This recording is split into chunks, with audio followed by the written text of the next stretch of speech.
Chain adjustment. To keep the chain running at correct tension, it is necessary to have some adjustment of the distance between the crankaxle and hub. This is obtained either by an eccentric adjustment at the crank bracket, an eccentric adjustment at the hub spindle, or by drawbolts at the fork ends, the last method being most common. Gearcase. The modern roller chain by makers of repute is so durable that the necessity for a gearcase is not so great as when chains were of inferior quality. But if the bicycle is to require the minimum amount of care and attention, a gearcase should be fitted. The Sunbeam gearcase is built into the frame and is oil-retaining, and the chain wheels, freewheel, and two-speed gear are continually lubricated by an oil bath. A detachable gearcase is not usually oil-retaining, but serves to exclude grit and mud from the chain. Gear and crank length. The gear of a bicycle is given by the formula dN1 N2, where D is the diameter of the driving wheel in inches, N1 and N2, the numbers of teeth on the crankaxle and hub, chain wheels respectively at each revolution of the crankaxle. The bicycle is moved forward a distance equal to the circumference of the circle of diameter equal to the gear, thus with a 28 in diameter driving wheel, 18 teeth on the hub chain wheel, 45 teeth on the crankaxle chain wheel. The bicycle is geared to 70 in the usual crank length is 612 to 7 in cranks of 712 8 and 9 in length can be had, but require a bicycle frame of special design. The gear should be roughly proportional to the crank length. The gear 10 times the crank length is a good proportion for an average rider. Fig. 11. Freewheels. A freewheel clutch transmits the drive in one direction, only allowing the pedals to remain at rest at the will of the rider, while the bicycle runs on. With a freewheel, chain breakages are reduced or nearly eliminated, as should the chain get accidentally caught, the freewheel comes into play. There are three principal types of freewheel clutches: roller, ratchet, and friction cone. The roller type was the earliest in use, but has fallen into disfavor. A sectional view of a ball-bearing ratchet freewheel, with outer cover removed, is shown in Fig. 11. The ring, on which the three pawls and springs are carried, is screwed on the end of the hub.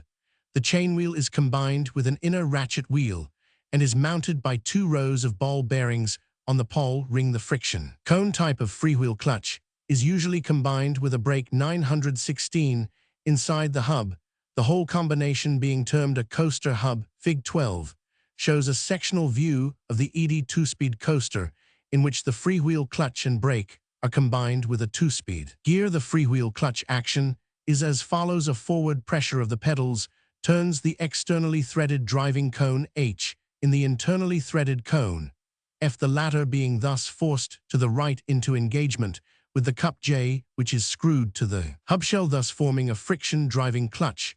The pedals being held stationary, the driving cone H is stationary, and the hub running on the ball bearings G.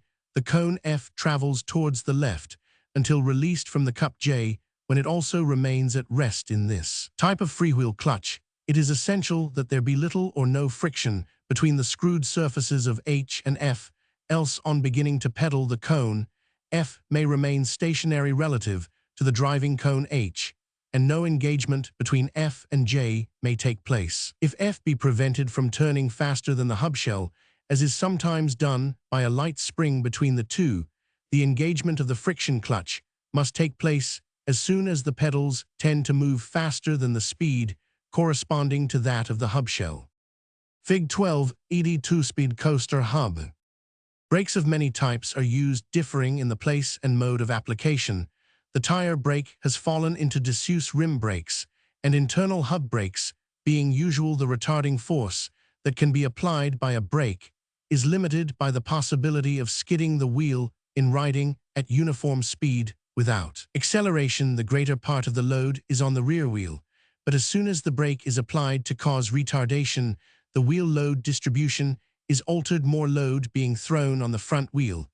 Thus the most powerful brake is one applied to the front wheel. On the other hand, a front wheel brake often sets up an unpleasant vibration of the front fork on a greasy road. Too powerful pressure on the front wheel brake may cause a side slip with no chance of recovery, while with the back wheel brake recovery is possible. The Bowden system of transmission, which is largely used for cycle brake work, consists of a steel-stranded cable inside a flexible tube, formed by a closely wound spiral of steel, wire the cable being practically inextensible, and the spiral tube practically incompressible. If the ends of the latter be fastened, it forms a guide tube for the cable, any movement given to one end of the cable being transmitted to the other end. The spiral tube may be led round any corners, but the frictional resistance of the cable inside the spiral tube increases with the total angle of curvature of the guide tube. The laws of friction of a rope passing over a drum apply in fitting the Bowden system. The total curvature should therefore be kept as small as possible. With a backpedaling rim brake, the cycle cannot be wheeled backwards unless a special device is used to throw the operating clutch out of action. A backpedaling brake is most conveniently applied inside the hub, as in the coaster hub in the ED two-speed coaster Fig. 12. The braking action is obtained by the expansion of the steel band I against a phosphor bronze ring L carried by the rotating hub shell. The steel band I is mounted on a disc, with a projecting arm the end of which is clipped to the frame tube. The expansion of the steel band is effected by the movement of the lever K fixed to the cone E.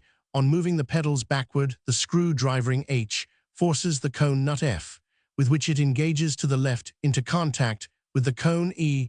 The backward movement of the pedals being continued sets up the required movement of the lever K and applies the brake. Variable speed gears. The effort required to propel a bicycle varies greatly according to the conditions of road surface gradient, up or downhill, wind, against or behind. To meet these variable conditions, a variable speed gear is an advantage. The action of the human motor is, however, so entirely different from that of a mechanical motor that it is easy without practical experience to overestimate the value of a variable speed gear. Probably from 50 in to 80 in represents the greatest useful range of gear for an average rider.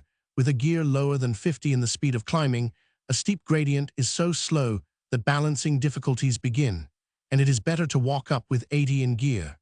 And 7 in cranks. The speed of pedaling, even at 25 miles an hour, is not irksome provided the conditions are favorable for those who have not cultivated the art of quick pedaling. The useful range of gear under favorable conditions may be extended to, say, 90 in or 100 in. The gear ratio of a two-speed gear is the ratio of the high to the low gear.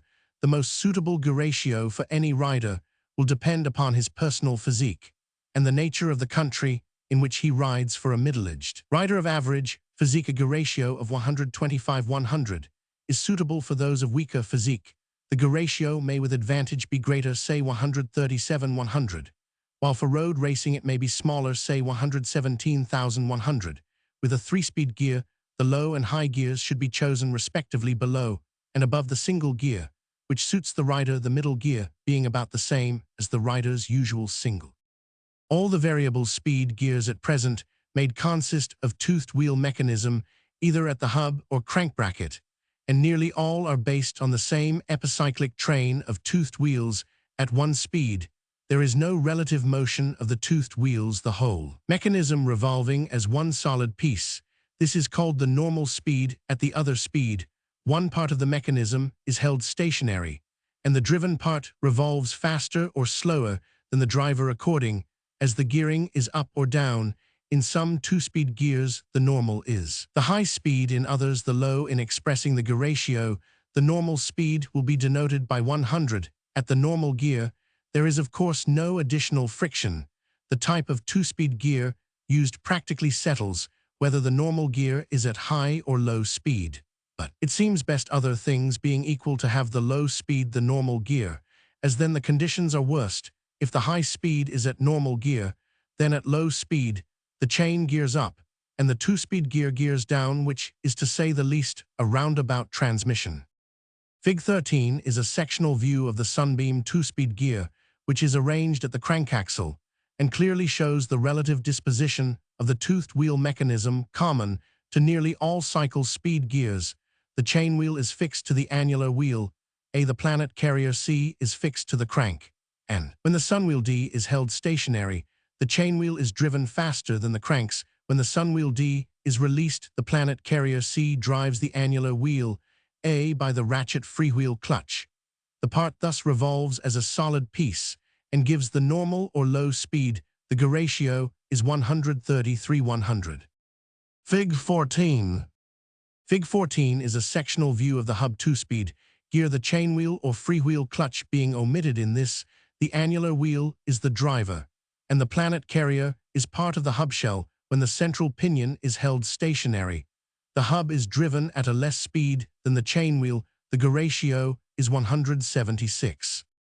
In the Fagan 2-speed gear shown, combined with the Edie coaster hub in Fig 12, the sunwheel B can be moved laterally by the striking gear so as to engage with the chainwheel center C, giving normal gear, or with an internally toothed wheel affixed to the spindle.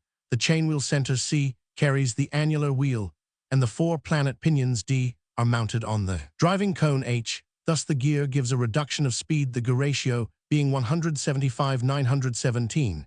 The Sturmey Archer 3-speed hub Fig 15 has gear ratios 125/180. In the high gear position, the epicyclic toothed wheels are to the extreme left position. The chainwheel is mounted by a freewheel on a drivering, with which the ends of the spindles of the planet wheels engage. At high gear, the sunwheel not shown in the figure is held stationary, and the annular wheel engages with a ring screwed to the hub shell by means of keys engaging in notches. The hub is thus driven at a higher speed than the chainwheel for normal gear. The striking gear draws the internal mechanism of the hub towards a central position, compressing a spring disengaging the sunwheel and locking the driving hub and annular wheel together. At low gear, the internal mechanism is drawn to the right-hand side, where the planet carrier engages with the end plate of the hub by means of claw clutches. The annular wheel is still engaged with the drivering, and the sunwheel is again locked to the spindle. The hub is thus driven at a lower speed. Fig 15. Tandem bicycles. The weight of a roadster tandem is about the same as or a trifle less than that of 2 single roadster bicycles, but the frictional resistance of the mechanism, the rolling resistance of the tires, and the air resistance at a given speed are much less than twice the values for a single bicycle. Consequently, much higher speeds are attained on the level, and freewheeling downhill is much faster. On the other hand, for riding uphill on a moderate gradient, the effort required is about the same as on a single, while on very steep gradients, the tandem is at a slight disadvantage for the full enjoyment of tandem riding. Therefore, a 2-speed gear is a necessity, while a 3-speed gear is better in the Raleigh tandem. Fig 16, the frame design is such that it can be ridden by 2 ladies, and the strength and rigidity is sufficient for 2 heavyweight riders. The steering and control of the brakes is done by the front rider. Connected steering is employed in some tandems, allowing the rear rider to steer if necessary. For 2 expert tandem riders, connected steering is slightly more pleasurable than fixed handle grips for the rear rider, but on the other hand, divided control may lead to disaster at a critical moment. Most passengers on a tandem with connected steering unconsciously give the steering a bias in one direction or the other, putting a nervous strain on the steersman, which becomes almost intolerable towards the end of a long ride. Fig 16. Motor bicycles. Fig 17 shows a touring motor bicycle fitted with luggage carrier and stand the latter for supporting the bicycle while at rest, the average speed of a motor bicycle being much greater than that of a pedal bicycle. The stresses on the frame due to moving over rough roads are greater. This necessitates greater strength and weight in all parts. Frame, wheels, and tires. To take this increased weight up steep gradients requires increased engine power. The weight of a touring motor bicycle may be from 150 to 200. The drive is usually by a V-belt of leather or of canvas and rubber, the angle of the V being 28. The engine speed at maximum power is from 1500 to 2000 revolutions a minute, and the belt gears down in a ratio varying between 13 and 16, according to the cylinder capacity of the engine. The possibility of the belt slipping slightly is conducive to smoothness of drive chain driving, except in combination with a slipping clutch is too harsh. The principal defect of the belt drive is that the belt stretches, and on coming to a steep hill may have to be tightened before the bicycle can be driven up. The control of the speed and power of the engine is affected by the throttle extra air valve and spark advance, the levers for which are all placed within convenient reach of the driver.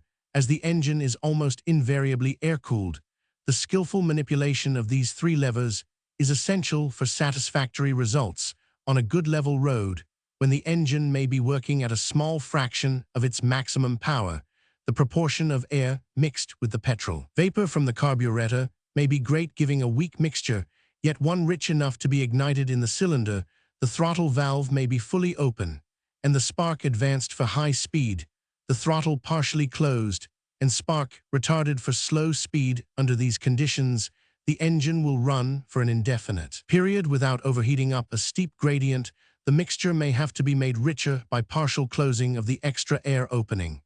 And as more heat is evolved, the cylinder walls may become overheated, unless the engine power is sufficient to keep the bicycle moving through the air at a good speed, as the engine cannot run steadily at low speed. Pedaling is resorted to for starting and for riding slowly through traffic. For this purpose, an exhaust valve lifter is usually fitted, by means of which the exhaust can be kept permanently open in order to relieve the resistance to pedaling which the compression stroke would otherwise offer. Fig. 17. The nominal rating of the horsepower of a motorcycle engine is rather vague and indefinite. A 3 HP engine may have a cylinder of 7680 Roman 2000 diameter, and 7680 Roman 2000 stroke twin-cylinder engines with one crank are largely used, and some excellent four-cylinder motor bicycles are made with bevel gear transmission. The chief advantage of the multicylinder engine is the smoother drive obtained. A trailer with two wheels for carrying a passenger can be attached to a motor bicycle, but the element of risk is increased. A sidecar with one additional wheel forms a safer passenger carrier. OSB. Bida, a town and administrative district in the British Protectorate of Northern Nigeria. Bida town, situated in 95 and 6 E 25 Roman 1000 N by E of Muraji on the Niger, is the capital of the province of Nupe. It was founded in 1859, when Fula rule was established in Nupe is walled, and of considerable size. In 1909, it was connected by railway with Barrow 40 Roman 1000 SSC, the river terminus of the Northern Nigeria Railway. Inhabitants, mostly Hausa, carry on an extensive trade and are especially noted for their embossed brass and copper work. The Bida goblets, in which brass and copper are beautifully blended, are of extremely elegant design. The town also boasts a glass factory. The preparation of indigo and the dyeing of cloths are other flourishing industries. The streets are planted with huge shade trees, so that as Bida is approached, it looks like a forest. In 1897, there was a 2-day fight outside the walls of Bida between the forces of the Emir of Nupe and those of the Royal Niger Company, ending in the defeat of the Fula army, mostly cavalry. The victory was not followed at the time by a British occupation, and the defeated king returned after the withdrawal of the company's troops and re-established himself upon the throne in 1900. He allied himself with other hostile chiefs and adopted an openly antagonistic attitude to the British government. In 1901, it became necessary for British troops to march on Bida. The emir fled without fighting to Kano. Another emir was appointed in his place, and the province of Nupe was placed under British administrative control. Since that date, the town has been peaceful and very prosperous. A mission school has been established and is attended by the sons of the emir and of the principal chiefs who are desirous of learning to read and write English. The administrative district of Bida includes the town and is the western division of the province of Nupe. Roman 5. See also Nigeria history. Bideford, a city of York County, Maine, USA, on the Saco River opposite Saco, and on the Atlantic Ocean. 15 Roman 1000 SW of Portland, Pop. 1890 14,443, 1900 16,145, of whom 7149 were foreign-born, mostly French Canadian. Census 1910 17,079. Bideford is served by the Boston Main Railway and is connected by electric lines with Portland and with Old Orchard Beach, a popular summer resort north of the Saco River. The climate and the scenery in and about Bideford attract summer visitors, and there are 2 resorts, Bideford Pool and Fortune Rocks, within the municipal limits.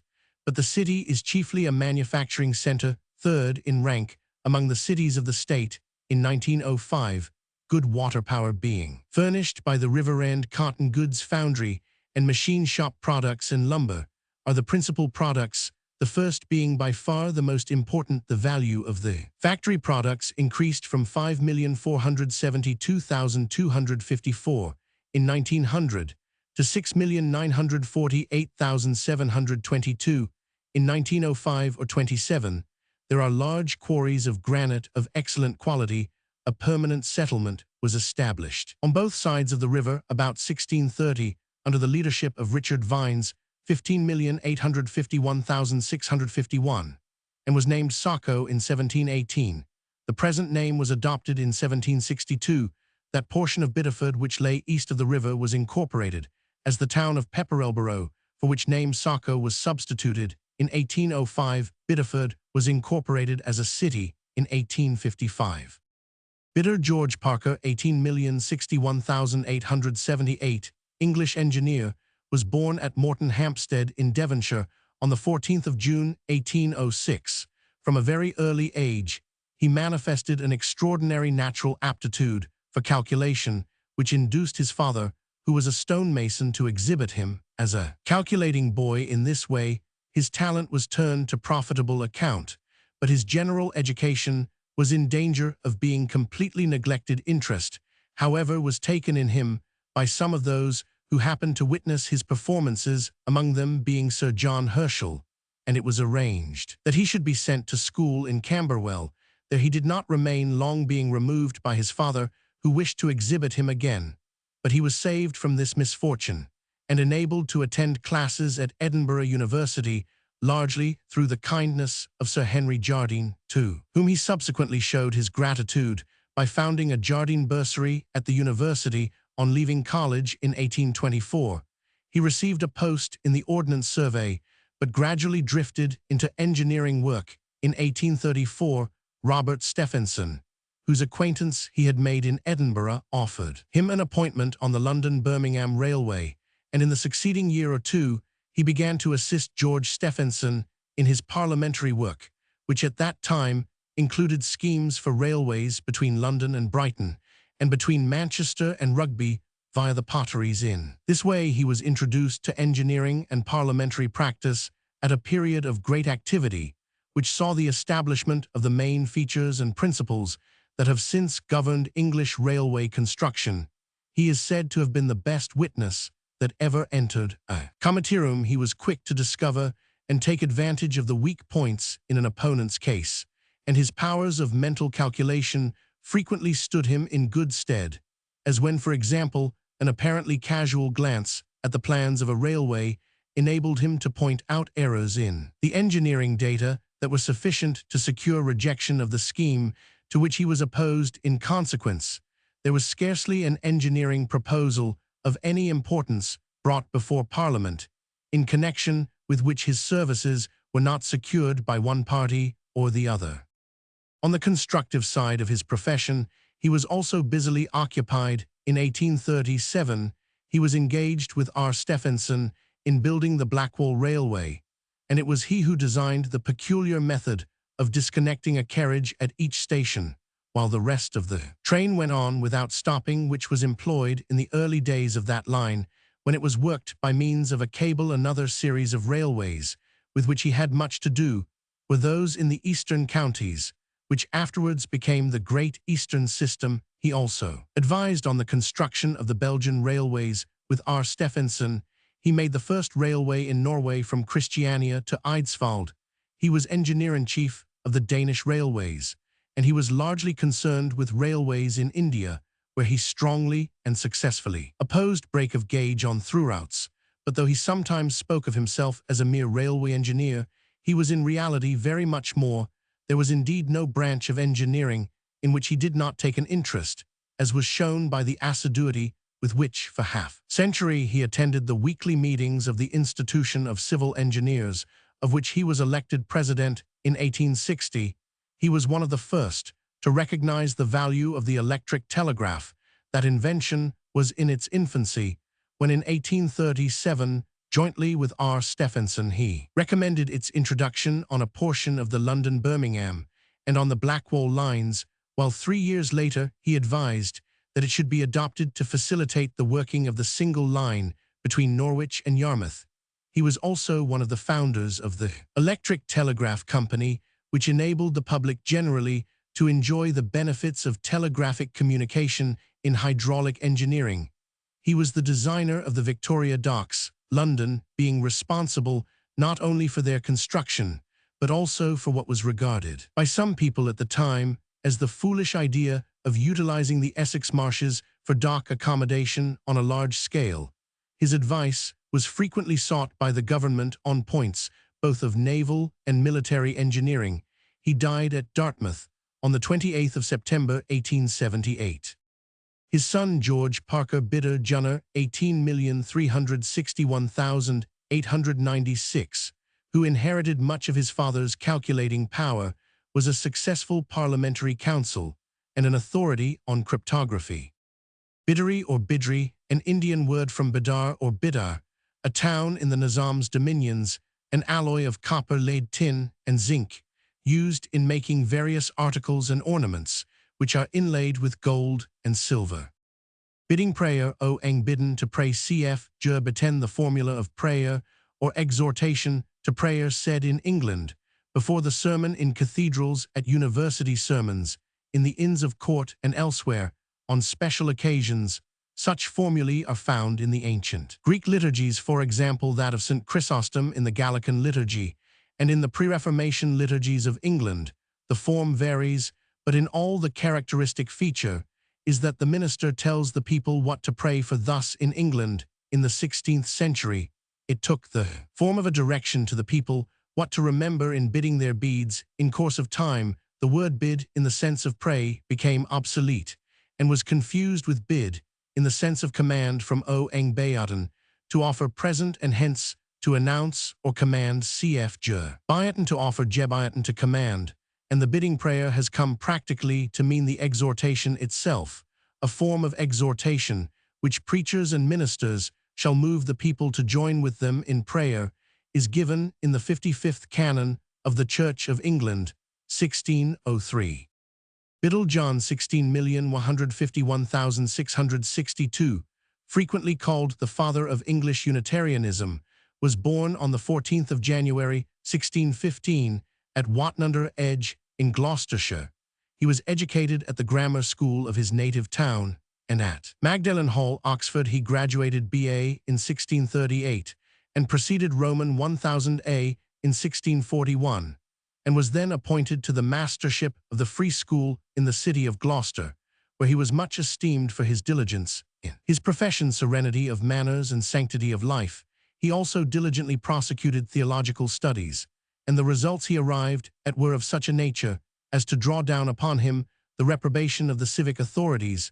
A treacherous friend obtained the manuscript of his 12 arguments drawn out of Scripture, wherein the commonly received opinion touching the deity of the Holy Spirit is clearly and fully refuted, and in December 1645 he was summoned before the parliamentary committee then sitting at Gloucester by them. He was committed to prison, though he was at the time laboring under a dangerous fever.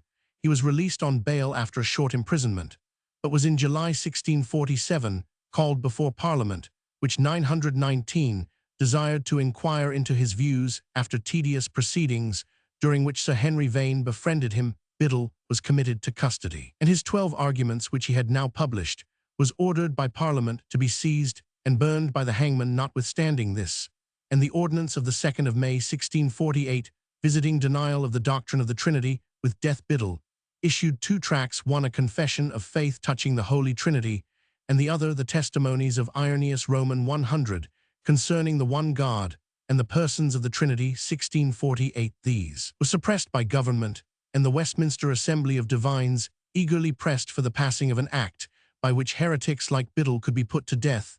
This, however, was resisted by the army and by many of the independent parliamentarians, and after the death of the king, Biddle was allowed to reside in Staffordshire under surveillance. He engaged in preaching and in literary work, particularly an edition of the Septuagint published by Roger Daniel in February 1652. The General Act of Oblivion gave him complete freedom, and his adherents soon began to meet regularly for worship on Sundays. They were called Bedelians or Socinians or Unitarians. the name which has now become associated with their opinions Biddle, was not left long in peace. He translated some Socinian books, among others the Life of Socinus, and published 2 catechisms which excited a fury of indignation. He was summoned before the Parliament in December 1654, and imprisoned. The dissolution of that body again set him at liberty for a short time, but he was presently brought up for some expressions used by him in a discussion with John Griffin, an illiterate Baptist pastor, who invoked the law against his superior opponent. He was put upon trial, and was only rescued by Cromwell, who sent him October 1655 out of the way to one of the Scilly Islands, allowed him 100 crowns a year, and in 1658, on the solicitation of many friends, released him for a few years. He lived and taught quietly in the country, but returning to London he was in June 1662 again arrested and fined 100. As he was unable to pay this sum, he was at once committed to prison, where fever caused by the pestilential atmosphere carried him off on the 22nd of September 1662. Biddle Nicholas 17,861,844, American financier, was born in Philadelphia on the 8th of January 1786.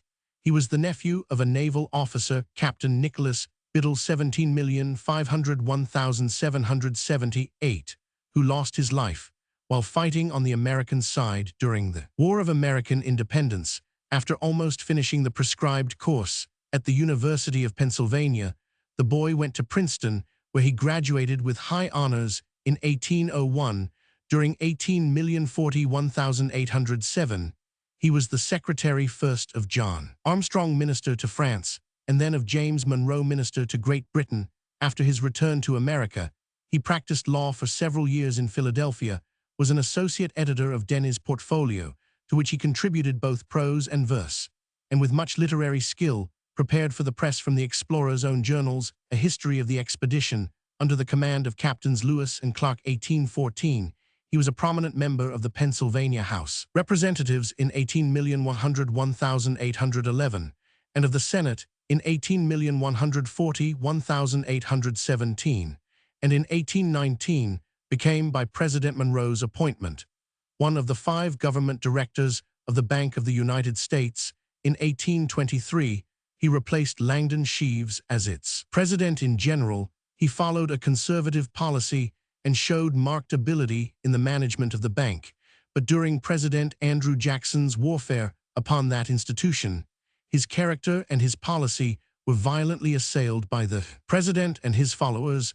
The bank's national charter lapsed in 1836, but it was immediately chartered by Pennsylvania as the Bank of the United States of Pennsylvania, and Biddle remained president until 1839, 2 years before the bank failed. As president of the Board of Trustees appointed for the purpose, he took a prominent part in the establishment of Girard College, in accordance with the will of Stephen Girard Curoman V. He died in Philadelphia on the 27th of February, 1844.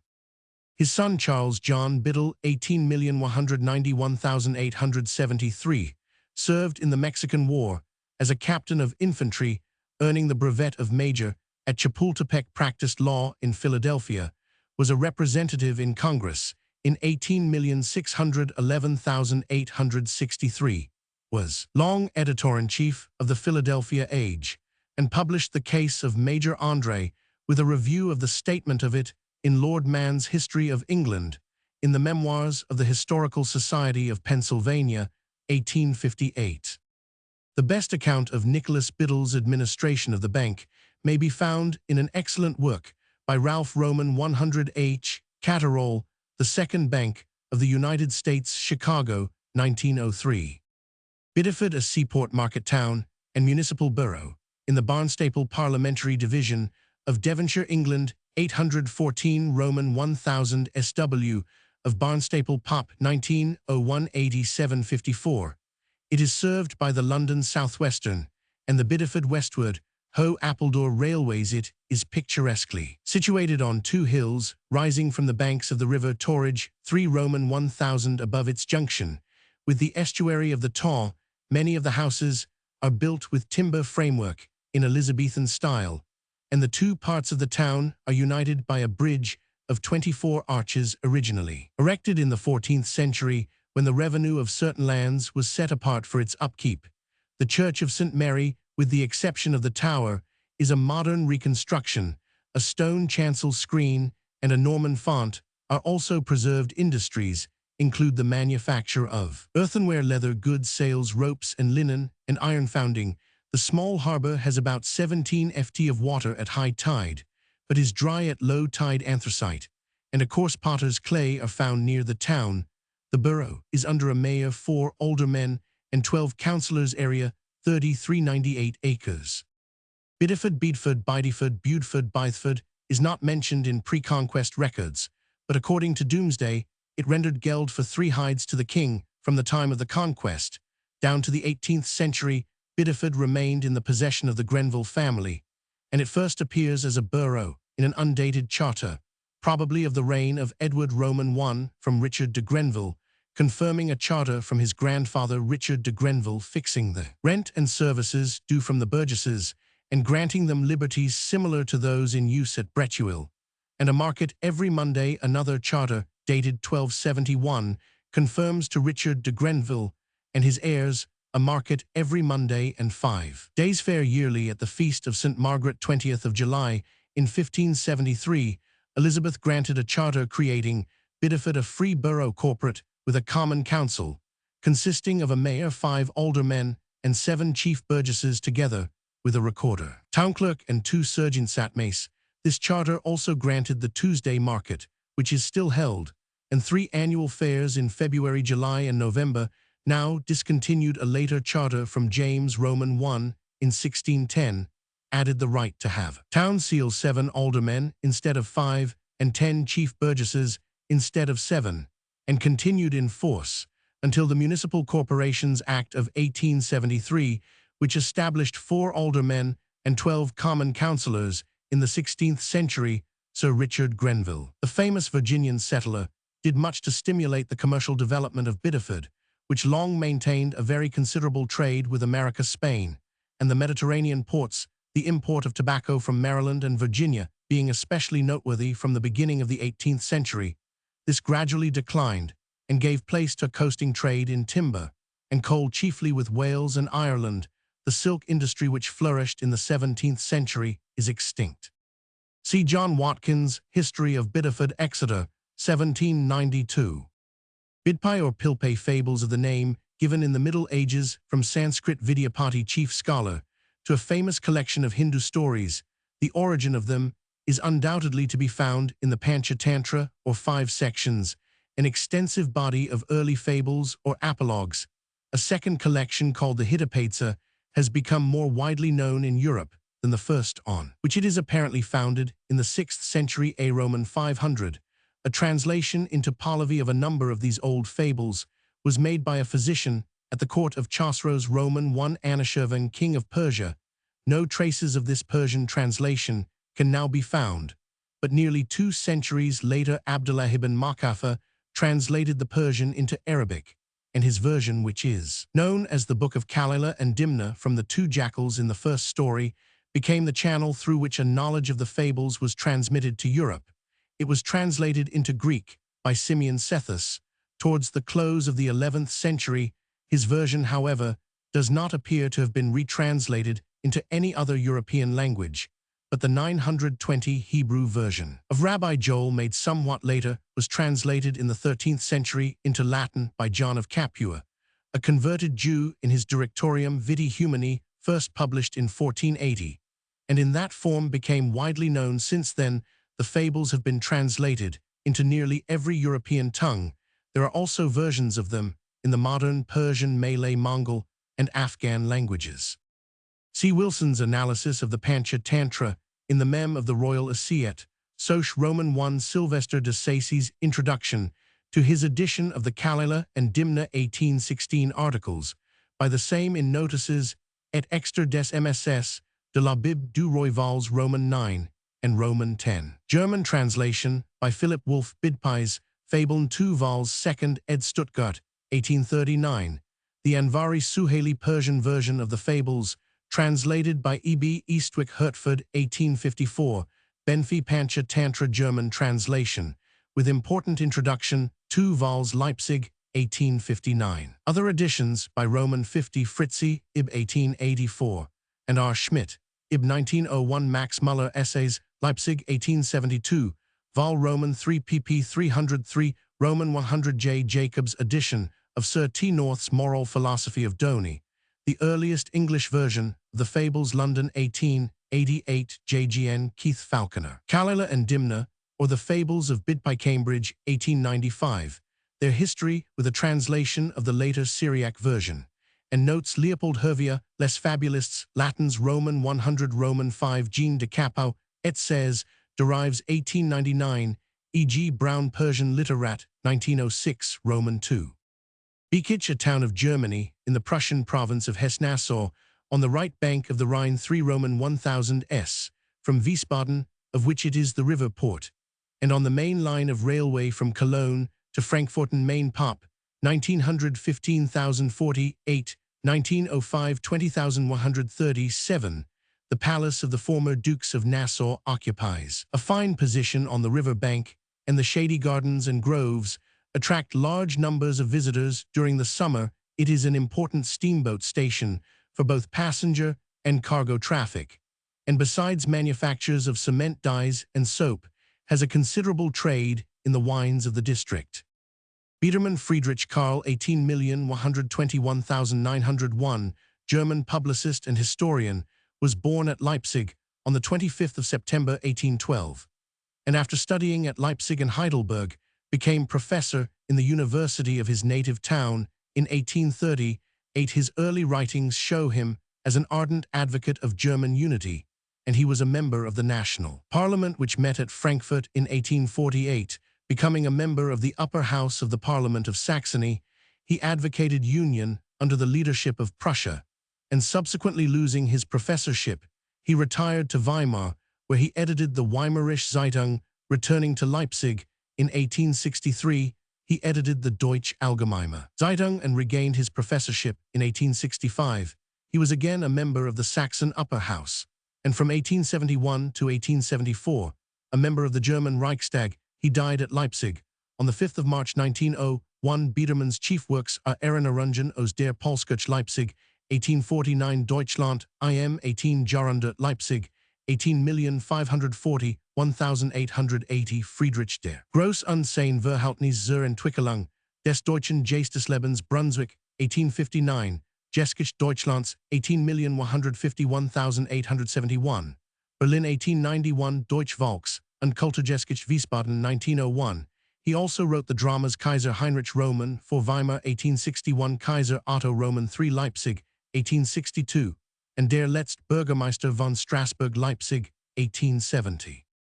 Biel Gabriel Roman 1,001,495, scholastic philosopher, was born at Speyer. He was the first professor of theology at the newly founded 1477 University of Tübingen, of which he was twice rector some years before his death. He entered a religious fraternity. His work consists in the systematic development of the views of his master William of Ockham, his Epitome et Collectorium, ex Occamo super libros, Quatuor Sententiarum, 1508-1512, and various dates, is a clear and consistent account of the nominalist doctrine, and presents the complete system of scholastic thought from that point of view, the empirical individualism of the work tending necessarily to limit the province of reason and extend that of faith together with scattered utterances on special points, which gained for Biel the title of Papista Antipapista, had considerable influence in giving form to the doctrines of Luther and Melanchthon. It is the best specimen of the final aspect of scholasticism. His other works also have been frequently reprinted. The title Ultima Scholasticorum is often wrongly bestowed on Biel's scholasticism, did not cease with him even in Germany, and continued to flourish long after his time in the universities of Spain. See Linsenmann in Theologischen Quartalschrift, Tübingen 1865, Stockel Phil Roman 500 Mittelalter, Roman 2 269, H. Plitt Gabriel Biel, Als Prediger Erlangen, 1879, Art S. Roman 5 by P. T. Schackert, in Herzog Hoch, Real Encyclopaedia, Vol Roman 30, 1897, W. Rascher, Jess Roman 500 National Economic Munich, 1874 pp.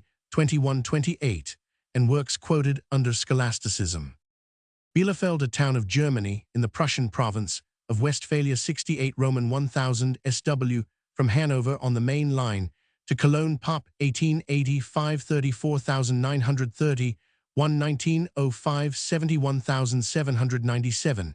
It is situated at the foot of the Teutoburger Wald and consists of two portions separated by the river Lutter, which were first united into one town in 1520. Among its public buildings and institutions are the Old Town Church, with a curious carved altarpiece, the Town Hall, the Gymnasium, and the Provincial Industrial School. On the height above the town is the Old Castle of Sparrenburg, built in the 12th century by Bernhard, Count of Lippe. It was for a long time employed as a prison, but was restored after its destruction by fire in 1877, and now contains a historical museum. Bielefeld is the center of the Westphalian linen industry. It has also important plush silk and hosiery manufactures, as well as extensive bleaching works, and does a very large export trade to all parts of the world. In these branches, engines, automobiles, biscuits, glass, pianos, furniture, and paper are also manufactured. Bielefeld is mentioned as early as the 9th century as Belanvelde, but its first recorded mention as a town is in 1233. It belonged at this time to the Counts of Ravensburg, who often resided in the Sparrenburg. It joined the Hanseatic League in 1270, and about the same time began to engage in the linen manufacture, which was greatly extended during the 16th and 17th centuries by a number of refugees from the Netherlands. In 1347, the town passed with the Countship of Ravensburg to the Duchy of Jülich, and in 1666 to that of Brandenburg. Bielitz, Czech Bilsko, Polish Bielsko, a town of Austria in Silesia, 80 Roman 1000 SC of Troppau, by rail Pop, 1900 16,885, chiefly German. It is situated on the Biela River, just opposite the Galician town of Biela, and possesses a fine castle belonging to the Sulkowski family, in favor of whom the lordship of Bielitz was raised to a duchy in 1752. It has an important woolen and linen industry and manufactures of jute and machinery, as well as an active trade, especially of woolens, to the east. The town was founded in the 13th century, and in the 15th and 16th was a fortified place. Biella, a town and episcopal see of Piedmont, Italy, in the province of Novara, 55 Roman 1000 NE of Turin, by rail, and 38 Roman 1000, direct, situated on the edge of the Lower Alps. Pop, 1901 town, 3454, commune 19,267. The Old Town, 1558 FT, lies on a hill above the new town, and is reached from it by a cable tramway. It has fine palaces with decorations in terracotta, and a modern bath establishment is situated here. The new town contains the 15th century cathedral and the fine Renaissance church of S. Sebastiano. Near the former is a baptistry of the 9th century. It is a considerable manufacturing center for woolen silks and cottons, electric power being furnished by the torrents descending from the mountains at the foot of which it lies. It is frequented as a tourist center, and several hydropathic establishments and mountain resorts lie in the vicinity. Bienne, or Biel, an industrial town in the Swiss canton of Bern. It is built between the end of the lake of the same name and the point at which the river Suze or Schus, on the right bank of which it is situated, issues from a deep cleft called the Taubenloch in the Jura range. Bienne is 19 Roman 1000 by rail NE of Neuchâtel, and 21 Roman 1000 NW of Bern. Its industrial importance is shown by the fact that it is the site of the West Swiss Technical Institute, which has departments for instruction in watchmaking, in electricity, in engraving and chasing, and in subjects relating to railway, postal, and telegraph matters. Its chief industries are watchmaking, chainmaking, manufacture of machines, and other objects for use on railways. Roman 100. Its rapidly increasing commercial activity accounts, no doubt, for the rapid rise in its population, which in 1850 was but 3589, rose in 1870 to 8165, and in 1900 was 22,016, mainly Protestant 921, and two-thirds German-speaking. The parish church of St. Benedict dates from 1451, but was restored in 1775. It has some fine 15th century painted glass in the choir in the town, is the Schwab Museum, which is chiefly notable for its fine collection of objects from the lake dwellings to the northwest of Bayonne. 2. Funicular railways lead up to Everlard or Lubringen and Macklin or Maglingen, both situated on the slope of the Jura. First mentioned in the 12th century, Bayonne continued for centuries to be under the jurisdiction of the Prince-Bishop of Basel. In 1279, permanently in 1352, it made an alliance with Bern, in 1344 with Soleure, and in 1382 with Fribourg, but its attempts to be admitted into the Swiss Confederation were fruitless, though after it adopted the Reformation in 1525, it was closely associated with the Protestant cantons. In 1798, it was seized by the French, but in 1815, with the greater part of the bishopric of Basel, it became part of the canton of Bern. See Roman 100, A. Bloch Geskich der Stadt Biel, to 1854 3 vols Biel, 18,551,856. W. A. B. Roman 100. Bayonne Lake of Orbilersee, a lake in Switzerland SW of the town of Bayonne, and extending along the southern foot of the Jura range. It is 712 Roman 1000 in length, 212 Roman 1000 broad, and 249 ft in depth, while its surface is 1424 ft above the sea level, and its area 16 sq Roman 1000. In it is the Isle de Saint-Pierre, where Rousseau resided for a short time in 1765. Many traces of lake dwellings have been discovered on the shores of the lake. It receives the river Suze or Schus at its northeast end, while the Hagneck Canal leads the waters of the Aar into the lake, as that of Nidau conducts them out again at the southwestern end. The river Thiel or Zihel flows into this lake from that of Neuchâtel. W. A. B. Roman 100. Bierstadt Albert 18,301,902, American landscape painter, was born in Solingen, Westphalia, Germany, on the 7th of January 1830, and was taken to the United States. When about a year old, in 18,530,1856, he studied painting at Dusseldorf. His pictures of the western part of the United States, and particularly the Rocky Mountains, made him widely popular. His Estes Park, Colorado, is in the collection of the Earl of Dunraven. His Sierra Nevada 1878 is in the Corcoran Gallery in Washington, and the Valley of Yosemite in the James Lenox Collection in New York. He received many German and Austrian decorations, and was a Chevalier of the French Legion of Honor. He rendered panoramic views with a certain ability, though his work was rather topographically correct and impressive than artistic in conception and execution. He was a member of the National Academy of Design of New York, and is represented by two historical paintings, the discovery of the Hudson River and the settlement of California, in the Capitol in Washington. Roman 500 Roman 100. He died in New York City on the 18th of February 1902. Bifrost in Old Norse mythology, the rainbow which was supposed to form the bridge by which the gods passed between heaven and earth, it was guarded by Heimdall, god of light. Bigamy from Lat bis twice, and gr marriage in English law, according to the statute now in force 24 and 25 Vict Roman 157, the offense committed by a person who, being married, shall marry any other person during the life of the former husband or wife. In the canon law, the word had a rather wider meaning, and the marriage of a clerk in minor orders with a widow came within its scope. At the Council of Lyon A Roman 500, bigamists were stripped of their privilege of clergy.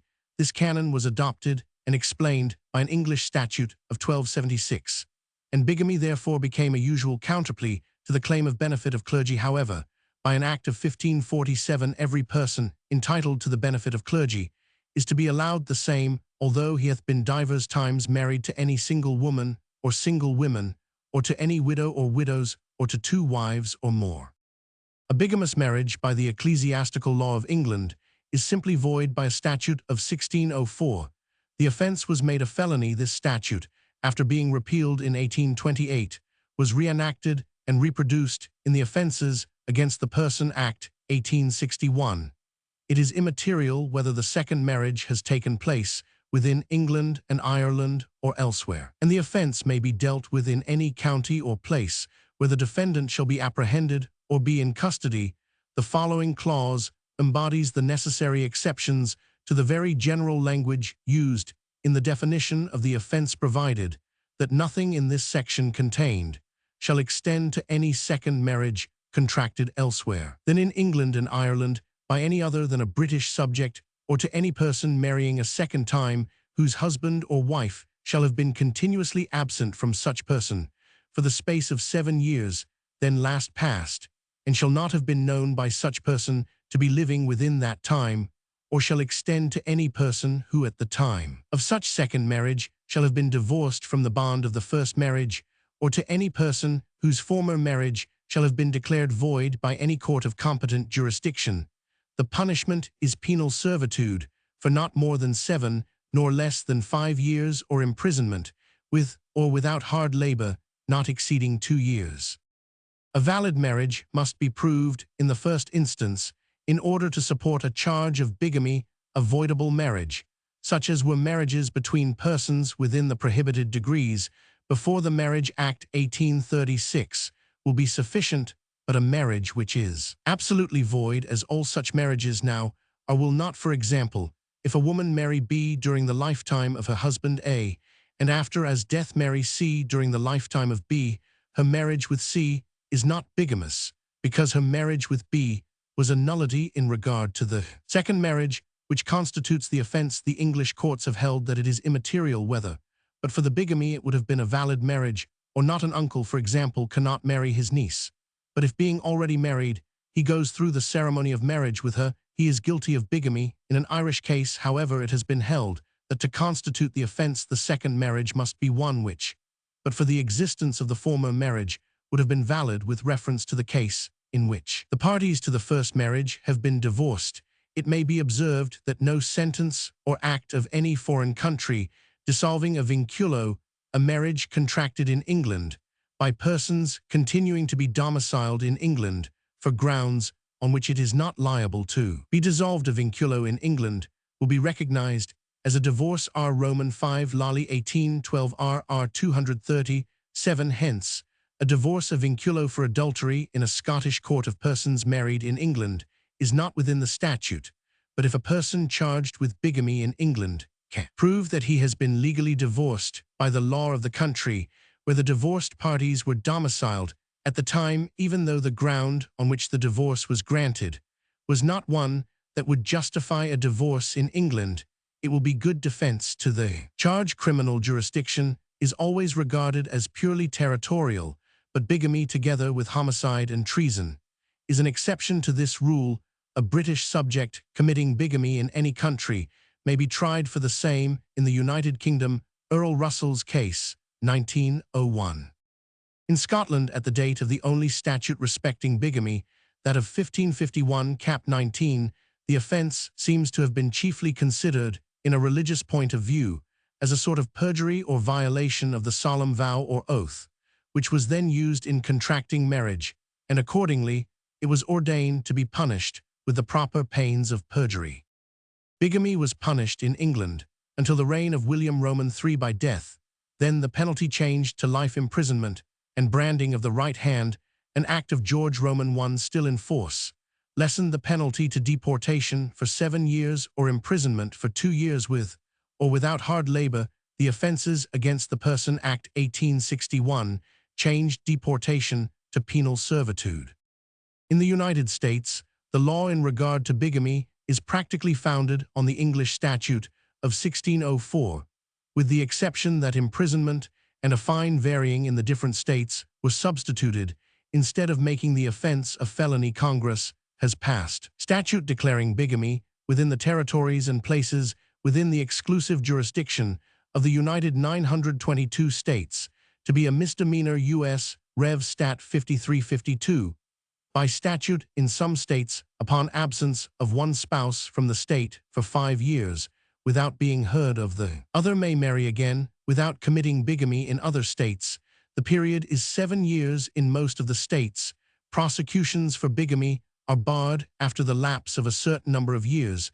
The marriage, wherever solemnized, must be a valid marriage according to the law of the place of solemnization. If void there, no prosecution for bigamy can be founded upon it. In some jurisdictions, an honest belief that a prior divorce of one of the parties was valid would be a defense to a prosecution for bigamy. In others, the contrary is held. On the continent of Europe, bigamy is punishable in most countries with varying terms of imprisonment, with or without hard labor, according to the circumstances of the case. See Stephen History of Criminal Law Dicey, Conflict of Laws, Report of the Royal Commission on Marriage Laws, 1868. Bigelow John, 1817, American journalist and diplomat, was born at Malden, New York, on the 25th of November, 1817. He graduated at Union College in 1835, practiced law in New York for several years after 1839, took up journalistic work, was joint owner with William Cullen Bryant, and managing editor of the New York Evening Post, 18,491,861, was United States Consul at Paris in 18,611,864, and was Minister to France in 18,640,1867, while Consul Bigelow wrote Les Etats Unis d'Amérique in 1863 in order to counteract the apparent desire of the French people for a dissolution of the American Union by showing them the relative importance of the commerce of the northern and southern states, on discovering in 1863 that a French shipbuilder, with the connivance of Napoleon III, was constructing 2 formidable ironclads and 2 corvettes for the use of the Confederacy. He devoted his energies to thwarting this scheme, and succeeded, preventing the delivery of all but one of these vessels to the Confederate agents in his work, entitled France and the Confederate Navy, New York, 1888. He gives an account of this episode in 18,651,866.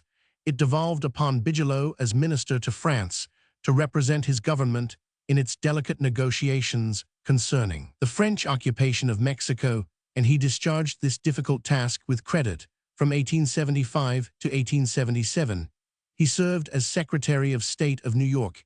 He wrote books of travel, of popular biography, or of historical or political discussion, Roman 100 from time to time, but his principal literary achievements were editions between 1868 and 1888 of Franklin's autobiography and autobiographical writings, copiously annotated, and of the complete works of Franklin in 10 octavo volumes, New York, 18,871,889. These editions were based in part upon the editor's personal investigations of manuscript sources in France and elsewhere, and supplanted the well-known long serviceable but less accurate edition of Jard Sparks' Boston, 18,361,840. They have in turn been supplanted by the edition of A. H. Smythe, 10 vols, 19,051,907. Mr. Bigelow was a close friend of Samuel J. Tilden, and became his literary executor, editing his speeches and other political writings. 1885, publishing a biography in 1895, and editing a 2-volume collection of Tilden's letters and literary memorials. 1908. He also wrote a biography of William Cullen Bryant. 1890. In 1897, he published a volume entitled The Mystery of Sleep, 2nd ed. 1903. In 1909, he published Retrospections of an Active Life. Bigger Policeburg of Lanarkshire, Scotland, Pop, 1901-1366. It is situated about 10 Roman 1000 SE of Carstairs Junction Caledonian Railway, where the lines from Edinburgh and Glasgow connect, lying on Biggar Water and near the Clyde in a bracing, picturesque upland country. Biggar enjoys great vogue as a health and holiday resort. It was the birthplace of Dr. John Brown, author of Rab and His Friends, whose father was secession minister. In the town, it was created a burgh of barony in 1451, and a policeburg in 1863. St. Mary's Church was founded in 1545 by Lord Fleming, the head of the ruling family in the district, whose seat, Boghole Castle, however, is now a ruin. John Gledstane's great-grandfather of W. E. Gladstone was a burgess of Biggar, and lies in the churchyard Easter Gledstanes, the seat of the family from the 13th to the 17th century, and the estate of Arthur Shields occupied by them for nearly 100 years more, are situated about 312 Roman 1000 to the northwest of the Burg. On the top of Quathquin Law 1097 FT, about 3 Roman 1000 west, is a rock called Wallace's chair from the tradition that he held a council there prior to the Battle of Biggar in 1297. Lamington, nearly 6 Roman 1000 southwest, is well situated on the Clyde. It is principally associated with the family of the Baileys, of whom the most notable were Cuthbert Bailey, Roman 500, Lord High Treasurer of Scotland, William Bailey, Lord Provand, Roman 500, the Judge, and William Bailey, FL 1648, the general whose strategy in opposition to the Marquess of Montrose was so diligently stultified by the Committee of Estates. The ancient church of St. Ninians has a fine Norman doorway. Lamington Tower was reduced to its present fragmentary condition in the time of Edward Roman I, when William Heselrig, the sheriff, laid siege to it.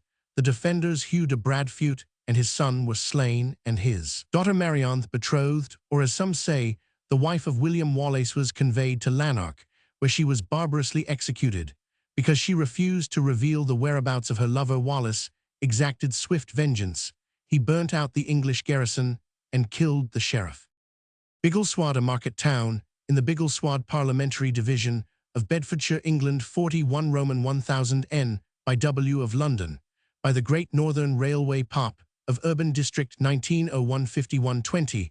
It lies on the east bank of the Ivel, a tributary of the Ouse, in a flat plain in which vegetables are largely grown for the London markets. The town is a centre of this trade. Biggleswade by Chelswade, Beccleswade by Cleswade, is an ancient borough by prescription, which has never returned representatives to Parliament. The borough court was held by the lord of the manor at the time of Edward. The confessor Archbishop Stigand owned the manor, which according to Doomsday passed to Ralph de Insula. Henry Roman I granted it to the Bishop of Lincoln, under whose protection the borough evidently grew up. In 1547, the bishop surrendered his rights to the king, and in the 17th century Biggleswade formed part of the jointure of the Queens of England, owing to its important position on the Roman road to the north. The town became an agricultural centre for the surrounding district. In 1335, Edward Roman III renewed the bishop's license to hold a Monday market, and annual fairs were held here from very early times. Those for horses are mentioned as famous by Camden. In addition to agriculture, Biggleswade was formerly engaged in straw plaiting and lace manufacture.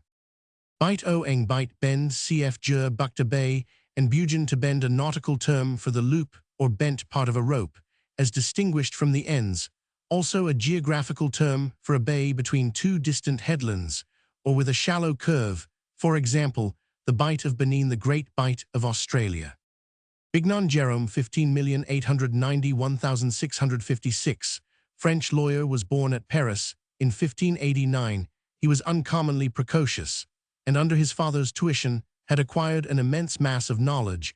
Before he was 10 years of age, in 1600, was published a work by him entitled Choreography au Description de la Terre. Saint. The great reputation gained by this book introduced the author to Henry Roman IV, who placed him for some time as a companion to the Duc de Vendôme, and made him tutor to the Dauphin, afterwards Louis Roman XIII. In 1604, he wrote his Discours de la Ville de Rome, and in the following year, his Traité sommaire de l'élection du pape. He then devoted himself to the study of law, wrote in 1610 a treatise on the precedency of the kings of France, which gave great satisfaction to Henry Roman IV, and in 1613 edited with learned notes the formulae of the Juris Marculf. In 1620, he was made Advocate General to the Grand Council, and shortly afterwards a Councillor of State, and in 1626 he became Advocate General to the Parlement of Paris. In 1641 he resigned his official dignity, and in 1642 was appointed by Richelieu to the charge of the Royal Library. He died in 1656. Bignon Louis Pierre Edouard Baron, 17,711,840, one French diplomatist and historian, born on the 3rd of January 1771, was the son of a dyer at Rouen. though he had received a good education, he served throughout the early part of the Revolutionary Wars without rising above the rank of private in 1797. However, the attention of Talleyrand, then Minister of Foreign Affairs, was called to his exceptional abilities by General 923 Hewitt, and he was attached to the diplomatic service. After serving in the legations in Switzerland and the Cisalpine Republic, he was appointed in 1799 attaché to the French legation at Berlin, of which 3 years later he became charge d'affaires as minister plenipotentiary at Kassel. Between the years 1804 and 1806, he took a prominent share in the formation of the Confederation of the Rhine, and after the Battle of Jena, he returned to Prussia as administrator of the public domains and finances. He filled a similar function in Austria after the Battle of Wagram at the end of 1810. He became French resident at Warsaw and was for a couple of years supreme in the affairs of the Grand Duchy.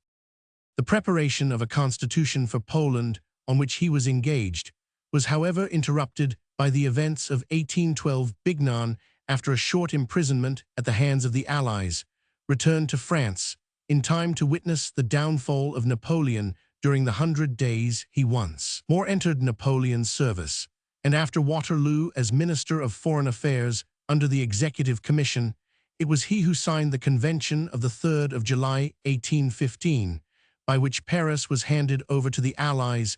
Bignon did not re-enter public life until 1817, when he was elected to the Chamber of Deputies, in which he sat until 1830, consistent in his opposition to the reactionary policy of successive governments. His great reputation and his diplomatic experience gave a special weight to the attacks which he published on the policy of the Continental Allies. Two of his works attracting special attention: Du Congrès de Trapeau au examen des prétentions des monarchies absolues à l'égard de la monarchie constitutionnelle de Naples, Paris, 1821, and Les Cabinets et les Pupils de Puis, 1815, jusqu'à la fin de 1822, Paris, 1822. The revolution of 1830, which brought his party into power, only led to a very temporary resumption of office by Bignon. He was for a few weeks Minister of Foreign Affairs in the first government of Louis Philippe, and again for a few weeks Minister of Public Instruction.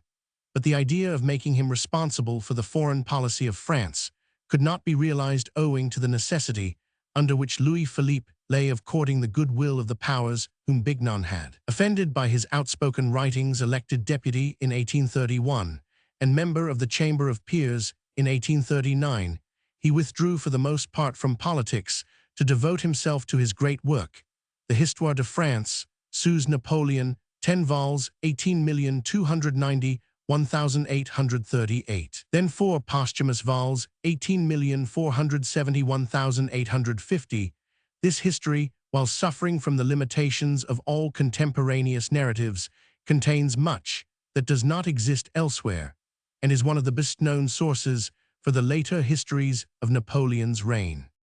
See Mignet Notice historique sur la vie et les ouvrages de Roman, 1000. Bignon, 1848. Bigod Hugh Roman 500, Earl of Norfolk, was the second son of Roger Bigod Roman 500, the founder of the English family of this name. Hugh inherited large estates in East Anglia on the death of his brother William in 1120, and enjoyed the favor of Henry Roman I, at first a supporter of Stephen. During this king's struggle with the Empress Matilda, Hugh was rewarded with the earldom of Norfolk before 1141.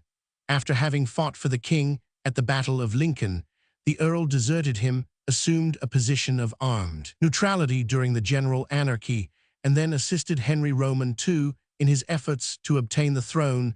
This king confirmed him in the possession of his earldom, but becoming restless under the rule of law initiated by Henry, he participated in the revolt of 1173, which, so far as England was concerned, centered round his possessions. Though defeated and compelled to surrender his castles, Bigod kept his lands and his earldom, and lived at peace with Henry Roman II until his death, which probably took place in Palestine.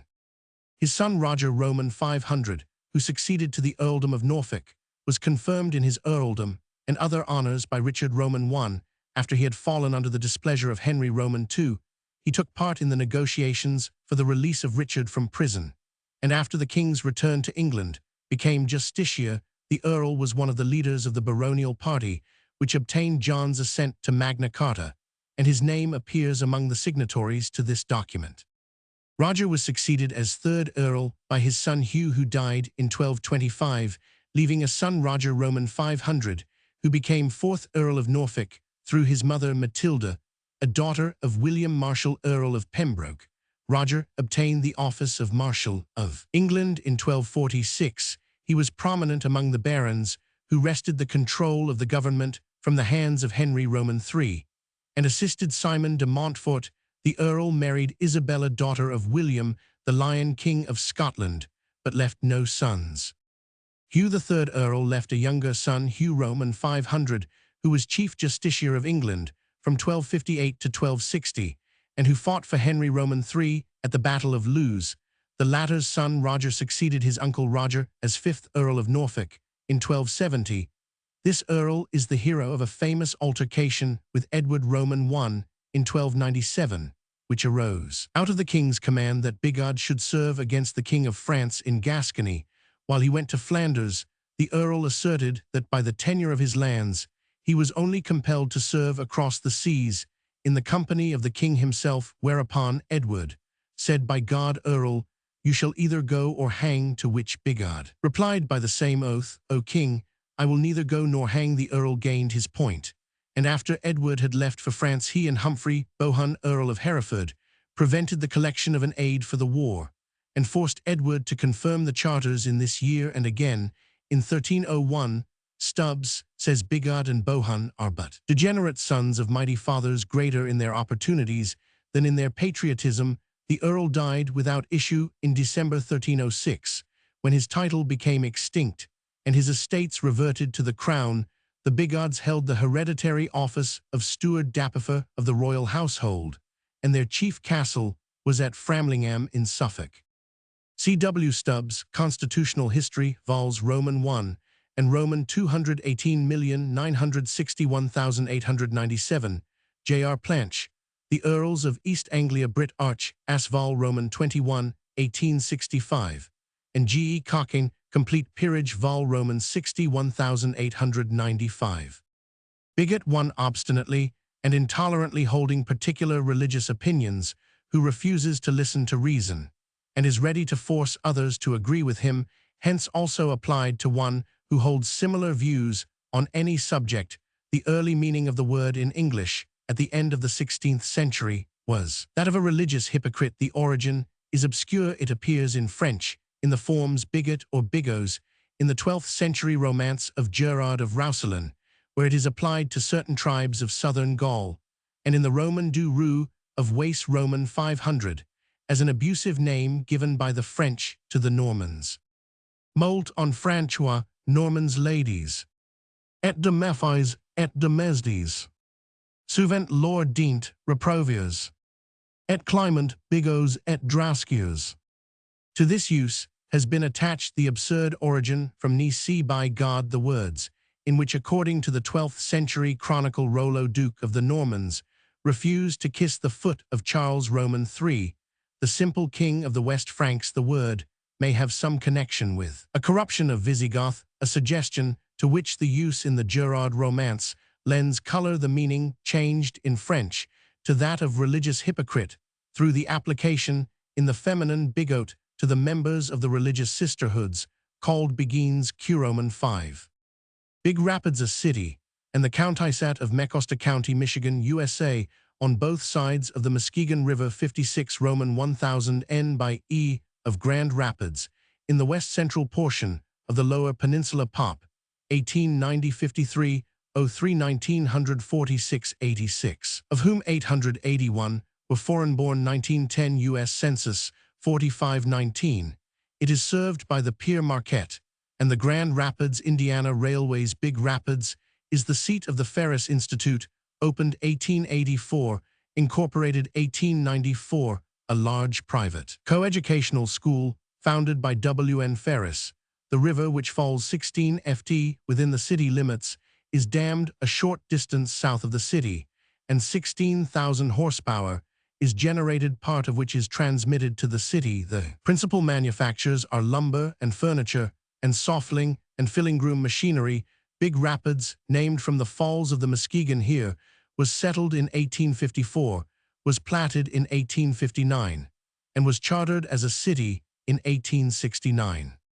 Bixby John Jeremiah 17,921,880, one English geologist and physician, the son of Dr. John Bixby, was born at Nottingham on the 14th of August, 1792, educated at Edinburgh, where he took the degree of Roman 1000 Roman 500. He joined the Army Medical Service and was stationed at the Cape of Good Hope in 1817.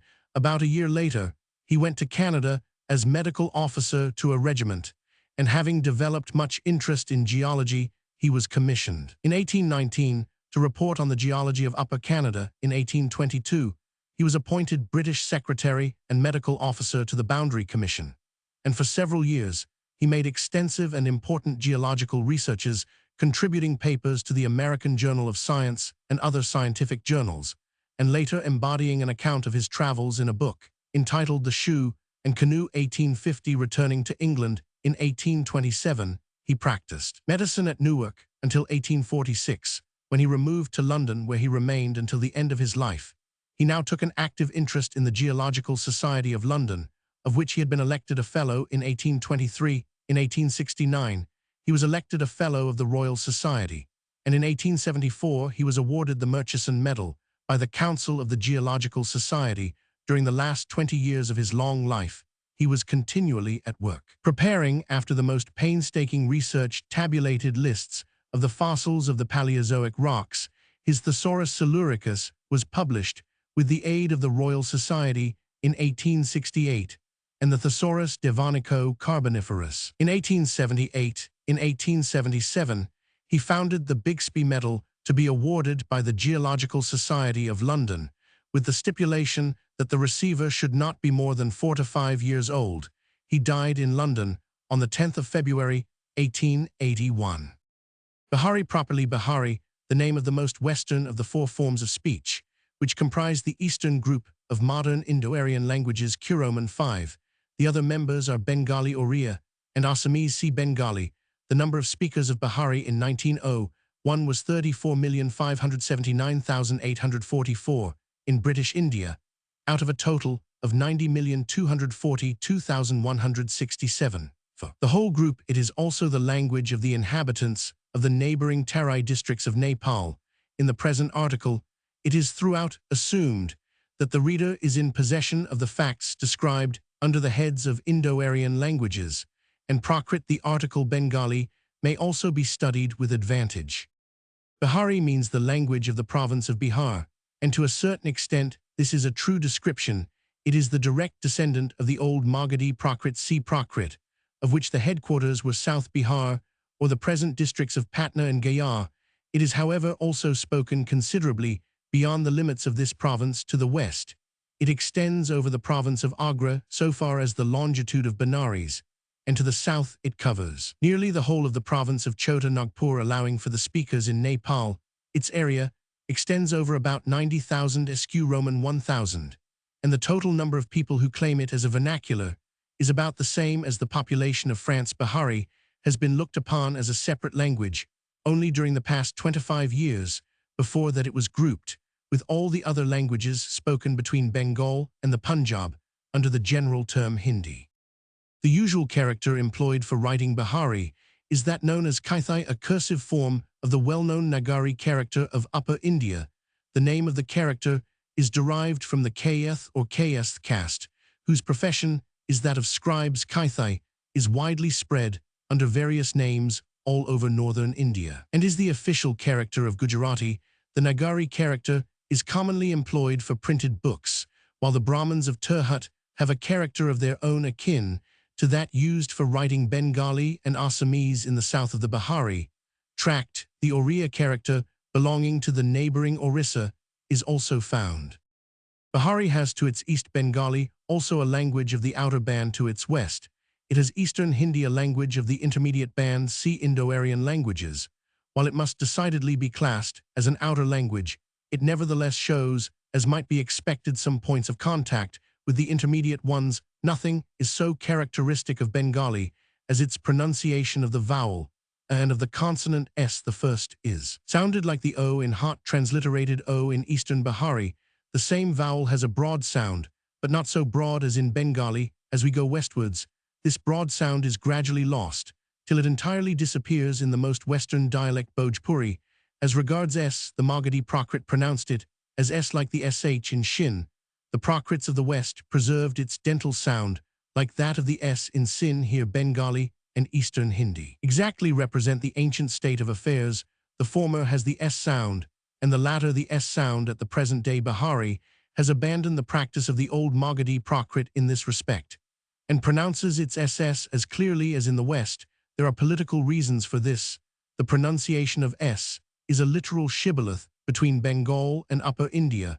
For centuries, Bihar has been connected politically with the West, and has in the course of generations rid itself of the typical pronunciation of the East. On the other hand, a witness as to the former pronunciation of the letter is present in the fact that in the Kaithai character, S is always written S. In the declension of nouns, Bihari follows Bengali more closely than it follows Eastern Hindi, and its conjugation is based on the same principles as those which obtain in the former language. The age of Bihari as an independent language is unknown. We have songs written in it dating from the 15th century, and at that time it had received considerable literary culture. Bihari has three main dialects, which fall language into two divisions, an Eastern and a Western. The Eastern division includes Maithili or Terhusha, and Magahi. Magahi is the dialect of the country corresponding to the ancient Magadha, and may therefore be taken as the modern representative of the purest Magadhi Prakrit. Its northern boundary is generally the river Ganges, and its western the river Sun. To the south, it has overflowed into the northern half of Chota Nagpur.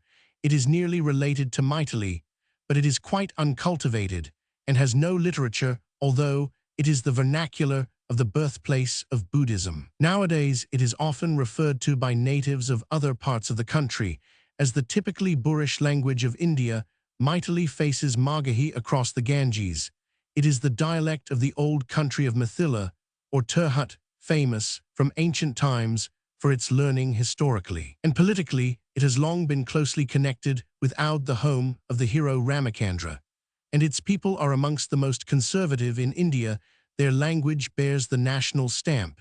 It has retained numerous antiquated forms, and parts of its grammar are extraordinarily complex. It has a small literature, which has helped to preserve these peculiarities in full play, so that though Magahi shares them, it has lost many which are still extant in the everyday talk of Mithila.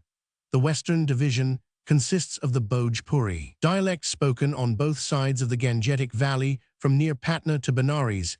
It has extended southeast into the southern half of Chota Nagpur, and is spoken by at least 20 millions of people who are as free from prejudice as the inhabitants of Mithila are. Conservative, the Bhojpuris are a fighting race, and their language is a practical one made for everyday use, as simple and straightforward as Maithili and Magahi are complex. In fact, it might almost be classed as a separate language, had it any literature worthy of the name.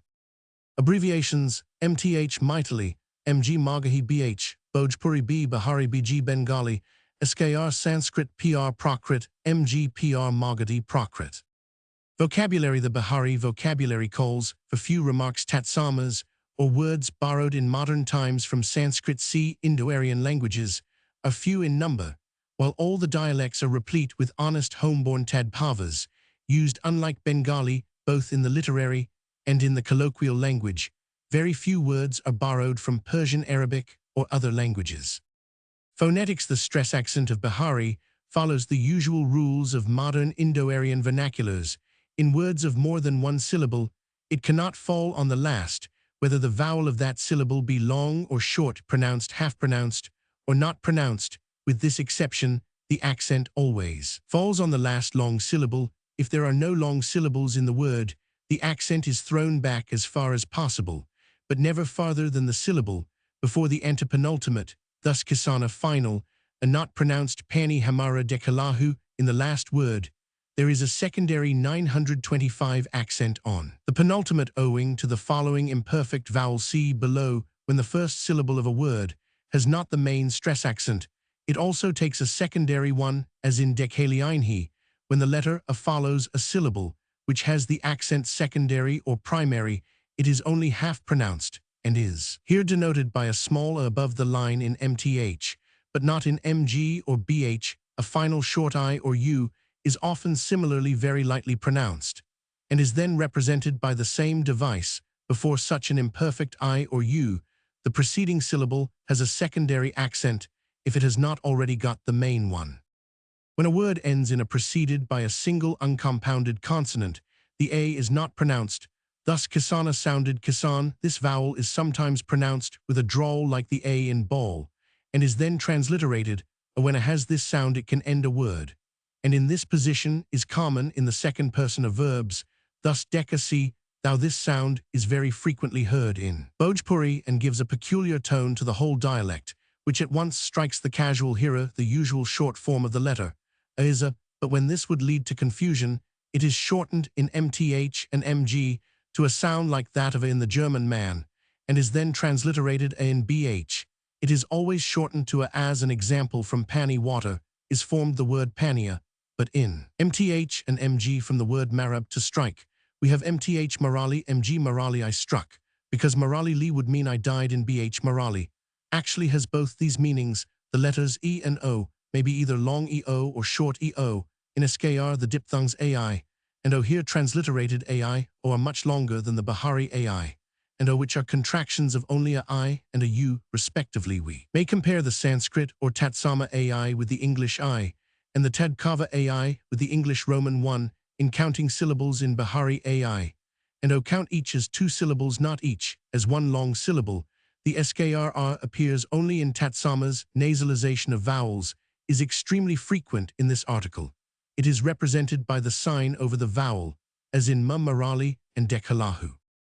As regards consonants D and DH, when medial are pronounced as strongly bird R and RH, and are then transliterated as here shown, there is a constant tendency to change these to an ordinary dental R and RH.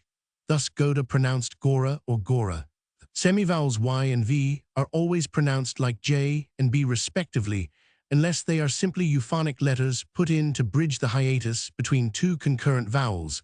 Thus Yovana pronounced Joban and Malia for Malia Gorawa. For Gora, the sibilants S and S are both pronounced as a dental S, but a relic of the old MGPR, are both invariably written as a palatal S in the Kaithai character.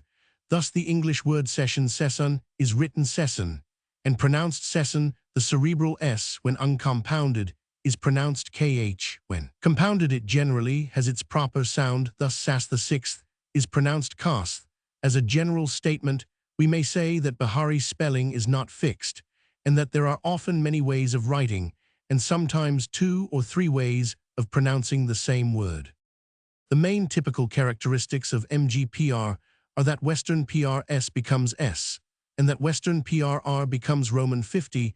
We have seen that the change of S to S occurs in Bengali but not in Bahari, and have given reasons for the change back to S in the latter language, although the MGPRS is retained in writing in both Bengali and Bahari. A Western R is not now represented by L, but is represented by R. This deviation from the MGPR rule is only apparent, and is due to the letter R representing 2 distinct sounds in SKR in the Western Prakrits, and in the modern Western languages, R is a cerebral letter with a cerebral sound. In the modern Eastern languages, R is a dental letter with dental sound everywhere, both in old times and at the present day. L was and is a dental letter. The meaning therefore of the change from Western PRR to MGPRL was that the Western R lost its cerebral sound and became a dental letter like Roman 50.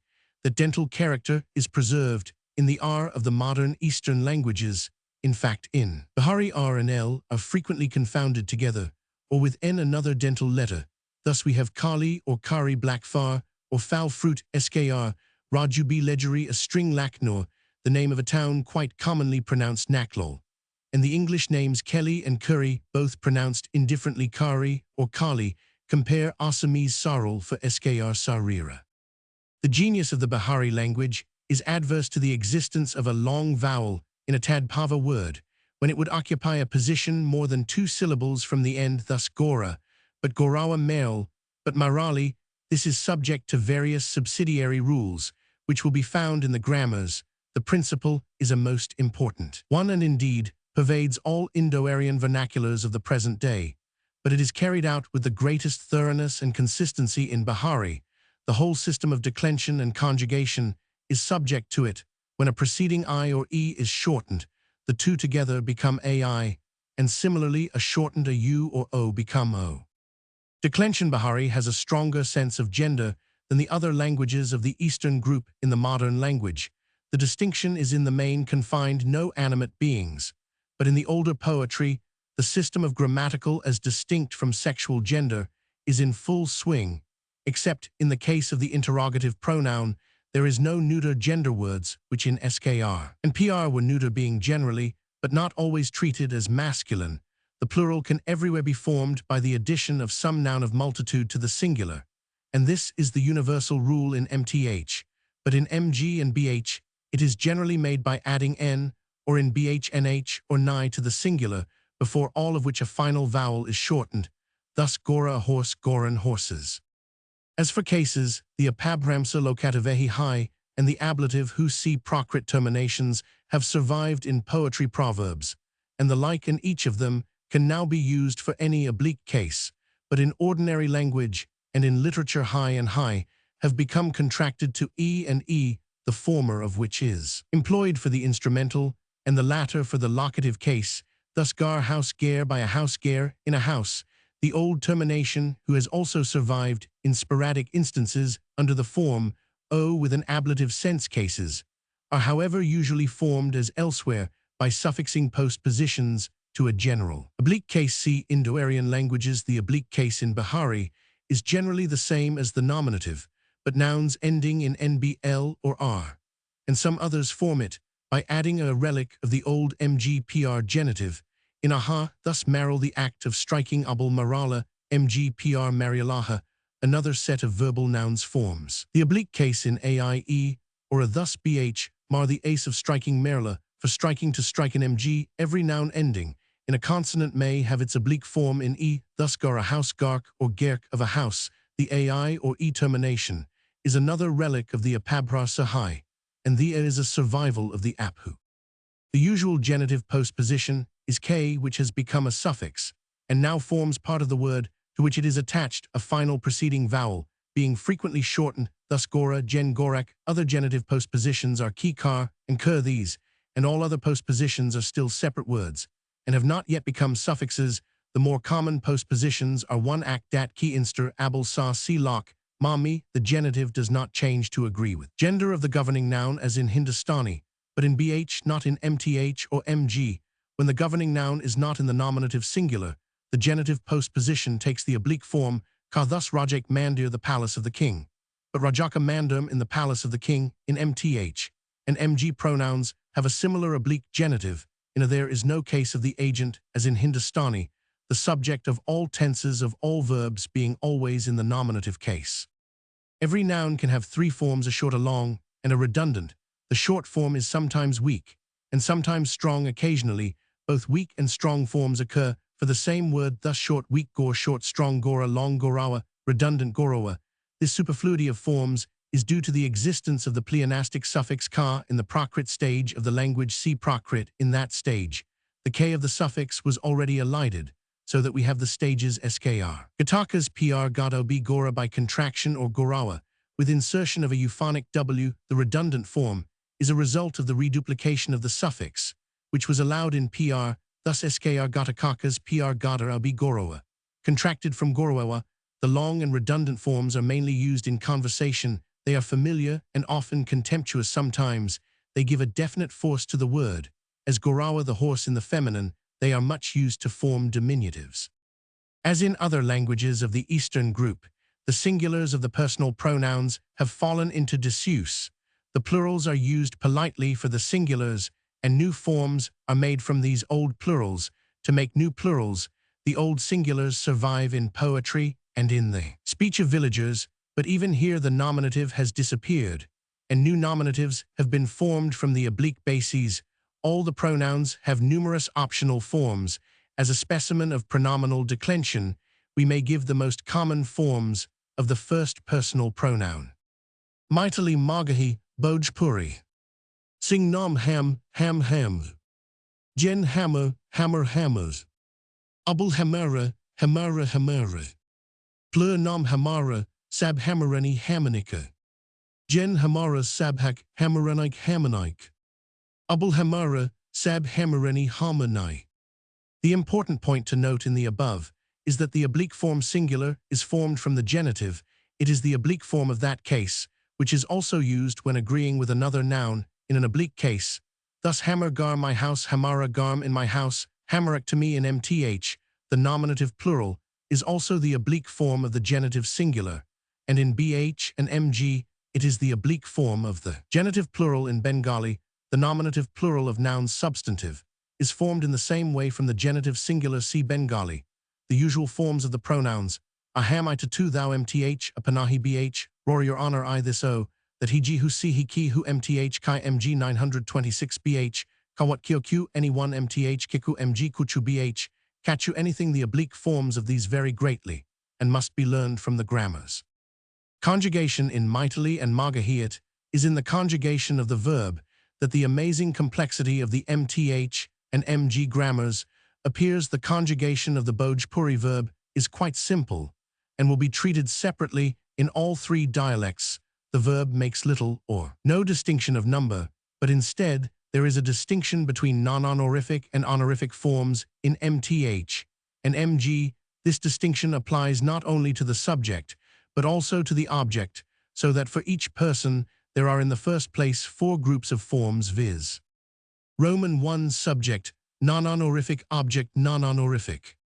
Roman 2 subject, honorific object, non-honorific. Roman 3 subject, non-honorific object, honorific. Roman 4 subject, honorific object, honorific. Object non-honorific, object honorific. Person short form, long form, redundant form group, Roman 3 subject, non. Honorific group, Roman 4 subject. Honorific group, Roman 1 subject, non. Honorific group, Roman 2 subject. Honorific group, Roman 1 subject, non. Honorific group, Roman 2 subject. Honorific group, Roman 1 subject, non. Honorific group, Roman 2 subject. Honorific 1 Marali or Marilaku Maraliai, or with object in second person. Maraliau Maraliaik, or with object in second person. Maraliok Maraliainhi. 2 Maral same as first. Person Marala same as first. Person but. No forms for. Object in second. Person Marilahak same as first. Person but. No forms for. Object in second. Person Marilukanhi same as first. Person 3 Marilak Marilunhi Marilak, or with object in second person. Marilako wanting Marilakik, or with object in second person. Marilakok wanting Marilakanhi Marilasinhi. In mth, all the forms in which the object is honorific end in nhi, mg closely follows this, but the forms are more abraded. Forms in which the object is non-honorific may be, as in the case of nouns, short, long, or redundant.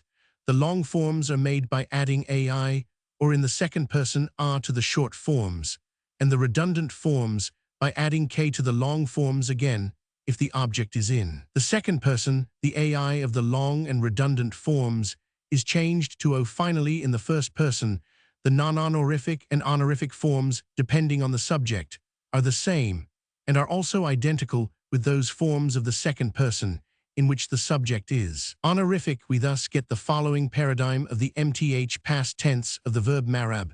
To strike, the mg forms are very similar. Besides the above, there are numerous optional forms, Moreover, these are only masculine forms. The feminine gender of the subject introduces new complications. It is impossible here to go into all these minutiae, interesting as they are to philologists. They must be learnt from the regular grammars. On the present occasion, we shall confine ourselves to describing the formation of the principal parts of the verb. In MTH, the usual verb substantive and auxiliary verb is as in Bengali, based on the root akaskar or sichati, the initial vowel being generally dropped, as in kai I am chalahu I was, but a chai he is in mg we have hi or hiki I am halu, I was. The finite verb has three verbal nouns, or infinitives, viz. From the root mar strike mth mari or mg mar marab, and maral. All three are fully declined as nouns, the oblique forms being mare or mer maraba and marala respectively. There are two participles, a present mth marate pr marentu, and a past mth maral pr marialu. The mg forms are very similar. The old mg pr present and imperative have survived, but all other tenses are made from verbal nouns or participles. The past tense, of which the conjugation for a mightily transitive verb is given above, is formed by adding pronominal suffixes to the past participle. Thus maral I struck bime becomes marley I struck. In the case of intransitive verbs, the suffixes may represent the nominative and not the instrumental case of the pronoun, and hence the conjugation is somewhat different. The future is a mixed tense. Generally speaking, the first two persons are formed from the verbal noun in be, which is by origin a future passive participle, and the third person is formed from the present participle. Thus, marab ahu aboutob struck bime becomes marabahu I shall strike, and marate are striking. He becomes marata, he will strike. Compare the English he's going, for he is on the point of going. A past conditional is also formed by adding similar suffixes to the present participle, as in maratahu.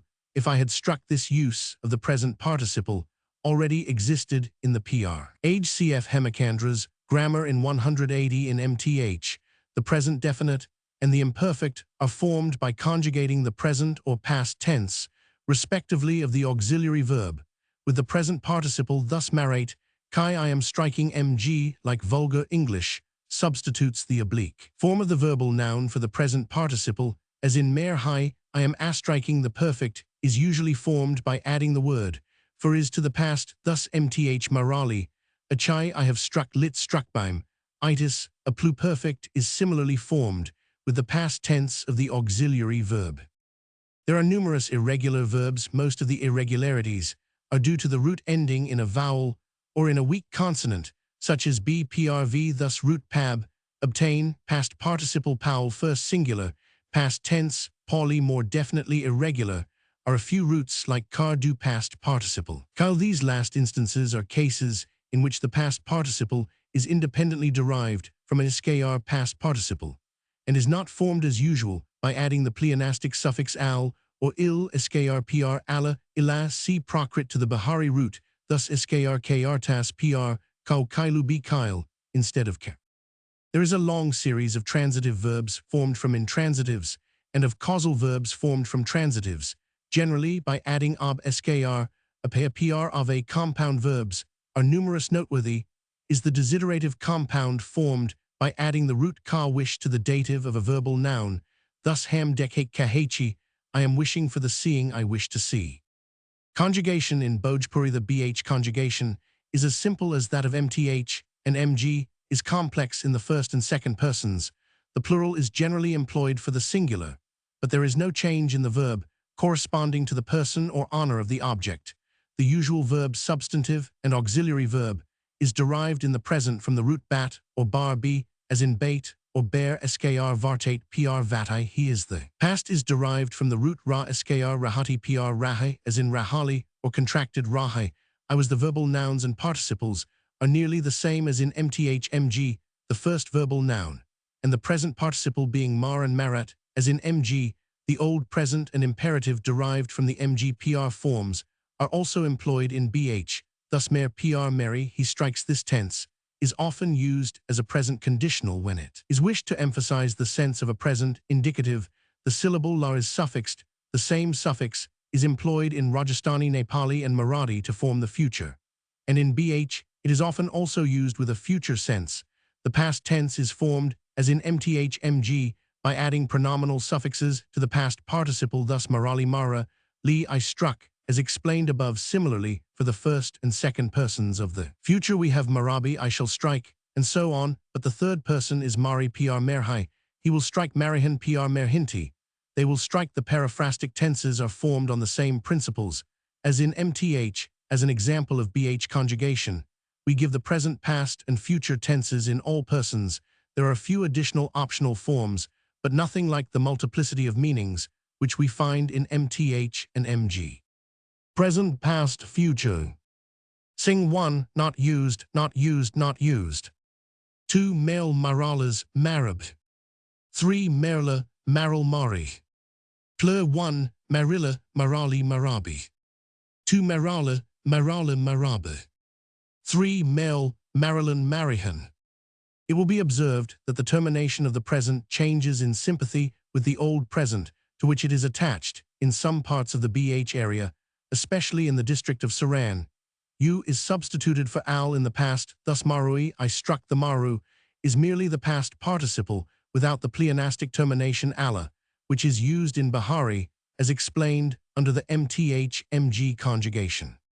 Irregular verbs, the formation of transitive and causal verbs, and the treatment of compound verbs are on the same lines as in mth. Bahari literature in all three dialects. There are numerous vocepics transmitted by word of mouth. Several have been published at various times in the Journal of the Asiatic Society of Bengal and in the Zeitschrift der Deutschen Morgenländischen Gesellschaft. The only dialect which has any literarial literature is Maithili. The earliest writer of whom we have any record is Vidyapati Thakura Vidyapati Thakur, who lived at the court of Raja Siva Simha of Sugyana in Turhut in the 15th century.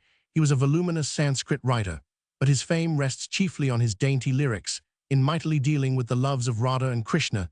These have exercised an important influence on the religious history of Eastern India. They were adopted and enthusiastically recited by the reformer Caitanya 16th century, and through him became the home poetry of the Bengali-speaking lower provinces. Their language was transformed, we can hardly say translated, into Bengali, and in that shape they have had numerous imitators. A collection of poems by the old master singer in their Maithili dress has been published by the present writer in his Chrestomathy of that language. The most admired of Vidyapati's successors is Manbad Jha, who died in 1788. He composed a Haribans or poetical life of Krishna, which has great popularity. Many dramas have been composed in Mithila. The fashion is to write the body of the work in Sanskrit and Prakrit, but the songs in Maithili, two dramas, the Parijata Harana and the Rukmaniparinya, are attributed to Vidyapati. Among modern writers in the dialect, we may mention Harsanatha, an elegant lyric poet and author of a drama entitled Usaharana, and Kandra Jha, whose version of the Ramayana and translation of Vidyapati's Sanskrit Purusaparixa are deservedly popular. Authorities: The Linguistic Survey of India, Vol. Roman 5, Part Roman 2, Calcutta 1903, gives a complete conspectus of Bahari in all its dialects and subdialects. See also Gar Grierson, 7 Grammars of the Dialects and Subdialects of the Bahari Language Parts. Roman 1 to Roman 8, Calcutta 18,830, 1887. These deal with every form of Bahari, except Standard Maithili and S.H. Kellogg, a grammar of the Hindi language, in which are treated High Hindi, also the colloquial dialects of Bhojpur Magadha Maithila, Roman 1002nd, ed. London, 1893. For Maithili, see Gar Grierson, An Introduction to the Maithili Language of North Bihar, containing a grammar Chrestomathy and vocabulary part. Roman 1 Grammar, Calcutta, 1881, 2nd, ed. 1909, Roman 2 Chrestomathy and vocabulary, Calcutta, 1882. For Vidyapati Thakura C.J. Beams, The Early Vaishnava Poets of Bengal in Indian Antiquary, Roman 21873 pp. 37 ff. The same on the age and country of Vidyapati, Ibid, Roman 40, 1875 pp. 299 ff.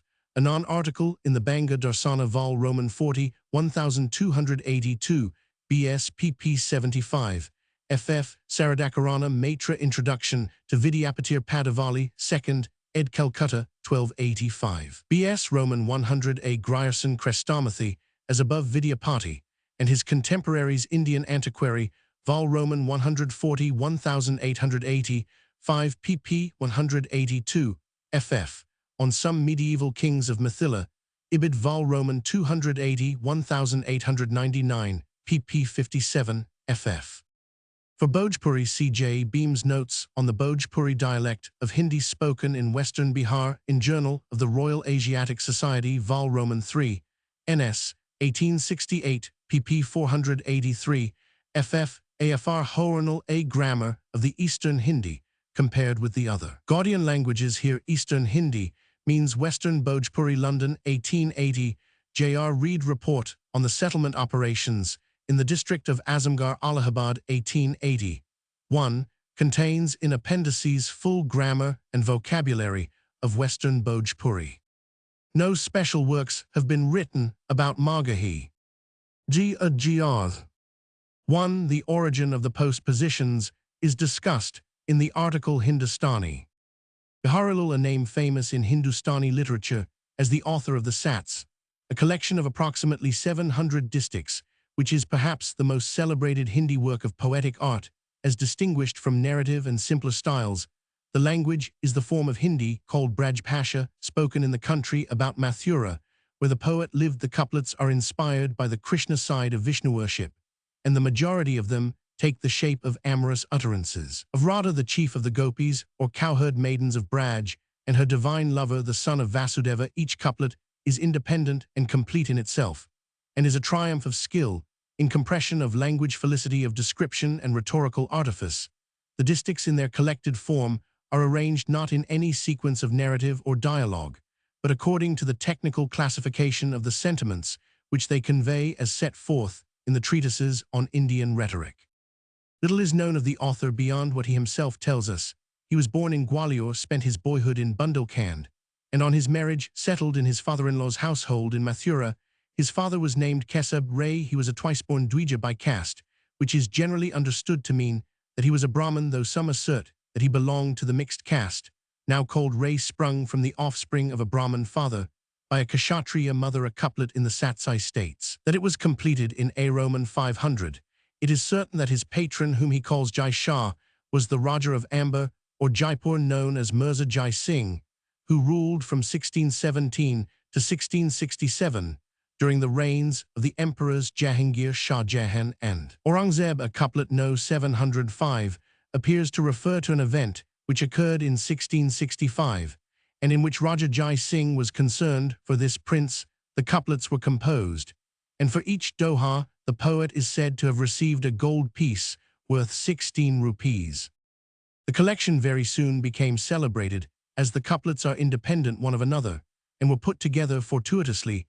As composed, many different recensions exist, but the standard is that settled by an assembly of poets under the direction of Prince Azam Shah, the third son of the Emperor Aurangzeb, 16,530,1707, and hence called the Azam Shahi. It comprises 726 couplets. The estimation in which the work is held may be measured by the number of commentators who have devoted themselves to its elucidation, of whom Dr. Grierson mentions 17. 2 of them were Musalmans, and 2 other commentaries were composed for Musalman patrons.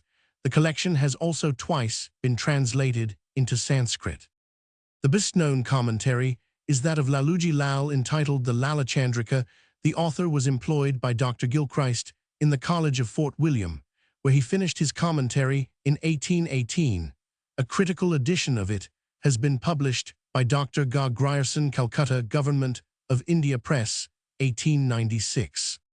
Roman 100, J. Roman 50. Bijapur, an ancient city and modern district of British India in the southern division of Bombay. It is a station on the Southern Maratha Railway. 60 Roman 1000 S of Shalapur. The ancient city was supplied with water by an elaborate underground system of reservoirs and aqueducts, which has been restored in part as a famine relief work. The population in 1901 was 23,811. The city used to be the extensive, splendid, and opulent capital of an independent sovereignty of the same name, but now retains only the vestiges of its former grandeur. It is still, however, the most picturesque collection of ruins in India. The city of Bijapur owed its greatness to Yusuf Adil Shah, the founder of the independent state of Bijapur. It consists of three distinct portions: citadel, the fort, and the remains of the city. The citadel, built by Yusuf Adil Shah, a mile in circuit, is of great strength, well built of the most massive materials, and encompassed by a ditch 100 ids wide, formerly supplied with water, but now nearly filled up with rubbish, so that its original depth cannot be discovered. Within the citadel are the remains of Hindu temples, which prove that Bijapur was an important town in pre-Mohammedan times. The fort, which was completed by Ali Adil Shah in 1566, is surrounded by a wall 6 Roman 1000 in circumference. This wall is from 30 to 50 ft high and is strengthened with 96 massive bastions of various designs. In addition, there are 10 others at the various gateways. The width is about 25 ft from bastion to bastion. Runs a battlemented curtained wall about 10 ft high. The whole is surrounded by a deep moat 30 to 40 ft broad. Inside these walls, the Bijapur kings bade defiance to all comers. Outside the walls are the remains of a vast city, now for the most part in ruins, but the innumerable tombs, mosques, caravanserais, and other edifices which have resisted the havoc of time afford abundant evidence of the ancient splendor of the place. Among its many buildings, three are specially worthy of mention. The Gumbaz, or tomb of Sultan Muhammad Adil Shah, which was built 16,261,656, is one of the most interesting buildings in the world. It is a square building 135 ft each way, which is surmounted by a great circular dome 198 ft high. The inside area, 18,360 ft, is greater than the Pantheon at Rome, 15,833 ft. When first built, the dome was covered by gold leaf, and the outer walls were adorned with stucco work picked out in gold and blue, but today there are very few traces of this 928 ornamentation of late years. This mosque has been thoroughly restored, and one portion is now used as a museum in which all objects of interest discovered in the surrounding country are exhibited. Next to this comes the Ibrahim Roza, or tomb and mosque of Ibrahim Adil Shah Roman II, which was completed about 1620, and is supposed to be one of the most exquisite buildings in the world after the Taj at Agra. It is said to have cost 1,700,000 and to have occupied 36 years in its construction. The Gagan Mahal, or ancient audience hall, is now a mass of ruins, but when complete must have been a beautiful building. The archway remains. It is over 60 ft span and about 90 ft high. Through this arch, Sikandar Adil Shah, the last king of Bijapur, was brought bound with silver chains, while on a raised platform sat Aurangzeb, the Mughal emperor, who had left Delhi 3 years previously to conquer the Deccan. This magnificent palace, where so many scenes historic in the Bijapur dynasty occurred, is now the abode of hundreds of pigeons. Their cooing is the only sound that breaks the silence of the old halls. History. The founder of the Bijapur dynasty, Yusuf Adil Shah, is said by Farishta to have been a son of the Ottoman Sultan Murad Roman II. When on his accession, Muhammad Roman II gave orders for the strangling of all his brothers. Yusuf was saved by a stratagem of his mother. He went to India, where he took service under the Bahmani king, the Deccan, and ultimately became a person of great importance at the court of Muhammad Roman II in 1489. He took advantage of the breakup of the Bahmani power to establish himself as an independent sultan at Bijapur. His dominions, including Goa on the west coast. He died in 1511. Goa had been taken by the Portuguese a few months before and was succeeded by his son Ismail, who reigned prosperously till 1534. The next king worth mentioning is Ali Adil Shah Roman I, who reigned from 1557 to 1579, and besides the fort, built the Jama Masjid, or Great Mosque, the aqueducts, and other notable works in the city. His son Ibrahim Roman 500 maintained the prosperity of the state. But under his successor, Muhammad Adil Shah Roman 500, the rise of the Maratha power under Shivaji began to make inroads upon it, and it was exposed to the yet more formidable ambition of Shah Jahan. On the death of Muhammad, the succession passed to Ali Adil Shah Roman II, and on his death in 1672 to his infant son Sikandar Adil Shah. The last of the race, the kingdom had been for some time rapidly falling to ruin, and in 1686, the Mughal Emperor Aurangzeb, who as Shah Jahan's general had unsuccessfully besieged the city under Muhammad Adil Shah, took Bijapur and annexed the kingdom to the Delhi Empire. Among the curiosities of the capital is the celebrated monster. Gun Maliki Maidan, stated to be the largest piece of cast bronze ordnance in the world. It was captured from the king of Ahmednagar by the king of Bijapur about the middle of the 17th century. An inscription on the gun recording that fact was erased by Aurangzeb, who substituted the present inscription, stating that he conquered Bijapur. In 1686, the city and territory of Bijapur remained annexed to Delhi till 1724, when the Nizam established his independence in the Deccan, and included Bijapur within his dominions. His sway over this portion of his acquisitions, however, was of brief duration, for being defeated by the Peshwa in 1760, he was compelled to purchase peace. By its cession to the Marathas, upon the fall of the Peshwa in 1818, Bijapur passed into the hands of the British, and was by them included in the territory assigned to the Raja of Satara in 1840. The territory of Satara was escheated through the failure of heirs. The city was made the administrative headquarters of the district in 1885. The district of Bijapur, formerly called Kalaji, occupies a barren plain sloping eastward from a string of feudatory Maratha states to the Nizam's dominions. It contains an area of 5669 sq Roman 1000, and its population in 1901 was 735,435, showing a decrease of 8, compared with an increase of 27 in the preceding decade, and a decrease of 21 in the period between 1872 and 1881. These changes in population reveal the effects of famine, which was very severely felt in 18,761,878, and again in 18,991,000. There is very little irrigation in the district. The principal crops are millet, wheat, pulse, oilseeds, and cotton. There are considerable manufactures of cotton and silk goods and blankets, and several factories for ginning and pressing cotton. The East Deccan line of the Southern Maratha Railway traverses the district from north to south. Bijapur, a native state of central India, in the Bundelkhand Agency area, 973 sq Roman 1000 pop 19. 110,500, revenue 10,000. Forests cover nearly half the total area of the state, which is believed to be rich in minerals, but lack of transport facilities has hindered the development of its resources. The state takes its name from the chief town Bijapur Pop in 1901 5220, which was founded by Bijay Singh, one of the Gond chiefs of Garha Mandla in the 17th century. It was conquered in the 18th century by Ch. Hatarsal, the founder of Panna, a Rajput of the Bundela clan, by whose descendants it is still held. It was confirmed to Ratan Singh in 1811 by the British government for the usual deed of allegiance. In 1857, Ban Pratap Singh rendered signal services to the British during the mutiny, being rewarded with certain privileges, and a hereditary salute of 11 guns. In 1866, he received the title of Maharaja and the prefix Sawai. In 1877, Ban Pratap was succeeded on his death in 1899 by his adopted son Sanwant Singh, a son of the Maharaja of Orchha. Bainur or Bainur, a town and district of British India, in the Bareilly division of the United Provinces. The town is about 3 Roman 1000 from the left bank of the Ganges. The population in 1901 was 17,583. There is a large trade in sugar.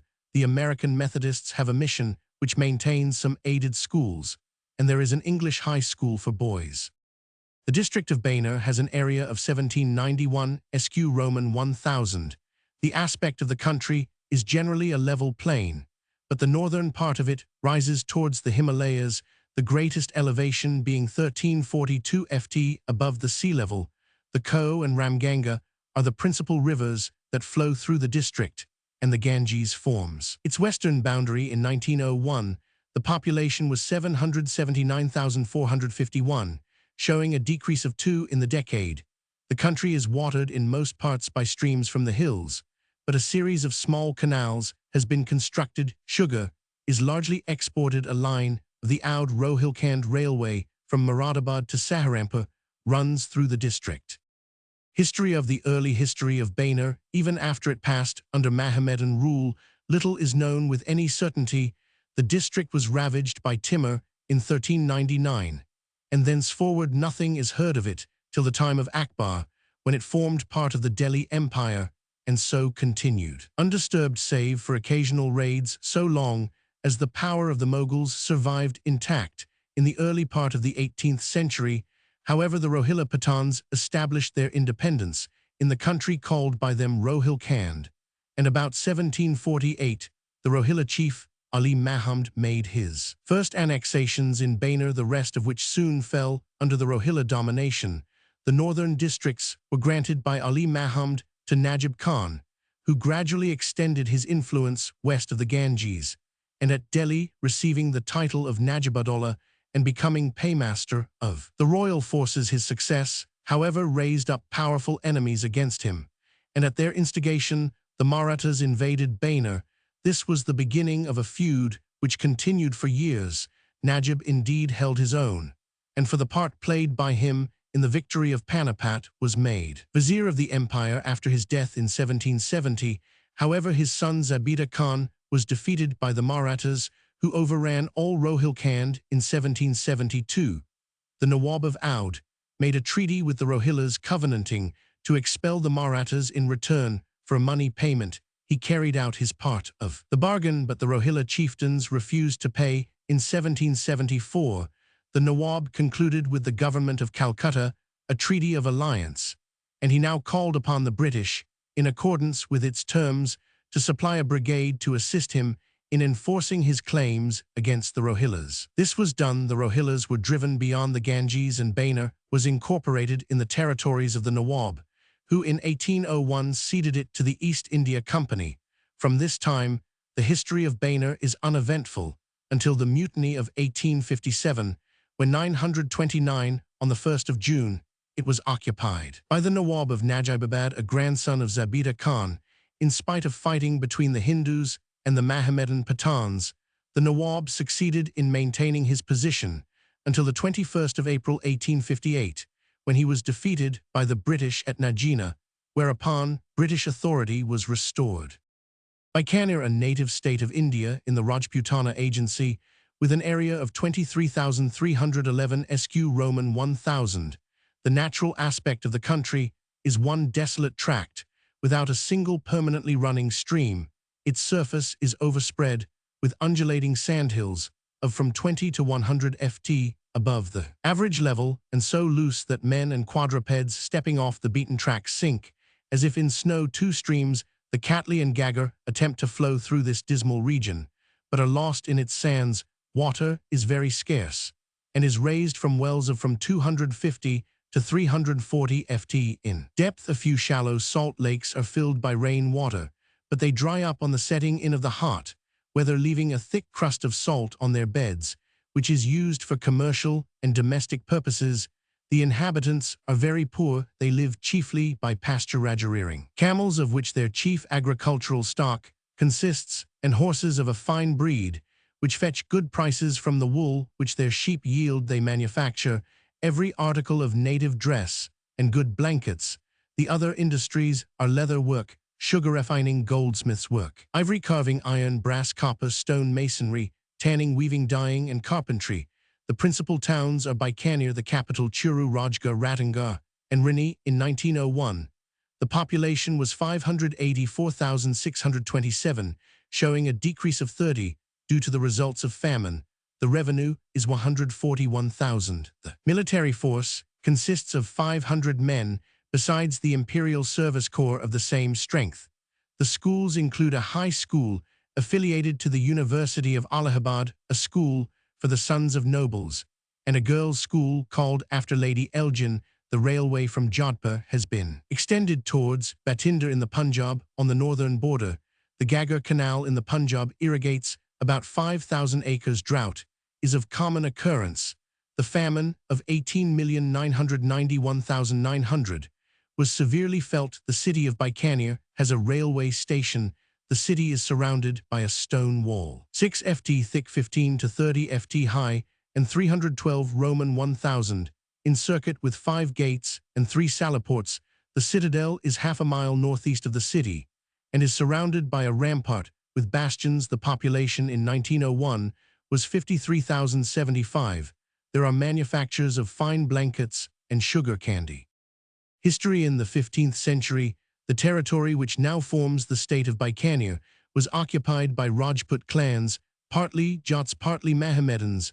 About 1465, Bika Ratha Rajput, sixth son of Rao Jodha, chief of Marwar, started out to conquer the country by taking advantage of the rivalries of the clans. He succeeded. In 1485, he built the small fort at the capital, which still bears his name, and in 1488 began the building of the city itself. He died in 1504, and his successors gradually extended their possessions. In the reign of Akbar, the chiefs of Bikaner were esteemed among the most loyal adherents of the Delhi Empire, and in 1570, Akbar married a daughter of Kalyan Singh. Kalyan's son Rai Singh, who succeeded him in 1571, was one of Akbar's most distinguished generals, and the first Raja of Bikaner. His daughter married Selim. Afterwards, the Emperor Jahangir. Two other distinguished chiefs of the house were Karan Singh, 16,311,669, who, in the struggle of the sons of Shah Jahan for the throne, threw in his lot with Aurangzeb,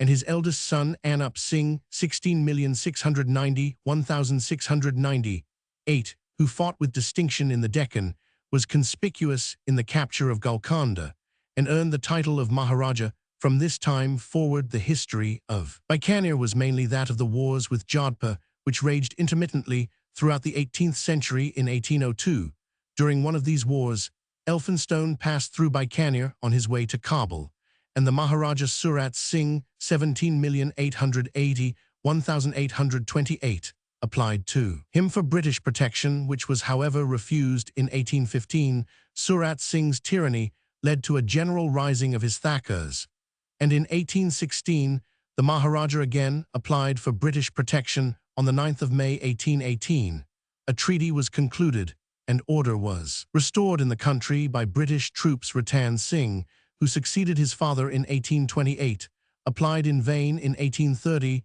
to the British government for aid against a fresh outbreak of his Thakurs, but during the next 5 years, dacoity became so rife on the borders that the government raised a special force to deal with it, the Shakhawati Brigade, and of this for 7 years Bikaner contributed part of the cost. Henceforth, the relations of the Maharajas with the British government were increasingly cordial. In 1842, Ratan Singh supplied camels for the Afghan expedition. In 1844, he reduced the dues on goods passing through his country, and he gave assistance in both Sikh campaigns. His son Sardar Singh, 18,511,872, was rewarded for help given during the mutiny by an increase of territory. In 1868, a rising of the Thakurs against his extortions led to the dispatch of a British political officer, by whom affairs were adjusted. Sardar Singh had no son, and on his death, in 1872, his widow and principal ministers selected Dungar Singh as his successor with the approval of the British government. The principal event of his reign was the rebellion of the Thakurs in 1883, owing to an attempt to increase the dues payable in lieu of military service. This led to the permanent location at Bikaner of a British political agent. Dungar Singh died in 1887 without a son, but he had adopted his brother Ganga Singh b. 1880, who succeeded as 21st chief of Bikaner with the approval of the government. He was educated at the Mayo College at Ajmer and was invested with full powers in 1898. He attended King Edward's coronation in 1902 and accompanied the British Army in person in the Chinese campaign of 1901 in command of the Bikaner Camel Corps, which also did good service in Somaliland in 1904. The state owes to this ruler the opening up of new railways across the Great Desert, which was formerly passable only by camels, and the tapping of the valuable coal deposits that occur in the territory. For his conspicuous services, he was given the Kaisari Hind Medal of the first class, made an honorary major in the Indian Army, a G Roman 100 Roman 1 E, a K Roman 100 S Roman 1, and A Roman 500 Roman 100 to the Prince of Wales. Bilaspur, a town and district of British India in the Chhattisgarh division of the Central Provinces, The town is situated on the right bank of the river Arpa. It is said to have been founded by a fisherwoman named Bilassa in the 17th century, and it still retains her name.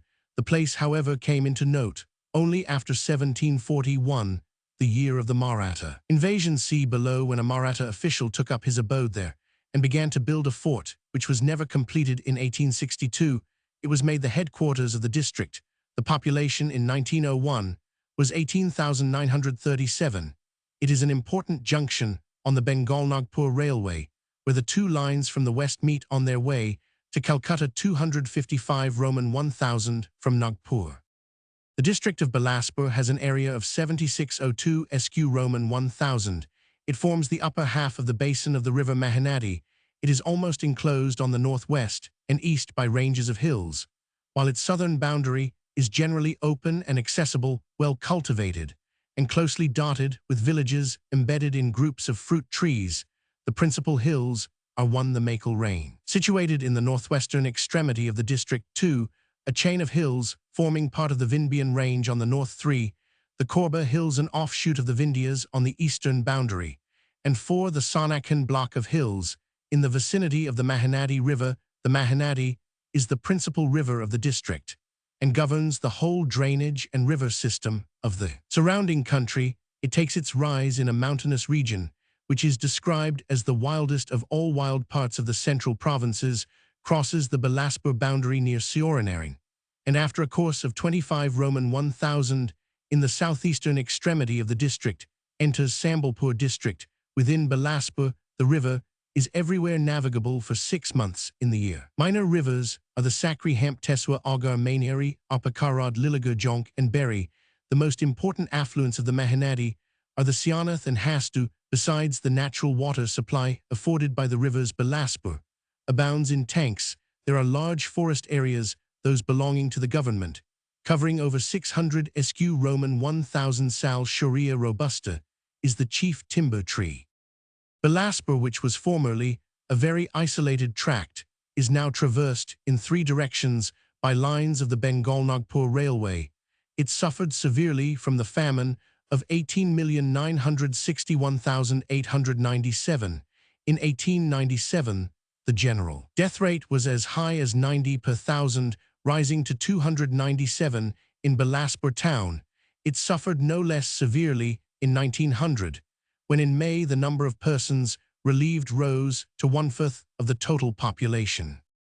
In 1901, the population was 1,012,972, showing a decrease of 13, compared with an increase of 14 in the preceding decade. In 1906, however, the new district of Drug was formed, which took away 739 sq Roman 1000 from Bilaspur. The population on this reduced area of Bilaspur in 1901 was 917,240.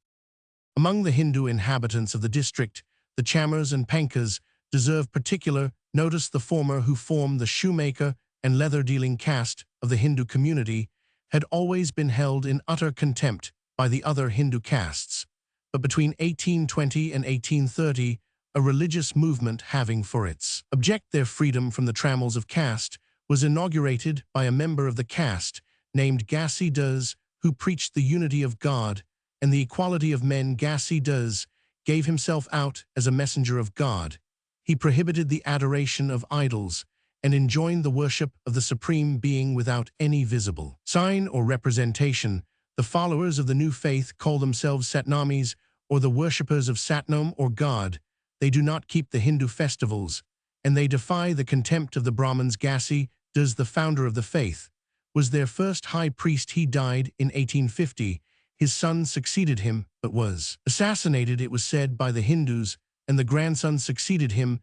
The Pankas, who form about 1/6 of the population, are all Kabir Panthas or followers of Kabir, a religious reformer of the 15th century.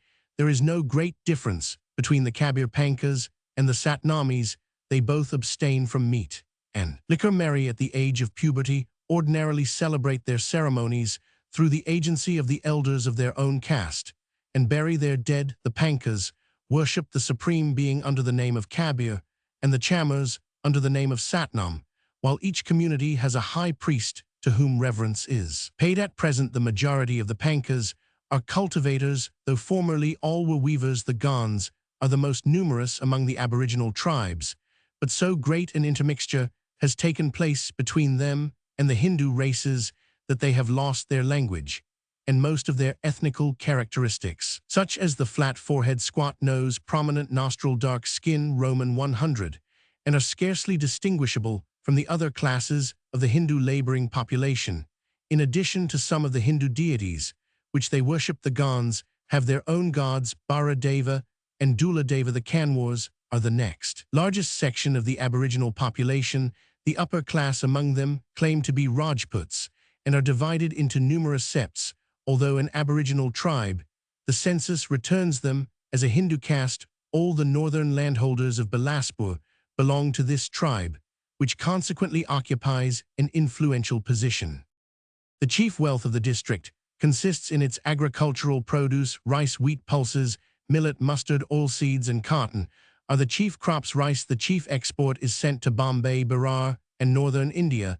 The Tushar silk industry is of considerable importance, and the silk is reputed the best in the central provinces. Sal and other timber is exported. Lac is sent in large quantities to Calcutta, and Mirzapur. Coal and iron are the chief minerals. Sandstone, for building purposes, is quarried near Bilaspur and Sioranarain. Among local industries, the most important is the weaving trade. The early history of the district is very obscure. From remote ages, it was governed by kings of the Hayhai dynasty of Ratanpur and Raipur, known as the Chhattisgarh Rajas, on account of 36 forts Gars, of which they were the lords. A genealogical list of kings of this dynasty was carefully kept up to the 55th representative in the year 1741, when the country was seized. Without a struggle by the Marathas of Nagpur, from 1818 to 1830, Bilaspur came under the management of the British government, the Maratha chief of Nagpur being then a minor. In 1854, the country finally lapsed to the British government, the chief having died without issue during the Sepoy Mutiny. A hill chief of the district gave some trouble, but he was speedily captured and executed. Bilbao, formerly sometimes written Bilboa, the capital of the province of Biscay in northern Spain, in 4315 N and 245 W, on the river Nervion on Ansa in Basque Ibezabal, and about 8 Roman 1000 inland from the Bay of Biscay. Pop 1980 3306. Bilbao is one of the principal seaports of Spain and the greatest of Basque towns. It occupies a small but fertile and beautiful valley shut in by mountains on every side, except towards the sea, and containing the fortified haven of Portugalete, the industrial town of Baracaldo Roman 5, and the villages of Santos and Las Arenas, where the Nervion broadens to form the Bay of Bilbao at its mouth. Bilbao comprises two distinct parts, ancient and modern. The new town lies on the left bank, while the old town rises on the right, in terraces. Communication across the river is afforded by 5 bridges, of which the oldest, San Antonio, is of stone and dates from the 14th century. The houses in the principal streets are built of hewn stone and are several stories high, with projecting eaves that give shelter from both sun and rain. Many of the streets in the old town are very narrow and have an appearance of cleanliness and quiet. For a long time, no carts or carriages were permitted to enter the city for fear of polluting and injuring the pavement, and the transport of goods was carried on in handcarts.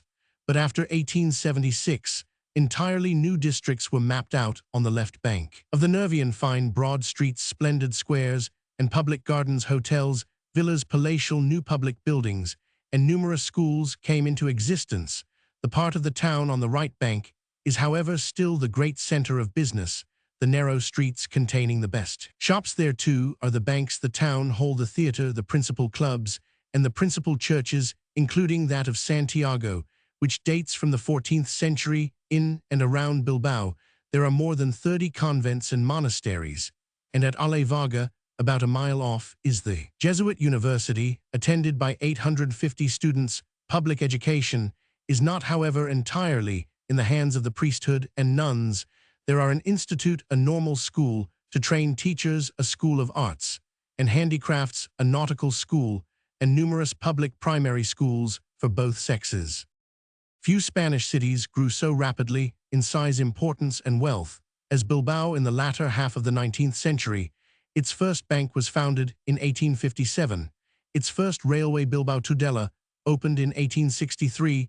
Thenceforward, despite the check it received from the Carlist rebellion of 18,701,876, and the contemporaneous decline of its wool and shipbuilding industries, its prosperity increased steadily. The population, 17,649 in 1870, rose to 50,734 in 1887, 74,076 in 1897, and 83,306 in 1900. This development was due principally to the growth of the mining and metallurgical industries from a very early period. As the Old English word Bilbo, a sword, attests, Bilbao was celebrated for the excellent quality of its steel blades. In modern times, it was the natural headquarters of the important steel and iron trades of the Basque provinces. Hence, it became the center of a network of railway lines unsurpassed in Spain. The Harbor Works Board, constituted in 1877, improved the river channel, and the bar made wharves and embankments, lighted the lower reaches of the river by electricity so as to allow vessels to enter by night, and constructed a breakwater and countermole outside the bar of the river Nervion between Santos, Portugalete, and the opposite headland at the village of Algeta, so as to secure deep anchorage and easy access to the river. The first dry dock was constructed in 1896. In 1905, it was supplemented by another, the largest in Spain. The exports are chiefly iron, the imports coal. Large quantities of wine from Navarre and the Ebro Valley are also sent abroad, and the importation of timber of all kinds from Scandinavia and Finland, and coastwise from Asturias, is of great importance in the coasting trade.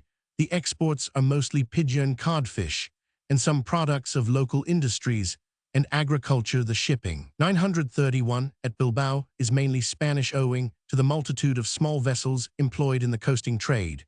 But from 1880 onwards, the majority of foreign ships were British. In 1904, 19 vessels of 2,267,957 tons were accommodated at Bilbao. More than 2,000 were Spanish, and nearly 700 British in the same year. New harbor works and lighting arrangements were undertaken on a large scale, and a movement was initiated for the revival of shipbuilding. Besides the mining and metallurgic industries, Bilbao has breweries, tanneries, flour mills, glass works, brandy distilleries, and paper, soap, cotton, and mosaic factories. Bilbao, or Belvao, as it was often called, was founded by Don Pedro López de Haro about 1300, and soon rose into importance. It was occupied by the French in 1795, and from 1808 to 1813, and in 1835 and 1874, it was unavailingly besieged by the Carlists. Bilbais, or Belbs, a town of Lower Egypt on the eastern arm of the Nile, 36 Roman 1000 NNE of Cairo, by rail, Pop 1907, 13,485. The Coptic name Phelbs seems to have been derived from Egyptian, but nothing is known of the place before medieval times. Considered the bulwark of the kingdom, on that side Bilbais was by the Moslems defended with strong fortifications. In 11,630,1164, it was besieged for 3 months by the Crusaders under Amalric, and in 1168 was captured and pillaged by another army of Crusaders. Napoleon, in 1798, ordered the restoration of the fortifications, but they have again fallen into decay. Bilbais was the first halting place of the English cavalry in their march on Cairo, after the fight at Tel el-Kebir on the 13th of September, 1882. Bilberry, bleaberry, or whortleberry, known botanically as Vaccinium myrtillus, natural order Ericaceae, a low-growing shrub found in woods, copses, and on heaths, chiefly in hilly districts. The stiff stems, from half a foot to 2 feet long, bear small ovate leaves with a serrate margin and small globose rosy flowers tinged with green. The berries are dark blue with a waxy bloom, and about 1/3 of an inch in diameter. They are used for tarts, preserves. Roman 100. The plant is widely distributed throughout the North Temperate and extends into the Arctic zone. Cowberry is a closely allied species. Roman 5. Vitis idea, growing in similar situations, but not found in the southeastern portion of England, distinguished by its evergreen leaves and red acid berry. Bilbo from the Spanish town, Bilbao, formerly called in England Bilboa, and famous like Toledo for its sword blades in the earliest English use of sword, especially one of superior temper in the plural form, as in Shakespeare's phrase, "Methought I lay worse than the mutines in the bilboes." It meant the irons into which offenders were put on board ship. Bilderdijk Willem, 17,561,830, one Dutch poet, the son of an Amsterdam physician, was born on the 7th of September 1756. When he was 6 years old, an accident to his foot incapacitated him for 10 years, and he developed habits of continuous and concentrated study. His parents were ardent partisans of the House of Orange, and Bilderdijk grew up with strong monarchical and Calvinistic convictions. He was, says de Costa, anti-revolutionary, anti-Barneveldtian, anti-Low-Evestanisch, anti-liberal. After studying at Leiden University, he obtained his doctorate in law in 1782 and began to practice as an advocate at The Hague 3 years later. He contracted an unhappy marriage with Rebecca Woesthoven. He refused in 1795 to take the oath to the new administration and was consequently obliged to leave Holland. He went to Hamburg and then to London, where his great learning procured him consideration. There he had as a pupil Katharina Wilhelmina Schweikart, 17,761,830, the daughter of a Dutch painter and herself a poet, when he left London in June 1797. For Braunschweig, this lady followed him, and after he had formally divorced his first wife, 1802, they were married in 1806. He was persuaded by his friends to return to Holland.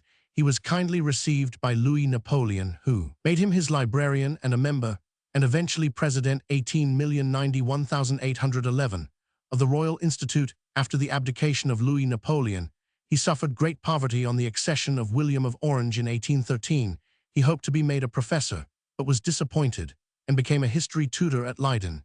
He continued his vigorous campaign against liberal ideas to his death, which took place at Haarlem on the 18th of December, 1831. A picture of the Bilderdijk household is given in the letters Vol Roman 5, 1850 of Robert Southey, who stayed some time with Bilderdijk in 1825. Madame Bilderdijk had translated Roderick into Dutch 18,231,824. For his work as a poet, see Dutch literature. His many-sided activity showed itself also in historical criticism. Geschiedenies des Vaderlands, 18,321,851, 13 vols, a conservative commentary on Wagenaar's Vaderlandse history in translations from Sophocles 1779 and 1789, of part of the Iliad, of the hymns and epigrams of Callimachus, and from the Latin poets in philology, Taal en Dichtkundige Verscheidenheden, 18,201,825, 4 vols, and in drame. Tragedies Floris de Weeft, 1808, Willem Roman 1 van Holland, 1808, and others. His most important poetical works are the didactic poem De Ziekte der Geleerden, The Disease of the Learned, 2 vols, 1807, a descriptive poem in the manner of de Lille in Het Buitenleven, 1803, and his fragmentary epic De Ondergang der Eerste Wereld, 1820. Other volumes were Meine Verlustigung, Leiden, 1781, Bloemtjens, 1785, Mengel Posage, 1799, 2 vols, Posage, 18,031,807, 4 vols, Mengelingen, 18,040,1808, 4 vols, Nieuw Mengelingen, 1806, 2 vols, Hollands Verlossing, 18,130,1814, 2 vols, Vaderlandse Uitbozemingen, Leiden, 1815, Winterbloemen, 1811, 2 vols, Roman 100, in some of which his wife collaborated. His poetical works were collected by Roman 1 de Costa, Haarlem, 18,561,859, 16 vols, with a biography of the poet. See also Meine Levensbeschrijving in Mengelingen and Fragment, 1830, for his Brieven ed. 18,361,837, by Roman 1 de Costa, and W. Meschert, Dr. Rockalloway and Bilderdijk Zeeën Leven en Werken, 2 vols, 1891. Belgic Byzantine, Belocum, chief town of the Ertegrol Sanjak of the Brusa Vilayet in Asia Minor, altitude 1900 ft, situated on a hill 212 Roman 1000 from its station on the Izmit-Angora Railway Pop, 10,500 Muslims, 7,200 Christians, 3,300. It is an important center of the silk industry and has several silk spinning factories. Bulfinger Georg Bernhard 16,930,1750, German philosopher, mathematician, and statesman, son of a Lutheran minister, was born on the 23rd of January 1693 at Cannstatt in Württemberg. As a boy he showed great aptitude for study and at first devoted himself to theology, but under the influence of Wolff's writings he took up mathematics and philosophy on the lines of Wolff and Leibniz. Returning to theology, he attempted to connect it with philosophy in a treatise Delucidations Philosophicae de Deo Anima Humana Mundo, Tübingen, 1725, 1746, 1768. This work, containing nothing original but giving a clear representation of Wolff's philosophy, met with great success, and the author was appointed to the office of preacher at the castle of Tübingen and of reader. The School of Theology in 1721, after 2 years' study under Wolff, he became professor of philosophy at Halle, and in 1724, professor of mathematics. His friends at Tübingen disapproved his new views, and in 1725, on Wolff's recommendation, he was invited by Peter the Great to lecture in St. Petersburg, where he was well received. His success in winning the prize of 1,000 crowns offered for a dissertation on the cause of gravity by the Academy of Sciences of Paris secured his return to his native land in 1731. In 1735, largely on account of his knowledge of military engineering, Duke Charles Alexander, 17,330,1737, made him a privy councillor, but his hands were tied owing to the frivolous atmosphere of the court on the death of the Duke. However, he became a member of the Regency Council and devoted himself with energy and success to the reorganization of the state in the departments of education, stata religion, agriculture, and commerce. His administration was uniformly successful, and he became, in a real sense, the head of the state. He died at Stuttgart on the 18th of February 1750. After his return from Russia, he won the highest respect at home and abroad, and Frederick the Great is recorded to have said of him, "He was a great man, whom I shall ever remember with admiration." Beside the Delucidations, he wrote De Harmonia Animi et Corporis Humani, Commentatio, Frankfurt and Leipzig, 1735, Tübingen, 1740, 1 De Origin et Permission Mali, 1724, an account of the Leibnizian Theodicy. For his life and times, see Taffinger Leichenred, Stuttgart, 1750, Prof. Abel in Moser's Patriot Archive, 1780, 9p 369, Spittler Wurm Schriffen 13p 421, G. Schwab in Morgenblatt, 1834. His philosophy, C. R. Wall Bilfinger's Monadology Zeitschrift, für Philosophie 80, 5 pp 66, 92, 200, 2230, 1 Leipzig, 1884, E. Zeller Geschichte Roman 500, Deutsch Philos Seit Leibniz, pp 283 Fall 294. Bilge, a corruption of bulge from fr bauge lat bulga, a bag deriving probably from an original Celtic word, the belly or widest part of a cask, the broad horizontal part of a ship's bottom above the keel, also the lowest interior part of the hull, hence bilgewater. The foul water which collects in the bilge keels are pieces of timber fastened to the bottom of a ship to reduce rolling sea shipbuilding. Bilharziosis. In various parts of Africa, the inhabitants are liable to suffer from a form of endemic hematuria caused by the presence of a parasite in the mucous membrane of the urinary passages. This parasite was discovered in 1852 by Bilharz and hence is generally known as bilharzia, though it has been more scientifically named schistosoma hematobium. The condition to which it gives rise is that of bilharziosis. For description and life history of the parasite, see trematodes. In man, the parasites and ova have been found in the minute veins of the bladder, ureter, and pelvis of the kidney. More rarely in other organs, where they infest the mucous and submucous tissues in an affected bladder. The mucous membrane presents swollen vascular patches of varying size or warty prominences, on which the urinary salts may be deposited. The ova often serve as a nucleus for urinary calculi. Similar changes may take place in the ureter, and the consequent swelling lead to obstruction to the passage of urine, and if left untreated to pyelitis and pyonephrosis. If the rectum be affected, the mucous membrane becomes thickened, polypoid growths form, and large submucous hemorrhages may take place. As to the mode of entrance of this parasite, opinion is divided. Some authorities favor the view that the entrance is through the skin urethra, or rectum, the result of bathing in infected water. Others, that it is taken by the mouth in water or uncooked fish. The symptoms to which it gives rise are hematuria, pain in the perineal region, and a greater or less degree of anemia through loss of blood.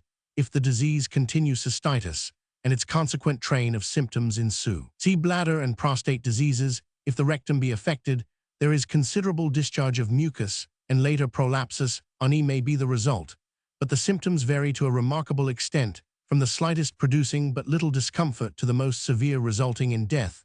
The liquid extract of male fern is the only drug used with much success. The symptoms caused by the parasite must be treated.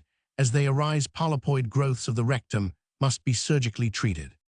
Bilin Czech Bylina, a town of Bohemia, Austria, 90 Roman 1000 N of Prague, by rail Pop, 1978-71, chiefly German. It is a very old town situated on the Biela, and contains a 17th century castle belonging to Prince Lobkowitz. In the vicinity of the towns are extensive lignite mines. Bilin is famous for its mineral springs, the Byliner Sauerbrunnen. They have a temperature of 45 F and contain a large proportion of bicarbonate of soda. About 4 million bottles of water are exported annually, and another article of export is the salt recovered from the water by evaporation. About 5 Roman 1000 to the S of the Sauerbrunnen lies the Boron or Byliner Stein 1763 FT, a large mass of phonolite or clinkstone with rare flora and fine view. The town is indeed surrounded by basaltic rocks, the largest of them being the Radelstein 2460 FT, from which a fine view is obtained. Bill. There are 3 words in English with distinct meanings and derivations. 1. A written, originally sealed document. The word is derived from the early English bill, Anglo-Latin billa, from Latin bulla, in the medieval sense of seal. It is a doublet, therefore, of bull. 2. A common Teutonic word for a long-handled cutting weapon, eng bill, bill's sword, or falchion o. Sax bill, Roman 1000 hg, bill mod ger bill, a pickaxe, no connection with ger bale, an axe of which the name and shape is preserved in the hedging bills used for pruning hedges and lopping the branches of trees. For an account of the weapon, see 2. Below 3. The beak of a bird. This may be connected with 2, but it does not appear in any Teutonic language other than English. In the English Parliament and similar legislative bodies, a bill is a form of statute, Q Roman 5, submitted to either house, which when finally passed becomes an act. The modern system of legislating by means of bill and statute appears to have been introduced in the reign of Henry Roman 6, superseding the older mode of proceeding by petitions from the Commons, assented to by the King and afterwards enrolled by the judges. A bill consists of a preamble reciting the necessity for legislation and clauses which contain the enactments for procedure. See Parliament. A bill in Chancery in former days in English law was a written statement of the plaintiff's case, whereby he complained of the wrong upon which the suit was based and prayed for relief. By the Judicature Acts 1873 and 1875, its place was taken by a writ and statement of claim. See pleading. A bill of indictment is a presentment against a prisoner charging him with an offense, and presented at quarter sessions or assizes to the grand jury. See indictment. A bill of costs is an account setting forth the charges and disbursements incurred by a solicitor in the conduct of his client's business. The delivery of a bill of costs is by statute a condition necessary before the solicitor can sue upon it. See costs. A bill of exceptions was formerly a statement in writing of objections to the ruling of a judge, who at the trial had mistaken the law either in directing the jury or in refusing or admitting evidence or otherwise. The bill of exceptions was tendered at any time before the verdict by counsel of the dissatisfied party, who required the judge to seal it. The case proceeded to the jury, and judgment being given, the point raised was brought before a court of error. Bills of exceptions were confined to civil cases. They were abolished by the Judicature Act 1875, and a motion for a new trial substituted sea trial. A bill of health is a document given to the master of a ship by the consul or other proper authority of the port, from which he clears, describing the sanitary state of the place. A bill of health may be either clean suspected or touched or foul. A clean bill imports that at the time the ship sailed no disease of an infectious or contagious kind. Is known to exist a suspected or touched bill that no such disease has as yet appeared, but that there is reason to fear it. A foul bill, that such a disease actually exists at the time of the ship's departure. Bills of health are necessary where the destination of the ship is a country whose laws require the production of such a bill before the ship is allowed into port, and where in default of such production the ship is subjected to quarantine. A bill of mortality in England was a weekly return issued under the supervision of the Company of Parish Clerks, showing the number of deaths in a parish. During the Tudor period, England suffered much from plague, and various precautionary measures became necessary. Quarantine or isolation was the most important, but to carry it out successfully, it was necessary to have early warning of the existence of plague in each parish or house. For this purpose, searchers, usually women, were appointed, who reported to the clerk the cause of each death in the parish. He, in turn, sent a report to the parish clerk's hall, from whence was issued weekly a return of all the deaths from plague and other causes in the various parishes, as well as a list of those parishes which were free from plague. Bills of mortality are usually said to date from 1538, when parish registers were established by Cromwell, Lord Essex, but there is extant a bill which dates from August 1535, and one which is possibly even earlier than this. It is certain that they first began to be compiled in a recognized manner in December 1603,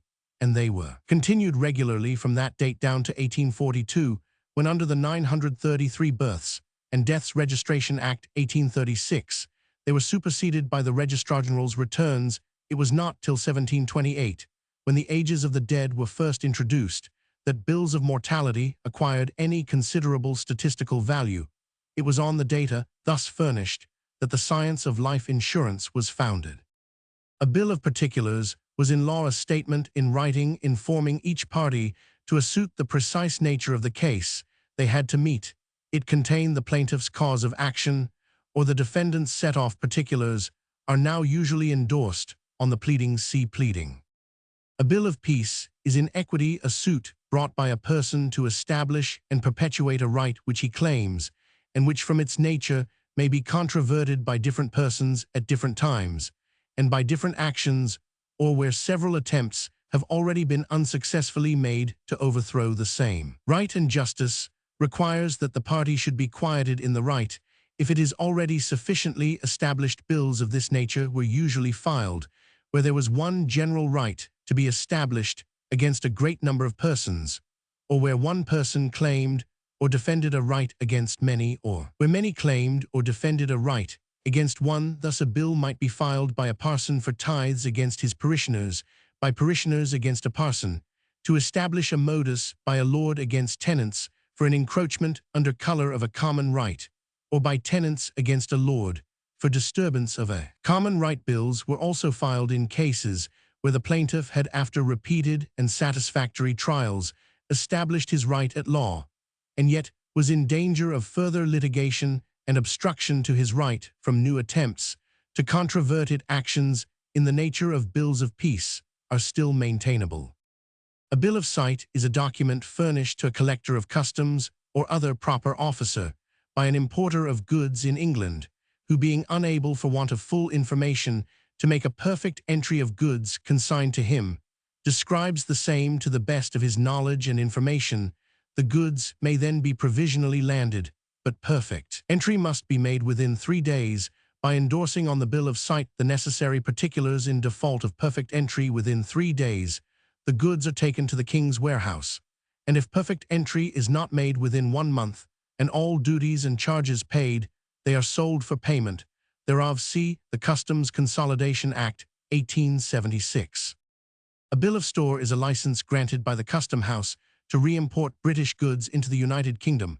All British goods re-imported into the United Kingdom are entered as foreign unless re-imported within 10 years after their exportation, and unless the property in the goods continues and remains in the person by whom they were exported, but in such case, they may be entered as British goods by bill of store, with the exception of corn, grain, meal, flour, and hops. Bill of victualling or victualling bill in its original meaning is a list of all stores for shipment, but now an order from an export officer of the customs for the shipment from a bonded warehouse, or for drawback of such stores as may be required and allowed with reference to the number of the crew and passengers on board a ship proceeding on an oversea voyage. It is made out by the master and countersigned by the collector of customs. Its object is to prevent frauds on the revenue. No such stores are supplied for the use of any ship, nor any articles taken on board deemed to be stores, unless they are borne upon the victualling bill, and any such stores relanded at any place in the United Kingdom, without the sanction of the proper officers of the customs, will be forfeited, and the master and owner will each be liable to a penalty of treble the value of the stores, or 100. A victualling bill serves as a certificate of clearance when there is nothing but stores on board the ship. See also adventure attainder, indemnity letter of credit, bill of exchange, bill of rights, and bill of sale for a bill of lading. See affreightment. T. A Roman 1. Aubin. Billed Varenne Jacques Nicolas 17,561,819, French revolutionist, was the son of an avocat at the Parliament of Paris. He was badly brought up by a feeble father or mother who combined immorality with religion and a libertine abbe. At 19, he donned the robe of an oratorian, but did not take the vows, and busied himself with literature rather than with religion. In 1785, he left the Oratorian College, where he was prefect of studies, came to Paris, married, and bought a position as avocat in the Parliament. Early in 1789, he published at Amsterdam a 3-volume work on the despotisme des ministers de la France, and he adopted with enthusiasm the principles of the Revolution. At the Jacobin Club, he became from 1790 one of the most violent of the anti-royalist orators. After the flight of Louis Roman XVI to Varennes, he published a pamphlet, L'Ecclésiaste, in which he demanded the establishment of a federal republic on the 1st of July.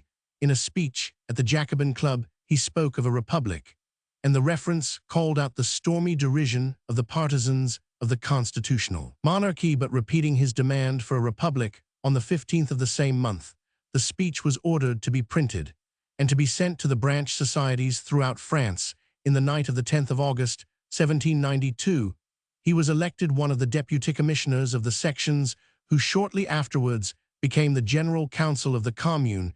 He was accused, though proof is lacking, of having been an accomplice in the massacres in the prison of the Abbaye. Elected a deputy of Paris to the National Convention, he at once spoke in favor of the immediate abolition of the monarchy, and the next day demanded that all acts be dated from the year 1 of the Republic. At the trial of Louis Roman XVI, he added new charges to the accusation, proposed to refuse counsel to the king, and voted for death within 24 hours. On the 2nd of June 1793, he proposed a decree of accusation against the Girondists. On the 9th, at the Jacobin Club, he outlined a program which the convention was destined gradually to realize: the expulsion of all foreigners not naturalized, the establishment of an impost on the rich, the deprivation of the rights of citizenship of all antisocial men, the creation of a revolutionary army, the licensing of all officers, servants, nobles, the death penalty for unsuccessful generals. On the 15th of July, he made a violent speech in the convention in accusation of the Girondists sent in August as representative on mission to the departments of the Nord and of Past Calais. He showed himself inexorable to all suspects. On his return, he was added to the Committee of Public Safety, which had decreed the arrest en masse of all suspects, and the establishment of a revolutionary army caused the Extraordinary Criminal Tribunal to be named officially Revolutionary Tribunal. On the 29th of October 1793, demanded the execution of Marie Antoinette, and then attacked Hebert and Danton. Meanwhile, he published a book, Les Elements du Républicanisme, in which he demanded a division of property, if not equally at least proportionally, among the citizens, but he became uneasy for his own safety, and turned 934 against Robespierre, whom he attacked on the 8th Thermidor as a moderate and a Dantonist. Surprised and menaced by the Thermidorian reaction, he denounced its partisans to the Jacobin Club. He was then attacked himself in the convention for his cruelty, and a commission was appointed to examine his conduct. That of some other members of the former Committee of Public Safety. He was arrested, and as a result of the insurrection of the 12th Germinal of the year 3, the 1st of April 1795, the convention decreed his immediate deportation to French Guiana. After the 18th Brumaire, he refused the pardon offered by the first consul in 1816. He left Guiana and took refuge in Port-au-Prince, Haiti, where he died of dysentery. In 1821 were published the Memoirs de Belaud, Varennes, Écrits à Port-au-Prince, Paris, 2 vols, but they are probably forgeries. An interesting autobiographical sketch of his youth, Tableau du Premier Age, composed in 1786, was published in 1888. In the Revue La Révolution, Franquet's The Facts of Such a Life need no comment. See, in addition to Histories of the Revolution, Fa Hollard les Auteurs de la Législative et de la Convention, 2nd ed. 1906. R.A. Billet 1. Like the Fr. billet, a diminutive of bill, a writing, a small paper or note commonly used in the 18th and early 19th centuries as a billet of invitation. A particular use of the word in this sense is to denote an order issued to a soldier entitling him to quarters with a certain person. See billeting. From meaning the official order, the word billet came to be loosely used of the quarters, thus obtained, giving rise to such colloquial expressions as a good billet. Hence arises the sense of billet as the destination allotted to anything. For example, in the saying of William Roman III, every bullet has its billet. Another special sense of the word is that of a voting paper found in the 17th century, especially with reference to the Act of Billets, passed by the Scottish Parliament in 1662.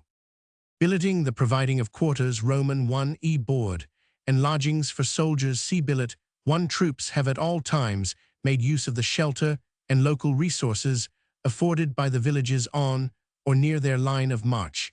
The historical interest of billeting in England begins with the repeated petitions against it in the reigns of Elizabeth, James Roman I, and Charles Roman I, which culminated in the Petition of Right.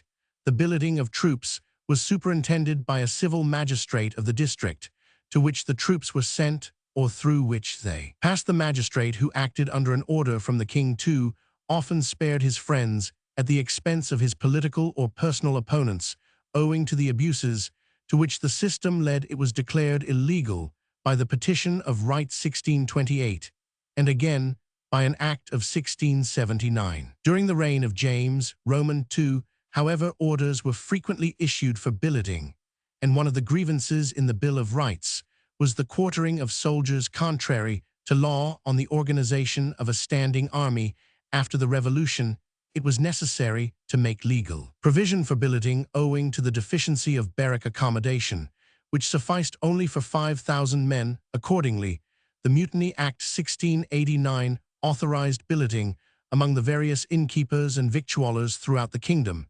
This statute was renewed annually from 1689 to 1879, when the Army Discipline Act, consolidating the provisions of the Mutiny Act, was passed. This statute was replaced by the Army Act 1881, renewed annually by a Commencement Act, which contains the provisions by which billeting is now regulated, but modern conditions have practically dispensed with the necessity for billeting. There is extensive barrack accommodation in most parts of the United Kingdom, and moreover troops are entrained or sent by sea when the distance to be covered is more than 1 day's march. In Scotland, the provisions as to billeting were assimilated to those in England in 1857, and in Ireland in 1879. The Army Annual Act 1909 provided for the billeting of the territorial forces in case of national emergency on occupiers of any kind of house, at the discretion of the Chief Officer of Police. Billiards, an indoor game of skill played on a rectangular table 1, and consisting in the driving of small balls with a stick called a cue, either against one another or into pockets, according to the methods and rules described below. The name probably originated in the Fr. bill, connected with eng billet, signifying a stick. Of the origin of the game comparatively little is known Spain, Italy, France, and Germany, all being regarded as its original home by various authorities. In an American textbook, Modern Billiards, it is stated that Catker Morcan Sechathach, King of Ireland in the 2nd century, left behind him 55 billiard balls of brass, with the pools and cues of the same materials. The same writer refers to the travels of Anacharsis through Greece 400 B. Roman 100, during which he saw a game analogous to billiards. French writers differ as to whether their country can claim its origin, though the name suggests this, while it is generally asserted that Henrique Devine, an artist who lived in the reign of Charles Roman IX, gave form and rule to the pastime. The Dictionnaire Universal and the Académie des Dieux ascribe its invention to the English Boylet in the first work, says billiards appear to be derived from the game of bowls. It was anciently known in England, where perhaps it was invented. It was brought into France by Louis Roman XIV, whose physician recommended this exercise. In the other work mentioned, we read it would seem that the game was invented in England. It was certainly known and played in France in the time of Louis Roman 1,114,230,1483. Strutt, a rather doubtful authority, notwithstanding the reputation attained by his sports and pastimes of the people of England, considers it probable that it was the ancient game of Paley-Mail Pall Mall on a table, instead of on the ground or floor. An improvement, he says, which answered two good purposes. It precluded the necessity of the player to kneel or stoop exceedingly when he struck the bowl, and accommodated the game to the limits of a chamber, whatever its origin, and whatever the manner in which it was originally played. It is certain that it was known in the time of Shakespeare, who makes Cleopatra, in the absence of Antony, invite her attendant to join in the pastime. Let us to billiards, come Charmian. Anton Cleo Act, Roman 2 SC 5. In Cotton's Complete Gamester, published in 1674, we are told that this most gentile, cleanly, and ingenious game was first played in Italy, though in another page he mentions Spain as its birthplace. At that date, billiards must have been well enough known, for we are told that, for the excellency of the recreation, it is much approved of, and played by most nations of Europe, especially in England, there being few towns of note therein which hath not a public billiard table, neither are they wanting in many noble and private families in the country. The game was at one time played on a lawn like modern croquet. Some authorities consider that in this form it was 935, introduced into Europe from the Orient by the Crusaders.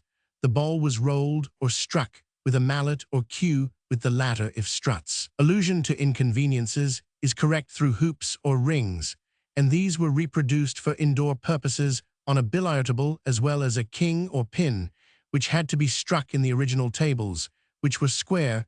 There was one pocket, a hole, in the center of the table as on a bagatelle board, the hoop or ring being retained. Then came similar pockets along one of the side cushions sunk in the bed of the table. And eventually, the modern table was evolved a true oblong or double square, with pockets opening in the cushions at each corner. And in the middle of each long side, the English tables are of this type, small bags of netting being attached to the pockets. The French and American game of billiards is played on a pocketless table. We shall deal first with the English game. English billiards. The English table consists of a framework of mahogany or other hard wood with 6 legs, and strong enough to bear the weight of 5 slabs of slate, each 225 ft wide by 6 ft 112 in, and about 2 in thick, these having been fitted together with the utmost accuracy to form a level surface, and a green cloth of the finest texture having been tightly strained over it. The cushions are screwed on, and the pockets for which provision has been made in the slates are adjusted, as the inside edge of the cushion is not perpendicular to the bed of the table, but is beveled away, so that the top overhangs the base by about 34 in. The actual playing area of the table is 6 ft wide, but is 112 in, short of 12 ft long. The height of the table is 2 ft 8 in, measured from the floor to the cloth. The cloth is in the shape shown in the diagram. The billiard spot, measured from the nearest point of the face of the cushion, B pyramid spot. Roman 100 center spot. XY bulk line. Roman 500 semicircle of 11-12, in radius known as the Roman 500. The three spots are on the center line of the table and are usually marked by small circular pieces of black tissue paper or court plaster. Sometimes they are specially marked for the occasion in chalk. The bulk line and the D are marked either with chalk, tailor's pipeclay, or an ordinary lead pencil. No other marks appear on the tables. Smaller tables provide plenty of practice and amusement, provided that the relation of the length to the breadth be observed on these tables. Full-sized balls may be used, the pockets being made slightly smaller than in the full-size table. In the early part of the 19th century, the bed of the table was made of wood, occasionally of marble or stone. Green baize was used to cover both the bed and the cushions, the latter made of layers of list.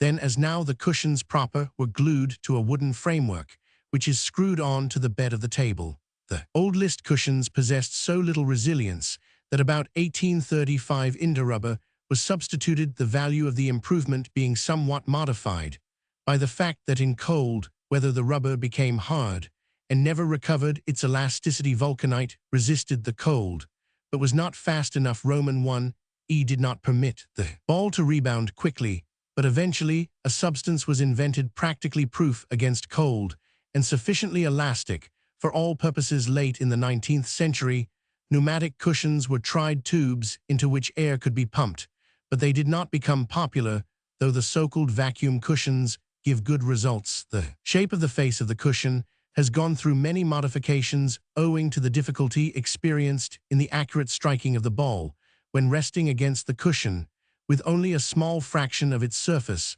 offered to the cue. But low cushions are now made, which expose nearly half of the upper part of the ball.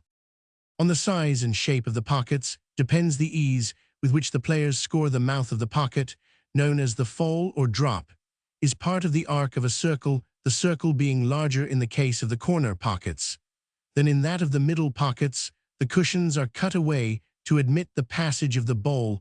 The corner pockets are measured by the length of the tangent drawn at the outside point of the arc to the cushion on either side. The middle pockets are measured at the points where the arc terminates in the cushions. The fall of the middle pockets, Roman 1e, the outside point of the arc, is on the line of the outside face of the cushion. That of the corner pockets is halfway down the passage cut in the cushions. From 1870 to 1885 matches for the championship were played on championship tables, the pockets measuring only 3 in at the fall.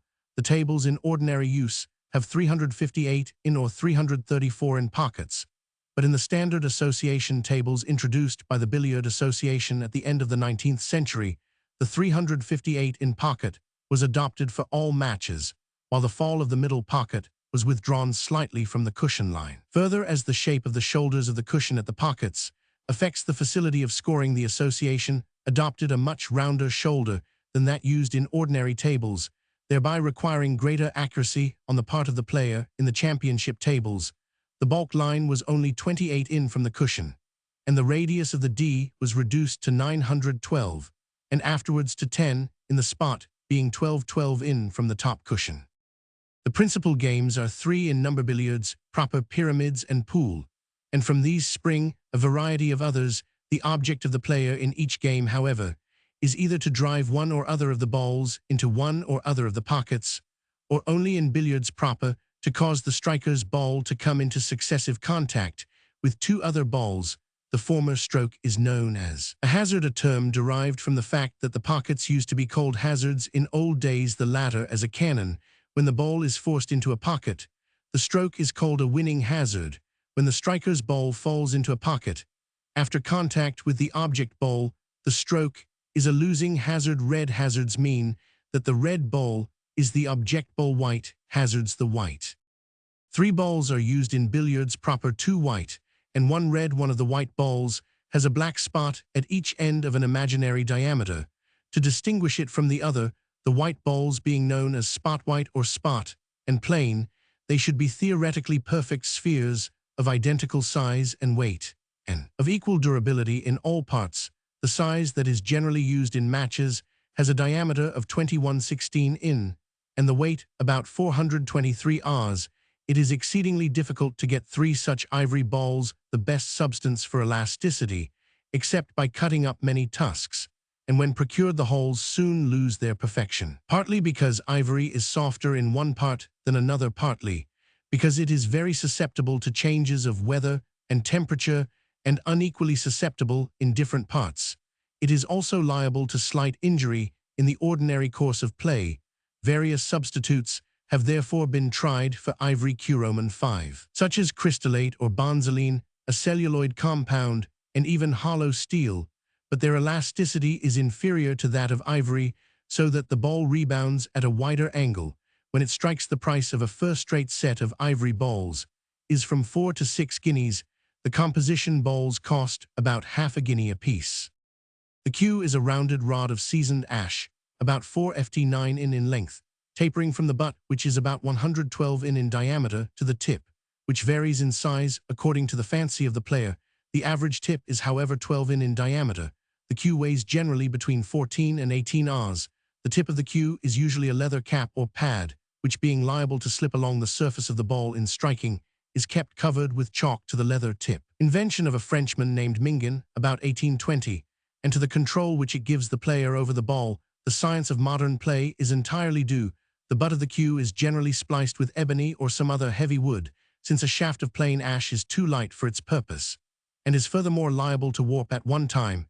It was lawful to use the butt of the Q, or even a special instrument, with a squared spoon-shaped end, called a mace or mast, in making strokes or giving misses, but now all strokes must be made with the point. The Q is held in one hand, and with the other the player makes a bridge by placing wrist and fingertips on the table, and extending his thumb so as to make a passage along which to slide his Q, and to strike the ball, as it is not always possible to reach the ball in this way. Longer Qs, the half butt and long butt, are required. They are used with a rest, a shaft of wood at the end of which, perpendicular to the axis, is fastened, and of wood or metal, the Q being rested on the upper half, while the lower is on the cloth. A long rest, about 6 ft long, is used with the long Qs. The short rest or jigger, about 4 ft long, with the ordinary Q, a marking board, and stands or racks for rests, and butts with iron and brush for the table, and a cover for the table when not in use, complete the billiard furniture of the room apart from its seating accommodation. The game of billiards proper consists of the making of winning and losing hazards and cannons.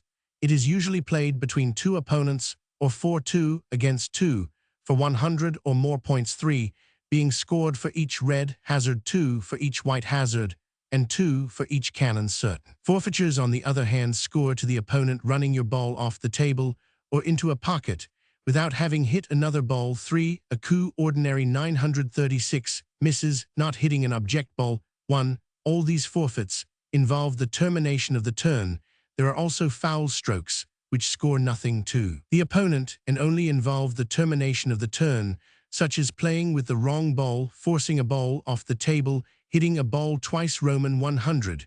When the red ball is pocketed, it is replaced on the billiard spot, if that is occupied, on the pyramid spot, if that too, on the center spot. But if the opponent's white ball is pocketed, it remains out of play till his turn comes. Public matches between adepts are played for higher points, but the rules which govern them are the same. The players have alternate turns, each being in play and continuing his break until he fails to score. The game commences by stringing for the lead and choice of balls. The players standing behind the balk line strike each a ball from the semicircle up to the top cushion, and he whose ball on its return stops nearest the bottom cushion has the choice of lead and balls. The red ball is placed on the spot at the commencement of the game, and the first player must break the balls.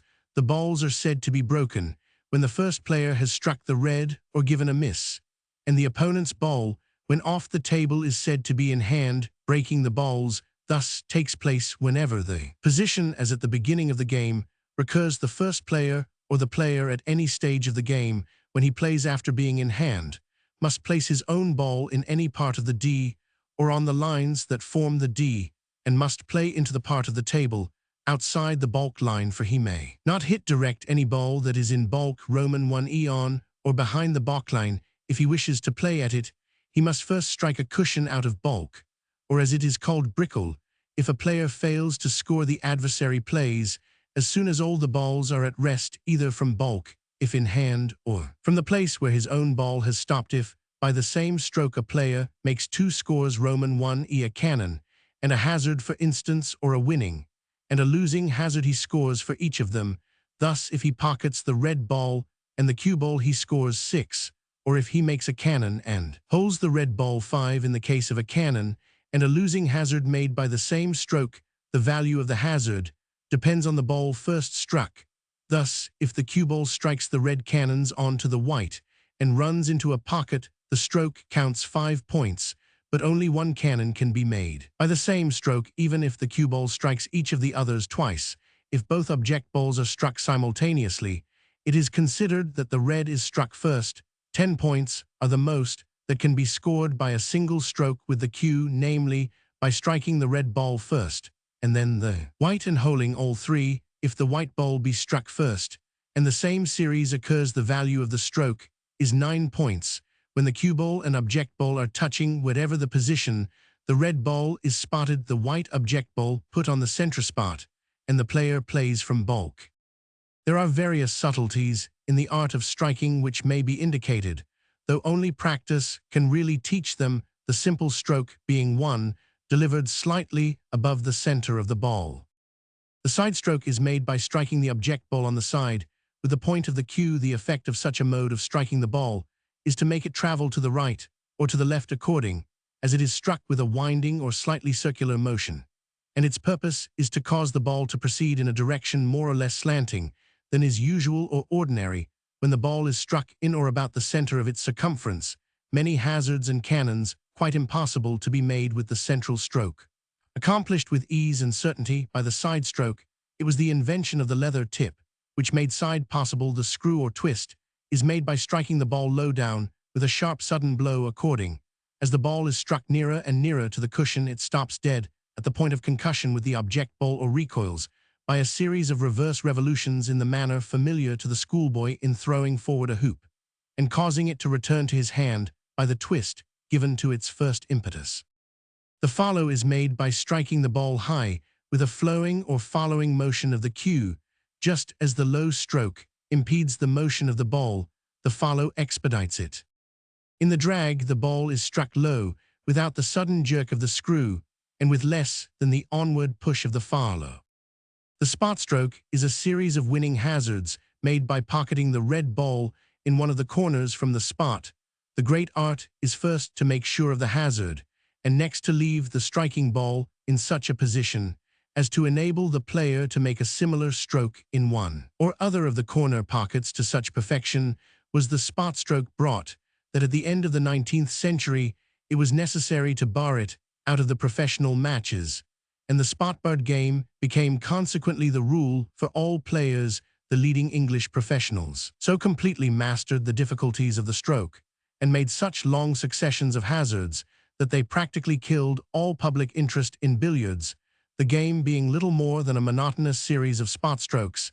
In 1888, W.J. Peel made 633 spots in succession, and in 1890, in a break of 33.04, the longest record, no less than 31.83 of the points was scored through spot stroke breaks.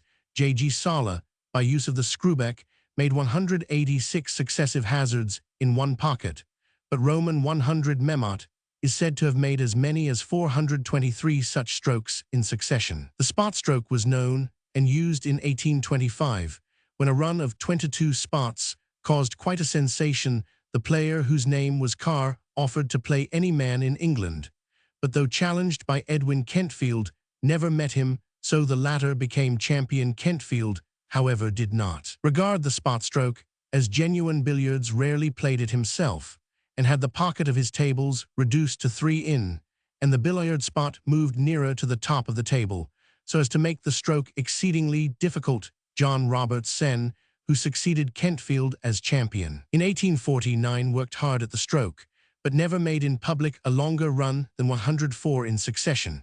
But W. Cook, John Roberts Jun, and others, assisted by the improvements made in the implements of the game, soon outdid Roberts Sen, only to be themselves outdone by W. Peel and W. Mitchell, who made such huge breaks by means of the stroke that it was finally barred. The association rules, providing that only 2 spots may be made in succession, unless a cannon is combined with a hazard, and that after the second hazard the red ball be placed on the center spot.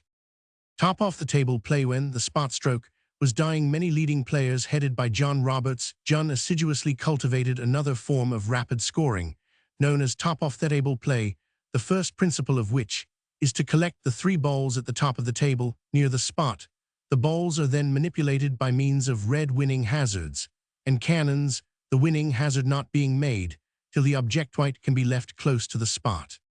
The push-stroke long series of cannons were also made along the edge of the cushion, mainly by means of the push-stroke, and with great rapidity, but eventually the push-stroke too was barred as unfair. It was usually employed when cue ball and object ball were very close together, and the third ball was in a line or nearly in a line with them. Then by placing the tip of the cue very close to the cue ball, and pushing gently and carefully, not striking the object ball, could be pushed aside, and the cue ball directed on ball 3.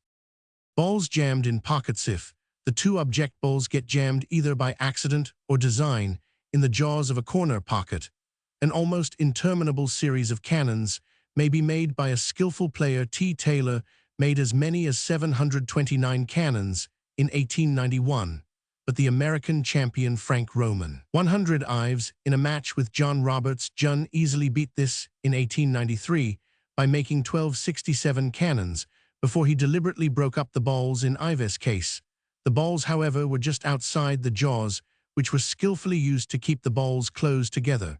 But in this game, which was a compromise between English and American billiards, 214 in balls and 314 in pockets were used under the aegis of the Billiard Association. A tacit understanding was arrived at that the position must be broken up. Should it occur, a similar position came into discredit in 1907 in the case of the cradle double kiss or anchor cannon, where the balls were not actually jammed, but so close on each side of a pocket that a long series of cannons could be made without disturbing the position. A stroke introduced by Lovejoy and carried to extremes by him. T. Rees and others, see below. The quill or feather stroke. This stroke was barred early in the game's history. It could only be made when the cue ball was in hand and the object ball just outside that part of the balklane that helps to form the Roman 500. The cue ball was set so close to the object ball as only not to touch it, and was then pushed very gently into the pocket, grazing the other so slightly as just to shake it, and no more. A number of similar strokes could thus be made before the object ball was out of position. A jenny is a losing hazard into one of the generally top pockets when the object ball is close to the cushion along which the pocket lies. It requires to be played with the side required to turn the ball into the pocket. Long jennies to the top pockets are a difficult and pretty stroke. Short jennies are into the middle pockets. Mass and piqué. Mass is a difficult stroke made by striking downwards on the upper surface of the cue ball, the cue being held nearly at right angles to the table, and the point not being directed towards the center of the ball. It is generally used to effect a cannon when the 3 balls are more or less in a line, the cue ball and the object ball being close together. The term mass is often used irregularly for pique made when the object ball is as close to the cue ball as the latter to the cushion or the third ball, or to make screwing impossible. The cue is then raised to an angle of almost 45 or 50, and its axis directed to the center of the cue ball, so that backward rotation is set up. Vignox, the French player, says le masse est un pique masse, is in fact pique combined with side. The perfection of billiards is to be found in the nice combination of the various strokes in such fashion as to leave the balls in a favorable position after each individual hazard and cannon, and this perfection can only be attained by the most constant and unremitting practice when the cue ball is so played that its center is aimed at the extreme edge of the object ball. The cue ball's course is diverted at what is called the natural or half-ball angle. If the balls were flat discs instead of spheres, the edge of one ball would touch the center of the other. The object ball is struck at 3/4 ball or quarter ball, according as the edge of 937. The cue ball appears to strike midway between the half-ball point and the center or edge, respectively, of the object ball. The half-ball angle is regarded as the standard angle for billiards, other angles being sometimes termed, rather vaguely, as rather more or less than half-ball. The angle of the cue ball's new course would be about 45, with the object ball fixed. but as the object ball moves immediately, it is struck. The cue ball is not actually diverted more than 33 from the prolongation of its original course, it being conventional among players to regard the prolongation of the course, and not the original track, when calculating the angle, the natural angle, and all angles may be modified by side and screw. The use of strength also makes the ball go off at a wider angle. Development in billiard play. The modern development of English billiards is due mainly to the skill of such leading players as John Roberts Sen and his son of the same name. Indeed, their careers form the history of modern billiards from 1849, when the elder Roberts challenged Kentfield, who declined to play for the championship. No useful comparison can be made between the last-named men and the change of cushions from list to Indirubber further complicates the question. Kentfield represented the best of the old style of play and was a most skillful performer, but Roberts had a genius for the game combined with great nerve and physical power. This capacity for endurance enabled him to practice single strokes till they became certainties when weaker men would have failed from sheer fatigue, and that process applied to the acquisition of the spot stroke was what placed him decisively in front of the players of his day, until a younger generation taught by him came forward in 1869. The younger generation had caught him up, and soon afterwards surpassed him at this stroke. Both W. Cook and J. Roberts Jun carried it to greater perfection, but they were in turn put entirely in the shade by W. Mitchell and W. J. Peel. It is curious to realize that John Roberts Sen developed the game chiefly by means of spot play, whereas his son continued the process by abandoning it. The public, however, liked quick scoring and long breaks, and therefore a substitute had to be devised. This was provided chiefly by the younger Roberts, whose fertility of resource and manual dexterity eventually placed him by a very long way at the head of his profession. In exhibition matches, he barred the spot stroke and gave his attention chiefly to top-off-the-table play. The next development was borrowed from the French game See Below, which consists entirely of cannons, both French and American professors giving undivided attention to cannons, and not being permitted to use the push stroke, arrived at a perfection in controlling or nursing the balls to which English players could not pretend. Yet the principles involved in making a long series of cannons were applied, and leading professionals soon acquired the necessary delicacy of touch. The plan is to get the three balls close to each other, say within a space which a hand can cover, and not more than from 4 to 8 in from a cushion. The striker's ball should be behind the other two, one of which is nearer the cushion, the other a little farther off and farther forward. The striker's ball is tapped quietly on the one next the cushion, and hits the third ball so as to drive it an inch or two in a line parallel to the cushion the ball first struck. Rebounds from the cushion, and at the close of the stroke, all three balls are at rest in a position exactly similar to that at starting, which is called by the French position mirror. Thus each stroke is a repetition of the previous one, the positions of the balls being relatively the same, but actually forming a series of short advances along the cushion with the push stroke. A great number of these cannons could be quickly made, say 50 in 312 minutes, and as that means 100-point scoring was rapid. Most of the great spotbird breaks contained long series of these cannons, and their value as records is correspondingly diminished, for in such hairsbreadth distances very often no one but the player, and sometimes not even he, could tell whether a stroke was made or missed, or was foul pushbarred. The cannons are played nearly as fast, but with most men the series is shorter, mass strokes being used when the cannon cannot be directly played. Championship. When Kentfield declined to play in 1849, John Roberts Sen assumed the title and held the position till 1870, when he was defeated by his pupil W. Cook. The following table gives particulars of championship matches up to 1885. Points. Date. Players won by 1200 Feb. 11, 1870, Cook B. Roberts Sen, 117. 1000 April 14, 1870, Roberts, Jun B. Cook, 478. 1000 May 30, 1870, Roberts, Jun B. Bowles, 246. 1000 Nov. 28, 1870, Jos Bennett B. Roberts, Jun 95. 1000 Jan. 30, 1871, Roberts, Jun B. Bennett, 363. 1000 May 25, 1871, Cook B. Roberts, Jun 15. 1000 Nav, 21 1871, Cook B. Joss Bennett 58. 1000 March 4 1872, Cook B. Roberts, Jun 201. 1000 Feb 4 1874, Cook B. Roberts, Jun 216. 1000 May 24 1875, Roberts Jun B. Cook, 163. 1000 Dec. 2018 75, Roberts Jun B. Cook, 135. 1000 May 28, 1877, Roberts Jun B. Cook, 223. 1000 Nav. 8 1880, Joss Bennett B. Cook 51. 1000 Jan. 12-13 1880, 1 Joss Bennett B. Taylor 90. 3000 March 30-31, and April 1 1885, Roberts Jun B. Cook 92.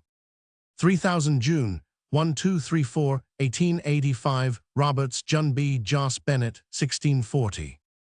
These games were played on 3-inch pocket tables, and John Roberts Jun fairly contended that he remained champion till beaten on such a table under the rules in force when he won the title, or under a new code to which he was a consenting party. A match was played for the championship between Roberts and Dawson in 1899 of 18,000 up level. The main departure from a championship game lay in the table, which had ordinary though not easy pockets instead of 3-inch pockets. The match excited much interest because Dawson, who had already beaten North for the Billiard Association Championship, was the first man for many years to play Roberts even, but Roberts secured the game by 14 points. After this, Dawson improved materially, and in 1899, for the second time, he won the Billiard Association Championship. His position was challenged by Diggle and Stevenson, who contested a game of 9,000 points. Stevenson won by 2,900, but lost to Dawson by 22-25 points. He beat him in January 1901, and though Dawson won a match before the close of the spring, Stevenson continued to establish his superiority, and at the beginning of 1907 was incontestably the English champion. Record scores at billiards have greatly altered since W. Cook's break of 936, which included 292 spots and was made in 1873. Big breaks are in some degree a measure of development, but too much weight must not be given to them, for tables vary considerably between easy and difficult ones, and comparisons are apt to mislead. Peel's break of 3304-1890 is the largest Allen score on record, and in the modern spotbird and pushbird game with a championship table, H.W. Stevenson in April 1904 made 788 against Roman 100 Dawson. In January 1905, John Roberts, however, made 821 in 50 minutes in a match with J. Duncan, champion of Ireland, but this was not strictly a record, since the table had not been measured officially by the Billiard Association. A break of 985 was made by Diggle in 1895 against Roberts on a standard table before the reduction in size of the pockets. On the 5th of March 1907, T. Rees began beating records by means of the anchor stroke, making 1269 521 cannons, and he made an unfinished 4593 with the same stroke, 2268 cannons. On the 23rd of March, further large breaks followed, including 23,769 by Dawson on the 20th of April 1907, and even more by Rees, and towards the end of the year, the Billiard Association ruled the stroke out. Handicapping. The obvious way of handicapping unequal players is for the stronger player to allow his opponent an agreed number of points by way of start, or he may owe points Roman 1, e not begin to reckon his score till he has scored a certain number. A good plan is for the better player to agree to count no breaks that are below a certain figure. The giver of points scores all forfeits for Mrs. Roman 100. If A can give B 20 points and B can give C 25 points, the number of points that A can give C is calculated on the following formula: 20-25, 20-25, 40. The handicap of barring one or more pockets to the better player, he having only 4 or 5 sockets to play into, has been abolished in company with other methods that tended to make the game tedious. Pyramids is played by 2 or 4 persons in the latter case in sides 2 and 2. It is played with 15 balls placed close together by means of a frame, in the form of a triangle or pyramid with the apex towards the player and a white striking ball. The center of the apex ball covers the second or pyramid 938 spot, and the balls forming the pyramid should lie in a compact mass, the base in a straight line with the cushion. Pyramids is a game entirely of winning hazards, and he who succeeds in pocketing the greatest number of balls wins. Usually, the pyramid is made of 15 red or colored balls, with the striking ball white. This white ball is common to both players, having decided on the lead. The first player, placing his ball in the box semicircle, strikes it up to the pyramid with a view either to lodge a ball in a pocket or to get the white safely back into bulk. Should he fail to pocket a red ball, the other player goes on and strikes the white ball from the place at which it stopped. When either succeeds in making a winning hazard, he plays at any other ball he chooses and continues his break till he ceases to score, and so the game is continued by alternate breaks until the last red ball is pocketed. The game is commonly played for a stake upon the whole and a proportionate sum upon each ball or life years. For instance, three's game and one's balls.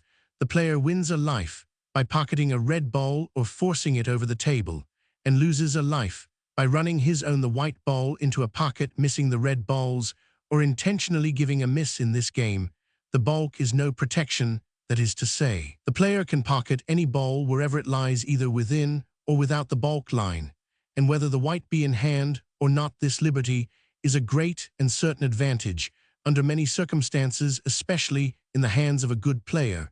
It is not a very uncommon occurrence for an adept to pocket 6 or 8 balls in a single break. Both Cook and Roberts have been known, indeed, to pocket the whole 15.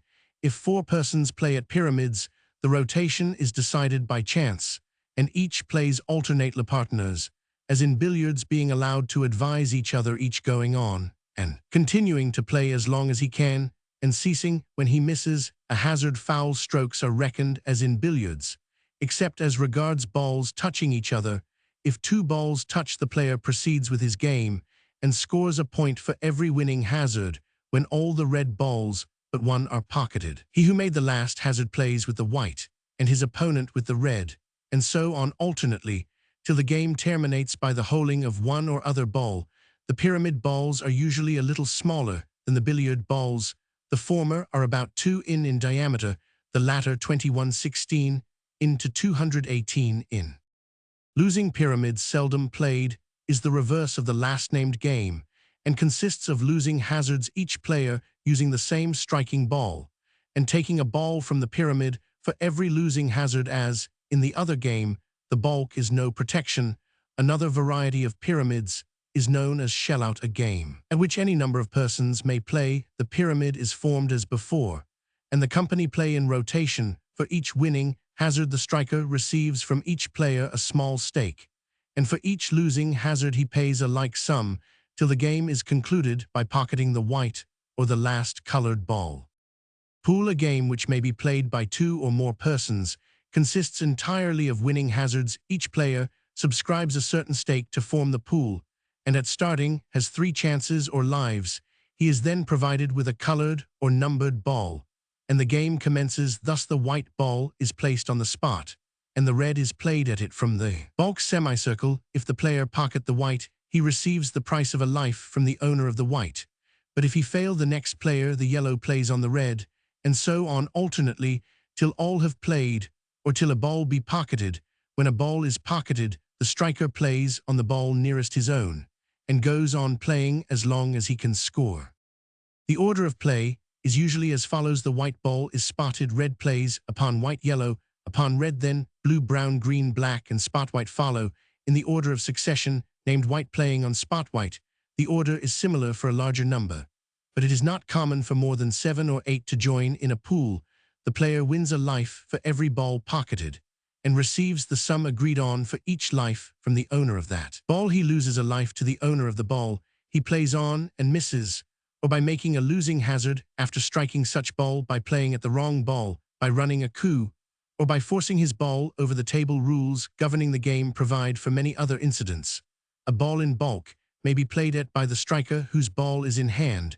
if the striker's ball be angled, that is so placed in the jaws of the pocket as not to allow him to strike the previously played ball, may have all the balls except his own, and the object ball removed from the table to allow him to try brickle from the cushion. In some clubs and public rooms, an angled ball is allowed to be moved an inch or two from the corner, but with a ball so removed the player must not take a life. When the striker loses a life, the next in rotation plays at the ball nearest his own, but if the player's ball happen to be in hand, he plays at the ball nearest to the center spot on the baulk line, whether it be in or out of baulk. In such a case, the striker can play from any part of the semicircle any ball lying in the way of the striker's ball, and preventing him from taking fair aim and reaching the object ball must be removed and replaced after the stroke. If there be any doubt as to the nearest ball, the distance must be measured by the marker or umpire, and if the distance be equal, the ball to be played upon must be decided by chance.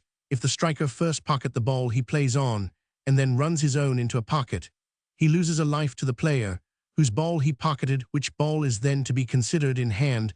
The first player who loses all his 3 lives can star, that is, by paying into the pool a sum equal to his original stake.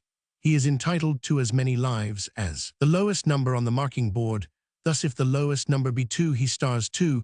If 1, he stars 1. Only 1 star is allowed in a pool, and when there are only 2 players left in, no star can be purchased. The price of each life must be paid by the player losing it immediately after the stroke is made, and the stake or pool is finally won by the player who remains longest in the game. In the event, however, of the 2 players last left in the pool having an equal number of lives, they may either play for the whole or divide the stake. The latter, the usual course, is followed, except when the combatants agree to play out the game when 3 players are left each with 1 life, and the striker makes a miss. The 2 remaining divide the pool, without a stroke-thighs rule being intended to meet the possible case of 2 players combining to take advantage of a third. When the striker has to play, he may ask which ball he has to play at, and if being wrongly informed he play at the wrong ball, he does not lose a life. In clubs and public rooms, it is usual for the marker to call the order and rotation of play red upon white and yellows your player, and when a ball has been pocketed, the fact is notified brown upon blue and green's your player in hand, and so on till there are only 2 or 3 players left in the pool. There are some varieties of the game which need brief mention. Single pool is the white winning hazard game played for stake, and so much for each of 3 or more lives. Each person has a ball, usually white, and spot white. The white is spotted, and the other plays on it from the box semicircle, and then each plays alternately spotting this ball. After making a hazard for each winning hazard, the striker receives a life. For each losing hazard he pays a life, and the taker of the 3 lives wins the game. No star is allowed in single pool. The rules regulating pool are observed. Nearest ball pool is played by any number of persons with the ordinary colored balls, and in the same order of succession. All the rules of pool are followed, except that the baulk is a protection. The white is spotted, and the red plays on it. After that, each striker plays upon the ball nearest the upper or outer side of the baulk line, but if the balls lie within the baulk line and the striker's ball be in hand, he must play up to the top cushion or place his ball on the spot. If his ball be not in hand, he plays at the nearest ball, wherever it may lie. Black pool. In this game, which lasts for half an hour, there are no lives. The player whose ball is pocketed paying the stake to the pocketer. Each player receives a colored ball and plays in order as in following pool. The white ball being spotted there is in addition, however, a black ball which is spotted on the center spot. When a player has taken a life, he may in some rooms and clubs must play on the black ball. If he pockets it, he receives a stake from each player, paying a stake all round. If he misses it or commits any of the errors for which he would have to pay at following pool, the black ball cannot be taken in consecutive strokes. Sometimes a pink ball spotted on the pyramid spot is added, and a single stake is paid all round to the man who pockets it, and a double stake on the black. It is also permitted in some rooms to take blacks and pinks alternately, without pocketing a colored ball between the strokes. Again, it is the custom in certain rooms to let a player, after the first round, play on any ball. The game is more amusing when as much freedom is allowed as possible, so that the taking of lives may be frequent. At the end of the half hour, the marker announces at the beginning of the round that it is the last round white, who lost a stroke at the beginning by being spotted, has the last stroke. If a player wishes to enter the game during its progress, his ball is put on the billiard spot just before white plays, and he takes his first stroke at the end of the round. Snooker pool. This is a game of many and elaborate rules. In principle, it is a combination of pyramids and pool. The white ball is the cue ball for all players. The pyramid balls set up, as in pyramids, count 1 point each. The yellow ball 2 points, green ball 3, and so on. The black is put on the billiard spot, the pink on the center spot, blue below the apex ball of the pyramid, brown, green, and yellow on the diameter of the semicircle, brown on the middle spot, green on the right corner spot of the D, yellow on the left. The players, having decided the order of play, generally by distributing the pool balls from the basket and playing in the order of colors as shown on the marking board, are obliged to strike a red ball first. If it is pocketed, the player scores 1 and is at liberty to play on any of the colored balls, though in some clubs he is compelled to play on the yellow. If he pockets a colored ball, he scores the number of points which that ball is worth, and plays again on a red ball, the colored ball being replaced on its spot, and so on. But a red ball must always be pocketed before a more valuable ball can be played at. When all the red balls have been pocketed, none are put back on the table. As at pyramids, remaining balls must be pocketed in the pool order, and are not replaced. The 939 penalties for missing a ball running into a pocket, Roman 100, are deducted from the player's score. They correspond to the values of the balls: 1 point if the red be missed, 2 if the yellow be missed, Roman 100. If, before hitting the proper ball, the player hits one of a higher value, the value of that ball is deducted from his score, but there is no further penalty. A player is snookered if his ball is so placed that he cannot hit a ball on which he is compelled to play. In this case, he is allowed in some rooms to give a miss, but in such a way that the next player is not snookered. In others, he must make a bona fide attempt to hit the proper ball off the cushion, being liable to the usual penalty if in so doing he hits a ball of higher value. In some rooms, it is considered fair and part of the game to snooker an opponent deliberately. In others, the practice is condemned. The rules are so variable in different places that even the printed rules are not of much value owing to local bylaws. Among other games of minor importance being played in a less serious spirit than those mentioned are selling pool, nearest ball pool, cork pool, and skittle pool. The directions for playing them may be found in Billiards Badminton Library Series. French and American billiards. French and American billiards is played on a pocketless table, the only kind of table that is used in France, though the English table with 6 pockets is also occasionally to be found in America.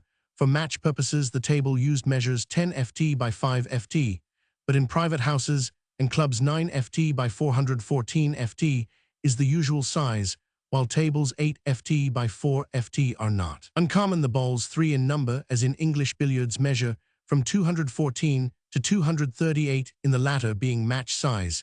Since they are both larger and heavier than the English balls, the cues are somewhat heavier and more powerful, so that better effects can be produced by means of side masses. Roman 100 only cannons, called in America caroms, in French caramboles, are played, each counting 1 point. The 3-ball carom game is the recognized form of American billiards. The table is marked with a center spot, red spot, and white spot.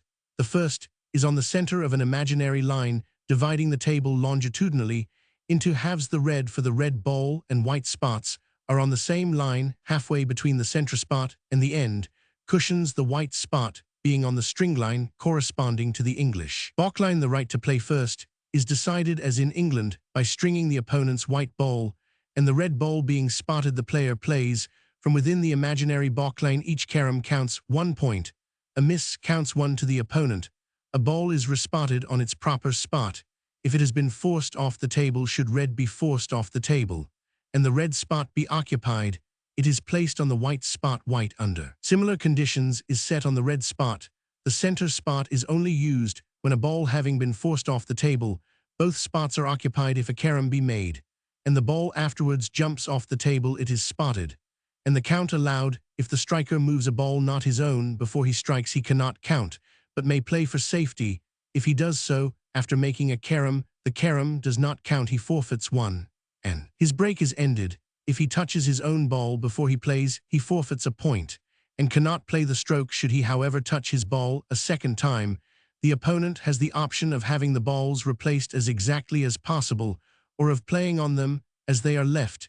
It is a foul stroke to play with the wrong ball, but if the offense is not detected before a second stroke has been made, the player may continue. Such long runs of caroms, chiefly on the rail along the cushion, have been made by professional players. H. Kirchhoff, the German champion, making 71.56 caroms in 1901 at Zurich.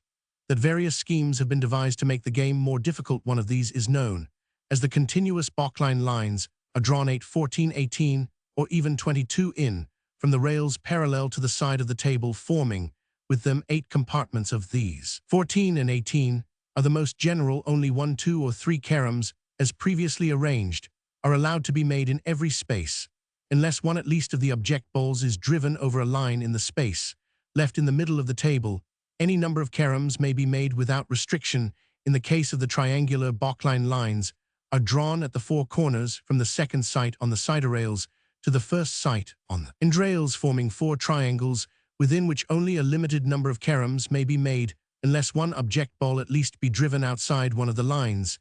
The anchor Bachlines were devised to checkmate the anchor shot, which consisted in getting the object balls on the rail, one on either side of a Bachline, and delicately manipulating them so as to make long series of caroms, each ball being in a different compartment. Neither had to be driven over a line. The anchor Bachlines form a tiny compartment 6 in by 3 and are drawn at the end of a Bachline where it touches the rail, and so divides the compartment into 2 squares. Only one shot is allowed in this anchor space, unless a ball be driven out of it. By these methods, crotching, getting them jammed in a corner, the balls and long series of rail caroms were abolished. The push stroke is strictly forbidden. The cushion carom game is a variety of the ordinary 3-ball game in which no carom counts unless the cue ball touches a cushion before the carom is completed. There is also 3-cushion carom, which is explained by its title, and the bankshot game in which the cue ball must touch a cushion before it strikes either ball. The cushion carom games are often used in handicapping. Other methods of which are for the better player to make a certain number of caroms or no count, and for the weaker to receive a number of points in the game. In France, billiards was played exclusively by the aristocracy and the richer middle class until the first part of the 17th century, when the privilege of keeping billiard rooms was accorded to the billardiers. Palmiers and billiards became the principal betting game and remained so until the time of Louis Philippe. The most prominent French player of late years is Maurice Vignox. The French game became the accepted one in the United States about 1870, and the best American players have proved themselves superior to the French masters. With the exception of Vignox, the best-known American masters have been Roman 1000, Dolly Schoffer, Slauson, Carter, Sexton, and Frank Roman 100.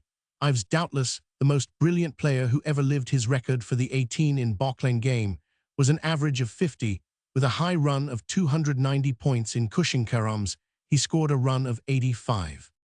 The 4-ball game, the original form of American billiards, is practically obsolete. It was formerly played on an English 6-pocket table with a dark red and a lighted ball, and 2 white ones. At present, when played an ordinary table is used, the rules being identical with those of the 3-ball game. Pool is played in America on a 6-pocket table with 15 balls, each bearing a number. There are several varieties of the game, the most popular being continuous pool, an expanded form of 15-ball pool, in which the balls are set up, as in English pyramids, the game being won by the player pocketing the majority of the 15 balls, each ball counting 1 point, the numbers being used only to distinguish them, as a player must always name or call the ball he intends to pocket, and the pocket into which he will drive it. The player who breaks plays first must send at least 2 balls to the cushion or forfeit 3 points. The usual method is to strike a corner ball just hard enough to do this, but not hard enough to break up the balls, as in that case, the second player would have too great an advantage. Balls pocketed by chance in the same play, in which a cold ball has been legitimately put down, are counted. All others pocketed by accident are replaced on the table. In 15-ball pool, each frame 15 balls constitutes a game. In continuous pool, The game is for a series of points, generally 100, the balls being set up again after each frame, and the player pocketing the last ball having the choice whether to break or cause his opponent to do so. The balls in 15-ball pool are generally all of one color, usually red. In pyramid pool, they are parti-colored as well as numbered. And the game, which usually consists of a single frame, is won by the player who, when all 15 balls have been pocketed, has scored the greatest aggregate of the numbers on the balls. In Chicago pool, each frame constitutes a game, and is won by the player scoring the highest aggregate of numbers on the balls, which are set up round the cushion opposite the diamond sights. The one being placed in the middle of the top cushion, opposite the player with the odd-numbered balls on the player's left, and those with even numbers on his right. The arrangement of the balls, however, varies, and is not important. Each player must strike the lowest numbered ball still on the table, forfeiting the number of points represented by the ball. Should his ball first hit any other ball, or should he pocket his own ball? If he pockets the proper ball, all others that fall into pockets on that play count for him. Also, missing the ball played at forfeits 3 points. Sometimes the number on the ball played at, as well as fouls of all kinds. Bottle pool is played with a cue ball, the 1 and 2 pool balls, and the leather pool bottle, which is stood upon its mouth in the middle of the table. A carom on 2 balls counts 2 points. Pocketing the 1 ball counts 1. Pocketing the 2 ball counts 2. Upsetting bottle from carom counts 5. Upsetting bottle to standing position counts 10. Or in many clubs, the game is won when this occurs. Otherwise, the game is for 31 points, which number must be scored exactly. A player scoring more than that number being burst, and having to begin over again. There are many penalties of 1 point, such as missing the object ball, foul, strokes, forcing a ball or the bottle off the table, pocketing one's own ball, and upsetting the bottle without hitting a ball. The game of 34 is played without a bottle, the scoring being by caroms, or pocketing the 2 object balls. Exactly 34 must be scored, or the player is burst. High-low jack game is played with a set of pyramid balls by any number of players, the order of starting being determined by distributing the small balls from the pool bottle. The 15 ball is high, the 1 low, the 9 jack, and the highest aggregate of numbers is the game, each of these 4 counting 1 point. The game consisting of 7 points, and therefore lasting at least for 2 frames. The balls are set up with the 3 counting balls in the center and broken as in pyramids, although balls accidentally falling into pockets count for the player, on which account the balls are sometimes broken as violently as possible. When 2 or more players, 940, have the same score, the high ball wins before the low Roman 100, as in the card game of the same title. Pin pool is played with 2 white balls, 1 red, and 5 small pins set up in diamond form in the center of the table, with the pin counting 5, the kingpin, in the middle. The pins being 3 in apart. Each player is given a small ball from the bottle, and this he keeps secret until he is able to announce that his points added to the number on his small ball amount to exactly 31. If he bursts, he must begin again. Points are made only by knocking down pins, which are numbered 1 to 5. Should a player knock down with 1 stroke all 4 outside pins, leaving the 5 pin standing, it is a natural, and he wins the game.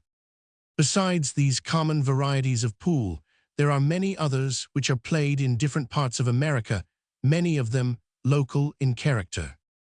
Bibliography. The scientific features of billiards have been discussed at more or less length in several of the following older works. See White Practical Treatise on the Game of Billiards, 1807. This was partly a translation of a French treatise published in 1805, and partly a compilation from the article in the Académie Universelle des Jeux issued in the same year, and since frequently reedited and reprinted. Le Musée des Jeux Paris, 1820. Monsieur Mingaud, The Noble Game of Billiards, Paris, 1834. A translation of the same by John Thurston, London, 1835. Kentfield, On Billiards, London, 1839. Founded principally on the foregoing works. Edward Russell Marden, Billiards, Game 500 Up, London, 1849. Turner, On Billiards, a series of diagrams with instructions, Nottingham, 1849. Captain Crawley. Billiard Book, London, 18,661,875. Roberts, On Billiards, 1868. Fred Hardy, Practical Billiards, edited by W. Dufton, 1867. Joseph Bennett, Ex-Champion Billiards, 1873. These older books, however, are largely superseded by such modern authorities as the following: J. Roberts, The Game of Billiards, London, 1898, W. Cook, Billiards, Burroughs, Watts, J. P. Buchanan, Hints on Billiards, Bell Sons, Modern Billiards. Brunswick, Bulk, Carlander, Co. New York, Broadfoot Billiards, Badminton Library, Longmans, Locock Side, and Screw Longmans, Roman 1000, Vignox, Le Billiard, Paris, 1889, a Howard Cady Billiards and Pool Spalding's Home Library, New York, Thatcher Championship Billiards, Old and New Chicago, 1898. For those interested in the purely mathematical aspect of the game, Hemming Billiards, mathematically treated, Macmillan. 1. In 1907, an oval table was introduced in England by way of a change, but this variety is not here considered. 2. A later form of lawn billiards again enjoyed a brief popularity during the latter half of the 19th century. It was played on a lawn, in the center of which was a metal ring about 512 in diameter, planted upright in such a manner as to turn freely on its axis on a level with the ground. The players, 2 or more, were provided with implements resembling cues about 4 ft long and ending in wire loops somewhat smaller in diameter than the wooden balls, 1 for each player, which were of such a size as barely to pass through the ring. In modern times, such games as billiards have afforded scope for various imitations and modifications of this sort. Billington Elizabeth, 17,681,818, British opera singer, was born in London, her father being a German musician named Weichsel and her mother a popular vocalist.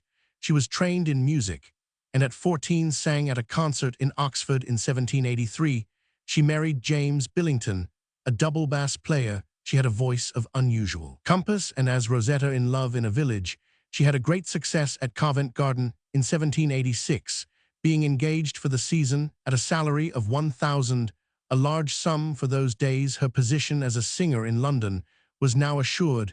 In 1794, she and her husband went to Italy, and Mrs. Billington appeared at Naples, where she was the heroine of a new opera, Inez di Castro, written for her by F. Bianchi, at Florence, at Venice, and at Milan. Her husband died suddenly during the tour, and in 1799 she married a Frenchman named Felicent, whom, however, she left in 1801. Returning to England, she appeared alternately at Covent Garden and Drury Lane. Her professional income during 1801, amounting to between 10,000 and 15,000 henceforward, she sang in Italian opera till the end of 1810, when ill health forced her to abandon her profession. In 1817, she was reconciled to her husband and went with him to live near Venice, where she died on the 25th of August, 1818. Bilitone, Dutch, Blitong, an island of the Dutch East Indies between Banca and Borneo, from which it is separated respectively by Casper and Karamata Straits. Politically, it is under an assistant resident. It is roughly circular in form, its extreme measurements being 55 Roman 1000 by 43, and its area 1773 sq Roman 1000 in physical structure. And in products, it resembles Banca. Its coasts are sandy or marshy in the interior. An extreme elevation of 1670 ft is found. The geological formation is Devonian and granitic with laterites. The mean annual rainfall is heavy, 102 to 126. In the day, temperature varies from 80 to 87 far. The nights are very cool. Like Banca, Bilitone is chiefly noted for its production of tin. The island forming the southern limit of the occurrence of this metal in this locality, there are upwards of 80 mines, which employ some 7,500 workmen, and have produced more than 6,500 tons of tin in a year. Iron is also worked on the rocks along the coast. Are found tortoises, trepang, and edible birds' nests, which are articles of export. The forests supply wood of different kinds for boat building, in which the inhabitants are expert, and also provide trade in coconuts, sago, gum, and other produce. The population is about 42,000, of whom some 12,000 are Chinese. The natives belong to 2 classes: the Orang Darat, the Aborigines thought to be akin to the Batas, and other branches of the pre-Malayan or Indonesian race, and the Orang Seka people of Malayan stock who live in boats. The coast is as a rule difficult of access, being beset with rocks and coral banks, and the best harbor is that At the chief town of Tanjung Pandan on the west coast, the island was formerly under the Sultan of Palembang, by whom it was ceded to the British in 1812, as no mention was made of it in the treaty between the British and Dutch in 1814. The former at first refused to renounce their possession, and only recognized the Dutch claim in 1824, till 1852 Belitung was dependent on Banca. Bill of exchange, a form of negotiable instrument, defined below, the history of which, though somewhat obscure, was ably summed up by Lord Chief Justice Cockburn in his judgment in Goodwin Roman 5 Robarts, 1875 Roman 50 R10 XPP 346,358. Bills of exchange were probably invented by Florentine Jews. They were well known in England in the Middle Ages, though there is no reported decision on a bill of exchange before the year 1603. At first their use seems to have been confined to foreign bills between English and foreign merchants. It was afterwards extended to domestic bills between traders, and finally to bills of all persons, whether traders or not. But for some time after they had come into general employment, bills were always alleged in legal proceedings to be drawn secundum usum et consuetudinem mercatorum. The foundations of modern English law were laid by Lord Mansfield, with the aid of juries of London merchants.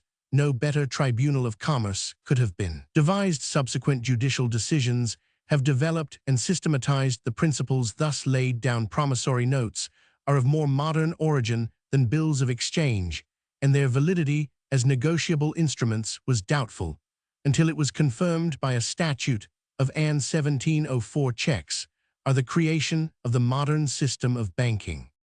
Before 1882, the English law was to be found in 17 statutes dealing with isolated points, and about 2,600 cases scattered over some 300 volumes of reports. The Bills of Exchange Act 1882 codifies for the United Kingdom the law relating to bills of exchange, promissory notes, and checks. One peculiar Scottish rule is preserved, but in other respects uniform rules are laid down for England, Scotland, and Ireland. After glancing briefly at the history of these instruments, it will probably be convenient to discuss the subject in the order followed by the Act, namely first to treat of a bill of exchange, which is the original and typical negotiable instrument, and then to refer to the special provisions which apply to promissory notes and checks. Two salient characteristics distinguish negotiable instruments from other engagements. To pay money, in the first place, the assignee of a negotiable instrument, to whom it is transferred by endorsement or delivery, according to its tenor, can sue thereon in his own name. And secondly, he holds it by an independent title if he takes it in good faith, and for value he takes it free from all equities, that is to say, all defects of title or grounds of defense, which may have attached to it in the hands of any previous party. These characteristic privileges were conferred by the law merchant, which is part of the common law, and are now confirmed by statute. Definition by 3 of the Act. A bill of exchange is defined to be an unconditional order in writing addressed by one person to another, signed by the person giving it, requiring the person to whom it is addressed to pay on demand, or at a fixed or determinable future time, a sum certain in money to, or to the order of a specified person, or to bearer. 1. The person who gives the order is called the drawer. The person thereby required to pay is called the drawee. If he assents to the order, he is then called 941. The acceptor and acceptance must be in writing and must be signed by the drawee. The mere signature of the drawee is sufficient. 17. The person to whom the money is payable is called the payee. The person to whom a bill is transferred by endorsement is called the endorsee. The generic term holder includes any person in possession of a bill who holds it either as payee, endorsee, or bearer. A bill which in its origin is payable to order becomes payable to bearer if it is endorsed in blank. If the payee is a fictitious person, the bill may be treated as payable to bearer. 7. The following is a specimen of an ordinary form of a bill of exchange. London, 1st January 1901. 3 months after date, pay to the order of Mr. J. Jones the sum of £100 for value received. Brown Co. To Messrs. Smith, Sons, Liverpool. The scope of the definition given above may be realized by comparing it with the definition given by Sir John Comyn's Digest. In the early part of the 18th century, a bill of exchange is when a man takes money in one country or city upon exchange and draws a bill whereby he directs another person in another country or city to pay so much to or order for value received of B, and subscribes it. Comyn's definition illustrates the original theory of a bill of exchange. A bill in its origin was a device to avoid the transmission of cash from place to settle trade debts. Now a bill of exchange is a substitute for money. It is immaterial whether it is payable in the place where it is drawn or not. It is immaterial whether it is stated to be given for value received or not, for the law itself raises a presumption that it was given for value. But though bills are a substitute for cash payment, and though they constitute the commercial currency of the country, they must not be confounded with money. No man is bound to take a bill in payment of debt, unless he has agreed to do so. If he does take a bill, the instrument ordinarily operates as conditional, and not as absolute payment. If the bill is dishonored, the debt revives. Under the laws of some continental countries, a creditor as such is entitled to draw on his debtor for the amount of his debt. But in England, the obligation to accept or pay a bill rests solely on actual agreement. A bill of exchange must be an unconditional order to pay. If an instrument is made payable on a contingency or out of a particular fund, so that its payment is dependent on the continued existence of that fund, it is invalid as a bill, though it may of course avail as an agreement or equitable assignment. In Scotland, it has long been the law that a bill may operate as an assignment of funds in the hands of the drawee, and 53 of the Act preserves this rule. Stamp bills of exchange must be stamped, but the Act of 1882 does not regulate the stamp. It merely saves the operation of the stamp laws, which necessarily vary from time to time according to the fluctuating needs and policy of the Exchequer. Under the Stamp Act 1891, bills payable on demand are subject to a fixed stamp duty of 1 penny, and by the Finance Act 1899, a similar privilege is extended to bills expressed to be payable not more than 3 days after sight or date. The stamp may be impressed or adhesive. All other bills are liable to an ad valorem duty. Inland bills must be drawn on stamped paper, but foreign bills, of course, can be stamped with adhesive stamps. As a matter of policy, English law does not concern itself with foreign revenue laws for English purposes. Therefore, it is immaterial whether a bill drawn abroad is stamped in accordance with the law of its place of origin or not. On arrival in England, it has to conform to the English stamp laws. Maturity. A bill of exchange is payable on demand when it is expressed to be payable on demand or at sight or on presentation, or when notice for payment is expressed. In calculating the maturity of bills payable at a future time, 3 days, called days of grace, must be added to the nominal due date of the bill. For instance, if a bill payable 1 month after sight is accepted on the 1st of January, it is really payable on the 4th of February and not on the 1st of February, as its tenor indicates. On the continent, generally days of grace have been abolished as anomalous and misleading. Their abolition has been proposed in England, but it has been opposed on the ground that it would curtail the credit of small traders who are accustomed to bills drawn at certain fixed periods of currency when the last day of grace is a non-business day. Some complicated rules come into play. 14. Speaking generally, when the last day of grace falls on Sunday or a common law holiday, the bill is payable on the preceding day, but when it falls on a bank holiday, the bill is payable on the succeeding day. Complications arise when Sunday is preceded by a bank holiday, and to add to the confusion, Christmas Day is a bank holiday in Scotland, but a common law holiday in England. When the code was in committee, an attempt was made to remove these anomalies, but it was successfully resisted by the bankers on alleged grounds of practical convenience.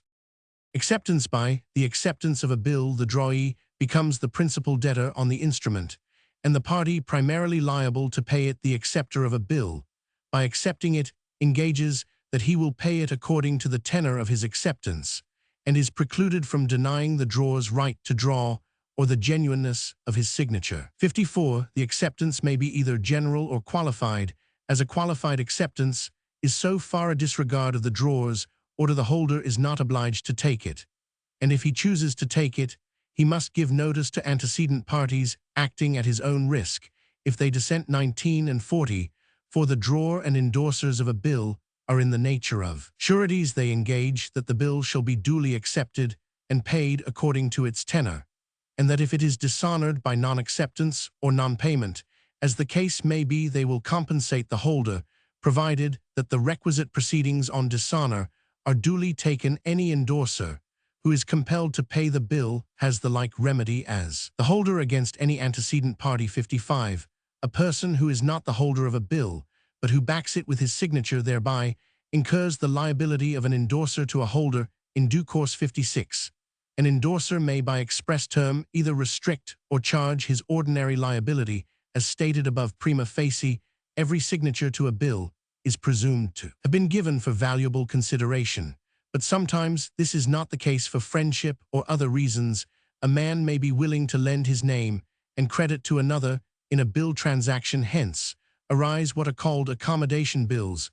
Ordinarily, the acceptor gives his acceptance to accommodate the drawer, but occasionally both drawer and acceptor sign to accommodate the payee, or even a person who is not a party to the bill at all. The criterion of an accommodation bill is the fact that the principal debtor, according to the instrument, has lent his name, and is in substance a surety for someone else.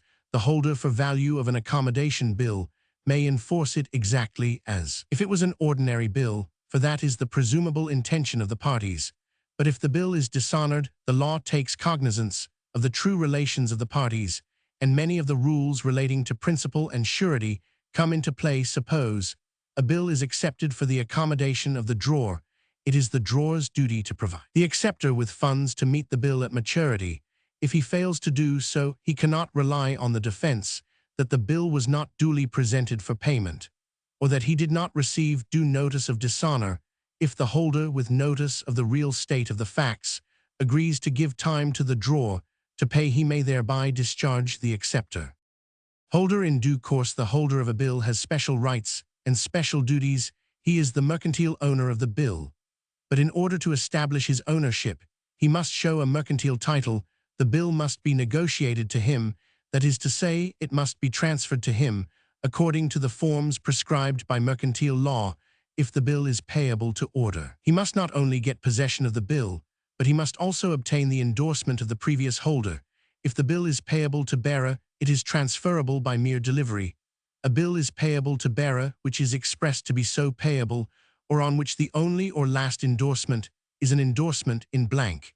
If a man lawfully obtains possession of a bill payable to order without the necessary endorsement, he may obtain some common law rights in respect 942 of it, but he is not the mercantile owner, and he is not technically the holder or bearer. But to get the full advantages of mercantile ownership, the holder must be a holder in due course. That is to say, he must satisfy 3 business conditions. First, he must have given value or claim through some holder who has given value. Secondly, when he takes the bill, it must be regular on the face of it. In particular, the bill must not be overdue or known to be dishonored. An overdue bill, or a bill which has been dishonored, is still negotiable, but in a restricted sense. The transferee cannot acquire a better title than the party from whom he took it had. 36. Thirdly, he must take the bill honestly and without notice of any defect in the title of the transferors. For instance, that the bill or acceptance had been obtained by fraud or threats, or for an illegal consideration. If he satisfies these conditions, he obtains an indefeasible title and can enforce the bill against all parties thereto. The Act substitutes the expression holder in due course for the somewhat cumbrous older expression bona fide holder for value without notice. The statutory term has the advantage of being positive instead of negative.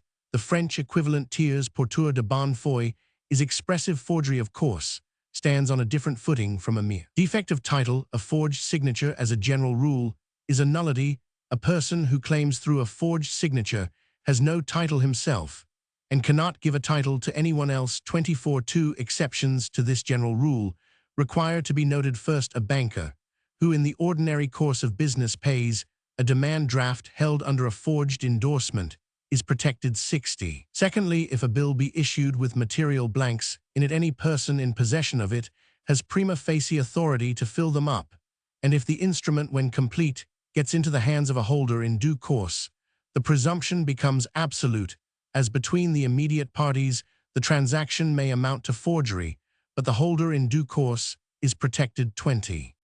Dishonor. The holder of a bill has special duties which he must fulfill in order to preserve his rights against the drawers and endorsers.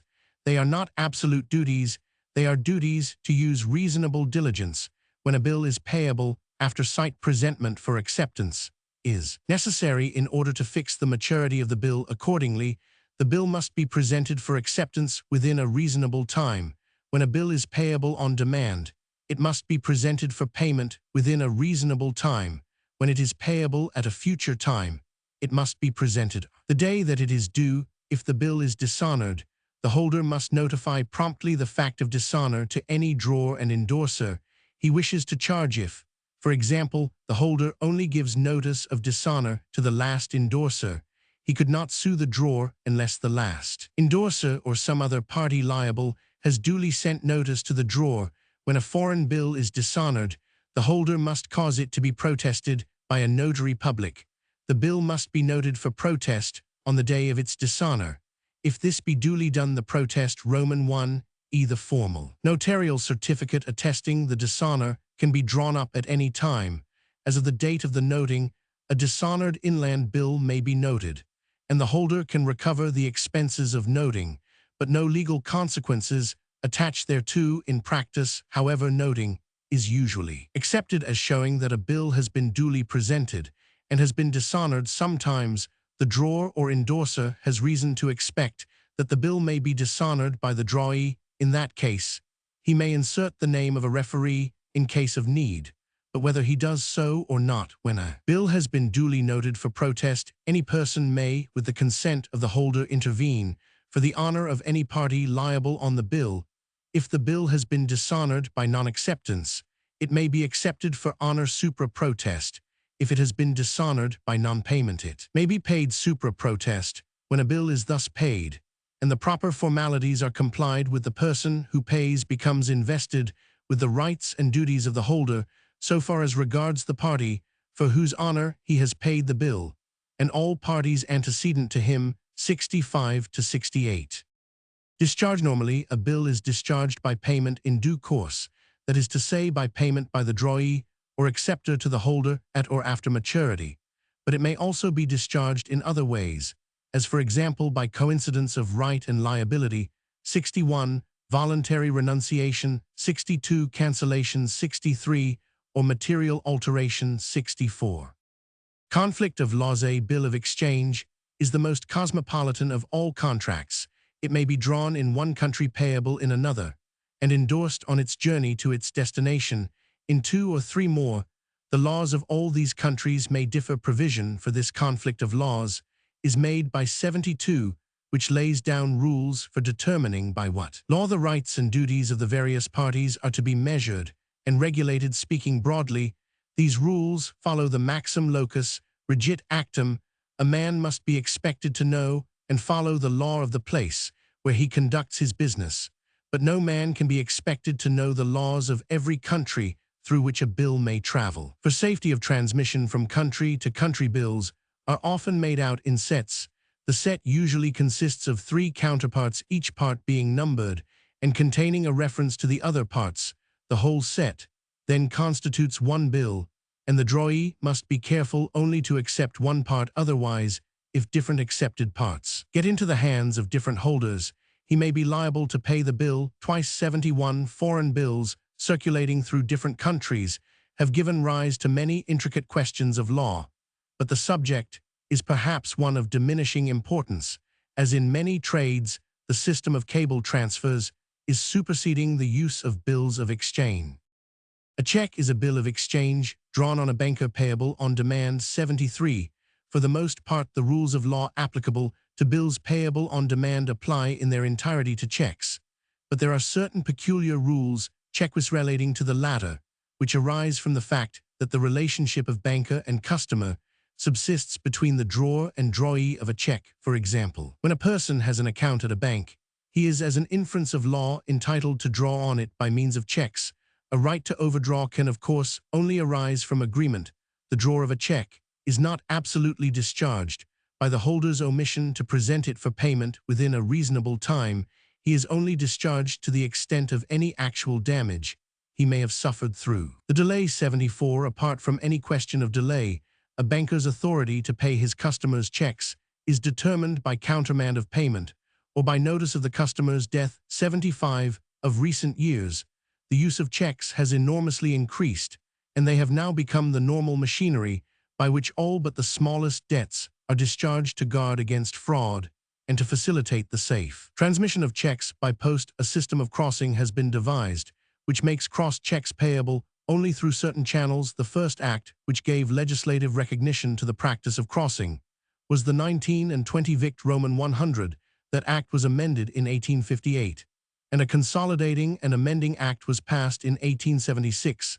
The Act of 1876 is now repealed, and its provisions are reenacted with slight modifications by 76 to 82 of the Bills of Exchange Act, 1883. A check may be crossed either generally or specially. A check is crossed generally by drawing across it two parallel lines and writing between them the words co. When a check is crossed generally, it cannot be paid over the counter. It must be presented for payment by a banker. A check is crossed specially by adding the name of the banker, and then it can only be presented through that particular banker. A check, whether crossed generally or specially, may further be crossed with the words not negotiable. A check crossed not negotiable is still transferable, but its negotiable quality is restricted. It is put on pretty much the same footing as an overdue bill. The person who takes it does not get and cannot give a better title to it than that which the person from whom he took it had. These provisions are supplemented by provisions for the protection of paying and collecting bankers who act in good faith and without negligence. Suppose that a check payable to bearer which is crossed generally, and with the words not 943 negotiable, is stolen, the thief then gets tradesman to cash it for him, and the tradesman gets the check paid on presentment through his banker. The banker who pays and the banker who receives the money for the tradesman are protected, but the tradesman would be liable to refund the money to the true owner again, assuming payment of the check to have been stopped. The tradesman could not maintain an action against the drawer. A promissory note is defined by Section 83 of the Act to be an unconditional promise in writing made by one person to another, signed by the maker, engaging to pay on demand or at a fixed or determinable future time. Promissory notes a sum certain in money to or to the order of a specified person or to bearer. A promissory note may be made by two or more makers, and they may be liable either jointly or jointly and severally according to its tenor. 85.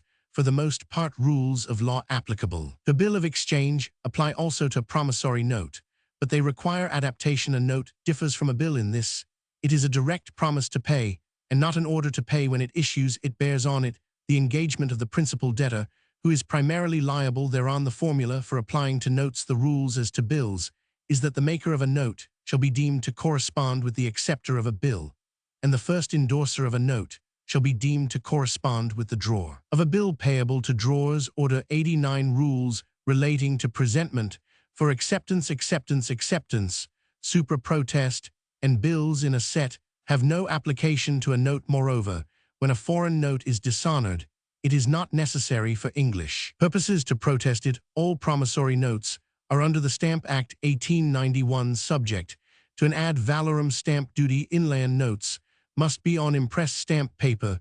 Foreign notes are stamped with adhesive stamps. For ordinary legal purposes, a bank note may be regarded as a promissory note made by a banker payable to bearer on demand. It is, however, subject to special stamp regulations. It is not discharged by payment, but may be reissued again and again in the interests of the currency. The issue of bank notes is subject to various statutory restrictions. A bank other than the Bank of England may not issue notes in England, unless it had a lawful note issue in 1844. On the other hand, Bank of England notes are legal tender, except by the bank itself. In fundamental principles, there is general agreement between the laws of all commercial nations regarding negotiable instruments. As Mr. Justice Story, the great American lawyer, says, the law respecting negotiable instruments, foreign loss may be truly declared, in the language of Cicero, to be in a great measure not the law of a single country only, but of the whole commercial world non erit, lex alia Rami, alia Athenes, alia nunc, alia post hac, sed et apud omnes gentes, et omni tempor una idemc, lex obtinebit Swift Roman 5 Tyson 16 Peters I. But in matters of detail each nation has impressed its individuality on its own system. The English law has been summarized above. Perhaps its special characteristics may be best brought out by comparing it with the French Code and noting some salient divergences. English law has been developed gradually by judicial decision, founded on trade custom. French law was codified in the 17th century by the Ordonnance de 1673.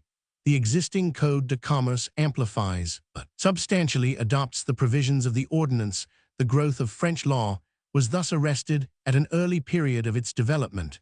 The result is instructive. A reference to Marius' treatise on bills of exchange, published about 1670, or Bius Lex Mercatoria, published about 1740, shows that the law, or rather the practice, as to bills of exchange, was even then fairly well defined. Comparing the practice of that time with the law as it now stands, it will be seen that it has been modified in some important respects. For the most part, where English law differs from French law, the latter is in strict accordance with the rules laid down by Bius. The fact is that when Bius wrote, the law or practice of both nations on this subject was nearly uniform, but English law has gone on growing, while French law has stood still. A bill of exchange, in its origin, was an instrument by which a trade debt due in one place was transferred to another place.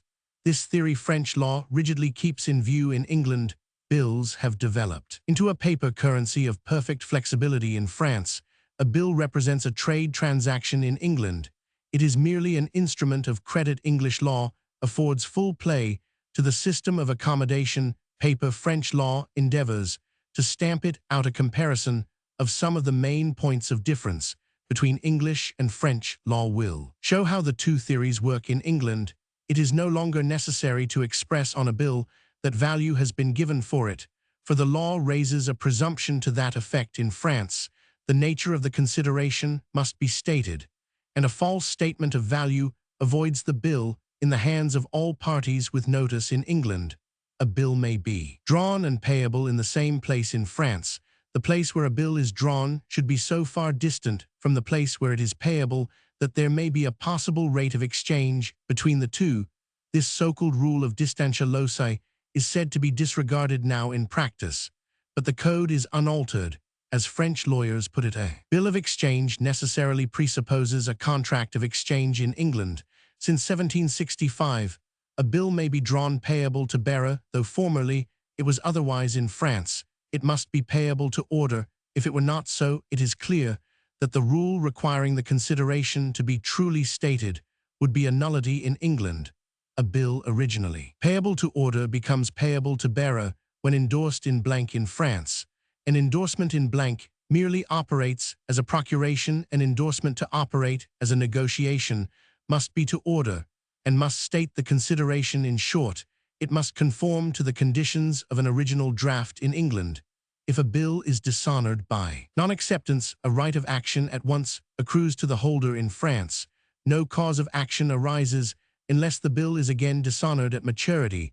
The holder in the meantime is only entitled to demand security from the drawer and endorsers. In England, a sharp distinction is drawn between current and overdue bills. In France, no such distinction is drawn. In England, no protest is required in the case of the dishonor of an inland bill, notice of dishonor being sufficient. In France, every dishonored bill must be protested. Opinions may differ whether the English or the French system is better calculated to serve sound commerce and promote a healthy commercial morality, but an argument in favor of the English system may be derived from the fact that as the various continental codes are from time to time revised and reenacted, they tend to depart from the French model and to approximate to the English rule. The effect upon English law of its codification has yet to be proved. A common objection to codification in England is that it deprives the law of its elastic character, but when principles are once settled, common law has very little elasticity. On the other hand, no code is final. Modern parliaments legislate very freely, and it is a much simpler task to alter statute law than to alter common law. Moreover, legislation is cheaper than litigation. 1. Consequence of the codification of the English law relating to bills is clear gain. Nearly all the British colonies have adopted the Act, and where countries are so closely connected as England and her colonies, it is an obvious advantage that their mercantile transactions should be governed by one and the same law expressed in the same words. The ordinary textbooks on the law of bills of exchange are constantly reedited and brought up to date. The following, among others, may be consulted: Biles, Bills of Exchange; Chalmers, Bills of Exchange; Daniel, Law of Negotiable Instruments; United States, Nauger des Letters de Change et des Effets de Commerce; France, Thorburn, Bills of Exchange Act, 1882; Scotland, Story, Bills of Exchange; United States, Hodgins, Bills of Exchange Act, 1890; Canada, Roman 1000, Roman 500 ch. 1. This is also the definition given in the United States by 126 of the General Act relating to negotiable instruments, prepared by the Conference of State Commissioners on Uniform Legislation, and it has been adopted in the leading states. Bill of Rights, an important statute in English constitutional history.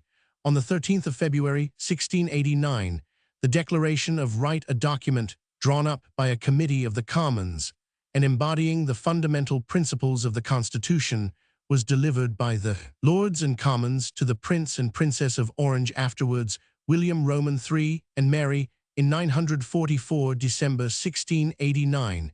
The rights claimed by the Declaration were enacted with some alterations by the Bill of Rights, next to Magna Carta, the greatest landmark in the constitutional history of England and the nearest approach to the written constitutions of other countries.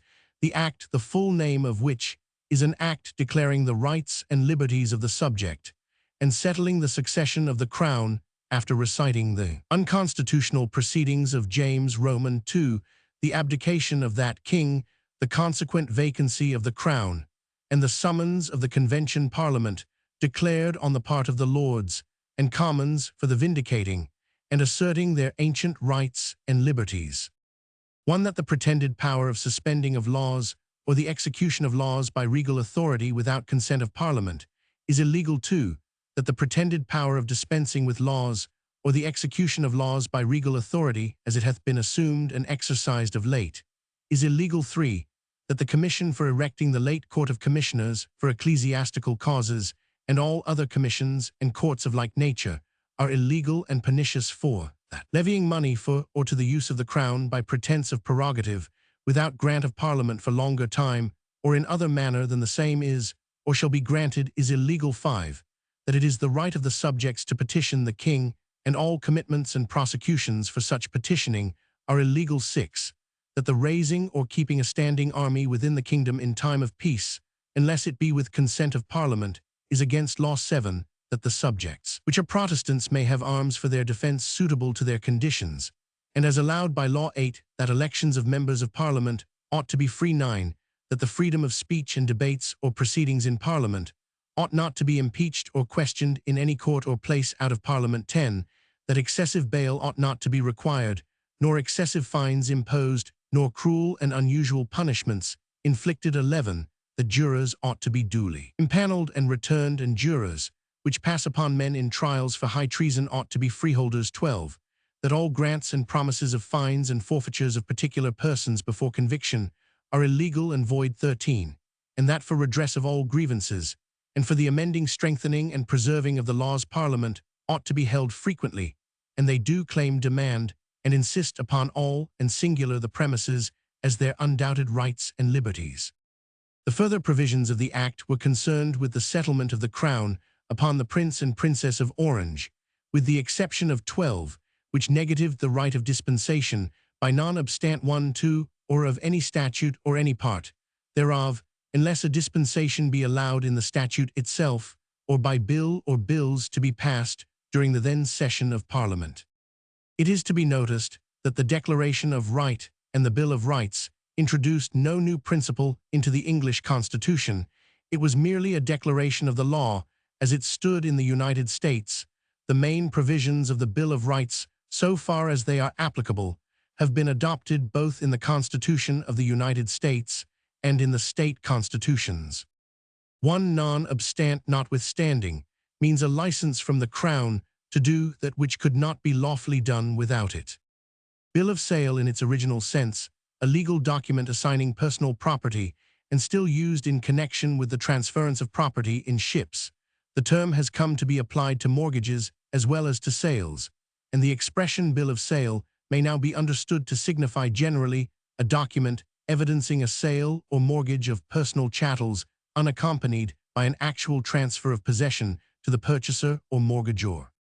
The first English legislation on the subject was the Bills of Sale Act 1854, which, after reciting that frauds were frequently committed upon creditors by secret bills of sale of personal chattels, whereby persons are enabled to keep up the appearance of being in good circumstances and possessed of property, and the grantees or holders of such bills of sale have the power of taking possession of the property of such person to the exclusion of the rest of their creditors, provided that all bills of sale as defined in the Act should be void against execution creditors. Unless registered, this Act was amended by the Bills of Sale Act 1866. These acts were repealed, and a new act passed, the Bills of Sale Act 1878, which in the main followed the lines of the Act of 1854. The scope of this legislation was very much widened by the Bills of Sale Act 1878 Amendment Act 1882, which was intended primarily to prevent needy persons being entrapped into signing complicated documents which they might often be unable to comprehend, and so being subjected by their creditors to the enforcement of harsh and unreasonable provisions. Manchester, Roman 100, Rye Co. Roman 5, N. Roman 100 Wagon. Co. 1888 13 App. Ca. 554. The law is now regulated by these two acts together with the Bills of Sale Acts of 1890 and 1891, which effected further small amendments by excluding from the operation of the principal acts instruments hypothecating, charging, or declaring trusts on imported goods during the interval between their unloading from a ship and their deposit in a warehouse or reshipping. Under the Acts of 1878 and 1882, bills of sale are of two kinds: Roman 1e absolute bills of sale, where chattels are sold absolutely to a purchaser, and bills of sale by way of security for the payment of money. The Bills of Sale Act 1878 governs both kinds, and is the only act which applies to absolute bills. Bills of sale given by way of security for the payment of money on or after the 1st of November 1882 are governed by the Act of 1882, which however does not apply to absolute bills. Section 4 of the Act of 1878 defines a bill of sale as one including bills of sale, assignments, transfers, declarations of trust without transfer, inventories of goods with receipt thereto attached, or receipts for purchase moneys of goods, and other assurances of personal chattels. The term assurance has been best explained as a document on which the title of the transferee of the goods depends either as the actual transfer of the property or an agreement to transfer. Marston, Roman 5 Meadows, 1880 17 QB Roman 502. Powers of attorney, authorities, or licenses to take possession of personal chattels as security for any debt. These words would not include a power of distress for rent in an ordinary lease or bona fide hiring or hire purchase agreements. 3. Any agreement, whether intended or not to be, followed by the execution of any other instrument by which a right in equity to any personal chattels or to any charge or security thereon shall be conferred for any mode of disposition of trade, machinery, and attornments, and other instruments giving powers of distress to secure a debt or advance. On the other hand, certain assurances and instruments are expressly exempt by statute from the definition: marriage, settlements, assignments of ships, assignments for the benefit of creditors, bills of lading and dock, warrants, and by the Act of 1882 debentures and debenture stock of a company. The expression personal chattels is defined as goods, furniture, and other articles capable of complete transfer by delivery, and when separately assigned or charged, fixtures and growing crops.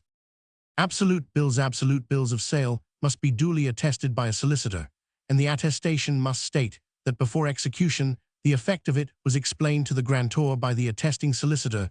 the consideration must be truly stated the bill of sale, and all schedules and inventories annexed to or referred to in the bill, and also a true copy of the bill, and of every schedule and inventory, and of every attestation together with an affidavit, stating the time of making or giving the bill its due execution and attestation, and the residence and occupation of the grantor, and every attesting witness must be presented to, and the copies filed by the registrar within 7 clear days. In the case of absolute bills, the effect of noncompliance does not affect the validity of the bill as between the parties to it, but makes it void as against the trustee in bankruptcy and execution creditors of the grantor.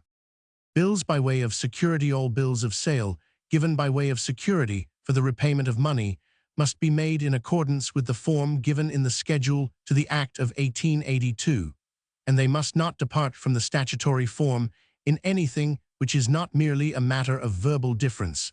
The form given in the schedule to the Act is as follows. This indenture made the day of between a B of the one part and Roman 100 Roman 500 of the other part witnesseth, that in consideration of the sum of now paid to a B by Roman 100 D, the receipt of which the said a B hereby acknowledges, he the said a B doth hereby assign unto Roman 100 Roman 500 his executors, administrators, and assigns all and singular the several chattels and things specifically described in the schedule hereto, annexed by way of security for the payment of the sum of and interest thereon at the rate of per annum, and the said A. B. doth further agree and declare that he will duly pay to the said Roman 100 Roman 500 the principal sum aforesaid together with the interest, then due by equal payments of on the day of, and the said A. B. doth also agree with the said Roman 100 Roman 500 that he will here insert terms as to insurance payment of rent Roman 100 945,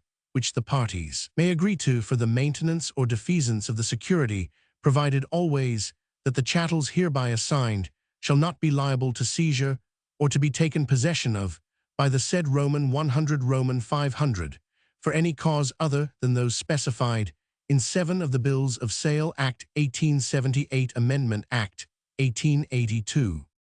In witness Roman 100 signed and sealed by the said a B in the presence of me, E.F., add witness name, address, and description. Noncompliance with the requirement of the statute as to form renders a bill of sale void, even as between the parties the bill of sale must have annexed to it an inventory of the chattels comprised in it, and is void, except as against the grantor, in respect of any personal chattels not specifically described. It must be duly attested by one or more credible witnesses, not necessarily by a solicitor. As in the case of absolute bills, every witness must sign his name and add his address and description. It must be duly registered within 7 clear days after the execution thereof, or if it is executed in any place out of England, then within 7 clear days after the time at which it would, in the ordinary course of post, arrive in England. If posted immediately after the execution, it must truly set forth the consideration. The grantor must be the true owner of the goods described in the schedule. As to any personal chattels of which he is not the true owner, the bill is void, except as against the grantor. Every bill of sale made or given in consideration of any sum under 30 is void by 7 of the Act. Personal chattels shall only be liable to be seized or taken possession of in the following cases: 1. If the grantor make default in payment of the debt, or in the performance of any covenant or agreement contained in the bill and necessary for maintaining the security. 2. If the grantor becomes a bankrupt, or suffers the goods to be distrained for rent rates or taxes. 3. If the grantor fraudulently removes the goods from the premises. 4. If the grantor does not without reasonable excuse, upon demand, in writing by the grantee, produce to him his last receipts for rent rates or taxes. 5. If execution is levied against the goods of the grantor under any judgment by 13 personal chattels seized or taken possession of under a bill, must not be removed or sold until after the expiration of 5 clear days from the date of seizure. And if the goods have been wrongly seized, the grantor may within the 5 days apply to the High Court or a judge in chambers for an order to restrain the grantee from removing or selling the goods. The Bills of Sale Acts 1878 and 1882 do not apply to Scotland or Ireland. According to Scots law, no security or charge can be created over movable property without delivery of possession. The Irish statutes corresponding to the English Acts are the Bills of Sale Ireland Act 1879 and the Amendment Act 1883. The stamp duties payable on an absolute bill of sale are 2/6d on every 25, secured up to 300 over 305s on every 50 on bills of sale. By way of security, 1/3d for every 50 up to 300 secured. Over 300 2/6d for every 100. The fees payable on filing a bill of sale are 5s, where the consideration, including further advances, does not exceed 100 above 100, and not exceeding 210s above 201. The various trade protection papers always publish the registration of a bill of sale, and the usual effect is therefore to destroy the credit of any person giving one. A Roman 1. Billroth Albert Christian Theodore, 18,290,1894, Viennese surgeon, was born on the 26th of April 1829 at Bergen on the island of Rügen. His family being of Swedish origin, he studied at the universities of Greifswald, Göttingen, and Berlin, and after taking his doctor's degree at the last, in 1852, started on an educational tour in the course of which he visited the medical schools of Vienna, Prague, Paris, Edinburgh, and London. On his return to Berlin, he acted as assistant to Br.K. Langenbeck from 1853 to 1860, and then accepted the professorship of surgery at Zurich in 1867. He was invited to fill the same position at Vienna, and in that city the remainder of his professional life was spent. In 1887, he received the distinction rarely bestowed on members of his profession of a seat in the Austrian Herrenhaus. He died at Abasia on the Adriatic, where he had a beautiful villa, on the 6th of February 1894. Billroth was one of the most distinguished surgeons of his day. His boldness as an operator was only equaled by his skill and resourcefulness. No accident or emergency could disturb his coolness and presence of mind, and his ability to invent or carry out any new procedure that might be demanded in the particular case with which he was dealing gained for him the appellation of surgeon of great initiatives. At the same time, he was full of consideration for the comfort and well-being of his patient, and never forgot that he had before him a human being to be relieved, not a mere case. For the display of technical dexterity, he was especially interested in military surgery, and during the Franco-German War volunteered to serve in the hospitals of Mannheim and Weissenberg. His efforts did much to improve the arrangements for the transport and treatment of the wounded in war, and in a famous speech on the war budget in 1891, he eloquently urged the necessity for an improved ambulance system, pointing out that the use of smokeless powder and the greater precision of the arms of modern warfare must tend to increase the number of men wounded, and that therefore more efficient means must be provided for removing them from the battlefield. Possessing a clear and graceful style, he was the author of numerous papers and books on medical subjects. His Allgemeine Chirurgische Pathologie und Therapie 1863 ran through many editions and was translated into many languages. He was of an exceedingly artistic disposition, and in particular was devoted to music, a good performer on the pianoforte and violin. He was an intimate friend and admirer of Brahms, many of whose compositions were privately performed at his house before they were published. His work on the physiology of music, where Ist Musikalisch, was published after his death. Bilma or Kaur, an oasis in the heart of the Sahara Desert, some 60 Roman 1,000 long by 10 broad. The inhabitants are Tibu and Kanyuri. The name Bilma is properly confined to the southern part of this region, where is the chief settlement called Bilma or Garu. This place is 800 Roman 1,000 due s of the town of Tripoli, and about 350 n of the NW corner of Lake Chad. In the vicinity are a number of lakes, the waters of which on evaporation yield large quantities of very pure and fine salt, which is the object of an extensive trade with the countries of Central Africa. North of Bilma is the town of Diaki, said to date from the 11th century. Near Bilma is a small circular oasis, kept green by a fine spring, but immediately to the south begins the most dreary part of the Saharan desert, over which the caravans travel for 15 days, without discovering the slightest trace of vegetable life. Gustav Nachtigall, who visited Bilma in 1870, records that the temperature during the day rarely sank below 113 Fahr.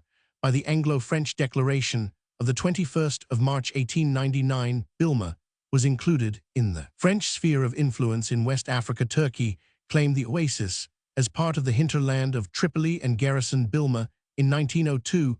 In 1906, however, a French force from Zinder occupied the town, no opposition being offered by the Ottoman authorities. In 1907, the oasis and surrounding district was created a circle of the military territory of the Niger Sea Sahara.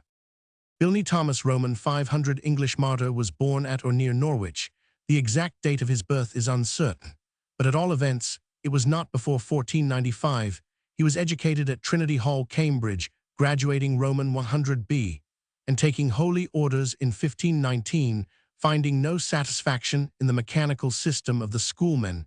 He turned his attention to the edition of the New Testament. Published by Erasmus in 1516, immediately he records, "I felt a marvelous comfort and quietness. The scriptures now became his chief study," and his influence led other young Cambridge men to think along the same lines. Among his friends were Matthew Parker, the future Archbishop of Canterbury, and Hugh Latimer. Latimer, previously a strenuous conservative, was completely won over, and a warm friendship sprang up between him and Bilney.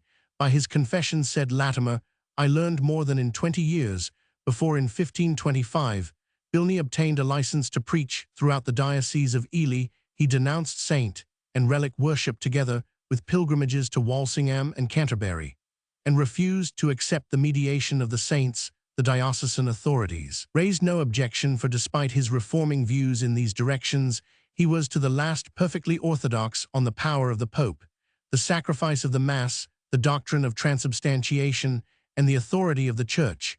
But Wolsey took a different view. In 1526, he appears to have summoned Bilney before him on his taking an oath that he did not hold and would not disseminate the doctrines of Luther. Bilney was dismissed, but in the following year serious objection was taken to a series of sermons preached by him in and near London, and he was arrested and imprisoned in the Tower, arraigned before Wolsey Warham, Archbishop of Canterbury, 946, and several bishops in the chapter house at Westminster. He was convicted of heresy, sentence being deferred while efforts were made to induce him to recant, which eventually he Roman 999, after being kept for more than a year in the Tower. He was released in 1529 and went back to Cambridge. Here he was overcome with remorse for his apostasy, and after 2 years determined to preach again what he had held to be the truth. The churches being no longer open to him, he preached openly in the fields, finally arriving in Norwich, where the Bishop Richard Nix caused him to be arrested. Articles were drawn up against him by convocation. He was tried, degraded from his orders, and handed over to the civil authorities to be burned. The sentence was carried out in London on the 19th of August, 1531. A parliamentary inquiry was threatened into this case, not because Parliament approved of Bilney's doctrine, but because it was alleged that Bilney's execution had been obtained by the ecclesiastics without the proper authorization by the state. In 1534, Bishop Nix was condemned on this charge to the confiscation of his property. The significance of Bilney's execution lies in the fact that on essential points he was an Orthodox Roman Catholic.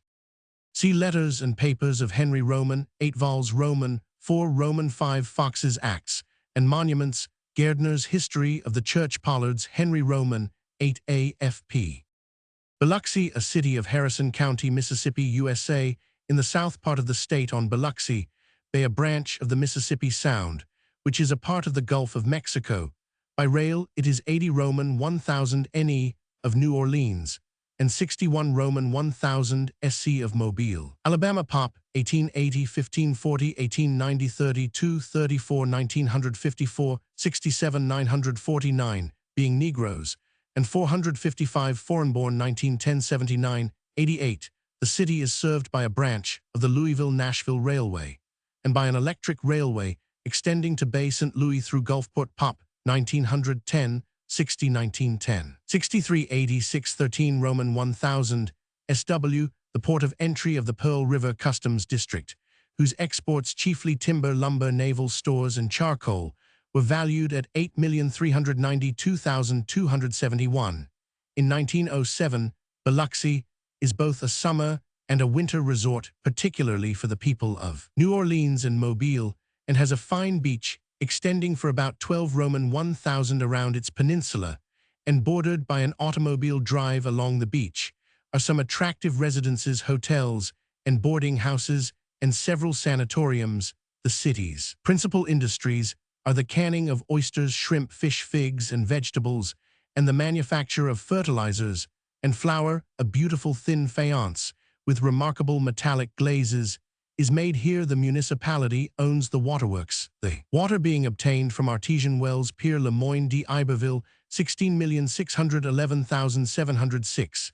In 1699, built Fort Maurepas across the bay from the present city, and the settlement there, called Biloxi after the Biloxi Indians, was the first to be established by the French in this region in 1702. This post, known as Old Biloxi, was abandoned, and the seat of government was removed to the Mobile River in 1712. A settlement was made on the present site, being the first permanent settlement within what is now the state of Mississippi. Many of the early settlers were French Canadians who came down the Mississippi to join the new colony. Biloxi was again the capital from 1719. Until 1722, it was incorporated as a village in 1872 and was chartered as a city in 1896. Bilston, a market town of Staffordshire, England, 212 Roman 1000 SE of Wolverhampton, and 124 NW of London, in the Black Country Pop of Urban District, 1901, 24,034.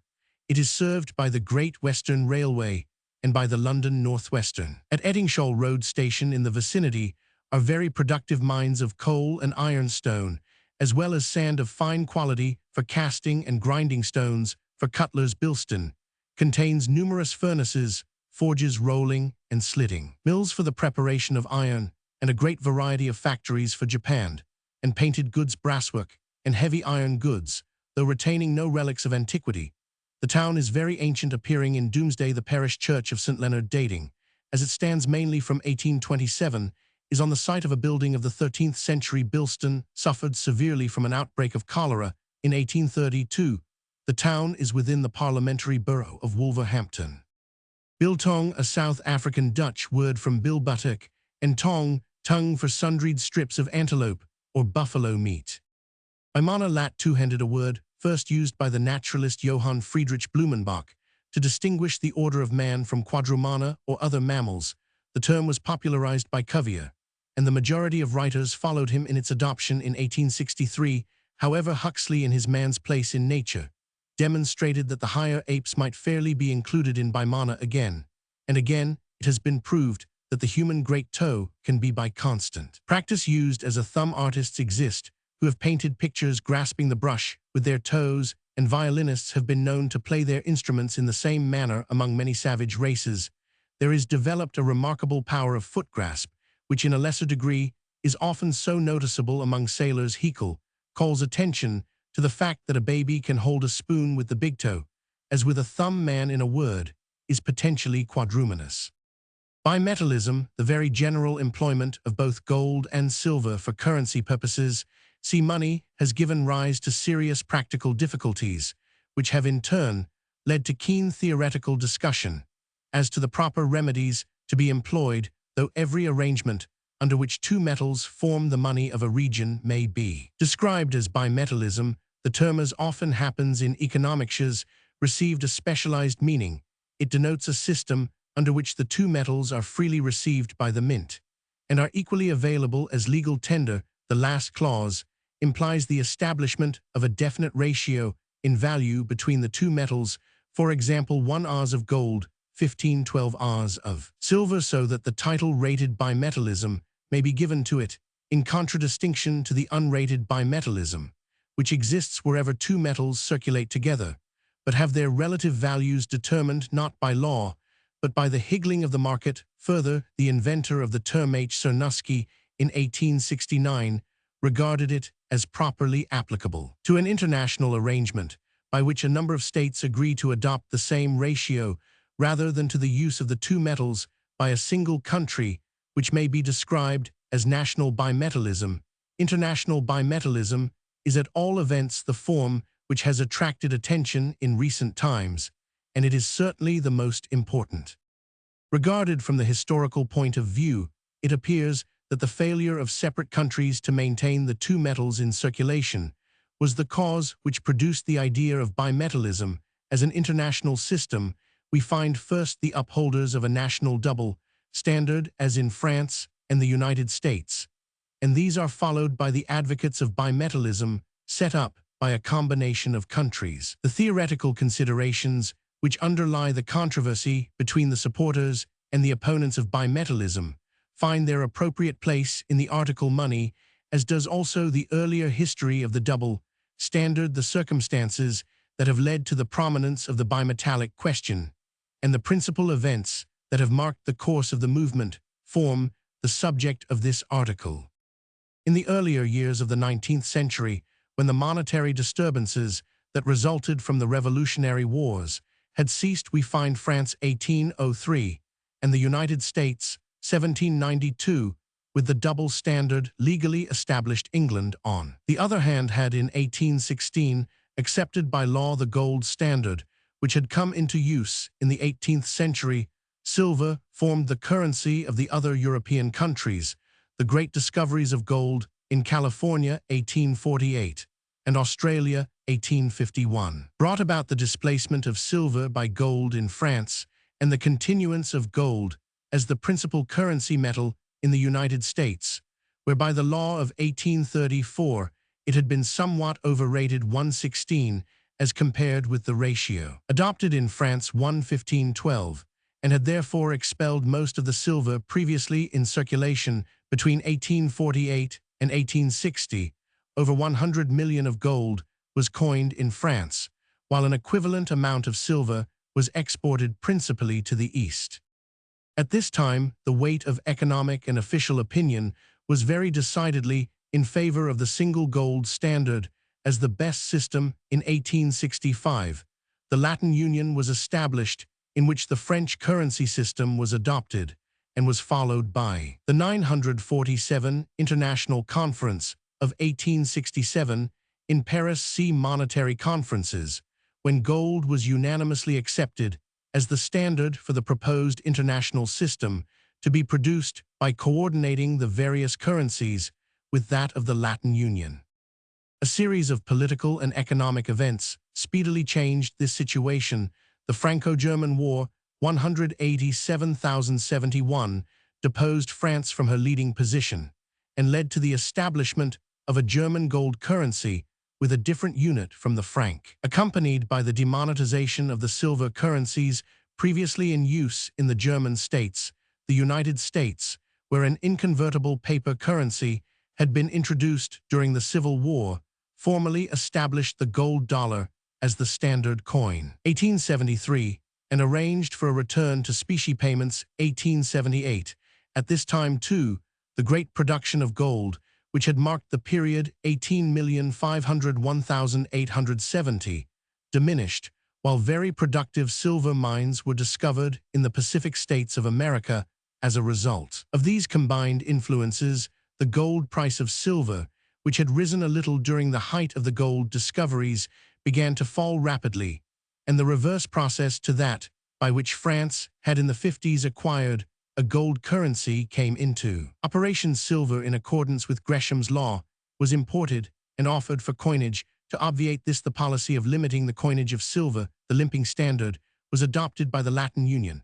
A further fall in the gold price of silver naturally resulted, and this made the position of Eastern trade and the finances of the Indian government insecure. American silver producers and the German government, as holders of a large mass of demonetized silver, were also sufferers.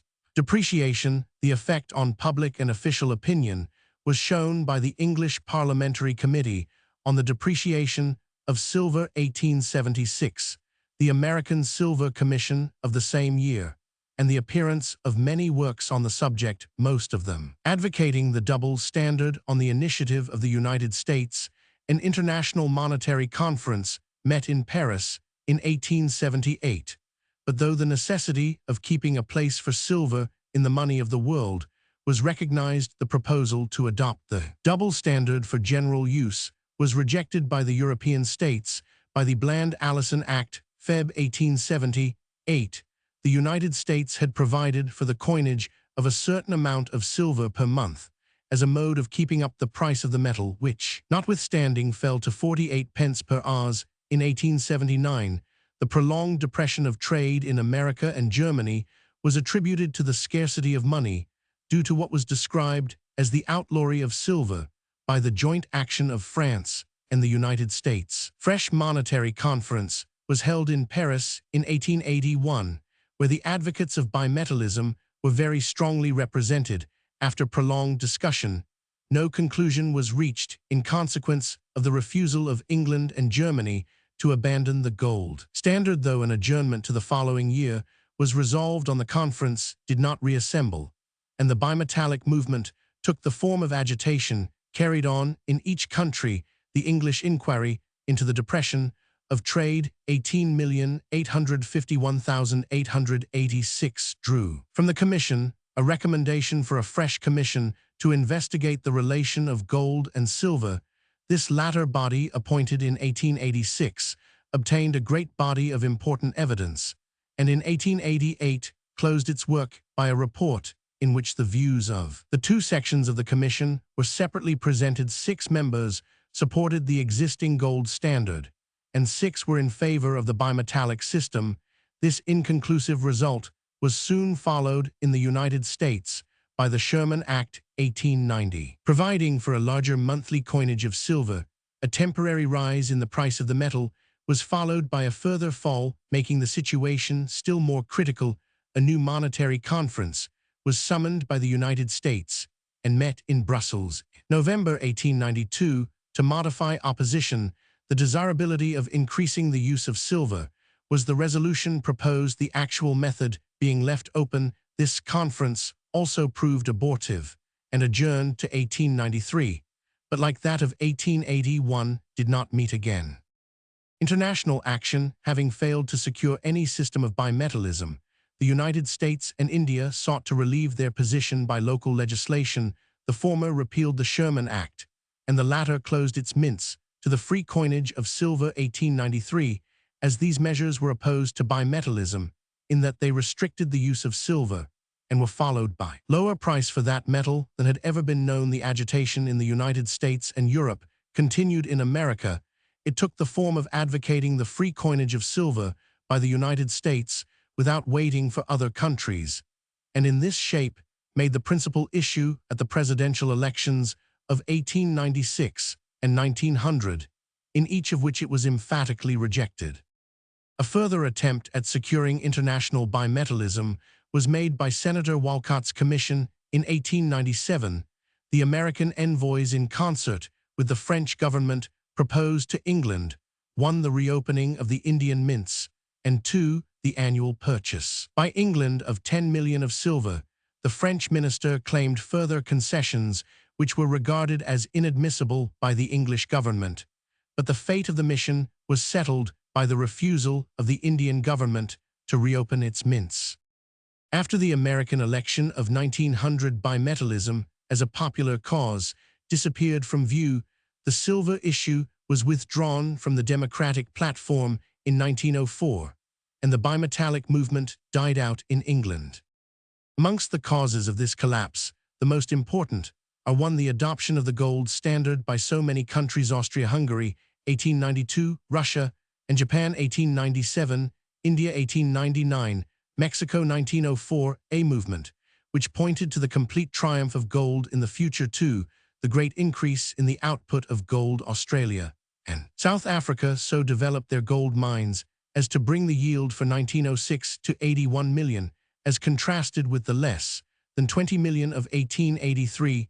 This growing supply removed all that dread of a gold famine, which served as a popular argument with bimetallists. To these may be added 3. the knowledge that experience had brought, of the difficulties surrounding any attempt to establish a common ratio where the interests of different countries are so opposed, and for the great expansion of trade and industry concomitantly with the wider adoption of the gold standard. Therefore, to quote the words of perhaps the ablest advocate of bimetallism, the outcome of the prolonged controversy appears to be that the commercial world will carry on its business principally and more on a gold basis, and that particular countries will endeavor in different ways to adjust their actual medium to the gold standard. Nicholson, Money and Monetary Problems, 6th ed.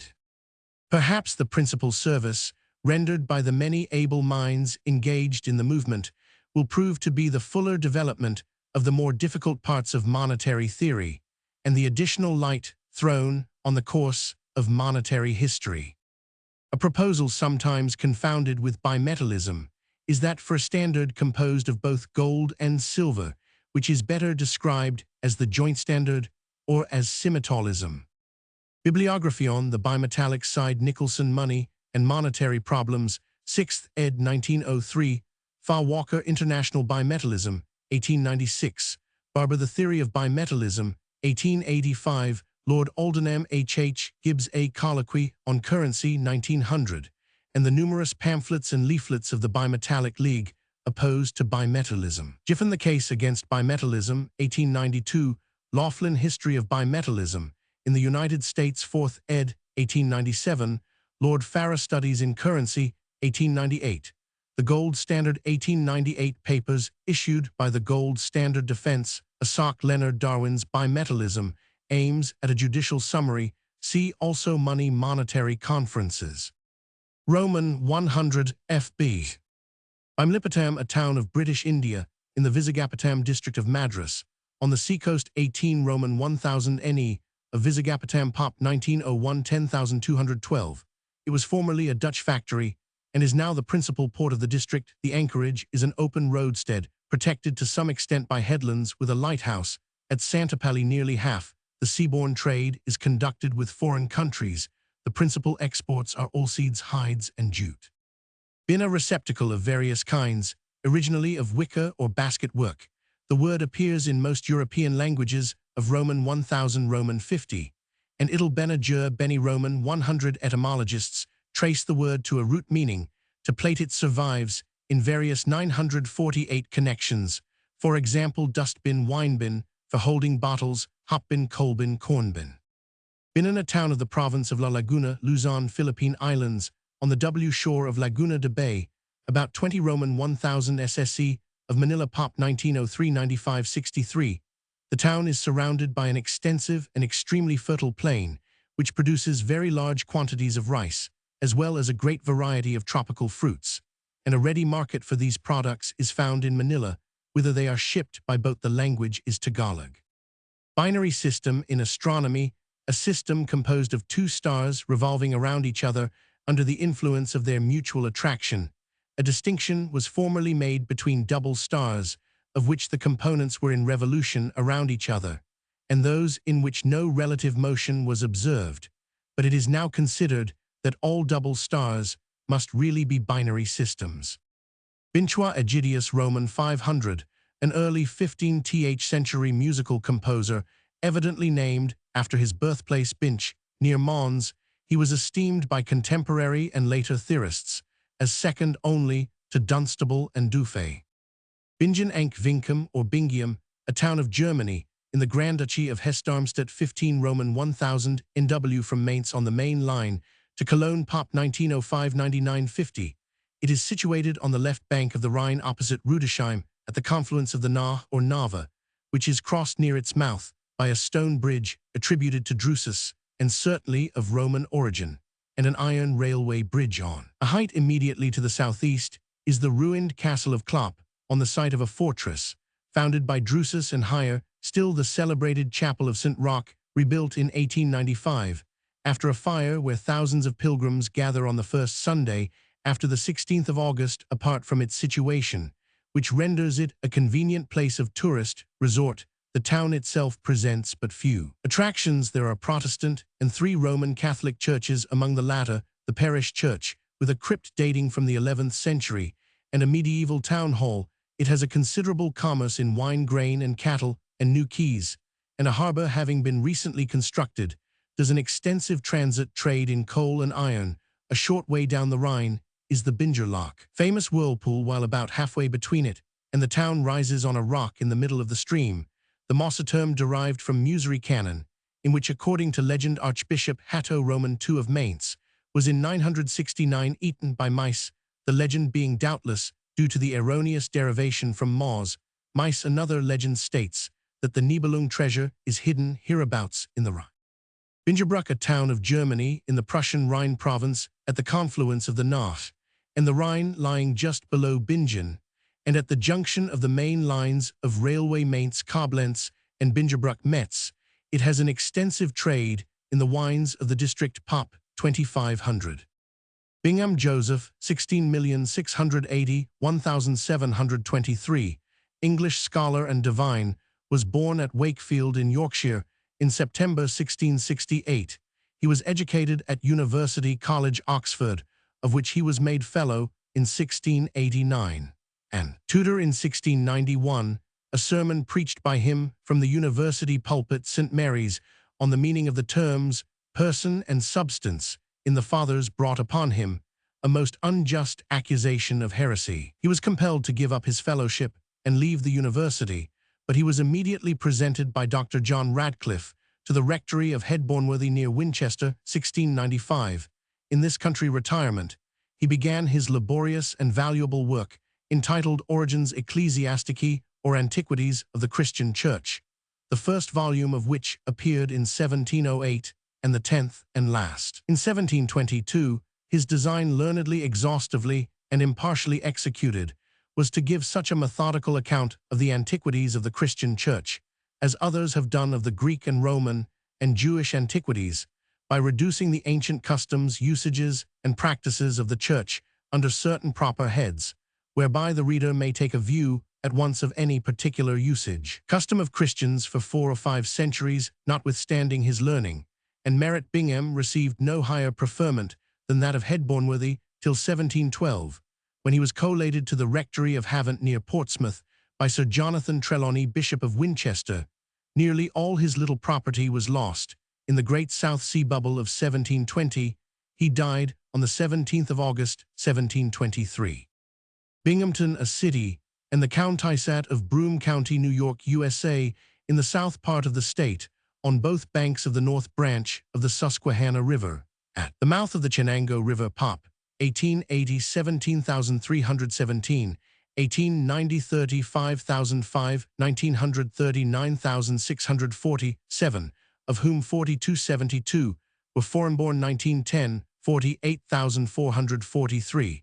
It is an important railway center, being served by the Delaware Hudson, the Erie, and the Delaware-Lackawanna Western Railways, and an extensive system of electric railways connects it with the suburbs and neighboring towns. Binghamton is picturesquely situated and has a number of parks, the most attractive of which are Ross Park of 100 acres and Ely Park of 134 acres.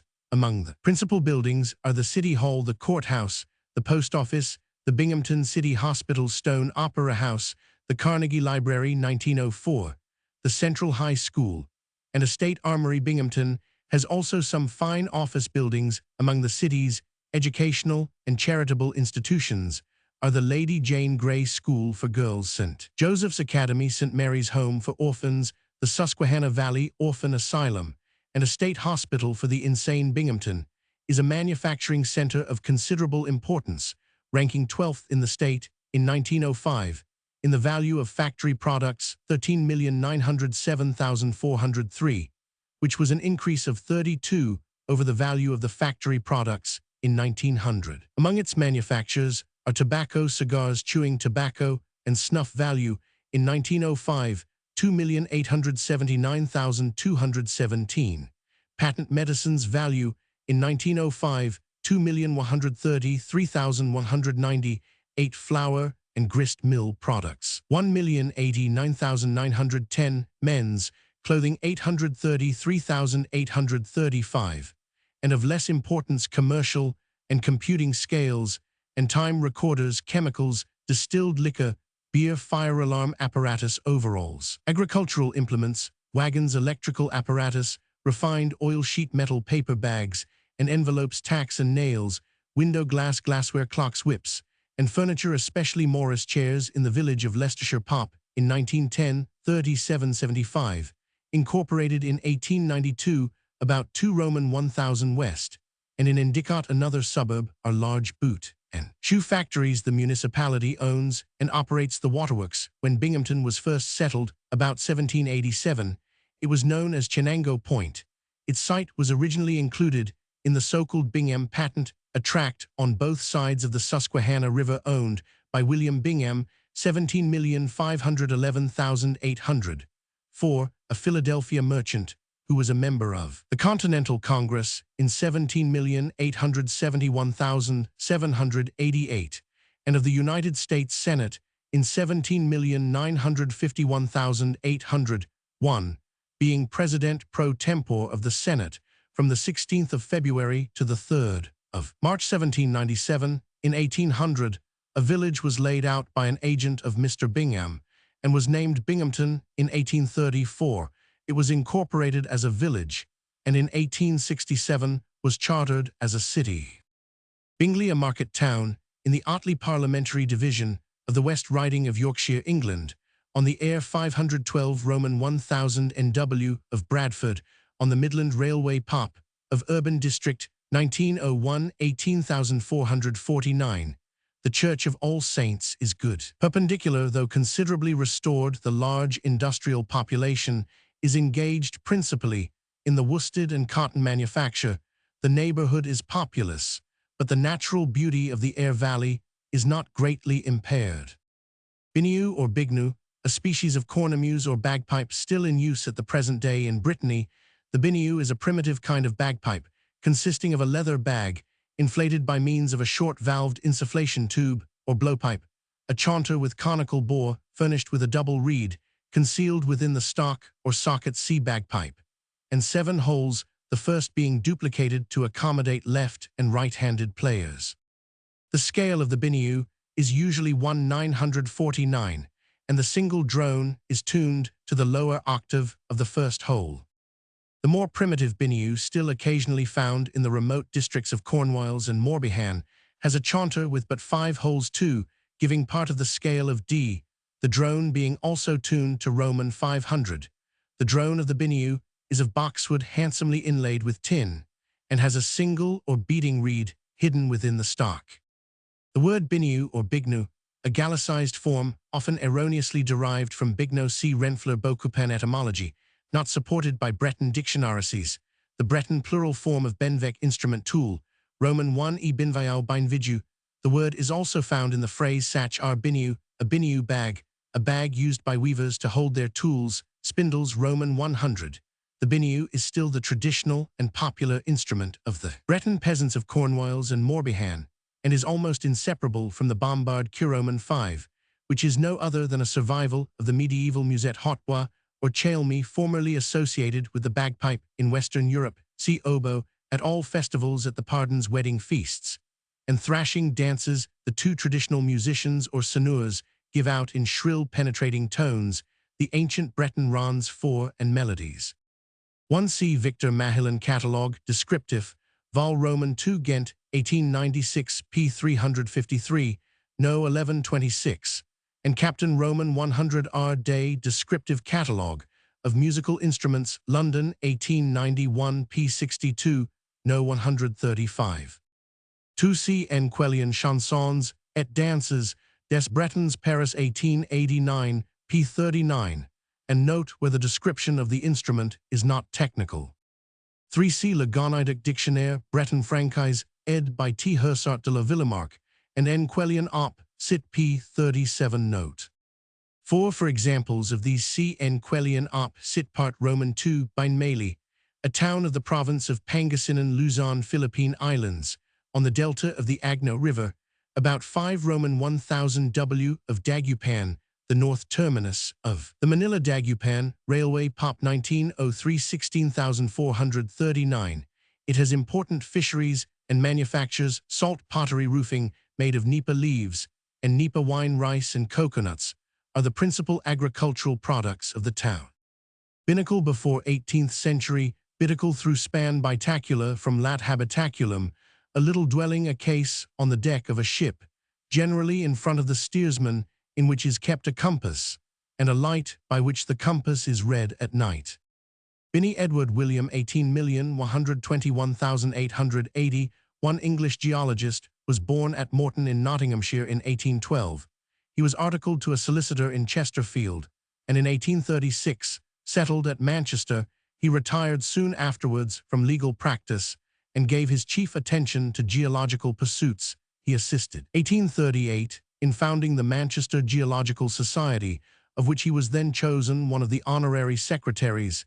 He was elected president in 1857, and again in 1865.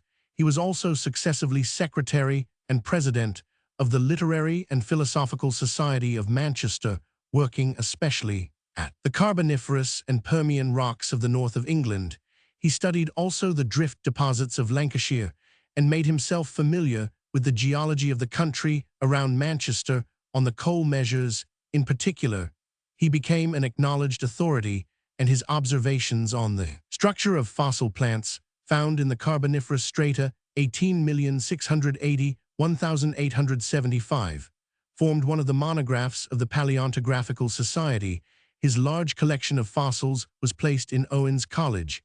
He was elected a Fellow of the Royal Society in 1856. He died at Manchester on the 19th of December, 1881. Binney Horace, 17,801,875, American lawyer, was born in Philadelphia, Pennsylvania, on the 4th of January, 1780. He graduated at Harvard College in 1797 and studied law in the office of Jard. Ingersoll, 17,491,822, who had been a member of the Constitutional Convention of 1787, and who from 1791 to 1800, and again from 1811 to 1816, was the Attorney General of Pennsylvania, admitted to the bar. Philadelphia in 1800, Binney practiced with great success for half a century and was recognized as one of the leaders of the bar in the United States.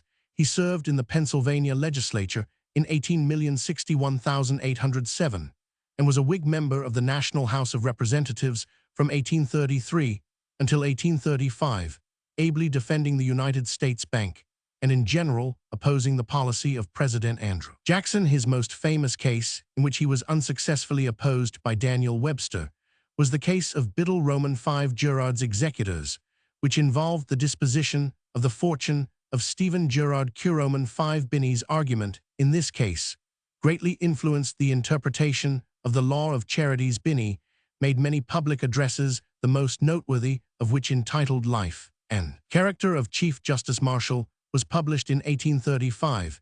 He also published Leaders of the Old Bar of Philadelphia, 1858, and An Inquiry into the Formation of Washington's Farewell Address, 1859. And during the Civil War, he issued 3 pamphlets, 1861, 1862, and 1865, discussing the right of habeas corpus under the American Constitution and justifying President Lincoln in his suspension of the writ. See the Life of Horace Binney, Philadelphia, 1904, by his grandson Roman 100 Binney. Binney Thomas, 17,980,1874, English Congregationalist divine, was born of Presbyterian parents at Newcastle-on-Tyne in 1798, and educated at an ordinary day school. After spending 7 years in the employment of a bookseller, he entered the theological school at Wymondley-Herts, now incorporated in New College, Hampstead, in 1829. After short pastorates at Bedford New Meeting and Newport, Isle of Wight, he accepted a call to the historic Way House Chapel, London. Here he became very popular, and it was found necessary to build a much larger chapel on Fish Street Hill, to which the congregation removed in 1834. An address delivered on the occasion of the laying of the foundation stone was published with an appendix containing a strong attack on the influence of the Church of England, which gave rise to a long and bitter controversy throughout his whole career. Binney was a vigorous opponent of the state church principle, but those who simply classified him as a narrow-minded political dissenter did him injustice. His liberality of view and breadth of ecclesiastical sympathy entitle him to rank on questions of nonconformity among the most distinguished of the school of Richard Baxter, and he maintained friendly relations with many of the dignitaries of the established church. He continued to discharge the duties of the ministry until 1869, when he resigned in 1845. He paid a visit to Canada and the United States, and in 18,571,859 to the Australian colonies. The University of Aberdeen conferred the Roman 100 Roman 500 degree on him in 1852, and he was twice chairman of the Congregational Union of England and Wales. Binney was the pioneer in a much-needed improvement of the forms of service in nonconformist churches, and gave a special impulse to congregational psalmody by the publication of a book entitled The Service of Song in the House of the Lord. Of numerous other works, the best known is his Is It Possible to Make the Best of Both Worlds, an expansion of a lecture delivered to young men in Exeter Hall, which attained a circulation of 30,000 copies within a year of its publication. He wrote much devotional verse, including the well-known hymn Eternal Light, Eternal Light. His last sermon was preached in November 1873, and after some months of suffering, he died on the 24th of February 1874. Dean Stanley assisted at his funeral service in Abney Park Cemetery. Binocular instrument, or briefly binocular, an apparatus through which objects are viewed with both eyes. In this article, only those instruments will be considered in which solid objects or objects in space are viewed. Reference should be made to the article stereoscope for the instruments in which plane representations are offered to both eyes. The natural vision is such that different central projections of the objects are communicated to both eyes. The difference of the two perspective representations arises from the fact that the projection centers are laterally separated by an interval about equal to the distance between the eyes. The interpupillary distance binocular instruments should aid the natural spatial or stereoscopic vision, or make it possible, if the eyes fail, if the objects be so far 950 distant that the two perspectives formed by the naked eye are no more distinguished from each other. Recourse may be had to binocular telescopes and rangefinders, and if the objects be so small that in order to observe details on them, we must bring our eyes so close to the objects that they cannot accommodate the images. Recourse may be had to binocular microscopes and magnifying glasses. The construction of binocular instruments dates back over several centuries and has now been brought to great perfection. The subject of their theory and history has been exhaustively treated by Roman 1000 von Rohr Die Binocularen Instrument, Berlin 1907, the first publication to present a complete account of these instruments. Fig. 1. Binocular instruments for observation. Only the first binocular telescope, consisting of two telescopes placed side by side, was constructed in 1608 by Johann Lippershey, the inventor of the ordinary or Dutch telescope. The subject was telescope. Next taken up by the monks, the Capuchin Antonius Maria Schielaus Schiel de Rata, 15,971,660, described in 1645. The construction of double terrestrial telescopes. Greater success attended the efforts of the Capuchin Cherubin d'Orleans, who flourished at about the same time and constructed large double telescopes of the Dutch type of high magnification for use in war, and smaller instruments of lower magnification. These instruments were provided with mechanism for adjusting to the interval between the eyes of the observer. Fig. 1. After these discoveries, the subject received no more attention until the 19th century. No improvements of these instruments are recorded in the literature of the second half of the 18th century. The reinvention of the Dutch binocular telescope apparently dates from 1823 and is to be assigned to the Viennese optician Johann Friedrich Voigtlander, 17,791,859. But the credit of having placed these instruments on the market probably belongs to J.P. Lemierre in Paris, who in 1825 took out a French patent for an improvement of the Dutch double telescope. Lemierre's instruments were furnished with common focusing arrangement, and the adapting to the interpupillary distance was effected by turning the two parallel telescopes round their common axis. The development of this instrument was studied by opticians for the remainder of the first half of the 19th century.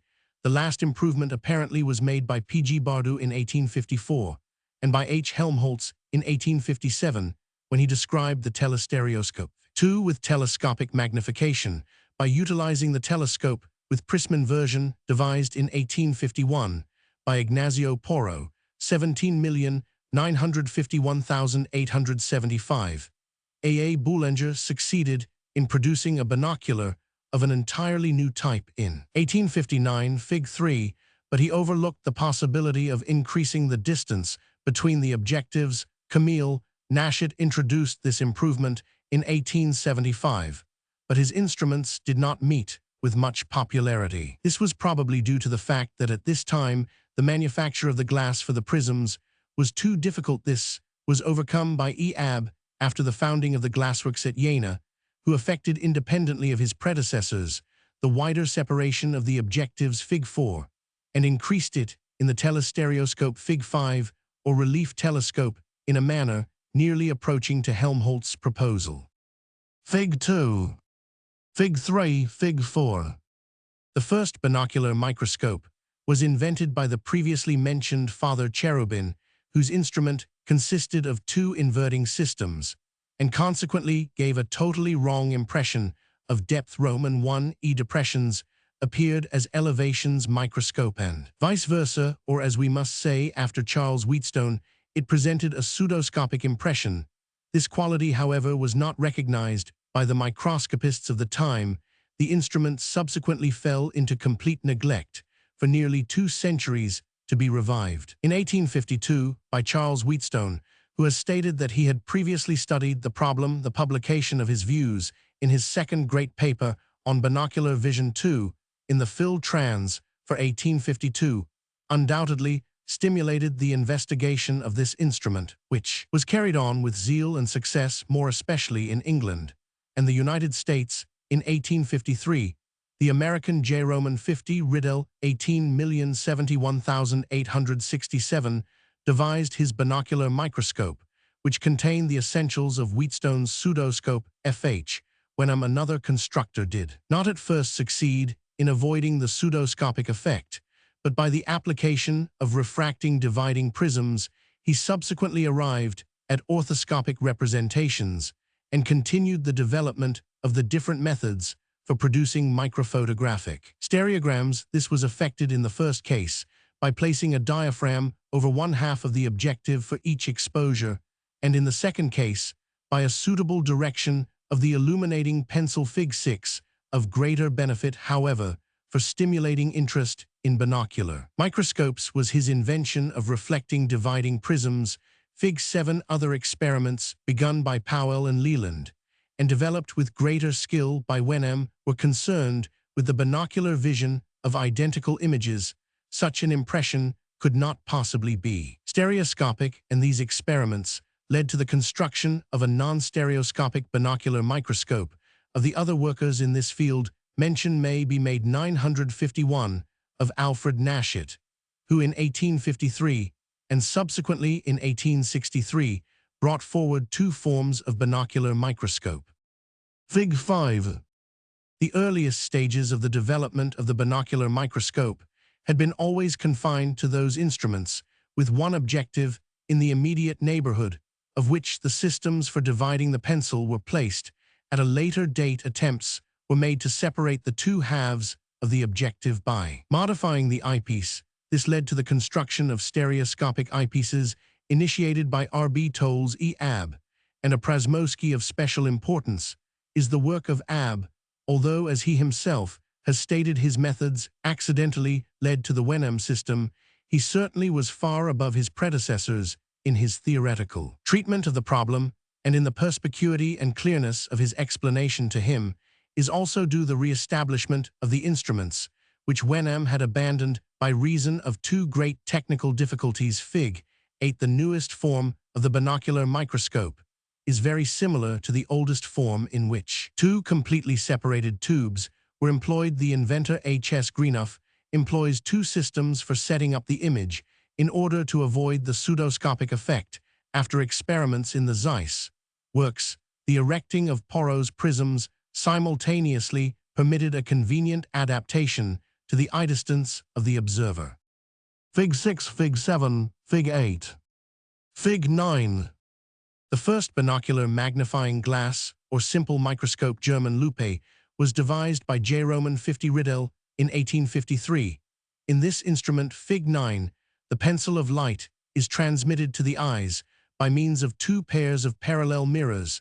Simple microscope of the many different improvements mentioned may be made of a Naschitz H. Westian made use of two Chevalier Brucks, simple microscopes, with their long working distances, in order to form an instrument in which the curvature of the image was not entirely avoided. Mention may also be made of the binoculars of K. Fritsch, formerly Proksch, and E. Berger. Binocular instruments for rangefinding for measuring purposes, binocular telescopes with parallel axes, are the only types employed. The measurement is effected by adjoining to the space or interval to be measured some means of measurement, defined, for example, by a fixed scale which extends into the space, or by a movable point watermark. This instrument shows a transition to the stereoscope inasmuch as the scale or means of measurement is not directly observed, but to each eye a plane representation is offered, just as in the stereoscope, the space to be measured, on the other hand, is portrayed in exactly the same way as in the double telescope. The method for superposing the two spaces on one another was deduced by Sir David Brewster in 1856, but he does not appear to have dealt with the problem of rangefinding. The problem was attacked in 1861 by a Rowlett. Later, in 1866, E. Mach published a promising idea, and finally independently of the researches of his predecessors Hector de Grouseliers, in partnership with the Zeiss firm E. Abbe and Roman 100 Pulfrich, constructed the first stereoscopic rangefinder suitable for practical use. O. A. Charles won the term binocular from the Lat bini, two at a time, and oculi eyes, was originally an adjective used to describe things adapted for the simultaneous use of both eyes, as in binocular vision, a binocular telescope or microscope. Now a binocular is used as a noun meaning a binocular microscope, a fieldglass Roman 100. The first part appeared in 1838. Binomial from the Lat bi bis, twice, and nomen, a name or term in mathematics, a word first introduced by Robert Record 1557 to denote a quantity composed of the sum or difference to two terms as a b. The terms trinomial, quadrinomial, multinomial Roman 100 are applied to expressions composed similarly of 3, 4, or many quantities. The binomial theorem is a celebrated theorem originally due to Sir Isaac Newton, by which any power of a binomial can be expressed as a series in its modern form. The theorem, which is true for all values of n, is written as xn xn naxn 1 nn1, 8xn 2 nn1 n2, a3 xn 3. 12 123. The reader is referred to the article Algebra for the proof and applications of this theorem. Here we shall only treat of the history of its discovery. The original form of the theorem was first given in a letter dated the 13th of June 1676 from Sir Isaac Newton to Henry Oldenburg for communication to Wilhelm G. Leibniz. Although Newton had discovered it some years previously, Newton there states that P PQMN PMN MAC MNBQ M2 NCQ Roman 100 N2 N3 N, where PPQ is the quantity whose MNTH power or root is required, P the first term of that quantity, and Q the quotient of the rest, divided by P Mn the power, which may be a positive or negative integer or a fraction, and a BC Roman 100, the several terms in order, for example, a PMN BM ACM NBQ, and so on. N2N. In a second letter dated the 24th of October 1676 to Oldenburg, Newton gave the train of reasoning by which he devised the theorem. In the beginning of my mathematical studies, when I was perusing the works of the celebrated Dr. Wallis, and considering the series by the interpolation of which he exhibits the area of the circle, and hyperbola, for instance, in this series of curves, whose common base or axis is x, and the ordinates respectively 1. Roman 21, Roman 21, Roman 21, Roman 20c, I perceived that if the areas of the alternate curves, which are x13, x3, x23, x315, x5, x33, x335, x517, x7 Roman 100, could be interpolated, we should obtain the areas of the intermediate ones, the first of which 1 Roman 20 is the area of the circle. Now, in order to do this, it appeared that in all the series the first term was x, that the second terms 3x, 313, x3, 23, x3 Roman 100 were in arithmetical progression, and consequently that the first two terms of all the series to be interpolated would be x12, xx32, xx52, x Roman 100. Now, for the interpolation of the rest, I considered that the denominators 1, 3, 5 Roman 100 were in arithmetical progression, and that therefore only the numerical coefficients of the numerators were to be investigated, but these in the alternate areas which are given were the same with the figures of which the several powers of 11 consist, viz.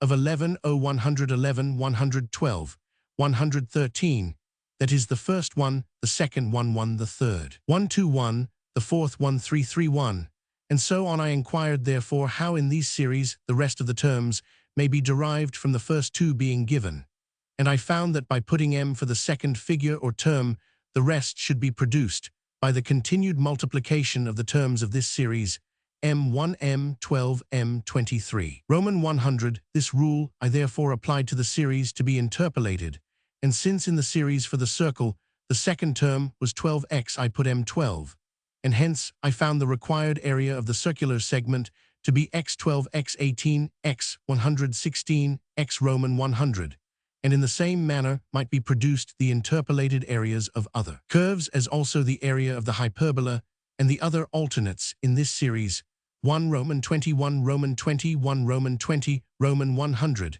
Having proceeded so far, I considered that the terms 1 Roman 20, 1 Roman 21, Roman 21, Roman 20, Roman 100, that is 1 1 x2, 1 2 x2, x 4 1 3 x2, 3 x 4 x 6 Roman 100, might be interpolated in the same manner as the areas generated by them, and for this nothing more was required than to omit the denominators 1, 3, 5, 7 Roman 100. In the terms expressing the areas, that is the coefficients of the terms of the quantity, to be interpolated 1 Roman 20 or 1 Roman 20, or generally 1 xxm, will 952 be produced by the continued multiplication of this series, mm12, m23, m34 Roman 100. The binomial theorem was thus discovered as a development of John Wallis' investigations in the method of interpolation. Newton gave no proof, and it was in the Ars Conjectandi 1713 that James Bernoulli's proof for positive integral values of the exponent was first published. Although Bernoulli must have discovered it many years previously, a rigorous demonstration was wanting for many years. Leonhard Euler's proof for negative and fractional values being faulty, and was finally given by Niels Heinrich Abel. The multi- or polynomial theorem has for its object the expansion of any power of a multinomial, and was discussed in 1697 by Abraham Demover. See combinatorial analysis. References for the history of the binomial theorem, see John Collins' Commercium Epistolicum, 1712, sp. Regard the correspondence of scientific men of the 17th century, 1840, 1 Roman 1000 Cantor, Geschichte der Mathematik, 18,940, 1901. Binturong arctictes, binturong, the single species of the viverine genus Arctictes, ranging from Nepal through the Malay Peninsula to Sumatra and Java. This animal, also called the bearcat, is allied to the Pomsovits or Paradoxures, but differs from the rest of the family Viveridae by its tufted ears and long bushy prehensile tail, which is thick at the root and almost equals in length the head and body together from 28 to 33 inches. The fur is long and coarse, of a dull black hue with a gray wash on the head, and forelimbs. In habits, the binturong is nocturnal and arboreal, inhabiting forests and living on small vertebrates, worms, insects, and fruits. It is said to be naturally fierce, but when taken young is easily tamed and becomes gentle and playful. Binion Lawrence, 1869, English poet born at Lancaster on the 10th of August, 1869, was educated at St. Paul's School, London, and Trinity College, Oxford, where he won the Newdigate Prize in 1890 for his Persephone. He entered the Department of Printed Books at the British Museum in 1893 and was transferred to the Department of Prints and Drawings in 1895. The Catalogue of English Drawings in the British Museum, 1898, Roman 100, being by him. As a poet, he is represented by Lyric Poems, 1894 Poems. Oxford, 1895, London Visions, 2 vols, 18,951,898, The Praise of Life, 1896, Porphyrion, and Other Poems, 1898, Odes, 1900, The Death of Adam, 1903, Penthesilea, 1903, Dream, Come True, 1905, Paris, and Oenone, 1906, a one-act tragedy, and Attila, a poetical drama, 1907. An art critic by Monographs on the 17th century Dutch etchers on John Crome and John Sell Cotman contributed to the portfolio Roman 100 in 1906. He published the first volume of a series of reproductions from William Blake with a critical introduction.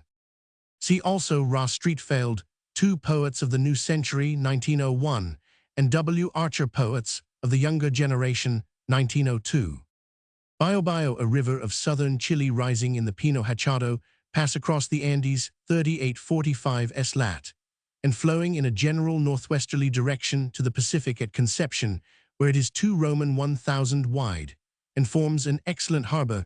It has a total length of about 225 Roman 1,000, nearly one-half of which is navigable. Biobio, an inland province of southern Chile, bounded NW and S, respectively, by the provinces of Conception, Arauco, and Malico, and E by Argentina. It has an area of 5246 sq Roman 1,000 of well-wooded and mountainous country and exports timber to a large extent. The Great Trunk Railway from Santiago S to Puerto Montt crosses the western part of the province and also connects it with the port of Conception. The capital, Los Angeles Est Pop 7777, in 1902, lies 1512 Roman 1000 E of this railway and is connected with it by a branch line. Biogenesis, from the GR life and generation, birth, a biological term for the theory according to which each living organism, however simple, arises by a process of budding fission, spore formation, of sexual reproduction from a parent organism under the heading of abiogenesis. Q Roman 5 is discussed the series of steps by which the modern acceptance of biogenesis and rejection of abiogenesis has been brought about. No biological generalization rests on a wider series of observations or has been subjected to a more critical scrutiny than that every living organism has come into existence from a living portion or portions of a pre-existing organism. In the articles Reproduction and Heredity, the details of the relations between parent and offspring are discussed. There remains for treatment here a curious collateral issue of the theory. It is within common observation that parent and offspring are alike, that the new organism resembles that from which it has come into existence. In fine biogenesis is homogenesis. Every organism takes origin from a parent organism of the same kind. The conception of homogenesis, however, does not imply an absolute similarity between parent and organism. In the first place, the normal life cycle of plants and animals exhibits what is known as alternation of generations, so that any individual in the chain may resemble its grandparent and its grandchild, and differ markedly from its parent and child. Next, any organism may pass through a series of free-living larval stages, so that the new organism at first resembles its parent only very remotely, corresponding to an early stage in the life history of that parent. See embryology, larval forms, and reproduction. Finally, the conception of homogenesis does not exclude the differences between parent and offspring that continually occur, forming the material for the slow alteration of stocks in the course of evolution. See variation and selection. Homogenesis means simply that such organism comes into existence directly from a parent organism of the same race and hence of the same species, subspecies, genus, and so forth. From time to time, there have been observers who have maintained a belief in the opposite theory, to which the name heterogenesis has been given according to the latter theory. The offspring of a given organism may be utterly different from itself, so that a known animal may give rise to another known animal of a different race, species, genus, or even family, or to a plant or vice versa. The most extreme cases of this belief is the well-known fable of the Barnacleges, an illustrated account of which was printed in an early volume of the Royal Society of London. Buds of a particular tree growing near the sea were described as producing barnacles, and these, falling into the water, were supposed to develop into geese. The whole story was an imaginary embroidery of the facts that barnacles attach themselves to submerged timber, and that a species of goose is known as the barnacle goose. In modern times, the exponents of heterogenesis have limited themselves to cases of microscopic animals and plants, and in most cases, the observations that they have brought forward have been explained by minuter observation. As cases of parasitism, no serious observer, acquainted with modern microscopic technical methods, has been able to confirm the explanation of their observations given by the few modern believers in heterogenesis. P. Roman 100 Roman 1000.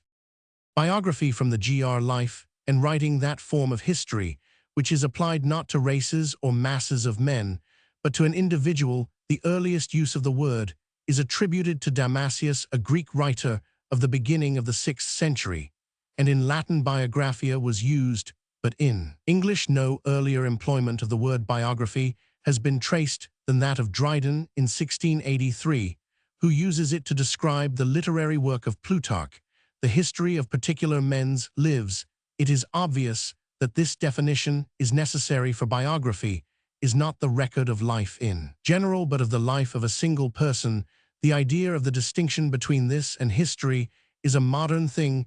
We speak of antique biography, but it is doubtful whether any writer of antiquity, even Plutarch, clearly perceived its possible existence as an independent branch of literature. All of them, and Plutarch, certainly considered the writing of a man's life as an opportunity for celebrating in his person certain definite moral qualities. It was in these, and not in the individual characteristics of the man, that his interest as a subject of biography resided. The true conception of biography, therefore, as the faithful portrait of a soul in its adventures through life, is very modern. 953. We may question whether it existed save in rare and accidental instances. Until the 17th century, the personage described was in earlier times treated either from the philosophical or from the historical point of view.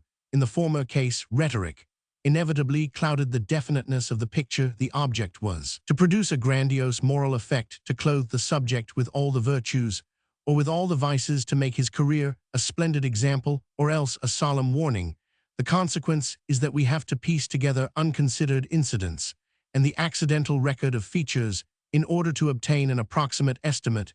We may believe, for instance, that a faithful and unprejudiced study of the Emperor Julian from the life would be a very different thing from the impression left upon us by the passions of Cyril or of Theodoret. In considering what biography in its pure sense ought to be, we must insist on what it is not. It is not a philosophical treatise, nor a polemical pamphlet. It is not even a portion of the human contemporary chronicle. Broad views are entirely out of place in biography, and there is perhaps no greater literary mistake than to attempt what is called the life and times of a man. In an adequate record of the times, the man is bound to sink into significance. Even a life and times of Napoleon Roman I would be an impossible task. History deals with fragments of the vast roll of events. It must always begin abruptly and close in the middle of affairs. It must always deal impartially with a vast number of persons. Biography is a study sharply defined by two definite events, birth and death. It fills its canvas with one figure, and other personages, however great in themselves, must always be subsidiary to the central hero, the only remnant of the old rhetorical purpose of lives, which clearer modern purpose can afford to retain, is the relative light thrown on military or intellectual or social genius by the achievements of the selected subject. Even this must be watched with great care, lest the desire to illuminate that genius and make it consistent should lead the biographer to gloss over frailties or obscure irregularities in the old lives of great men. This is precisely what was done if the facts did not lend themselves to the great initial thesis. So much the worse for them, they must be ignored or falsified, since the whole object of the work was to teach a lesson to magnify a certain tendency of conduct. It was very difficult to persuade the literary world that whatever biography is, it is not an opportunity for panegyric or invective, and the lack of this perception destroys our faith in most of the records of personal life in ancient and medieval times. It is impossible to avoid suspecting that Suetonius loaded his canvas with black in order to excite hatred against the Roman emperors. It is still more difficult to accept more than one page in 3 of the stories of the professional hagiographers, as long as it was a pious merit to deform the truth. Biography could not hope to flourish. It appears to have originally asserted itself when the primitive instinct of sympathy began to have free play, that is to say, not much or often before the 17th century. Moreover, the peculiar curiosity which legitimate biography satisfies is essentially a modern thing, and presupposes our observation of life, not unduly clouded by moral passion or prejudice. Among the ancients, biography was not specifically cultivated. Until comparatively later times, the lost lives of Critias were probably political pamphlets. We meet first with deliberate biography in Xenophon's Memoirs of Socrates, a work of epoch-making value. Towards the close of the 1st century, Plutarch wrote one of the most fascinating books in the world's literature, his parallel lives of 46 Greeks and Romans in later Greek. The life of Apollonius of Tyana was written by Philostratus, who also produced a Lives of the Sophists in the 3rd century. Diogenes Laertius compiled a Lives of the Philosophers, which is of greater interest than a Lives of the Sophists, composed 100 years later by Eunapius. Finally, in the 10th century, Suidas added a biographical section to his celebrated lexicon in Latin literature. The earliest biography we meet with is the fragment of the illustrious men of Cornelius Nepo's memoirs, began to be largely written at the close of the Augustan age. But these, like the Life of Alexander the Great by Q. Curtius Rufus, were rather historical than biographical. Tacitus composed a life of his father-in-law Agricola. This is a work of the most elegant and stately beauty. Suetonius was the author of several biographical compilations, of which the Lives of the 12 Caesars is the best known. This was produced in the year 120. Marius Maximus, in the 4th century, continued the series of emperors down to Heliogabalus, but his work has not been preserved. The Augustan history, finished under Constantine, takes its place, and was concluded and edited by Flavius Vopiscus.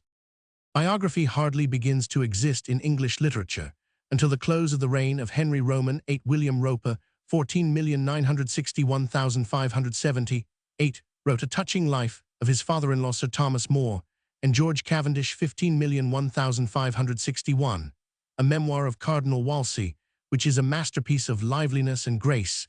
It is with these 2 works, both of which remained in manuscript until the 17th century, that biography in England begins. The Lives of English Writers, compiled by John Bale, 14,951,563, are much more primitive and slight. John Leland, Roman 500, and John Pitts, 15,601,616, were antiquaries who effected a species of biography in the early part of the 17th century. The absence of the habit of memoir writing extremely impoverishes our knowledge of the illustrious authors of the age, of none of whom there are preserved such records as our curiosity would delight in. The absence of any such chronicle was felt, and 2 writers, Thomas Heywood and Sir Aston Cockayne, proposed to write lives of the poets of their time. Unfortunately, they never carried their plans into execution. The pioneer of deliberate English biography was Izaak Walton, who in 1640 published a life of Donne, followed in 1651 by that of Sir Henry Wotton in 1665, by that of Richard Hooker in 1670, by that of George Herbert, and in 1678 by that of Dr. Robert Saunderson.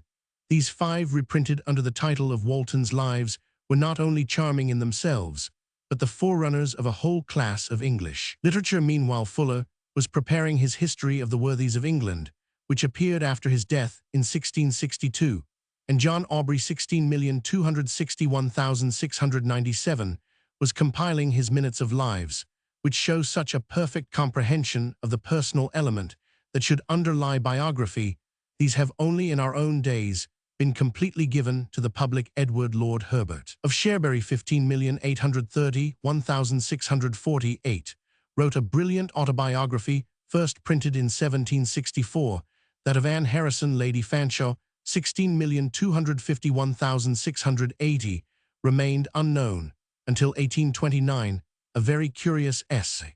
Biography is the memoir of Colonel John Hutchinson written by his widow Lucy between 1664 and 1671, Margaret Lucas, Duchess of Newcastle, 16,240,1674, wrote her own life, 1656, and that of her Duke. 1667, the Atheni Oxonienses of Anthony a Wood, 16,321,695, was a complicated celebration of the wit, wisdom, and learning of Oxford notabilities since the Reformation in 1668. Thomas Sprat, 16,351,713, wrote a Life of Cowley, which was very much admired, and which exercised for many years a baneful influence on British biography. Sprat considered that all familiar anecdote and picturesque detail should be omitted in the composition of a memoir, and that moral effect and a solemn vagueness should be aimed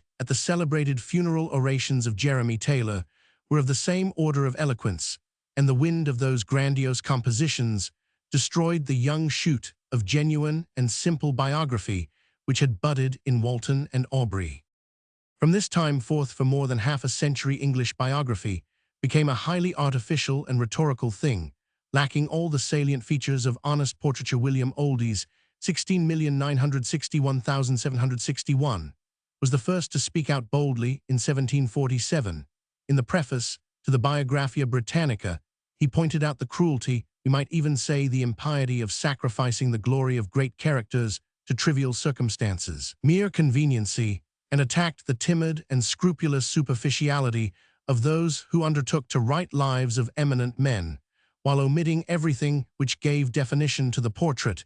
In 1753, the lives of the poets, which bore the name of Theophilus Cibber, 17,030,1758, but was mainly written by Robert Shields, 954 Roman 500, gave a great deal of valuable information with regard to the personal adventures of our writers. Dr. Johnson's Life of Savage, 1744, though containing some passages of extreme interest, was a work of imperfect form, but Mason's Life and Letters of Gray, 1774, marks a great advance in the art of biography.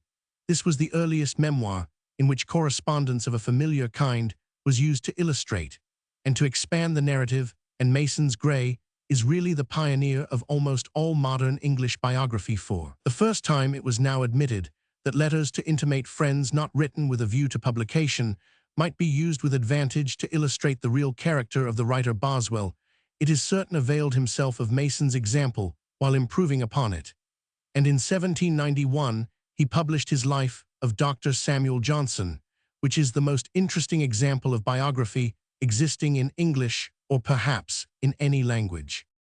As soon as the model of Boswell became familiar to biographers, it could no longer be said that any secret in the art was left unknown to them, and the biographies of the 19th century are all more or less founded upon the magnificent type of the life of Johnson, but few have even approached it in courage, picturesqueness, or mastery of portraiture. In the next generation, Southey's Lives of Nelson, 1813, John Wesley, 1820, at once became classics, but the preeminent specimen of early 19th century biography is Lockhart's superb Life of Sir Walter Scott, 18,371,830. The biographies of the 19th century are far too numerous to be mentioned here in detail in the various articles dedicated to particular men and women in this encyclopedia. The date and authorship of the authoritative life of each person will in most cases be found appended towards the close of the century. There was unquestionably an excess, and even an abuse in the habit of biography. It became the custom a few years or even months after the decease of an individual who had occupied a passing place in the eyes of the public to issue a life of him. In many cases, such biography was a labor of utter supererogation, but the custom has become general, and it is very unlikely, notwithstanding the ephemeral interest of readers in the majority of the subjects, that it will ever go out of fashion, for it directly indulges both vanity and sentiment. What is true of Great Britain is true, though in less measure, of all other modern nations. And it is not necessary here to deal with more than the early manifestations of biography in the principal European literatures. To Switzerland appears due the honor of having given birth to the earliest biographical dictionary ever compiled, the Bibliotheca Universalis of Conrad Gessner, 15,161,565, published at Zurich in Latin, Greek, and Hebrew from 1545 to 1549. Very rare work by a writer of the greatest obscurity, the Prosopographia of Verdier de Vauprevas, published at Lyon in 1573, professed to deal with the lives of all illustrious persons who had flourished since the beginning of the world. In medieval and Renaissance France, there existed numerous memoirs and histories, such as those of Brantome, into which the lives of great men were inserted, and in which a biographical character was given to studies of virtue and valor, or of the reverse, but the honor of being the earliest deliberate contribution to biography is generally given to the Acta Sanctorum, compiled by the Bollandists, the first volume of which appeared in 1653. This was the first biographical dictionary compiled in Europe, and its publication produced a great sensation.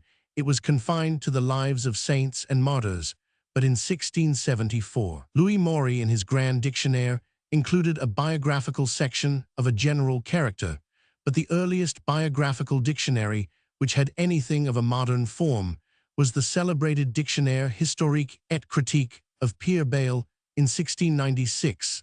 The lives in this great work, however, are too often used as mere excuses for developing the philosophical and controversial views of the author. They are nevertheless the result of genuine research and have a true biographical view. The Dictionnaire was translated into English in 1734 and had a wide influence in creating a legitimate interest in biography in England. In Italian literature, biography does not take a prominent place until the 15th century.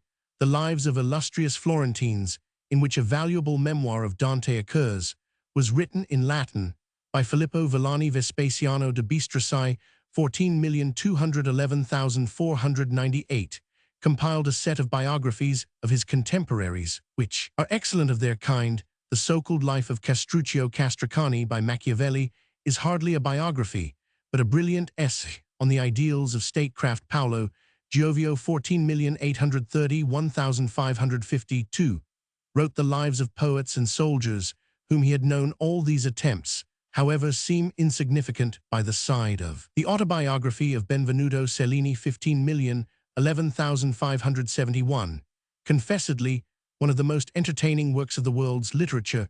A great deal of biography is scattered throughout the historical compilations of the Italian Renaissance, and the lives of the artists by Giorgio Vasari, 15,121,574, is a storehouse of anecdotes admirably told. We find nothing else that requires special mention till we reach the memoir writers of the 18th century, with the autobiographies of Count Carlo Gozzi and Alfieri.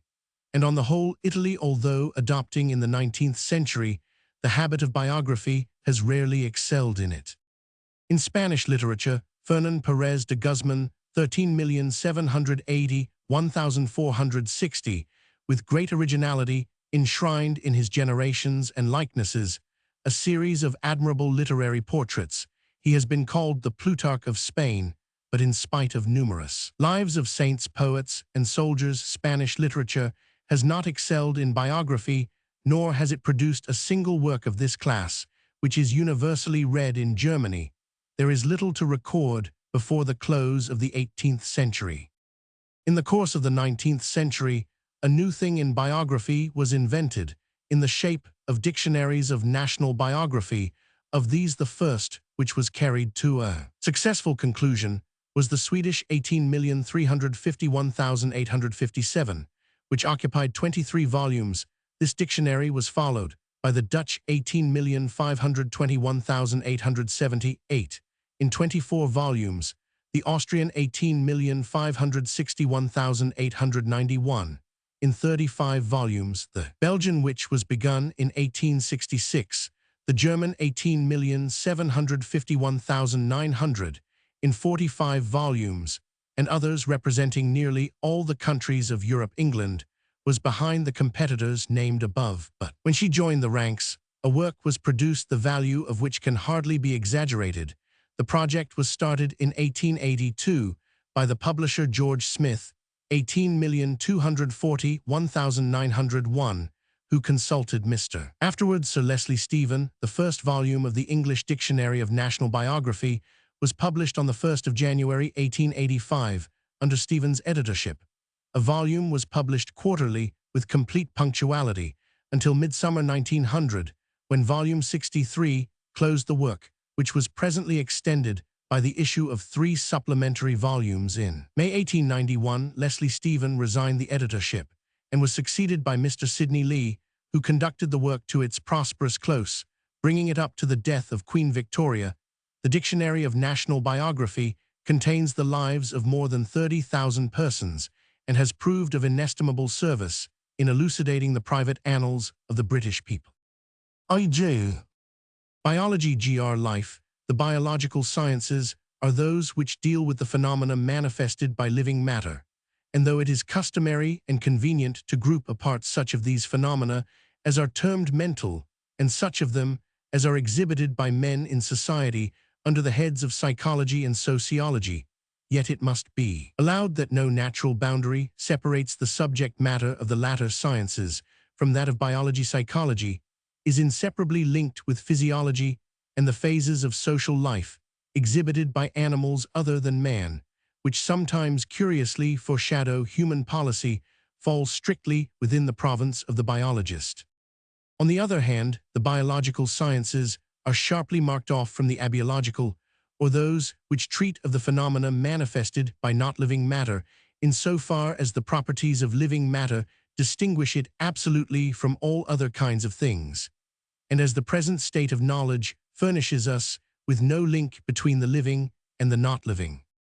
These distinctive properties of living matter are its chemical composition, containing, as it invariably does, one or more forms of a complex compound of carbon, hydrogen, oxygen, and nitrogen, the so-called protein or albumin, which has never yet been obtained, except as a product, the properties of living matter of living bodies, united with a large proportion of water, and forming the chief constituent of a substance, which in its primary unmodified state is known as protoplasm.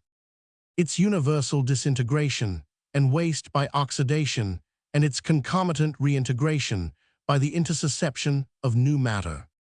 A process of waste resulting from the decomposition of the molecules of the protoplasm, in virtue of which they break up into more highly oxidated products, which cease to form any part of the living body, is a constant concomitant of life. There is reason to believe that carbonic acid is always one of these waste products, while the others contain the remainder of the carbon, the nitrogen, the hydrogen, and the other elements which may enter into the composition of the protoplasm. The new matter taken in to make good this constant loss is either a rediformed protoplasmic material supplied by some other living being, or it consists of the elements of protoplasm united together in simpler combinations, which consequently have to be built up into protoplasm by the agency of the living matter itself. In either case, the addition of molecules to those which already existed takes place not at the surface of the living mass, but by interposition between the existing molecules of the latter, if the processes of disintegration and of reconstruction which characterize life balance one another, the size of the mass of living matter remains stationary, while, if the reconstructive process is the more rapid, the living body grows. But the increase of size which constitutes growth is the result of a process of molecular intersusception, and therefore differs altogether from the process of growth by accretion which may be observed in crystals, and is effected purely by the external addition of new matter, so that in the well-known aphorism of Linnaeus, the word grow as applied to stones signifies a totally different process from what is called growth in plants and animals. Its tendency to undergo cyclical changes. In the ordinary course of nature, all living matter proceeds from pre-existing living matter, a portion of the latter being detached and acquiring an independent existence.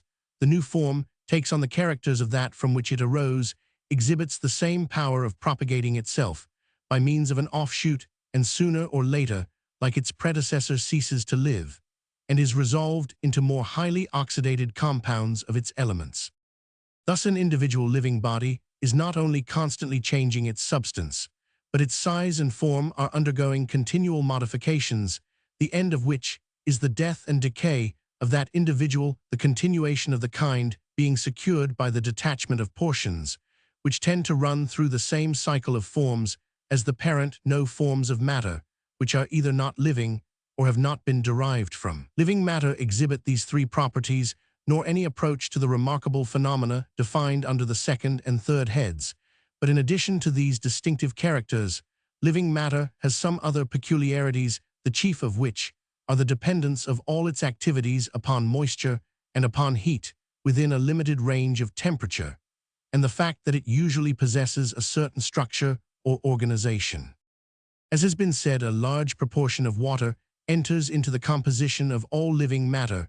A certain amount of drying arrests vital activity, and the complete abstraction of this water is absolutely incompatible with either life, conditioned by moisture ritual, or potential life. But many of the simpler forms of life may undergo desiccation to such an extent as to arrest their vital manifestations and convert them into the semblance of not living matter, and yet remain potentially alive. That is to say, on being duly moistened, they return to life again, and this revivification may take place after months or even years of arrested life. The properties of living matter are intimately related to temperature. Not only does exposure to heat sufficient to coagulate protein matter destroy life, by demolishing the molecular structure upon which life depends, but life conditioned by temperature vital activity, all phenomena of nutritive growth, movement, and reproduction are possible only between certain limits of temperature.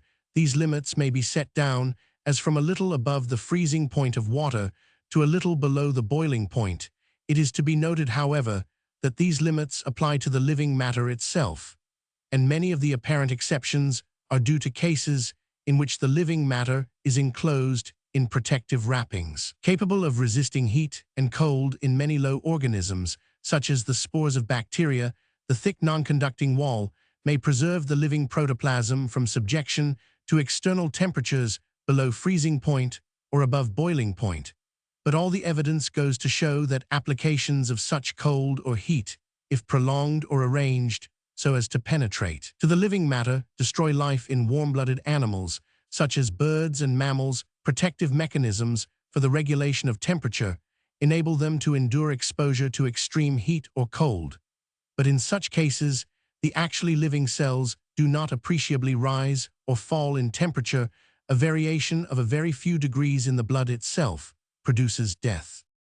Recent investigations point to the conclusion that the immediate cause of the arrest of vitality in the first place and of its destruction in the second is the coagulation of certain substances in the protoplasm, and that the latter contains various coagulable matters which solidify at different temperatures, and it remains to be seen how far the death of any form of living matter at a given temperature depends on the destruction of its fundamental substance at that heat, and how far death is brought about by the coagulation of merely accessory compounds.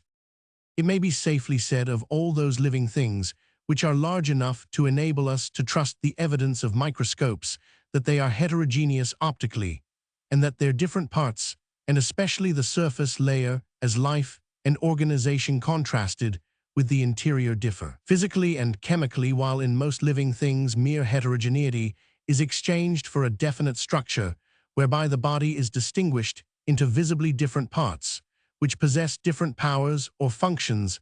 Living things which present this visible structure are said to be organized. And so widely does organization obtain among living beings that organized and living are not unfrequently used, as if they were terms of coextensive applicability.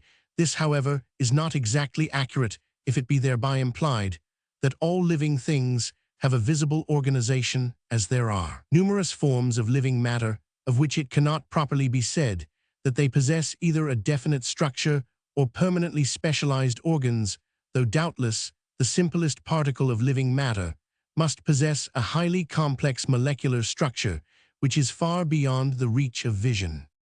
The broad distinctions which, as a matter of fact, exist between every known form of living substance and every other component of the material world justify the separation of the biological sciences from all others, but it must not be supposed that the differences between living and not living matter are such as to justify the assumption that the forces at work in the one are different from those which are to be met with in the other considered, apart from the phenomena of consciousness.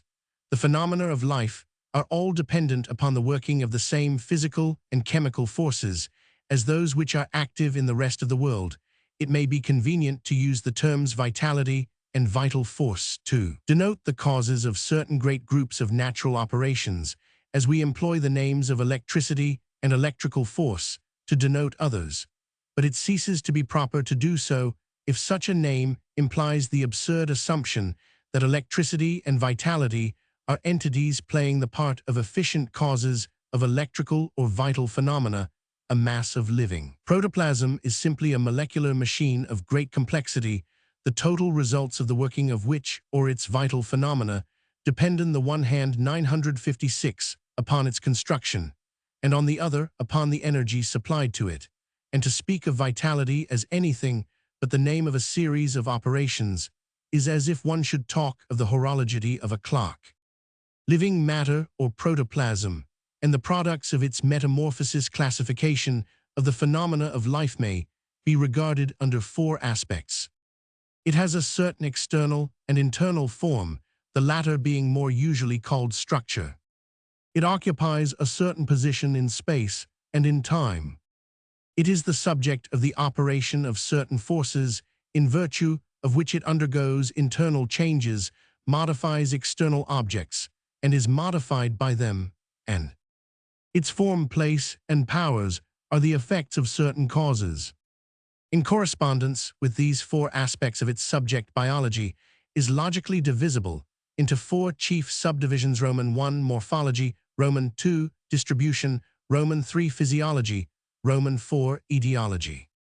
Various accidental circumstances, however, have brought it about that the actual distribution of scientific work does not correspond with the logical subdivisions of biology, the difference in technical methods, and the historical evolution of teaching posts, for in all civilized countries the progress of biological knowledge has been very closely associated with the existence of institutions for the diffusion of knowledge, and for professional education have been the chief contributory causes to this practical confusion. Details of the morphology of plants will be found in the articles relating to the chief groups of plants, those of animals in the corresponding articles on groups of animals, while the classification of animals adopted in this work will be found in the article Zoology. Distribution is treated of under zoological distribution. Plankton, paleontology, and plants distribution, physiology, and its allied articles deal with the subject generally and in relation to man, while the special physiology of plants is dealt with in a section of the article Plants. Etiology is treated of under the heading Evolution, but practical necessity has given rise to the existence of many other divisions. See cytology for the structure of cells, embryology for the development of individual organisms, heredity and reproduction for the relations between parents and offspring. THHP Roman 100 Roman 1000. Being Greek, bucolic poet, was born at Flossa near Smyrna and flourished about 100 B. Roman 100. The account formerly given of him that he was the contemporary and imitator of Theocritus, the friend and tutor of Marcius, and lived about 280 B. Roman 100, is now generally regarded as incorrect. W. Stein de Moscae et Bionis edate Tübingen 1893 puts Bien chiefly on metrical grounds in the first half of the 1st century B. Roman 100. Nothing is known of him except that he lived in Sicily. The story that he died of poison administered to him by some jealous rivals who afterwards suffered the penalty of their crime is probably only an invention of the author of the C. Martius, although his poems are included in the general class of bucolic poetry. The remains show little of the vigor and truthfulness to nature characteristic of Theocritus. They breathe an exaggerated sentimentality and show traces of the overstrained reflection frequently observable in later developments of pastoral poetry. The longest and best of them is the Lament for Adonis. It refers to the first day of the festival of Adonis Q. Roman 5, on which the death of the favorite of Aphrodite was lamented, thus forming an introduction to the Adoniasusi of Theocritus, the subject of which is the second day when the reunion of Adonis and Aphrodite was celebrated. Fragments of his other pieces are preserved in Stobaeus. The epithalamium of Achilles and Deidameia is not his. Bion and Martius have been edited separately by G. Hermann 1849 and Roman 100 Ziegler Tübingen 1869, the Epitaphios Adonidos by H. Roman 50 Ahrens 1854, and E. Hiller in Beiträge zur Textgeschichte der griechischen Bucoliker 1888. Bion's poems are generally included in the editions of Theocritus. There are English translations by J. Banks 1853 in Bohn's Classical Library and by Andrew Long 1889 with Theocritus and Martius. There is an edition of the text by U. Wilamowitz Mollendorf in the Oxford Scriptorum Classicorum Bibliotheca 1905 on the date of Bion C. F. Butcheler in Rheinisches Museum, Roman 300 1875, pp 30-341, also G. Knock in Pauli Wisper's Real Encyclopaedia S. Roman 5 and F. Zusammengeschichte der griechischen Literatur in der Alexandriner Zeit, Roman 11,890, 1 p. 233. Bion of Borysthenes Albia in Sarmatia, Greek moralist and philosopher, flourished in the first half of the 3rd century B. Roman 100. He was of low origin, his mother being a courtesan, and his father a dealer in salt fish, with which he combined the occupation of smuggling. Bion, when a young man, was sold as a slave to a rhetorician who gave him his freedom and made him his heir. After the death of his patron, Bion went to Athens to study philosophy. Here he attached himself in succession to the academy, the Cynics, the Cyrenaics, and the Peripatetics. One of his teachers was the Cyrenaic Theodorus, called the Atheist, whose influence is clearly shown in Bion's attitude towards the gods, after the manner of the sophists of the period. Bion traveled through Greece and Macedonia, and was admitted to the literary circle at the court of Antigonus Gonatas. He subsequently taught philosophy at Rhodes and died at Chalcis in Euboea. His life was written by Diogenes Laertius. Bion was essentially a popular writer, and in his diatribe he satirized the follies of mankind in a manner calculated to appeal to the sympathies of a low-class audience. While eulogizing poverty and philosophy, he attacked the gods, musicians, geometricians, astrologers, and the wealthy, and denied the efficacy of prayer. His influence is distinctly traceable in succeeding writers. For example, in the satires of Menippus, Horace Epistles, Roman 260, alludes to his satires and caustic wit. Sal Nigrum, an idea of his writings, can be gathered from the fragments of Teles, a Cynic philosopher who lived towards the end of the 3rd century, and who made great use of them. Specimens of his apophthegms may be found in Diogenes Laertius and the Florilegium of Stobaeus, while there are traces of his influence in Seneca. See Hugvliet de Vita Doctrina et Scriptis Bionis, 1821, Rossignol Fragmenta Bionis Borysthenati, 1830, Heinz de Horatio Bionis Imitator, 1889. Beat Jean-Baptiste, 17,740,1862, French physicist, was born at Paris on the 21st of April 1774. After serving for a short time in the artillery, he was appointed in 1797 professor of mathematics at Beauvais, and in 1800 he became professor of physics at the Collège de France through the influence of Laplace, from whom he had sought and obtained the favor of reading the proof sheets of the Mécanique Céleste. 3 years later, at an unusually early age, he was elected a member of the Academy of Sciences, and in 1804 he accompanied Gay-Lussac on the first balloon ascent undertaken for scientific purposes. In 1806, he was associated with F.J. Roman 500 Arago, with whom he had already carried out investigations on the refractive properties of different gases in the measurement of an arc of the meridian in Spain, and in subsequent years he was engaged in various other geodetic determinations. In 1814, he was made chevalier, and in 1849 Commander of the Legion of Honor, he failed in his ambition of becoming perpetual secretary of the Academy of Sciences, but was somewhat consoled by his election as a member of the French Academy in 1856. He died in Paris on the 3rd of February, 1862. His researches extended to almost every branch of physical science, but his most important work was of an optical character. He was especially interested in questions relating to the polarization of light, and his observations in this field, which gained him the Rumford Medal of the Royal Society in 1840, laid the foundations of the polarimetric analysis of sugar.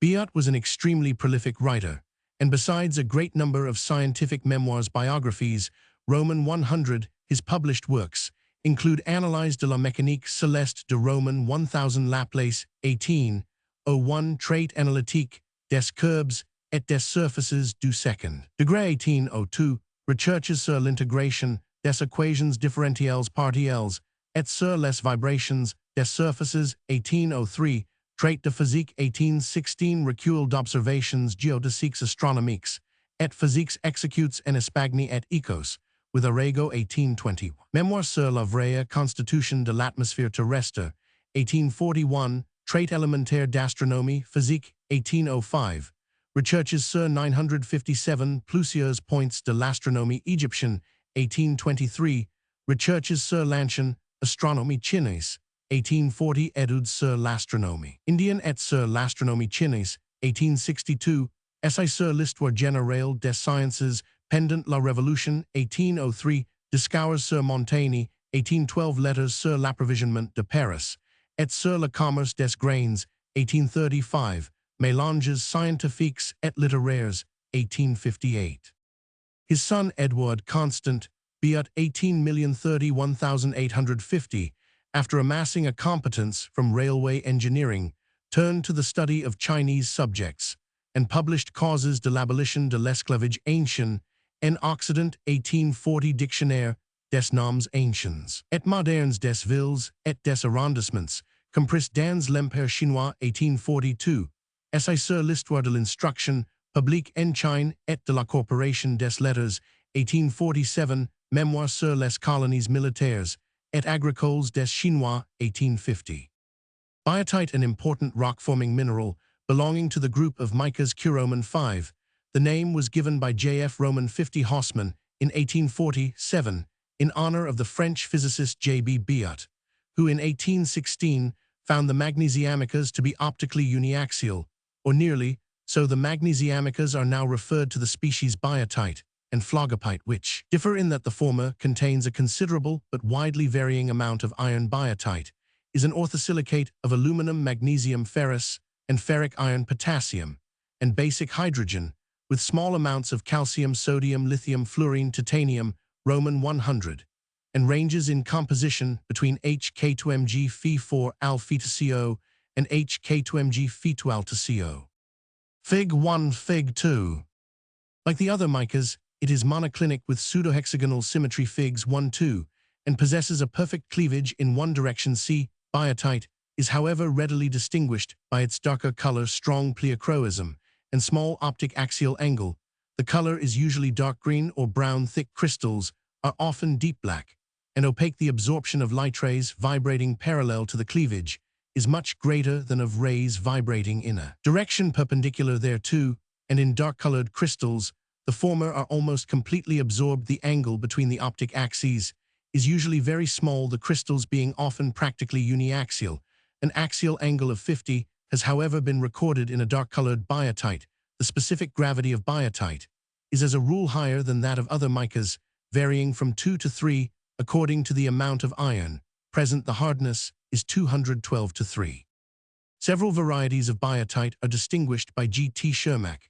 It is divided into two classes, merixene and anomite. In the former, the plane of the optic axis coincides with the plane of symmetry, whilst in the latter, it is perpendicular thereto. Merixene includes nearly all ordinary biotite, and is the name given by a Breithaupt in 1841 to the Vesuvian crystals. On the other hand, anomite, named from contrary to law, is of rare occurrence. Haughtonite and siderophyllite are black varieties rich in ferrous iron, and lepidomelane, from a scale and black, is a variety rich in ferric iron. In baritobiotite, and manganophyllite, the magnesia is partly replaced by baryta and manganese oxide, respectively rubylane hydrobiotite pseudobiotite, and others are altered forms of biotite, which is a mineral particularly liable to decomposition with the production of chlorites and vermiculites. Biotite is a common constituent of igneous and crystalline rocks in granite gneiss and mica schist. It is often associated with muscovite white mica, the two kinds having sometimes grown in parallel position in volcanic rocks, and in nearly all other kinds of igneous rocks, with the exception of granite biotite. Occurs to the exclusion of the muscovite in the diker rocks known as mica traps or micalamprifiers. Biotite is especially abundant. It is also one of the most characteristic products of contic metamorphism, being developed in sedimentary and other rocks at their contact with granite masses in the ejected blocks of crystalline limestone of Monte Sama, Vesuvius. The most perfectly developed crystals of biotite figs, 1, 2, or indeed of any of the micas, are found in abundance, associated with brilliant crystals of augite olivine humite Roman 100. Although biotite black mica is much more common and widely distributed than white mica, yet it is of far less economic importance. The small size of the sheets, their dark color, and want of transparency render the material of little value. Large cleavable masses, yielding fine smoka black and green sheets, sufficiently elastic for industrial purposes, are however found in Renfrew County, Ontario. Roman 50 J.S. Bipartite, from the Lat by two, and parter, to divide. In a general sense, the word means having two corresponding parts, or in duplicate in geometry. A bipartite curve consists of two distinct branches. See parabola figs 3-5 in botany. The word is applied to leaves divided into two parts near the base. A bipartite factor is a number whose square exactly divides another number in zoology. The bipartite was a name given by P.A. Latreille to a group of carnivorous coleoptera. Bipont editions, the name of a famous series of editions in 50 volumes of Greek and Latin classical authors, so called from Bipontium, the modern Latin name of Zweibrücken or Dupont in Bavaria, where they were first issued in 1779. Their place of publication was afterwards transferred to Strasbourg. See Butters, Uber die editions by Pontini, 1877. Biquadratic, from the Lat bi bis, twice, and quadratus, squared in mathematics. The biquadratic power or root of a quantity is its fourth power or root. See algebra. A biquadratic equation is an equation in which the highest power of the unknown is the fourth. See equation biquadratic. Biquintal, from Lat prefix bi, twice, quintilis, fifth, the aspect of two planets which are distant from each other twice, the fifth part of a great circle. Roman 1 E 144. It was one of the new aspects introduced by Kepler.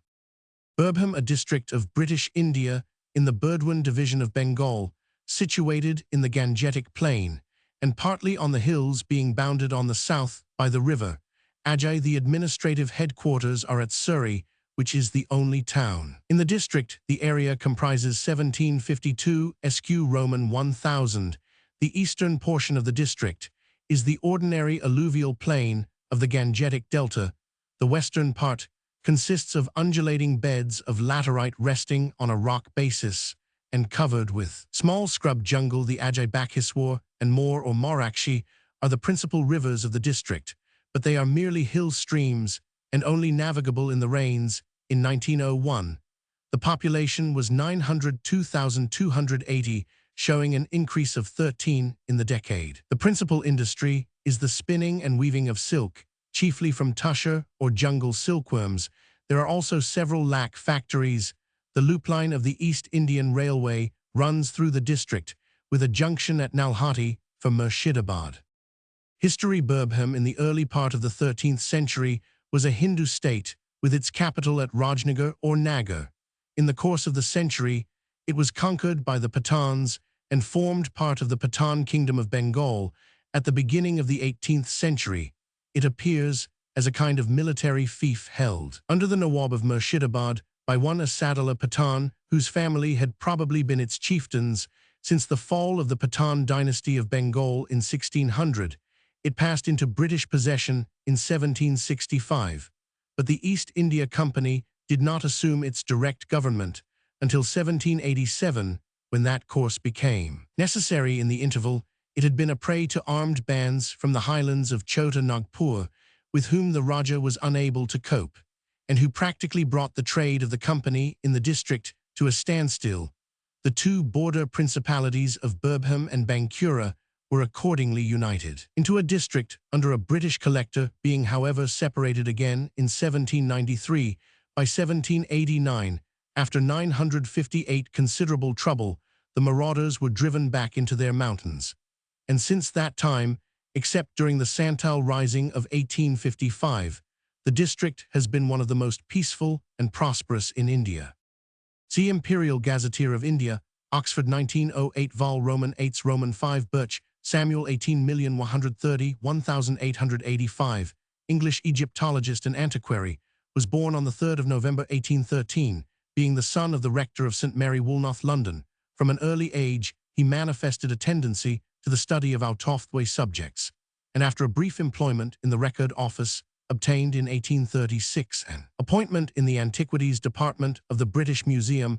On account of his knowledge of Chinese, he soon extended his researches to Egyptian, and when the cumbrous department came to be divided, he was appointed to the charge of the Egyptian and Assyrian branch. In the latter language, he had assistants, but for many years there was only one other person in the institution in a different department who knew anything of ancient Egyptian, and the entire arrangement of the department devolved upon Birch. He found time, nevertheless, for Egyptological work of the highest value, including a hieroglyphical grammar and dictionary translations of the Book of the Dead, and the Harris Papyrus, and numerous catalogues and guides. He further wrote what was long a standard history of pottery, investigated the Cypriot syllabary, and proved by various publications that he had not lost his old interest in Chinese paradoxical. In many of his views on things in general, he was sound and cautious. As a philologist, while learned and laborious, he possessed much of the instinctive divination of genius. He died on the 27th of December, 1885. Birch Thomas, 17,051,766, English historian, son of Joseph Birch, a coffee mill maker, was born at Clerkenwell on the 23rd of November, 1705. He preferred study to business, but as his parents were Quakers, he did not go to the university. Notwithstanding this circumstance, he was ordained deacon in the Church of England in 1730 and priest in 1730. As a strong supporter of the Whigs, he gained the favour of Philip York, afterwards Lord Chancellor and first Earl of Hardwicke, and his subsequent preferments were largely due to this friendship. He held successively a number of benefices in different counties, and finally in London in 1735. He became a member of the Society of Antiquaries and was elected a Fellow of the Royal Society, of which he was secretary from 1752 to 1765. In 1728, he had married Hannah Cox, who died in the following year. Birch was killed on the 9th of January 1766 by a fall from his horse, and was buried in the Church of St. Margaret Pattens, London, of which he was then rector. He left his books and manuscripts to the British Museum, and a sum of about 500 to increase the salaries of the 3 assistant librarians. Birch had an enormous capacity for work, and was engaged in a large number of literary undertakings. In spite of their dullness, many of his works are of considerable value. Although Horace Walpole questioned his part's taste and judgment, he carried on an extensive correspondence with some of the leading men of his time, and many of his letters appear in Literary Anecdotes of the 18th Century, London, 18,121,815, and Illustrations of the Literary History of the 18th Century, London, 18,171,858, by J. Nichols, in the Bibliotheca Topographica Britannica, Vol. Roman 3, London, 17,801,790, and in Boswell's Life of Johnson. Birch wrote most of the English lives in the General Dictionary, Historical and Critical, 10 vols, London, 17,340,1741, assisted in the composition of the Athenian Letters, London, 1810, edited the State Papers of John Thurlow, London, 1742, and the State Papers of W. Murden, London, 1759. He also wrote a life of the Right Honourable Robert Boyle, London 1744, inquiry into the share which King Charles Roman I had in the transactions of the Earl of Glamorgan for bringing over a body of Irish rebels. London 1756, historical view of negotiations between the courts of England, France and Brussels, 15,921,617. London 1749, life of Archbishop Tillotson. London 1753, memoirs of the reign of Queen Elizabeth from 1581. London 1754, history of the Royal Society of London. London 17,561,757. Life of Henry, Prince of Wales. London 1760, and many other works. Among the papers left at his death were some which were published in 1848 as The Court and Times of James Roman I, and The Court and Times of Charles Roman I. C.W.P. Courtney, in the Dictionary of National Biography, Vol. Roman 51886. Akippis Biographia Britannica, London 17,780,1793. Horace Walpole Letters, London 1891. Birch Bichela, a genus of plants allied to the alderel News, and like it a member of the natural order Bichelaceae. The various species of birch are mostly trees of medium size, but several of them are merely shrubs. They are as a rule of a very hardy character, thriving best in northern latitudes, trees having round slender branches and serrate deciduous leaves, with barren and fertile catkins on the same tree, and winged fruits. The so-called seeds, the bark in most of the trees, occurs in fine soft membranous layers, the outer cuticle of which peels off in thin white papery sheets. From Strasburger, Lehrbuch der Botanik. Bichela alba, 1 branch with male and female bee inflorescences, 2 bract with 3 male flowers, 3 bract with 3 female flowers, 4 infrutescence, 5 fruit after Wasidla.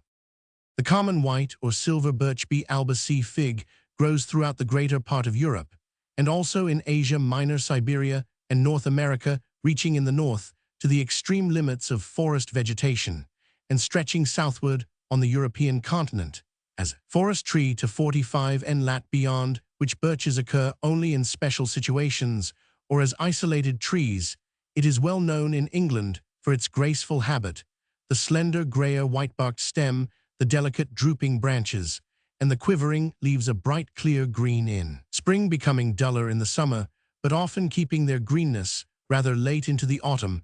The male and female flowers are borne on separate catkins in April and May. It is a short-lived tree, generally from 40 to 50 ft high, with a trunk seldom more than 1 ft in diameter. It flourishes in light soils and is one of the few trees that will grow amongst heather, owing to the large number of winged seeds, which are readily scattered by the wind. It spreads rapidly, springing up where the soil is dry and covering clearings or waste places. The birch is one of the most widespread and generally useful of forest trees of Russia, occurring in that empire in vast forests, in many instances alone, and in other cases mingled with pines, poplars, and other forest trees. The wood is highly valued by carriage builders, upholsterers, and turners on account of its toughness and tenacity, and in Russia it is prized as firewood and a source of charcoal. A very extensive domestic industry in Russia consists in the manufacture of wooden spoons, which are made to the extent of 30 million annually, mostly of birch. Its pliant and flexible branches are made into brooms, and in ancient Rome, the fasces of the lictors with which they cleared the way for the magistrates were made up of birch rods. A similar use of birch rods has continued among pedagogues to times so recent that the birch is yet literally or metaphorically the instrument of schoolroom discipline. The bark of the common birch is much more durable and industrially of greater 959 value than the wood. It is impermeable to water, and is therefore used in northern countries for roofing, for domestic utensils, for boxes and jars to contain both solid and liquid substances, and for a kind of bark shoes, of which it is estimated 25 millions of pairs are annually worn by the Russian peasantry. The jars and boxes of birch bark made by Russian peasants are often stamped with very effective patterns by dry distillation. The bark yields an empyromatic oil called diagat in Russia, used in the preparation of Russia leather. To this oil, the peculiar pleasant odor of the leather is due. The bark itself is used in tanning, and by the Samyeds and Kamchatkans, it is ground up and eaten on account of the starchy matter. It contains a sugary sap, is drawn from the trunk in the spring before the opening of the leaf buds, and is fermented into a kind of beer and vinegar. The whole tree, but especially the bark and leaves, has a very pleasant resinous odor, and from the young leaves and buds an essential oil is distilled with water. The leaves are used as fodder in northern latitudes. The species which belong peculiarly to America, B. lenta excelsa nigra papyracea Roman 100, are generally similar in appearance and properties to B. alba, and have the same range of applications. The largest and most valuable is the black birch B. lenta, found abundantly over an extensive area in British North America, growing 60 to 70 ft high and 2 to 3 ft diameter. It is a wood most extensively used for furniture and for carriage building, being tough in texture and bearing shocks well, while much of it has a handsome grain, and it is susceptible of a fine polish. The bark, which is dark brown or reddish, and very durable, is used by Indians and backwoodsmen in the same way as the bark of B. alba is used in northern Europe. The canoe or paper birch B. papyracea is found as far north as 70 N on the American continent, but it becomes rare and stunted in the Arctic Circle. Professor Charles Sprague Sargent says it is one of the most widely distributed trees of North America. From Labrador, it ranges to the southern shores of Hudson's Bay, and to those of the Great Bear Lake, and to the valley of the Yukon and the coast of Alaska, forming with the aspen, the larch, the balsam poplar, the Banksian pine, the black and white spruces, and the balsam fir, the great subarctic transcontinental forest. And southward, it ranges through all the forest region of the Dominion of Canada and the northern states. It is a tree of the greatest value to the inhabitants of the Mackenzie River district in British North America. Its bark is used for the construction of canoes and for drinking cups, dishes, and baskets. From the wood platters, axe handles, snowshoe frames, and dog sledges are made, and it is worked into articles of furniture which are susceptible of a good polish. The sap which flows in the spring is drawn off and boiled down to an agreeable spirit, or fermented with a birchwine of considerable alcoholic strength. The bark is also used as a substitute for paper. A species B. Bhojpatra, growing on the Himalayan mountains as high up as 9,000 ft, yields large quantities of fine, thin, papery bark, extensively sent down to the plains, as a substitute for wrapping paper, for covering the snakes of hookahs, and for umbrellas. It is also said to be used as writing paper by the mountaineers, and in Kashmir, it is in general use for roofing houses. Birchpfeffer Charlotte, 18,001,868, German actress and dramatic writer, was born at Stuttgart on the 23rd of June, 1800. The daughter of an estate agent named Pfeffer, she received her early training at the Munich Court Theatre, and in 1818 began to play leading tragic roles at various theatres. In 1825, she married the historian Christian Birch of Copenhagen, but continued to act from 1837 to 1843. She managed the theatre at Zurich. In 1844, she accepted an engagement at the Royal Theatre in Berlin, to which she remained attached until her death on the 24th of August, 1860. Her intimate knowledge of the technical necessities of the stage fitted her for the successful dramatization of many popular novels, and her plays, adapted and original, make 23 volumes. Gesamelt Dramatische Werk, Leip 18.630.1880. Many still retain the public favor. Her novels and tales, Gesamelt Novellen und Erzählungen, were collected in 3 volumes. Leip 18.630.1865. Her daughter Wilhelmine von Hillern B. 1836, born at Munich, went on the stage, but retired upon her marriage in 1857. After 1889, she lived in Oberammergau and won a reputation as a novelist. Her most popular works are Ein Arzt der Seele, 1869, Fourth ed. 1886, and Die Jayawali, 1883, which was dramatized and translated into English as The Vulture Maiden Leip, 1876. Bird, the common English name for feathered vertebrates, members of the class Aves. The word in Old Eng is brid, and in Roman 1499 eng biad or brid, and in early uses meant the young or nestlings. Only it is partly due to this early meaning that the derivation from the root of brood has been usually accepted. This, the New English Dictionary, regards as inadmissible. The word does not occur in any other Teutonic language as a generic name for the feathered vertebrates bird, has replaced the older fowl, a common Teutonic word appearing in German as Vogelbird, when it passed from its earliest meaning of nestlings, seems to have been applied to the smaller and fowl to the larger species, a distinction which was retained by Johnson in modern usage. Fowl, except in wildfowl or waterfowl, is confined to domestic poultry.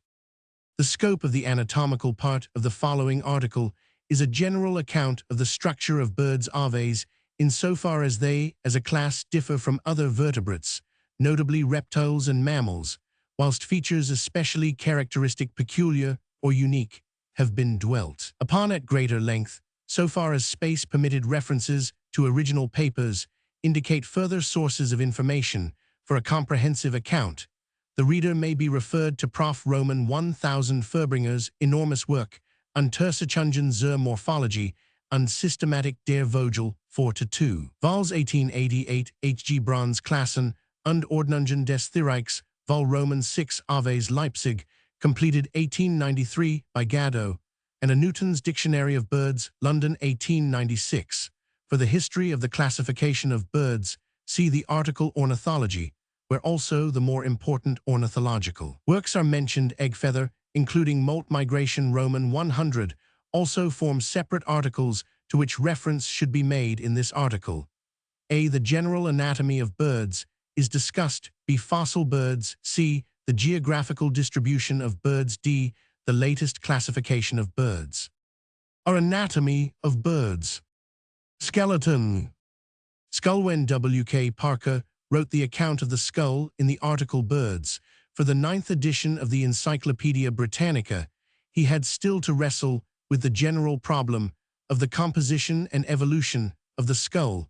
That chapter of comparative anatomy, together with other anatomical details for which see the separate articles, is now dealt with in the article Skull. Here only the most avid features are alluded to, and since some of Parker's original illustrations have been retained, the description has been shortened considerably. One general feature of the adult bird's skull is the almost complete disappearance of the sutures between the bones of the cranium proper, whilst another is the great movability of the whole palatal and other suspensorial apparatus. The occipital condyle fig.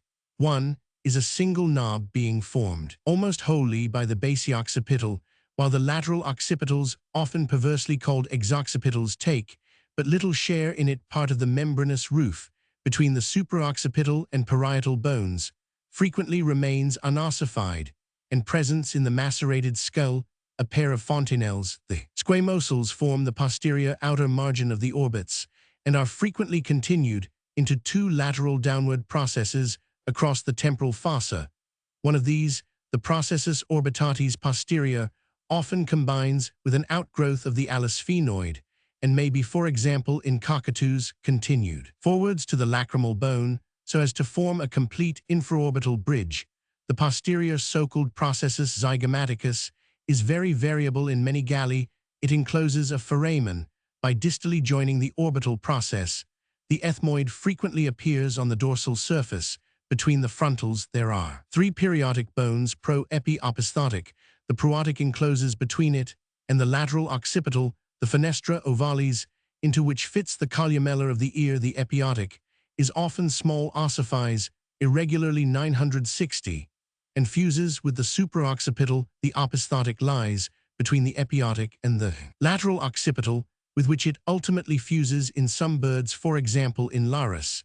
It extends far enough to help to bound the foramen magnum. The basis sphenoids are ventrally overlaid and later on fused with a pair of membrane bones, the basicipiterals homologous in part with the parasphenate of lower vertebrates. They contribute to the formation of the auditory meatus and of the right and left carotid canals, which accompany the eustachian tubes. In many birds, the basis sphenoids send out a pair of basipterygoid processes by which they articulate with the pterygoids dorsolaterally. The basis sphenoid is joined by the allospheноid, which forms most of the posterior wall of the orbit.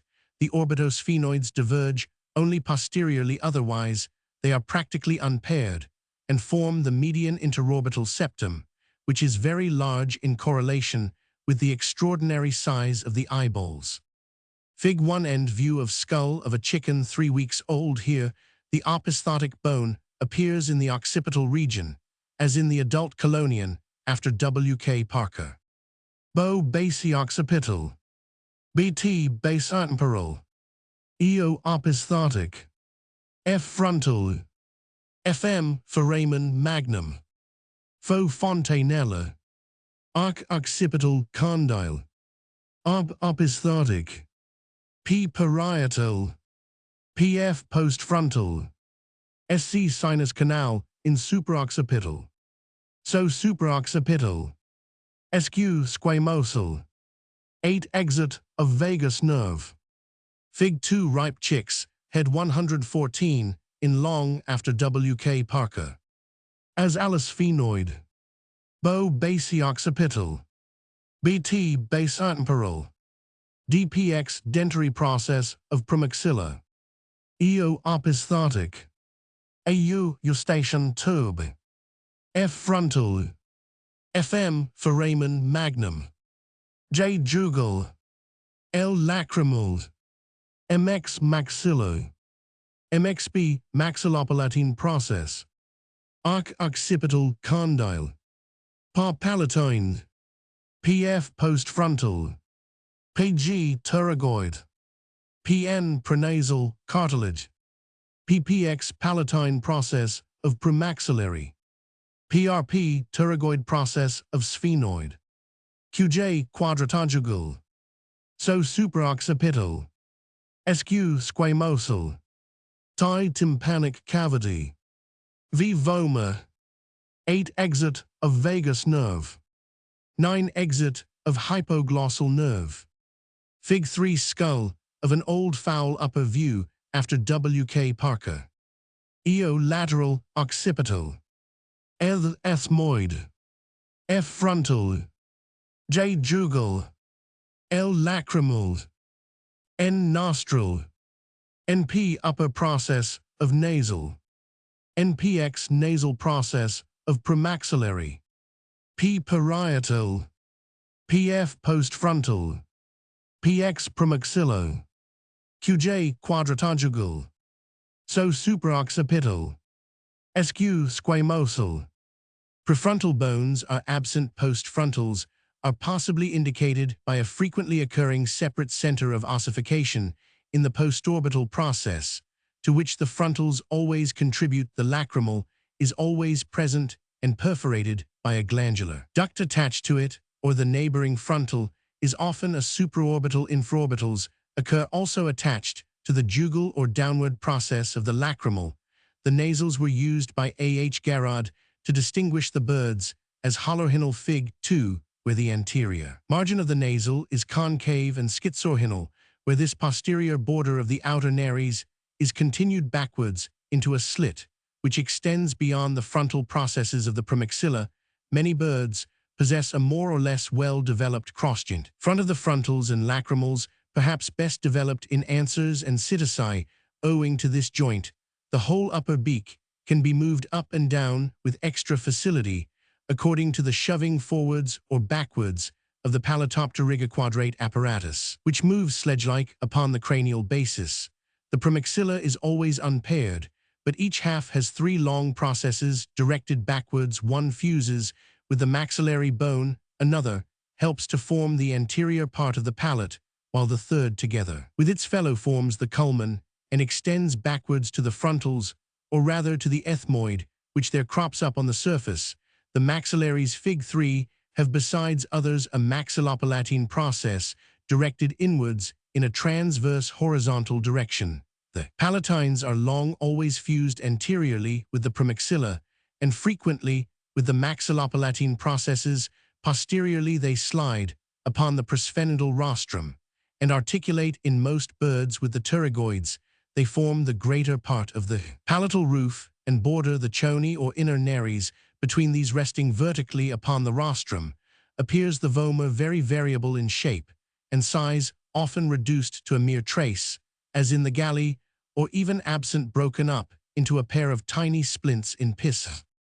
The taxonomic importance of the configurations of the palate was first pointed out by J. de Cornay Th. Huxley in 1868, divided the caronet birds into Dromio, Schizo, Desmo, and Aegithognathi, an arrangement which for many years had a considerable influence upon classification. However, subsequent additions and corrections have detracted much from its value, especially when it became understood that the above suborders are by no means natural groups. Dromiognathi have a struthious palate, with a broad vomer meeting in front the broad maxillopalatal plates, while behind it reaches the pterygoids. The only representatives are the tinamous schizognathi, for example fowls, Fig. 4 pigeons, gulls, plovers, rails, and penguins have the vomer pointed in front, while the maxillopalatines are free, leaving a fissure between the vomer and themselves. The schizognathous formation is doubtless the most primitive, and its representatives form a tolerably natural 961 assembly. Desmognathi, Fig. 5, was supposed to have the maxillopalatines united across the middle line, either directly or by the intermediation of ossifications in the nasal septum. This is a hopeless assembly. Parker and Furbringer have demonstrated that desmognathism has been produced in half a dozen ways, implying numerous cases of convergence without any nearer relationship than that they are all derived from some schizognathous group or other. The Aegithognathi, meant to comprise the passers, woodpeckers, and swifts Roman 100, are really schizognathous, but with a vomer which is broadly truncated in front. Fig. 4 skull of adult fowl. This skull is unusually schizognathous, the vomer Roman 5 being very small, and the maxillopalatine process MXB much aborted. Bo basi occipital. BT base temporal. EO lateral occipital. AU eustachian tube. Ike internal carotid. J jugal. L lacrimal. MX maxillo. MXB maxillopalatine process. Arc occipital condyle. Par palatine. PF postfrontal. PG pterygoid. PRP pterygoid process of sphenoid. PX premaxillo. Q quadrat. QJ quadratojugal. RBS rostrum of basis phenoid. So supraoccipital. V vomer. 8 exit of vagus nerve. 9 exit of hypoglossal nerve. After W.K. Parker. Fig. 5 skull of a nestling sparrowhawk accipiter nissus palatal. View the circular space on each side of the basemporal. BT is the opening of the anterior tympanic recess. The basipterygoids BPG are mere knobs, and the common eustachian opening is seen between them. The maxillopalatine plates MXB are dotted to show their spongy character. BT basemporal. BPG basipterygoid. EO lateral occipital. F frontal. FM foramen magnum. J jugal. L lacrimal. MPG mesopterygoid process of W.K. Parker. MX maxillary. MXB maxillopalatine process. Opisthotic. Par palatine. PG pterygoid.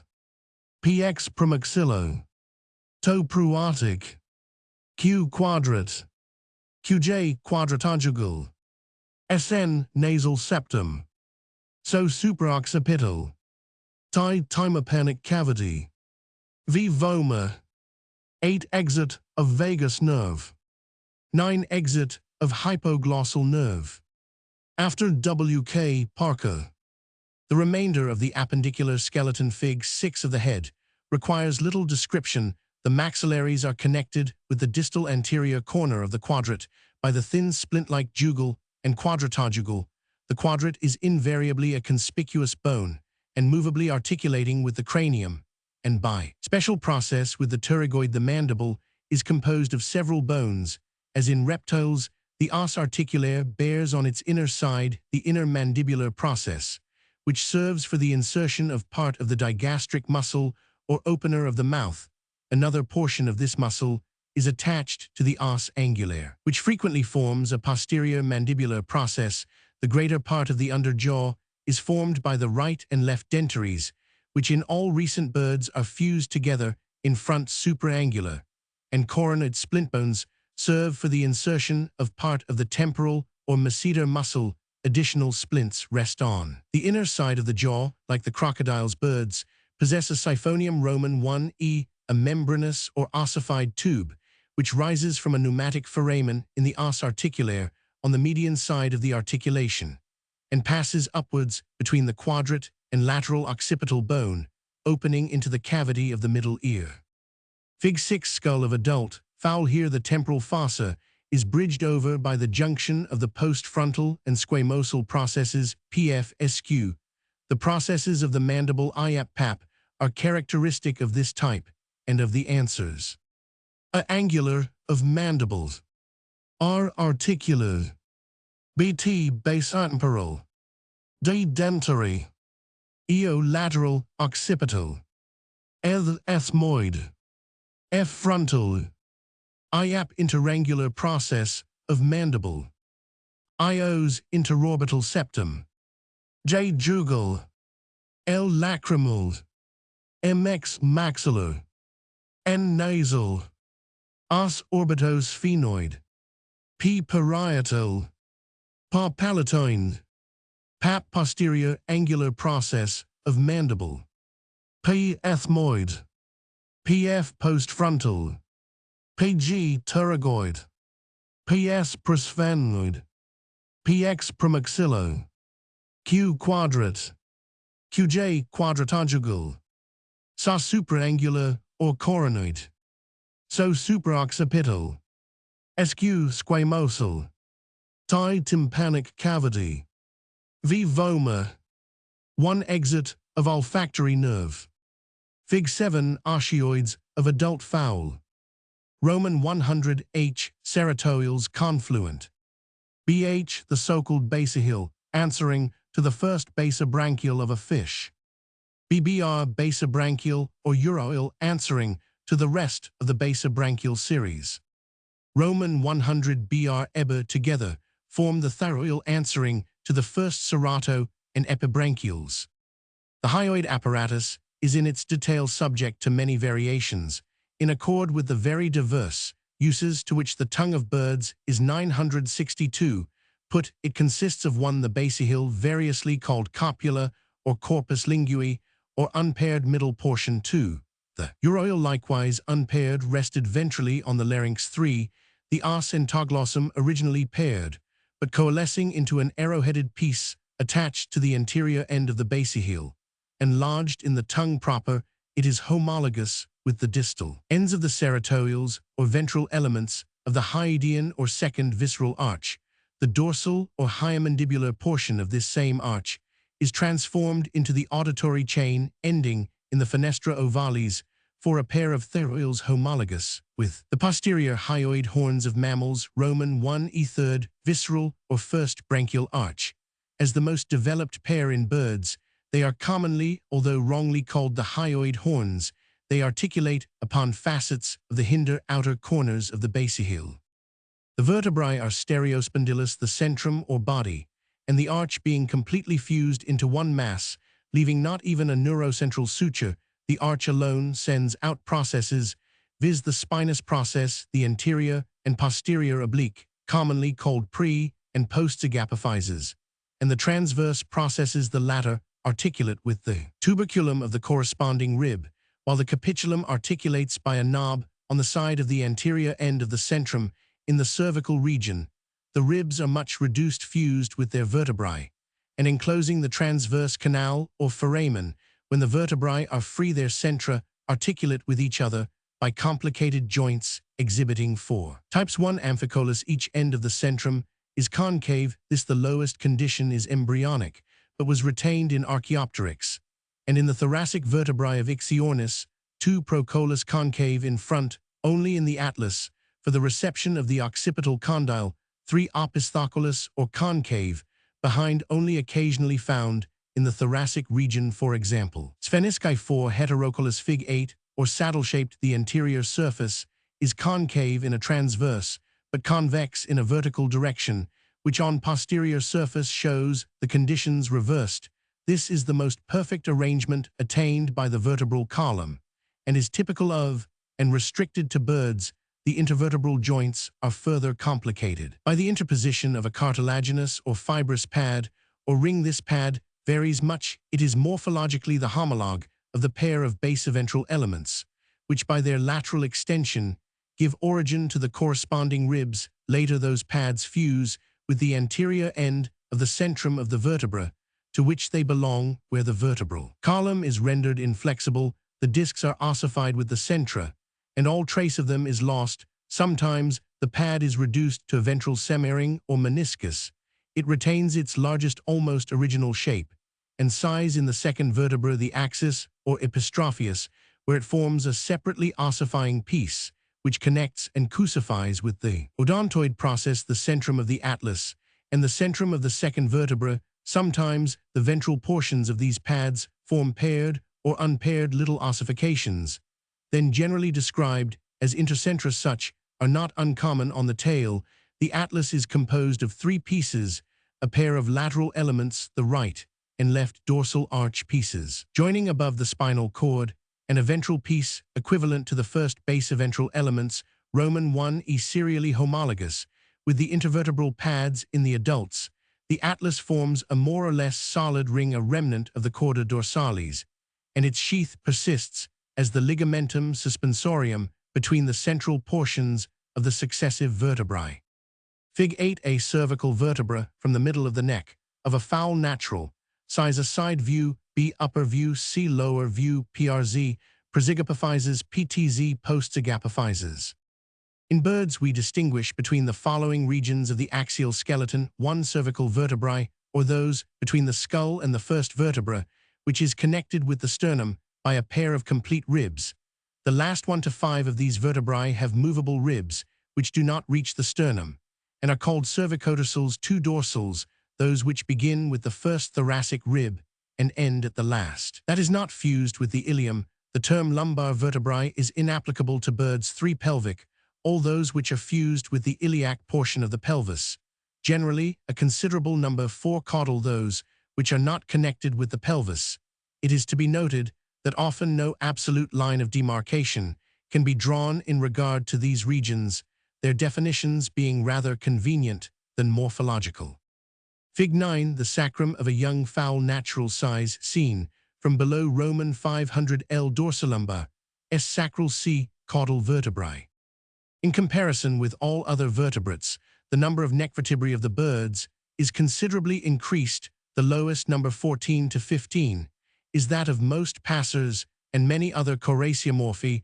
The largest numbers, 20 or 21, are found in the ostrich, 23 in Cygnus aler, and 25 in the black swan. Dorsal vertebrae frequently have a ventral outgrowth of the centrum. These hypopophyses may be simple vertical blades, shaped or paired knobs. They serve for the attachment of the thoracic origin of the longus calienticus muscle, reaching their greatest development in Sphenisci and Columbidae. In many birds, some of the thoracic vertebrae are more or less crucified. In most pigeons, for instance the 15th to 17th, in most galli the last cervical, and the next 3 or 4 thoracics are coalesced. Roman 100. The pelvic vertebrae include of course the sacrum. There are only 2 or 3 vertebrae which are equivalent to those of the reptiles. These true sacrals are situated level just behind the acetabulum. As a rule, between these 2 primary sacral vertebrae issues the last of the spinal nerves, which contributes to the composition of the sciatic plexus. These true sacrals alone are connected with the ilium by processes which are really equivalent to modified ribs, but the pelvis of birds extends considerably farther forwards and backwards, gradually coming into contact with other vertebrae, which in various ways send out connecting transverse processes or buttresses, and thus become pre- and post-sacral vertebrae. Fig 9, the most anterior part of the ilium often overlaps 1 or more short lumbar ribs and fuses with them, or even a long complete thoracic rib. Similarly, during the growth of the bird, the posterior end of the ilium connects itself with the transverse processes of vertebrae, which were originally free, thus transforming them from caudals into secondary postsacrals. Individual specific and generic variations are frequent. Fig 10, a side view of the chick's sternum. The last 6 or 7 caudal vertebrae coalesce into the pygostyle, an upright blade, which carries the rectrices. Such a pygostyle is absent in Archaeopteryx, Hesperornis, Tanami, and Ratati, but it occurs individually in old specimens of the ostrich. And the kiwi and Ichthyornis, it is very small in all the neonithes. The total number of caudal vertebrae, inclusive of those which coalesce, is reduced to at least 13. Sternum. Figs 10 and 11. Characteristic features of the sternum are the following. There is a well-marked processus lateralis anterior, the right and left together, equivalent to the mammalian manubrium, which is the product of 2 or 3 ribs, the dorsal parts of which reduced ribs remain as cervicodorsal ribs. Then follows the rib-bearing portion, and then the processus lateralis posterior. This also is the product of ribs. Consequently, the right and left processes together are equivalent to the xiphoid process or xiphisternum of the mammals. The lateral process in most birds sends out an outgrowth directed out and upwards, overlapping some of the ribs. The processus obliquus, the median and posterior extension of the body of the sternum, is a direct outgrowth of the latter. Therefore 963, called metasternum, the anterior margin of the sternum, between the right and left anterior lateral processes, receives in sockets the feet of the coracoids. Between them arises a median crest, which varies much in extent and composition, and is of considerable taxonomic value. It is represented either by a spina interna or by a spina externa, or by both, or they join to form a spina communis, which is often very large and sometimes ends in a bifurcation. Eventually, when the right and left feet of the coracoids overlap each other, the anterior sternal spine contains a foramen. The keel or carina sterni is formed as a direct cartilaginous outgrowth of the body of the sternum, ossifying from a special center. This keel is much reduced in the New Zealand parrot Stringops, less in various flightless rails in the dodo and solitaire. It is absent in the Ratati, which from this feature have received their name, but considerable traces of a cartilaginous keel occur in the embryo of the ostrich, showing undeniably that the absence of a keel in the recent bird is not a primitive fundamental feature.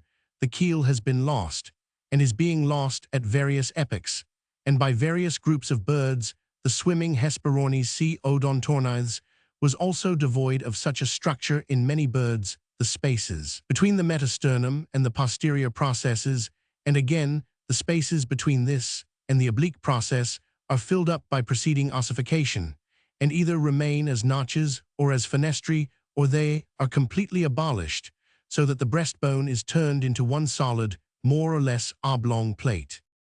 Fig 11. Sternum of a chick, Gallus domesticus, 3 days old. Lower view. The cartilage is shaded and dotted, and the bony centers are light and striated.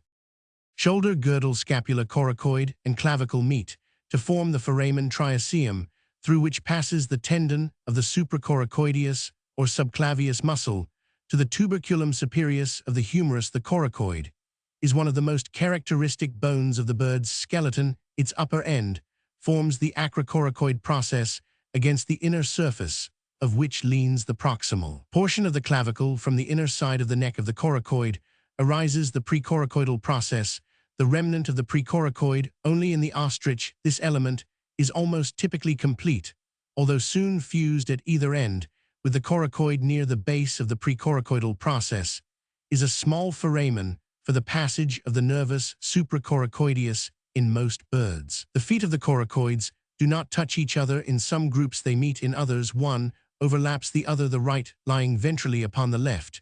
The scapula is sabre-shaped and extends backwards over the ribs, lying almost parallel to the vertebral column. This is a peculiar character of all birds. The clavicles, when united as usual, form the furcula. Mostly the distal median portion is drawn out into a hypocladium of various shape.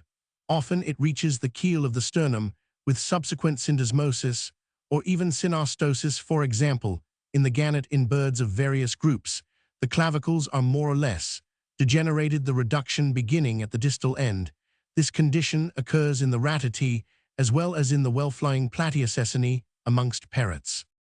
Fig. 12 bones of fowls, right wing, adult gnat size. H. humerus. R. radius. U. ulnar. Ru radial and ulnar carpal bones with the 3 digits Roman 1, Roman 2, Roman 3, the forelimb or wing. Fig. 12, highly specialized for flight, which initiated and made possible mainly by the strong development of quill feathers, has turned the wing into a unique organ. The humerus, with its crests, ridges, and processes, presents so many modifications characteristic of the various groups of birds that its configuration alone is not only of considerable taxonomic value, but that almost any genus, excepting of course those of passers, can be spotted by a close examination and comparison of this bone. When the wing is folded, the long glenoid surface of the head of the humerus is bordered above by the tuberculum externum or superius in the middle, and below by the tuberculum medium or inferius for the insertion of the coracobrachialis. Posterior muscle from the outer tuberculum extends the large crista superior insertion of pectoralis major, and of deltoideus major muscles. The ventral portion of the neck is formed by the strong crista inferior, on the median side of which is the deep fossa subtrochanterica, by which air sacs enter the humerus. On the outer side of the humerus, between the head and the crista inferior, is a groove lodging one of the coracohumeral ligaments. The distal end of the humerus ends in a trochlea with a larger knob for the ulna and a smaller oval knob for the radius. Above this knob is often present an ectopicondylar process, whence arise the tendons of the ulnar and radial flexors. The radius is the straighter and more slender of the two forearm bones. Its proximal end forms a shallow cup for articulation with the outer condyle of the humerus. The distal end bears a knob which fits into the radial carpal. The ulna is curved and rather stout. It articulates with both carpal bones. The cubital quills often cause rugosities on its dorsal surface of wrist bones. Only 2 remain in the adult bird. The original distal carpals coalesce with the proximal end of the metacarpals. These are reduced in all birds to 3, but traces of the 4th have been observed in embryos. The first metacarpal is short and fuses throughout its length with the second. This and the third are much longer and fuse together at their upper and distal ends, leaving as a rule a space between the shafts. The pollex and the third finger are as a rule reduced to 1 phalanx each, while the index still has 2. The first and second fingers frequently carry a little claw. The greatest reduction of the hand skeleton is met with in Dromaeus and in Apteryx, which retain only the index finger. It is of importance for our understanding of the position of the ratati in the system that the wing skeleton of the ostrich and rhea is an exact repetition of that of typical flying birds. The bones are much more slender, and the muscles are considerably reduced in strength, also to a lesser extent in numbers, but the total length of the wing of an ostrich or a rhea is actually and comparatively enormous. Starting with the Kiwi and cassowary, people have got into the habit of confounding flightless with wingless conditions. It is absolutely certain that the wings of the ratati bear the strongest testimony that they are the descendants of typical flying birds. The pelvis. Fig. 13, consisting of the sacrum already described, and the pelvic arch, namely ilium, ischium, and pubis. It follows that only birds and mammals possess a pelvis proper, while such is entirely absent in the amphibia, and in reptiles with the exception of some of the dinosaurs. The ventral inner margin of the precitabular portion of the ilium is attached to the prosacral vertebrae, whilst the inner and dorsal margin of the posticitabular portion is attached to the primary sacral, and the postsacral vertebrae. In rare cases, the right and left precitabular blades fuse with each other above the spinous processes in front of the acetabulum. A thick process of the ilium descends to meet the pubis, and a similar process behind meets the ischium. The acetabulum is completely surrounded by these 3 bones, but its cup always retains an open foramen. From its posterior rim arises the strong antitrochanter. The ischium and posticitabular ilium originally enclosed the ischiatic notch, or incisura ischiatica.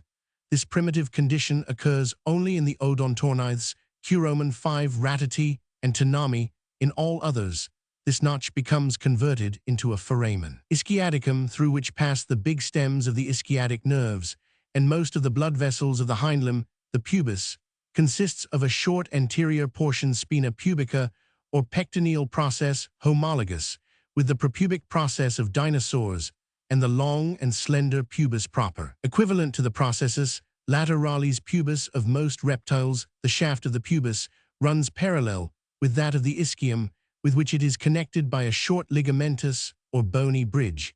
This cuts off from the long incisura pubae sciatica a proximal portion, the foramen obturatum, for the passage of the obturator nerve only in the ostrich. The distal ends of the pubis meet, forming a dagger-shaped symphysis, which is curved forwards.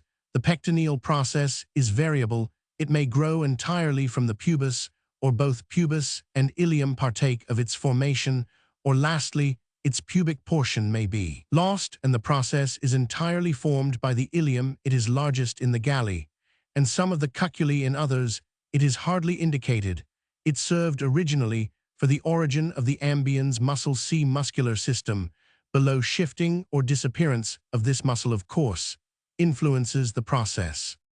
Fig 13 pelvis and caudal vertebrae of adult fowl side view natural size Roman 49 ilium is ischium PB pubis Roman 500 L dorsalumbar vertebrae CD caudal vertebrae AM acetabulum. The hind limb, the femur, often possesses a well-visible pneumatic foramen on the median side of the proximal end of its shaft, the inner condyle, the intercondylar sulcus, and a portion only of its outer condyle, articulate with corresponding facets of the tibia. The outer condyle articulates mainly with the fibula. There is a patella intercalated in the tendon of the femorotibialis or extensor cruris muscle in columbus. The patella is reduced to a small ossicle, its function being taken by the greatly developed pyramidal processus tibialis anterior. In podiceps and hesperornis, the patella itself is large and pyramidal. The distal half of the fibula is very slender and normally does not reach the ankle joint. It is attached to the perineal ridge of the tibia. On the anterior side of the tibia is the intercondylar sulcus, which is crossed by an oblique bridge of tendon or bone acting as a pulley for the tendon of the extensor digitorum. Communis muscle. The condyles of the tibia are in reality not parts of this bone, but are the three proximal tarsalia which fuse together, and with the distal end of the tibia, the distal tarsalia likewise fuse together, and then on to the upper ends of the metatarsals. The tarsal central remains sometimes as a separate osseous nodule buried in the interarticular pad. Consequently, the ankle joint of birds is absolutely crurotarsal and tarsometatarsal Roman 1e intertarsal, an arrangement absolutely diagnostic of birds. If it did not also occur in some of the dinosaurs of the metatarsals, the fifth occurs as an embryonic vestige near the joint. The first is reduced to its distal portion and is with the hallux shoved on to the inner and posterior side of the foot. At least, in the majority of birds, the three middle metatarsals become fused together into a cannon bone. The upper part of the third middle metatarsal projects behind and forms the so-called hypotarsus, which in various ways characteristic of the different groups of birds with one or more sulci grooved or perforated acts as guiding pulley to the tendons of the flexor muscles of the toes. Normally the four toes have 2, 3, 4, and 5 phalanges respectively, but in Cypselus the number is reduced to 3 in the front toes. Reduction of the number of toes, the fifth, shows no traces whatever. Not even in Archaeopteryx, begins with the hallux, which is completely or partly absent in many birds. The second toe is absent in Struthio. Only the short feet of the penguins are quite plantigrade in adaptation, to which habit the metatarsals lie in one plane, and are incompletely crucified, thus presenting a pseudo-primitive condition. Literature only, a mere fraction of the enormous literature dealing with the skeleton of birds, can here be mentioned. Roman 1000 E. Alex, Essai sur l'appareil locomoteur des oiseaux Paris, 1874, E. Blanchard Recherches sur les caractères ostéologiques des oiseaux appliqués à la classification, and Synat sur Roman 4t, Roman 11 W. Dames, über Brustbein Schulter und Beckengürtel der Archaeopteryx. Mathnaderwa Mich, Berlin Roman 7 1897 pp. 476,492, T. Roman 100 Iton, Osteologia Avium, London 18,580, 1880. 1. with many plates, Roman 100 Gegenbor. Untersuch Z Virgil, Anat Roman 500 Wirbelthier, Roman 1 Carpus, Tarsus Roman 2 Schultergürtel Leipzig, 18,640, 1865. P. Harding L. Appareil, Episternal des. Also Utrecht, 1864. Th. Huxley, on the classification of birds, and on the taxonomic value of the modifications of certain of the cranial bones, PZS 1867, G. Jaeger des Wirbelkörpergelenk, der Vogelsitz, Kayak Wis Wien Roman 33, 1858. A. Johnson on the development of the pelvic girdle and skeleton of the hind limb, in the Chick QJ Roman 1000, S. Roman 23, 1883, pp. 399,411, KF Kessler Osteology, Der Vogelsfußbull Soch, Imp Nat Moscow Roman 14, 1841, B. Lindsay, on the avian sternum PZS 1885, E. Maynard in Twickelang, Des Ospelvis, Der Vogelmorph, Job Roman 13, 1877, Ob Meyer. Abeldungen van Vogel Skeleton, Dresden 1879, St. G. Mivart, on the axial skeleton of the ostrich Struthionidea pelicanidae trans Zul Soch Roman 8, 1874, Roman 10, 1877, Es Morse on the carpus and tarsus of birds, and Lick NH New York Roman 10, 1874, J.S. Parker Observations on the Anatomy and Development of Apteryx, Phil Trans, 1890 pp. 111017, PLS W. K. Parker. Numerous papers in Trans Roman 50 SRS, and ZS, for example, Osteology of Gallinaceous birds, TZS Roman 5, 1863, Rhinocetus Ibid Roman 6 skull of Aegythognathus birds, Ibid Roman 10, 1878 skull in the ostrich tribe. Transvaal 156, 1866, skull of common fowl, Ibid Vol 159, 1870 skull of Pisidae T. Lin Soch 1875 monograph on the structure and development of the shoulder girdle and sternum Ray Soch London 1868, W.P. Pickcraft on the morphology and phylogeny of the Paleognathi Ratitae and Crypturae, and Neognathi Trans, Zul Soch Roman 15 1900 pp. 149,290, Pies 42-45 Roman 499, some points in the morphology of the palate of the Neognathi T. Lin. Soch 28 pp. 343,357, PLS 3132 p. Sushkin-Zur Morphology des Vogelskeletts, Roman 1 Schädel von Tenunculus, Mem Soch Moscow, Roman 16 1900 pp. 163 PLS.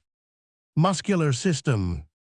Of the muscles of the stem or axis, those of the neck and tail are well developed and specialized, while those of the lower back are more or less reduced or even completely degenerated owing to the rigidity of this region brought about by the great anteroposterior extent of the pelvis. The muscles of the limbs show a great amount of specialization away from the fundamental reptilian and mammalian conditions. The muscles of the forelimbs are most aberrant, but at the same time more uniformly developed than those of the hinder extremities. The reasons are obvious. The whole wing is a unique modification deeply affecting the skeletal, muscular, and tegumentary structures, but fluttering, skimming, sailing, soaring are motions much more akin to one another than climbing and grasping, running, scratching, paddling, and wading. The modifications of the hindlimbs are in fact many times greater, such as extremely long legs, with 4, 3, or only 2 toes, very short legs, almost incapable of walking with all 4 toes directed forwards or 2 or 1 backwards, and 2 or more connected, and therefore bound to act together in various 965 ways. Thus it has come to pass that the muscles of the hind limbs are like their framework, more easily compared with those of reptiles and mammals than are the wings, whilst within the class of birds they show an enormous amount of variation in direct correlation with their manifold requirements. The only really aberrant modifications of the wing muscles are found in the Ratitae, where they are, however, all easily explained by reduction, and in the penguins, where the wings are greatly specialized into blades for rowing with screw-like motions. The wing of the bird is folded in a unique way, namely the radius parallel with the humerus, and the whole wrist and hand with their ulnar side against the ulnar upper, and forearm in a state of supination, the hand in that of strong abduction, dorsal and ventral bending, even in the extended wing, is almost impossible. Consequently, only a few of the original extensor muscles have been preserved, but these are much modified into very independent organs, notably the extensor metacarpi radialis longus, the ext metac ulnaris, and the two radio and ulnar metacarpi muscles, all of which are inserted upon the metacarpus by means of long tendons. The chief muscular mass arising from the sternum in the shape of a U is the pectoralis muscle. Its fibers converge into a strong tendon, which is inserted upon the greater tubercle and upper crest of the humerus, which it depresses and slightly rotates forwards during the downstroke.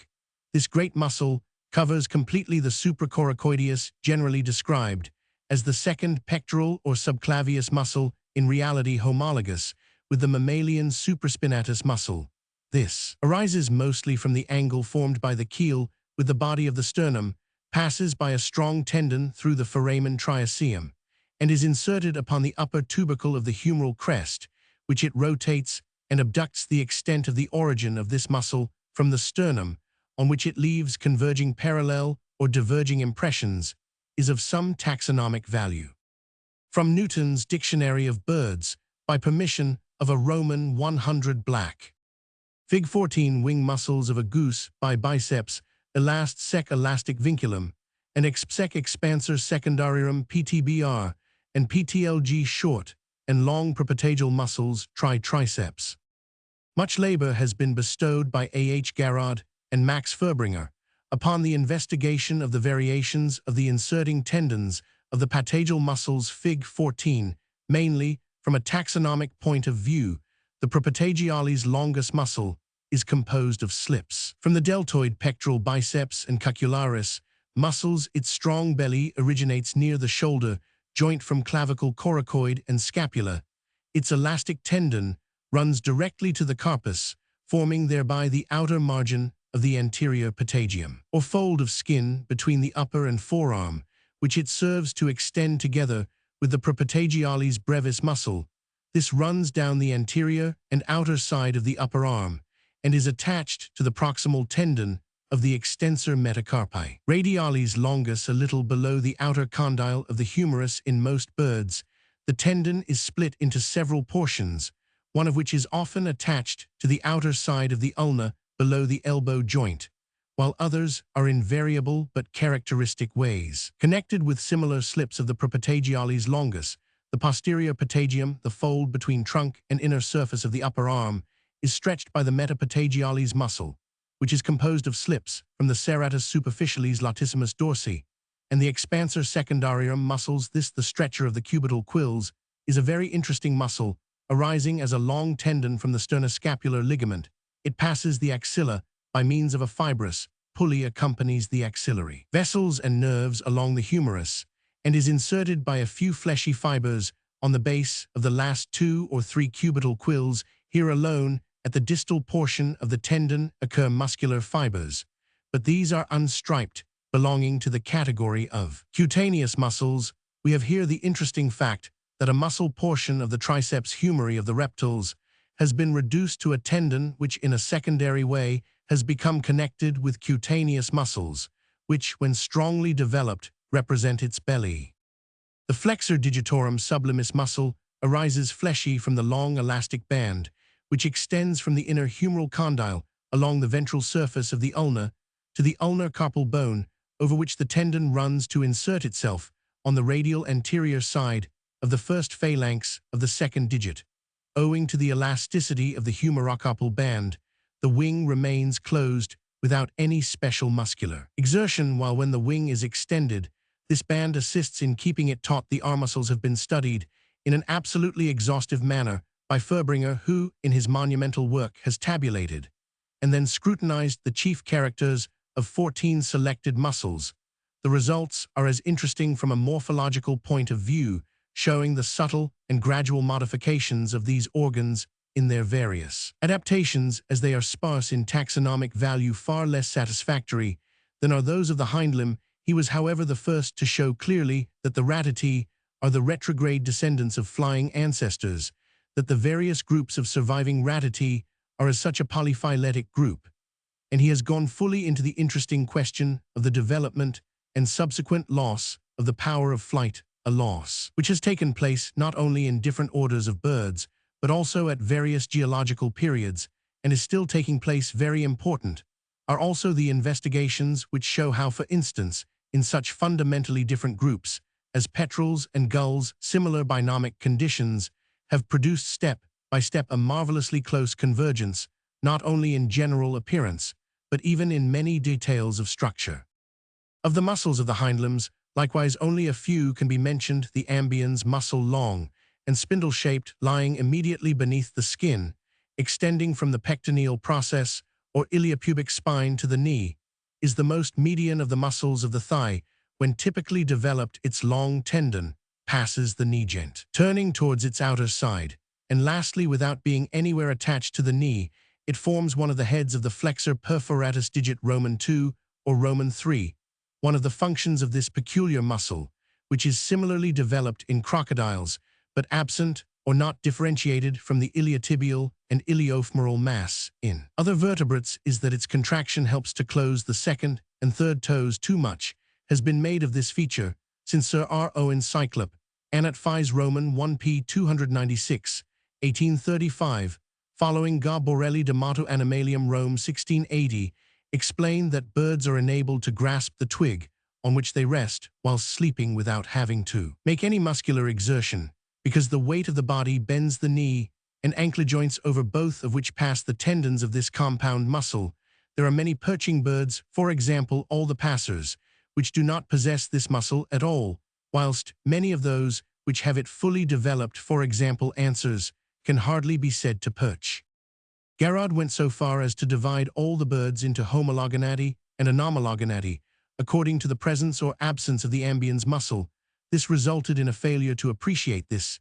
It is sufficient to enumerate the birds, without the critical muscle, passeriforms and coraciiforms, without exception, ardi and podiceps, lastly various genera of storks, pigeons, parrots, petrels, and auks. The loss has taken place, and still takes place independently in widely different groups. It follows first that the absence of this muscle does not always indicate relationships. Secondly, that we can derive birds that are without it from a group which still possess it, but not vice versa. The absence of the ambiens muscle in all owls, which apparently use their feet in the same way as the accipiters, all of which possess it, indicates that owls are not developed from the latter, but from a group which, like the other coraciiforms, had already lost their muscle. Garrod further attributed much taxonomic value to the caudiliophemorales muscle. Fig. 15. This, when fully developed, consists of two parts, but inserted by a single ribbon-like tendon upon the hinder surface of the femur, near the end of its first third. The caudal part, femorocaudales, expressed by Garrod by the symbol A, arises from transverse processes of the tail. The iliac part, accessorophemoracaudal of Garrod, with the symbol B, arises mostly from the outer surface of the posticetabular ilium. Of course, this double-headed condition is the more primitive, and as such exists in most nidifugus birds.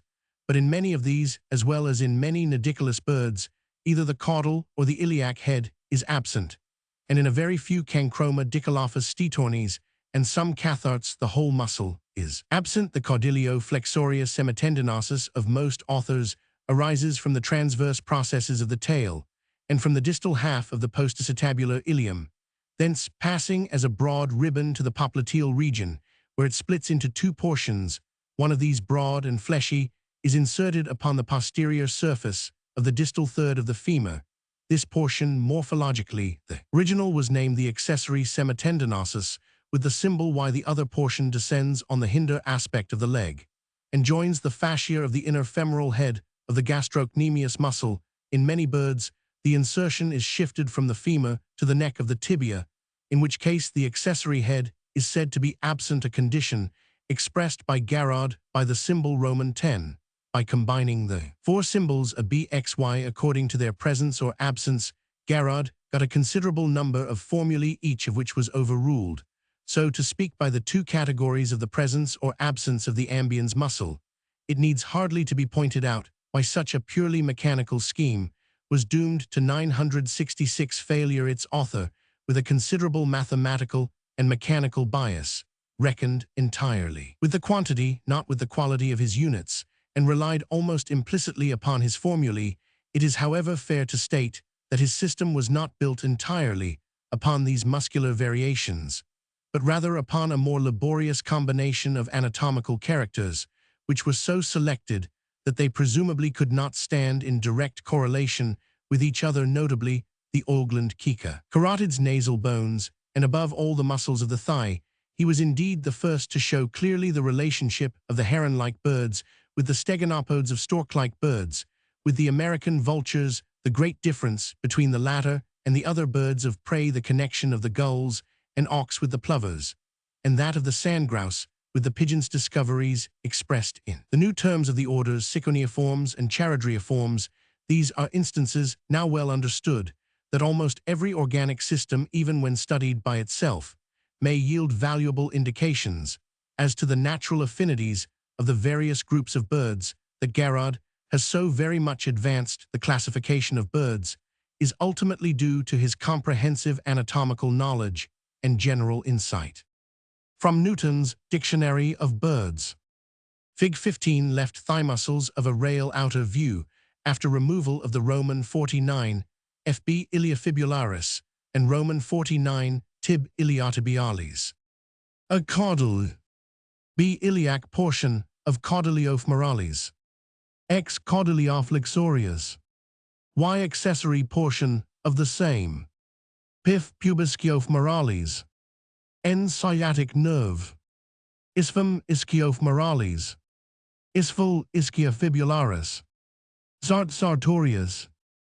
To return to these thigh muscles, the most primitive combination ambiens, and a BXY is the most common. Next follows that of a XY, meaning the reduction of B Roman 1, E. The iliac portion of the caudaliofemoralis ABX and BXY are less common. A X and XY are rare and occur only in smaller groups, as in subfamilies or genera. BX occurs only podiceps, but the greatest reduction with only a remaining is characteristic of such a heterogeneous assembly as Accipitres, Cypselidae, Trochilidae, Strigs, and Fregata. This fact alone is sufficient proof that these conditions, or rather reductions, have been acquired independently of the various groups. A BY, a Y, A, B, XY, and B do not occur at all. Some of them for obvious reasons. Occasionally, there is an instructive progressive evolution expressed in these formula. For instance, Phaethon, in various other respects, the lowest of the stegonopods, has a XY sula, and Phalacrocorax have a X fregata. The most specialized of these birds has arrived at the reduced formula. A further, the combinations BXY and a XY cannot be derived from each other, but both directly from a BXY in two different directions. Keeping this in mind, we may fairly conclude that the flamingo with BXY points to an ancestral condition, ABXY, which is still represented by Platalia and Ibis, whilst the other storks proper have taken a different line, leading to a XY. Literature. Well-nigh complete lists of the enormous myological literature are contained in Furбringer's Untersuchungen zur Morphologie und Systematik der Vogel, and in Gaddo's Wahl Vogel of Bronzeklassen und Ordnungen des Tierreichs. Only a few papers and works can be mentioned here, with the remark that few authors have paid attention to the all-important innovation of the muscles. A. Carlson Beitridge zur Kenntnis der Anatomie der Skilmvogel Svensk, vet ak Handlinger, J.G. No. 3 1884. A. Alex Essay sur l'appareil locomoteur des Oiseaux Paris, 1874. H. Gaddo zur Vogel, Anat der Muskulatur des Beckens und der Hinteren Gliedmaß der Ratiten for Jena, 1880. A. H. Garrod on certain muscles of the thigh of birds, and on their value in classification, PZS, 1873, pp. 624644, 1874, pp. 111123. Other papers, by Garrod, 1875, pp. 330, 9348, Deep Planter. Tendons, 1876, pp. 506,519. Wing muscles of passers, Roman 100. J.G. de Man, Virgile Kend, Myologisch en Neurologisch Studien, over Amphibian en Vogels, Leiden, 1873. Corvedy, Emilny Edwards, Recherches anatomiques et paléontologiques pour servir à l'histoire des oiseaux fossiles de la France, Paris, 18,671,868. Tom Roman 1, PLS Roman 9 Roman 10 Aquila, and Gallus R. Owen article Aves Tods, Cydopative Anat and Phys, Roman 1 London 1835. On the Anatomy of the Southern Apteryx Trans, Zul Soch Roman 3 1849. Aquena Stet Studia, I Faglarnas Anatomie Lunds Univers Arsk, Roman 9 1872. Hindlimb of swimming birds, G. Rolleston, on the homologies of certain muscles connected with the shoulder joint trans, Lin Soch Roman 26, 1868. R.W. Schufelt The Myology of the Raven London, 1891 Roman 1000 Watson Report on the Anatomy of the Sphenicity Challenger Reports, 1883. Nervous system. Brain. The more characteristic features of the bird's brain show clearly a further development of the reptilian type, not always terminal features in a direct line, but rather side departures, sometimes even a secondary sinking to a lower level, and in almost every case in a direction away from those fundamentally reptilian lines which have led to the characters typical of and peculiar to the mammals. The forebrain forms the bulk of the whole brain, but the large size of the hemispheres is due to the greater development of the basal and lateral portions, pedunculi cerebri and corpora striata, while the pallium, the portion external to the lateral ventricles, is thin and restricted to the median side of each hemisphere as a direct result of this undoubtedly secondary reduction of the pallium due to the excessive preponderance of the basal and lateral parts. The corpus callosum, Roman 1e, the transverse commissure of the right and left pallium, is in birds reduced to a narrow flat bundle of a few white fibers. It is situated immediately above and behind the much stronger anterior commissure, Roman 1e, the connection between the corpora striata, or chief, remaining part of the hemispheres, owing to the small size of the olfactory lobes. The anterior arms of the latter commissure are wanting. There is very little gray matter in the cortex of the hemispheres, the surface of which is devoid of convolutions, mostly quite smooth in others. For instance, pigeons, fowls, and birds of prey, a very slight furrow might be compared with the sylvian fissure. The thalamencephalon is much reduced. The epiphysis or pineal body is quite as degenerate as in mammals, although still forming a long stalk, as in reptiles. In birds, this stalk consists entirely of blood vessels which in the adult enclose no terminal vesicle and fuse with the membranous linings of the skull. The midbrain is represented chiefly by the optic lobes, the cortex of which alone is homologous with the corpora quadragemina of the mammals. Their transverse dorsal connection is the posterior commissure. Otherwise, the whole roof portion of the midbrain is reduced to a thin membrane continuous with that which covers the sylvian aqueduct, and this ventricle sends a lateral cavity into each optic lobe. As is the case in reptiles, the right and left lobes themselves are rent asunder, so to speak, so that they are freely visible from above, filling the corners formed by the hemispheres, and the cerebellum, the latter, is in comparison with mammals represented by its middle portion only. The vermis in a sagittal section, it shows an extremely well-developed arbor vitae produced by the transverse repeated folding of the whole organ. In comparison with reptiles, the cerebellum of birds shows high development forwards. It covers and has driven asunder the optic lobes. Backwards, it hides the much shortened medulla oblongata. Several futile attempts have been made to draw conclusions as to the intelligence of various birds from comparison of the weight of the whole brain with that of the body, or the weight of the hemispheres with that of other parts of the central nervous system. The brachial plexus is formed by 4 or 5 of the lowest cervical nerves. The last nerve of this plexus often marks the boundary of the cervical and thoracic vertebrae. The composition of the plexus varies much, not only in different species, but even individually. The most careful observations are those by Furbringer. The serial number of these nerves depends chiefly upon the length of the neck, the extremes being represented by Cypselus 10th, 14th, cervical, and Cygnus 22nd, 24th, the usual numbers of the common fowl being the 13th, 17th nerves. The crural plexus is divided into a crural, ischiatic, and pubic portion. The first is generally composed of 3 nerves, the hindmost, of which the furcalis issues in most birds between the last 2 lumbosacral vertebrae, and then divides one half going to the crural, the other to the sciatic portions. The obturatorius nerve invariably comes from the two main stems of the crural. The ischiatic portion consists generally of 5 or 6 nerves, which leave the pelvis. As one thick system through the ilioischiatic foramen, the last nerve, which contributes to the ischiatic plexus, leaves the spinal column in most birds either between the two primary sacral vertebrae or just below the hindmost of them, and sends a branch to the pubic portion, which is composed of postischiatic nerves partly embedded in the kidneys, and innervates the ventral muscles between the tail and pubis, together with those of the cloaca and copulatory organs. The sympathetic system forms a chain on either side of the vertebral column. In the region of the neck, lateral strands pass through the transverse canal of the cervical vertebrae, but from the thoracic region onwards, where the cardiac branch to the heart is given off, each strand is double, and the basal ganglia are successively connected with the next by a branch, which runs ventrally over the capitulum of the rib, and by another, which passes directly through the foramen or space formed between capitulum and tuberculum in the pelvic region, from about the level of the posterior end of the ischiatic plexus. The strand of each side becomes single again, passing ventrally over the transverse processes.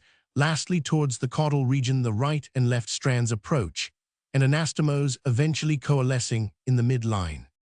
Literature bum des Großhirn, der Vogelzeicher Wiss Zul 38, 1883 pp. 430,466, PLS 2425, F. Luret, and P. Gratiolet Anatomy, Compari du System, Nervu Paris, 18,390,1857, with Atlas, a Meckel Anatomy. Des Gehirns der Vogel in Meckel's Archive, F. Physiol vol Roman 2, H.F. Osborne, The Origin of the Corpus Callosum, a contribution upon the cerebral commissures of the Vertebrata Morphol Jahrbuch, 1886. Roman 12, pp. 223,251. PLS 1314, Roman 1000, A. Schulgen Lobi Optici, Der Vogel Zul Anzeige, Roman 4, pp. 277, and 303, Era Serres Anatomy Compari du Cerveau Paris, 1824, 4, PLS Roman 50, Stieda Studien über das Zentralnervensystem, Der Vogel und Säugetiere Wiss, Zul Roman 19, 1869, pp. 192, PLS, J. Swan Illustrations of the Comparative Anatomy of the Nervous System, London, 1835 4-2, with plates. Concerning the spinal nerves and their plexus H. Roman 5 During das Peripherische Nervensystem, Der Wirbeltier Leipzig, 1871. Haswell Notes on the Anatomy of Birds Proc. Lin, Soch NSW Roman 3, 1879, Roman 1000, Verbringer zur Lehre von den Umbildungen, der Nervenplexus Morph Job Roman 5, 1879, p. 358. Organs of sense. The eye is essentially reptilian, but in sharpness of vision power and quickness of accommodation, it surpasses that of the mammals. The eyeball, instead of being globular, resembles rather the tube of a short and thick operaglas. The anterior half of the sclerotic is composed of a ring of some 10 to 17 cartilaginous or bony scales, which partly overlap each other. Another cartilage or ossification. The posterior sclerotic ring occurs within the walls of the posterior portion of the cup, and surrounds, especially in the pisci and in the passers, the entrance of the optic nerve. The iris is in most young birds at first brown or dull-colored, but with maturity attains often very bright tints, which add considerably to the charm of the bird. Sexual dimorphism is in this respect of common occurrence. The iris contains a sphincter and a dilator muscle. The former, supplied by branches from the oculomotorius nerve, is under control of the will, whilst the dilator fibers belong to the sympathetic system. When fully dilated, the pupil is round in all birds. When contracted, it is usually round, rarely oval, as in the fowl. From near the entrance of the optic nerve through the original choroidal fissure arises the much-folded pecten, deeply pigmented and very vascular far into the vitreous humor.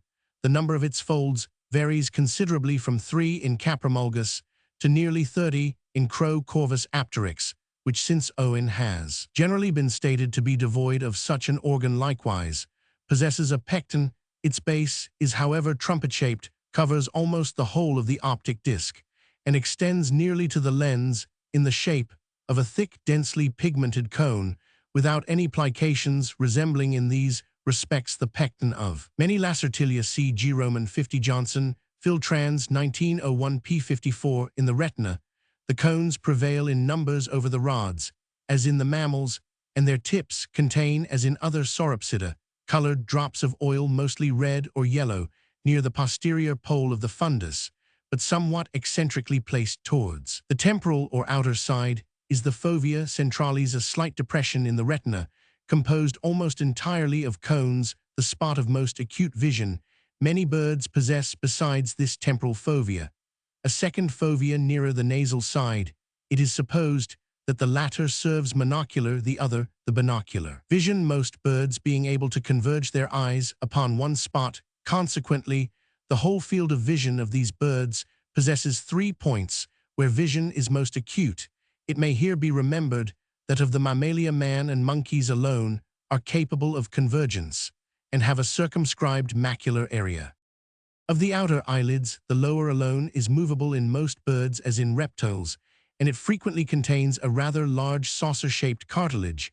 The tarsus palpebralis, the margins of the lids, are sometimes furnished with eyelashes, for example in the ostrich, and in the Amazon parrots, which are vestigial feathers without barbs. During the embryonic stage, the lids are fused together and either become separated shortly before the bird is hatched, as is the case with most nidifugi, or else the blind condition prevails for some time in the young nidicali. All birds have, like most reptiles, a well-developed third lid or nictitating membrane, which moves from the inner canthus obliquely upwards and backwards over the cornea. The moving mechanism is further and much higher development of that which prevails in reptiles, there being 2 muscles completely separate from each other. Both are supplied by the abducens nerve together with the rectus externus muscle. 1. The quadratus or bursalis muscle arises from the hinder surface of the eyeball and forms with its narrow margin, which is directed towards the optic nerve. A pulley for the long tendon of the pyramidalis muscle. This arises from the nasal surface of the ball, and its tendon passes into the somewhat imperfectly transparent nictitating membrane. The quadrat muscle adjusts the motion and prevents pressure upon the optic nerve. During the state of relaxation of both muscles, the nictitans withdraws through its own elasticity. C.R. Leuckart in Grief and Seemisch, Handbuch Roman 500 Ophthalmology, Leipzig, 1876. Vol Roman 1 Chap 7, H. Muller Jessemelt, Schriffen Otto Becker Leipzig, 1872. And Arch F. Ophthalmal Roman 3 Ch. Rouget, Recherches anatomiques et physiologiques sur les appareils erectils, appareil de l'adaptation de l'île, Comte Rend Paris Roman 42, 1856, pp 937,940, 1 Roman 1000 Schulze Art Retina, in Stricker's Handbuch der Juibelge, 1871, Vol Roman 2, J.R. Sloanaker, Comte Study of the Area of Acute Vision, Invertebrates Journ Morph, 1897. Ear. The outer opening of the ear is, with rare exceptions, concealed by feathers, which are often rather stiff or modified into bristles. There is no other protection, but slight imperfectly movable folds of skin arise from the outer rim. The largest ear opening is met with in the owls, with correspondingly larger folds of skin, the function of which is less that of protection than probably the catching of sound. In many owls, the right and left ears are asymmetrical, and this asymmetry affects the whole of the temporal region, all the bones which surround the outer and middle ear, notably the squamosal and the quadrat, so that the skull becomes lopsided, one ear being turned obliquely down, the other upwards. For detail, see Collet Christiania Vidensk Vorhandel, 1881-03. Fig. 16, auditory chain of chicken lateral and basal views, after W. K. Parker. The middle ear communicates with the mouth by the eustachian tubes, which pass between the basis phenid and basioccipital bones, and unite upon the ventral side of the sphenoid, a little behind its articulation, with the pterygoids, where they open into the mouth cavity by a short membranous duct. The columellar apparatus, or auditory chain of ossicles. Fig. 16, extending between the fenestra ovalis and the tympanic membrane or drum, consists of 1. The long and slender columella, a straight ossified rod, which fits with a disc into the fenestra ovalis. It is homologous with the stapes Roman 1000th, although not stirrup-shaped. 2. The extracolumellar mass. This is chiefly cartilaginous, and sends out three processes. The dorsal SSD is attached to the upper wall of the drum cavity. The outermost est is fastened on to the middle of the drum membrane, the third ventral. Infracolumellar process, Roman first, is directed downwards and tapers out into a thin, partly cartilaginous strand, which originally extended to the inner corner of the articular portion of the mandible, but on its long way comes to grief, being squeezed in between the pterygoid and quadrate, this long downward process being homologous with an almost exactly identical arrangement in the crocodile, and with the processus folii of the mammalian. Malleus, it follows that the whole extracolumellar mass that between stapes and drum is equivalent to incus, and malleus of the mammalia.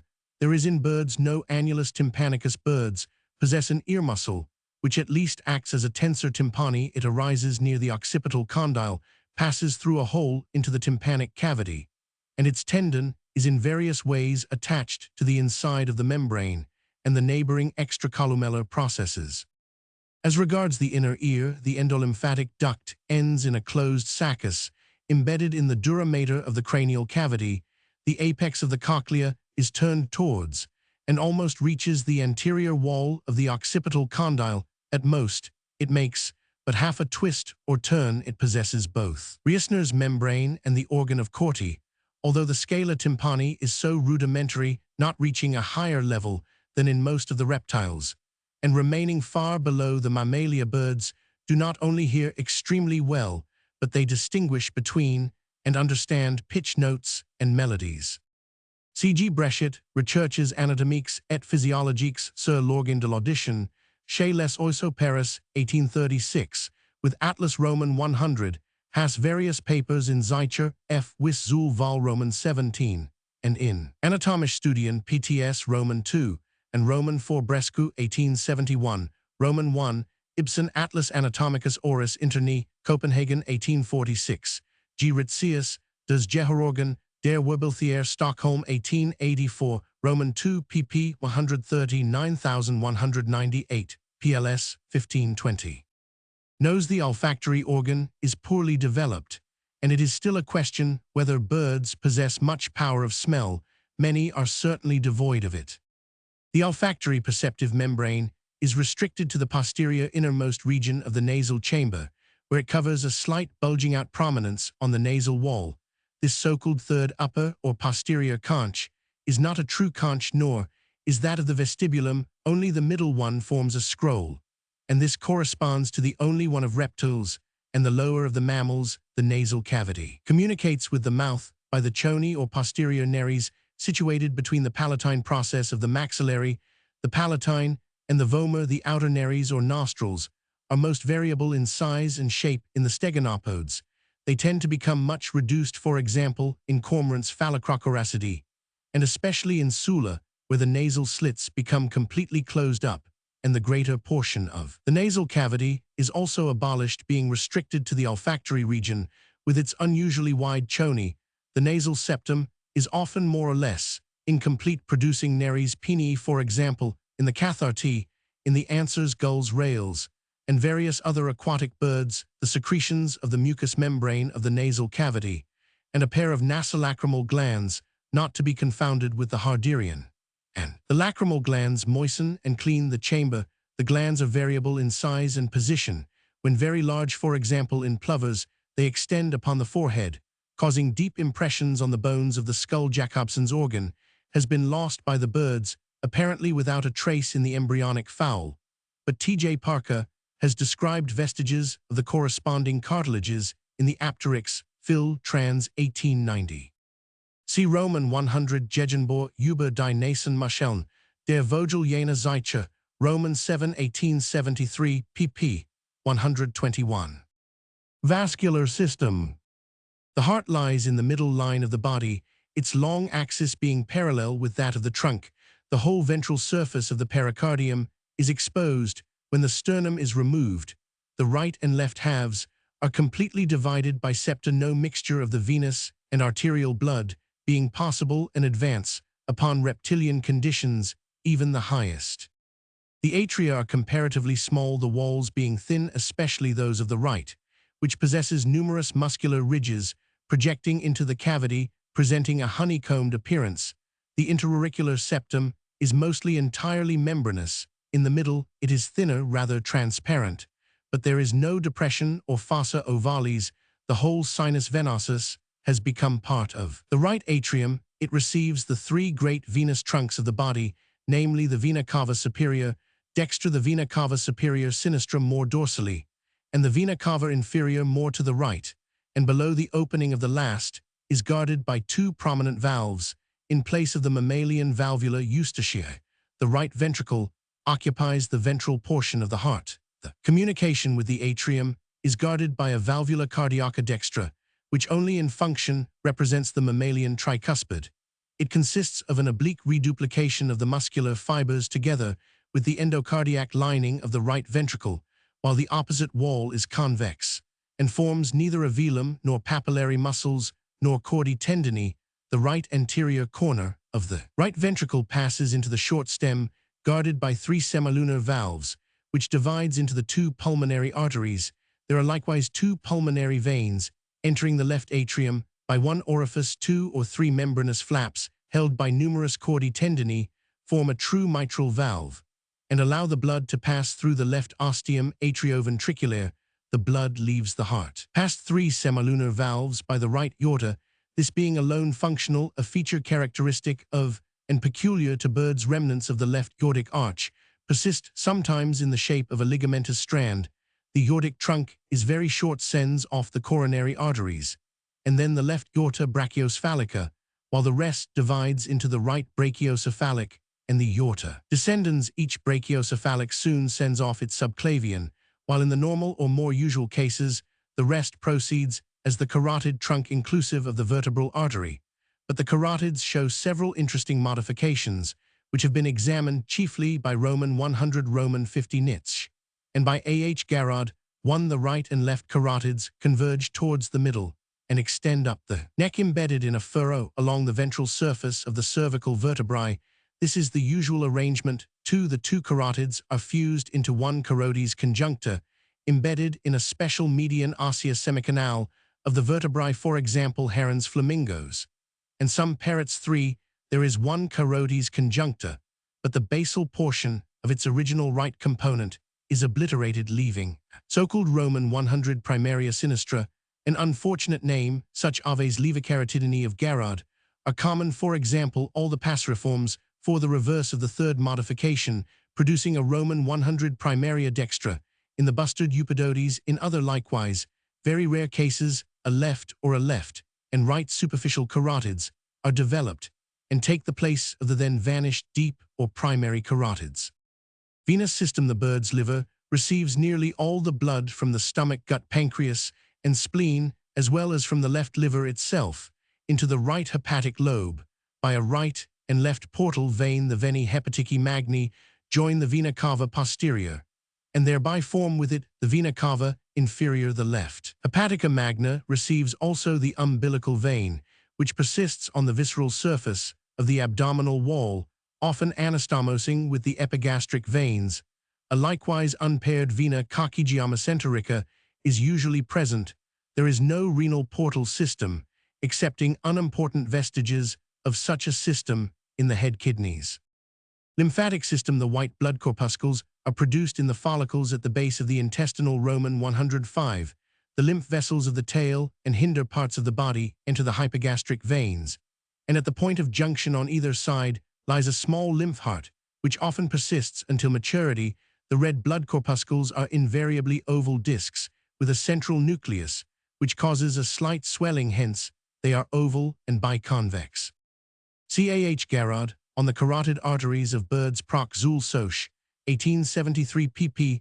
457,472, E. A. Loth, Memoire sur les vaisseaux lymphatiques, des oiseaux, and Synat Roman 3, p. 381. J. J. Mackay, The Development of the Branchial Arterial Arches in Birds, with special reference to the origin of the subclavians and carotids. Phil Trans, 179b, 1880, 8 pp.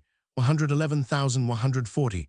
1 Roman 50, A Nugebauer Systema Venosum, Avium Nav Act Leopold Carroll Roman 21, 1844, pp. 517,698. 15.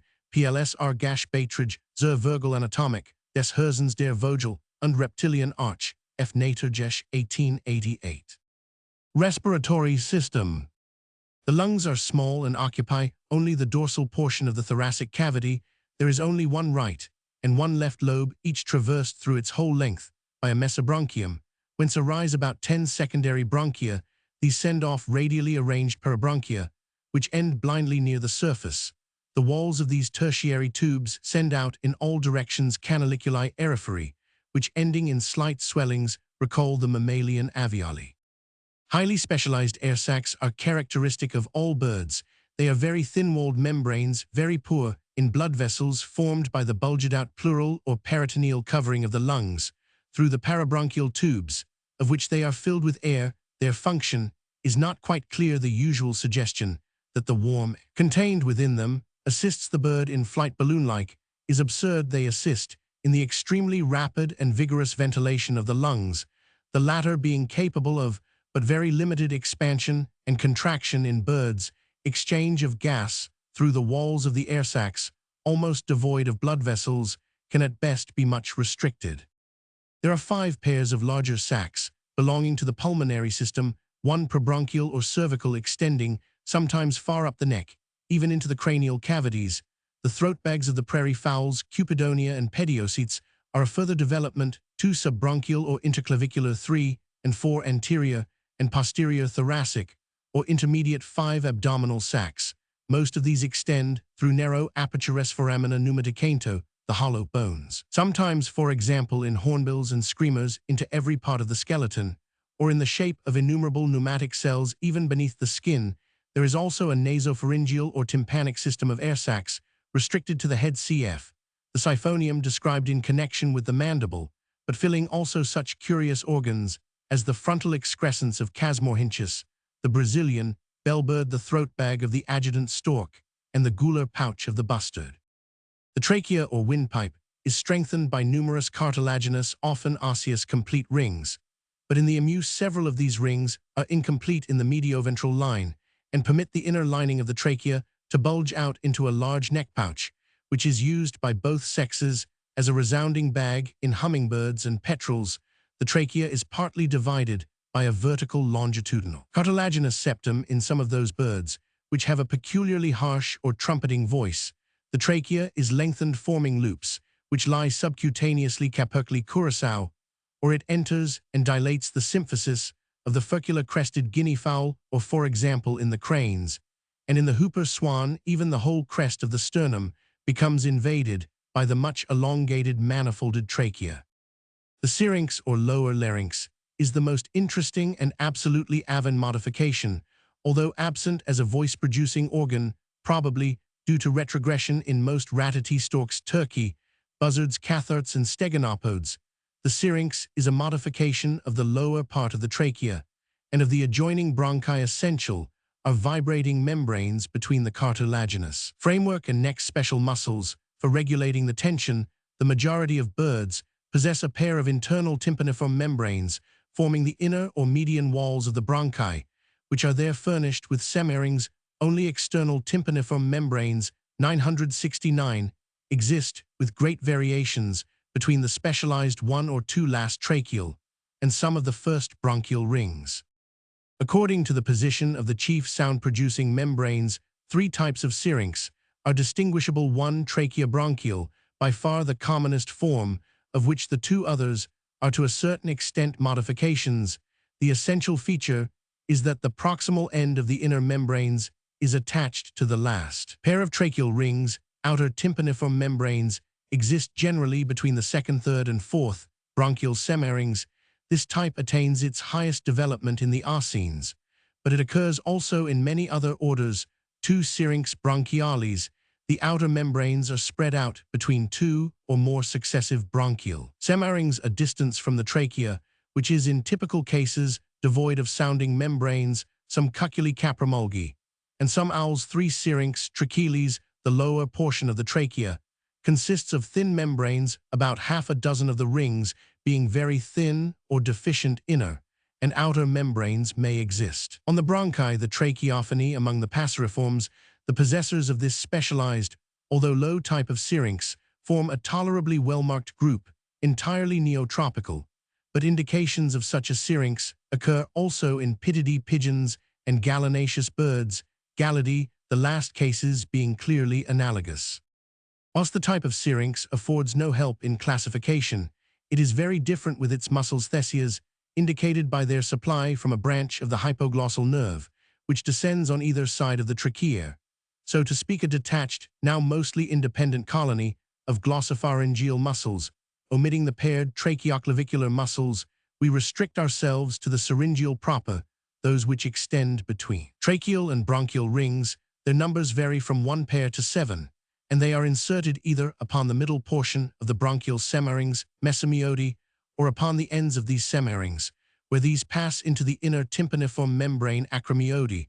The former is morphologically the more primitive condition, and is found in the overwhelming majority of birds, including many passeriforms. The acromeodian type is restricted almost entirely to the arsines. Further, according to these muscles being inserted only upon the dorsal, or only upon the ventral, or on both ends of the semarynx, we distinguish between encat and diacromeody. But the distinction between such acromeody and the mesomeody is not always safe. For instance, the tyranninae are anacromeod, while the closely allied pipras and cotingas are catacromeod. Both these modifications can be shown to have been derived, but recently, from the weak meso and oligomeodian condition, which prevails in the majority of the so-called oligomeody. On the other hand, the diacromeodian type can have been developed only from a strong muscular basis, which could split into a dorsal and a ventral mass. Moreover, no passers are known to be intermediate between those that are diacromeodian and those that are not. Attempts to derive the anacromeodian and the catacromeodian from the diacromeodian condition are easy on paper, but quite hopeless when hampered by the knowledge of anatomical facts, and how to use them. There remains but one logical way, namely to distinguish as follows: 1. Passers anasomeody, in which the syrinx muscles are unequally inserted either on the middle or on one end of the semarynx, either dorsal or ventral. This type comprises the clamators. 2. Passers diacromeody, in which some of the syrinx muscles are attached to the dorsal and some to the ventral ends, those ends being, so to say, equally treated. This type comprises the arsines. Both types represent rather two divergent lines than successive stages, although that of the clamators remains at a lower level, possessing at the utmost 3 pairs of muscles, whilst these range in the arsines from rarely 2 or 3 to 5 or 7. This way of using the characters of the syrinx for the classification of the passeriforms seems simple, but it took a long time to accomplish. Joe Muller introduced the terms polymeody and trichephones. Huxley, that of oligomeody. Muller himself had moreover pointed out the more important characters of the mode of insertion. But it was Garrod who invented the corresponding terms of acro and mesomeody, tracheophones, oligomeody. For further historical details, see ornithology. After Forbes had investigated such important genera as Phalpita and Xenicus P. Roman 50 Sclater, a Newton and R. B. Sharp divided the passers respectively into arsines oligomeody tracheophony and pseudosines subarsines oligomeody tracheophony and acromeody arsines oligomeody tracheophony and atracheody, ignoring the fact that some oligomeody are meso and others acromeodian. They tried to combine two irreconcilable principles, namely mere numbers against quality.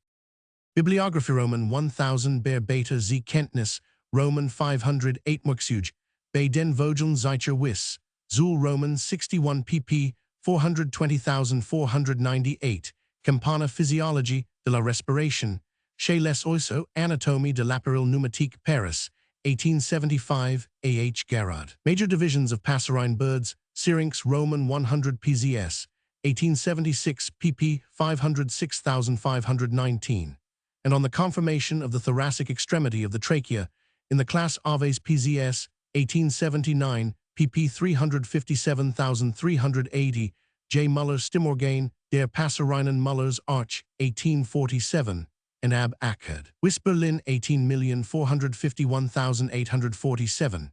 Translation by F. J. Bell, Oxford, 1878, H. Strasser Luftzecke, Der Vogelmorph, Job Roman 3, 1877, pp.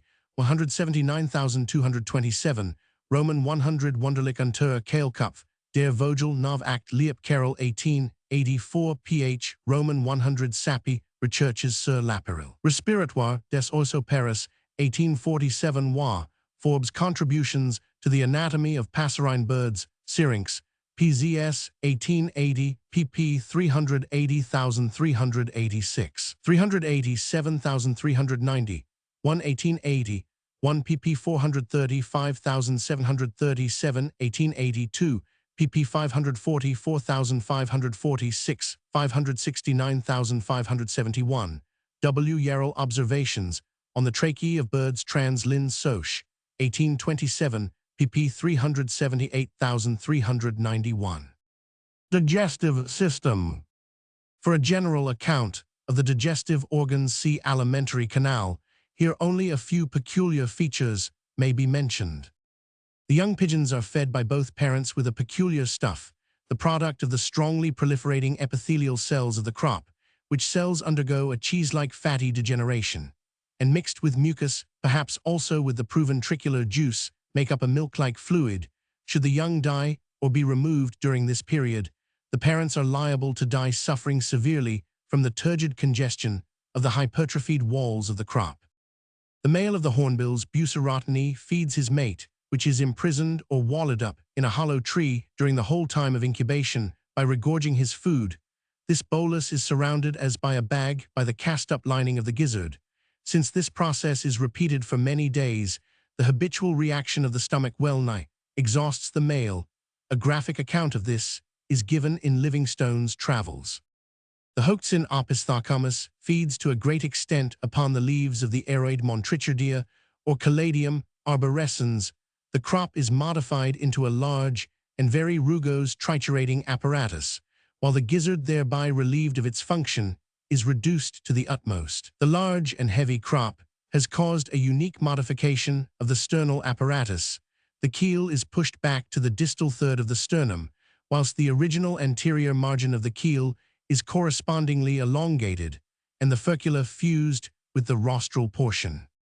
In the ostrich Struthio, the craze of overloading the stomach with pebbles, which when triturated into sand are not voided, has brought about a dislocation, so that the enormously widened and stretched space between proventriculus and gizzard forms a bag directed downwards, whilst the gizzard itself, with part of the duodenum, is rotated round its axis to more than 100. A similar rotation and dislocation occurs in various petrels, in correlation with the indigestible sepiables, Roman 100, which these birds swallow in great quantities. In Plotus, the snakebird, the pyloric chamber of the stomach is beset with a mass of hair-like stiff filaments, which permit nothing but fluid to pass into the duodenum. The gizzard of various birds, which are addicted to eating hairy caterpillars, for example Cuculus canorus and trogons, is often lined with the broken-off hairs of these caterpillars, which penetrating the cuticle assume a regular spiral arrangement due to the rotatory motion of the muscles of the gizzard. Cloaca and genital organs. The cloaca is divided by transverse circular folds, which project from its inner walls into 3 successive chambers. The innermost, the coprodium, is an oval dilatation of the end of the rectum, and attains its greatest size in those birds whose feces are very fluid. It serves entirely as the temporary receptacle of the feces, and the urine the next chamber. The uridium is small and receives in its dorsolateral wall the ureters, and the genital ducts above and below this chamber is closed by circular folds, the lower of which towards the ventral side passes into the coating of the copulatory organ. When such is present, the uridium serves only as a passage, the urine being mixed with the feces in the chamber above. The third or outermost chamber, the proctodeum, is closed externally by the sphincter ani. The orifice is quite circular.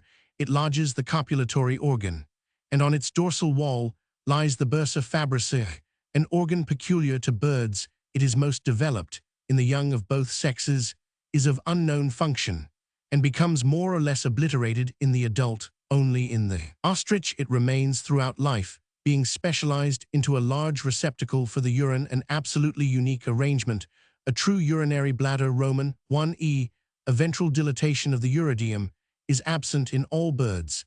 It is significant that the whole type of their cloaca much resembles that of the crocodilia and colonia, in opposition to that of the lacertilia. The penis and its much reduced vestige of the female is developed from the ventral wall of the proctodeum, It occurs in two different forms in the ratite. Except rear, it consists mainly of a right and left united half corpora fibrosa, with a deep longitudinal furrow on the dorsal side and much resembles the same organ in crocodiles and tortoises.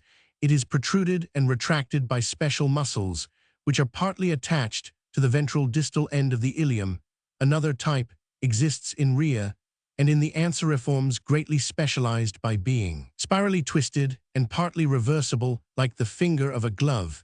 This is mainly due to the greater development of an unpaired median portion, analogous to the mammalian corpus spongiosum, which is much less prominent in the ratite. The muscles of this type are derived solely from the anal sphincter in other carinati, for example tinamous and storks. The penis is very much smaller and simpler, with every appearance of a degenerated organ. In the great majority of birds, it has disappeared completely, and the primitive way of everting the cloaca is resorted to. Both right and left testes are functional. They become greatly 970 enlarged in the breeding season in the sparrow, for instance, from the size of a mustard seed to that of a small cherry.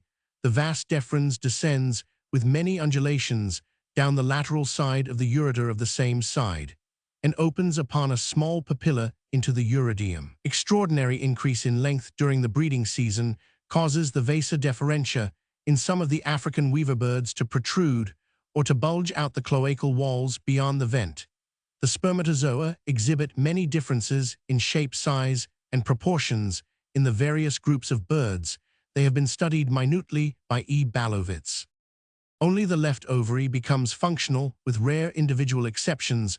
Both present the appearance of diminutive clusters of grapes at the anterior end of the kidneys, close to the suprarenal bodies, separated from each other by the descending aorta and by the vena cava, where this is formed by the right and left vena iliaca communes. During the breeding season, many more eggs are developed than reach maturity, amounting in most birds to several dozens. Those germs which do not ripen during the season undergo a process of resorption, and in the winter the whole ovary dwindles to often a diminutive size. In young birds, both oviducts are almost equal in size, but the right soon degenerates into an insignificant strand. During every laying season, the left duct increases enormously by new formation of its component fibers. For instance, in the fowl, its volume increases about 50-fold, growing from some 6 in length and scarcely 1 line in width to more than 2 ft in length and 12 in thickness. The upper wide opening of the duct is attached by elastic peritoneal lamellae to the hinder margin of the left lung. The middle portion of the duct is glandular and thick-walled.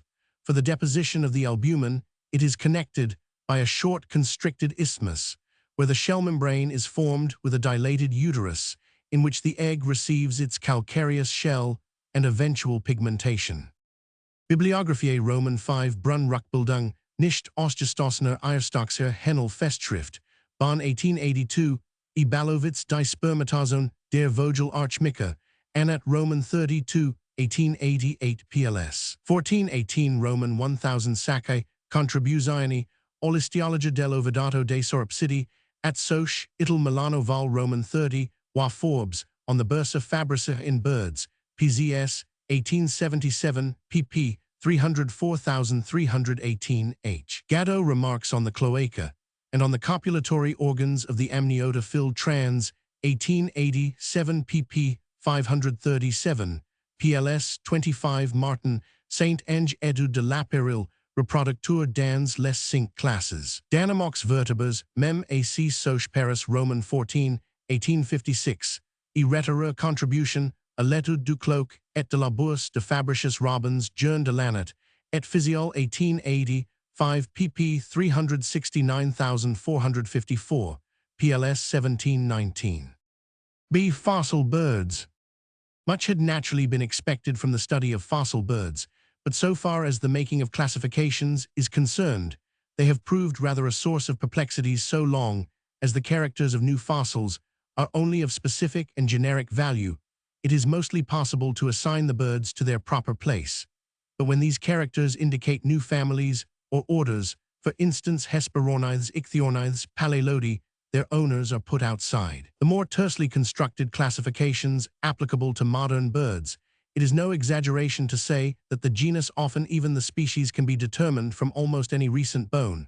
But in the case of Miocene, and still more of Eocene fossils, we have often to deal with strange families, which either represent an extinct side branch, or which connect several recent groups with each other. Our artificially established classifications collapse whilst we gain further insight into the mutual affinities of the existing groups. Of course, this must be so if evolution is true, but it also follows that if every extinct and recent bird were known, neither species nor genera, nor families, nor orders could be defined. We should be able to construct the pedigree of every group, in other words, the gigantic natural system. But there would be no classification. Much light has also been thrown by fossil birds upon the study. Geographical distribution. The key to the distribution of recent groups lies in that of the extinct forms.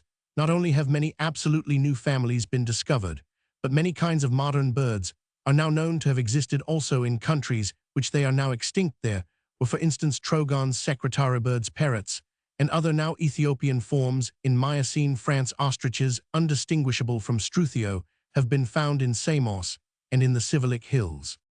The proper study of fossil birds may be said to have begun with a Milne Edwards, whose magnificent Oisofossils de la France was published from 1867 to 1871. This work deals chiefly with mid-tertiary forms. A new impetus was given by O. Roman 100 Marsh, who after 1870 discovered a great number of bird remains in the Cretaceous strata of North America.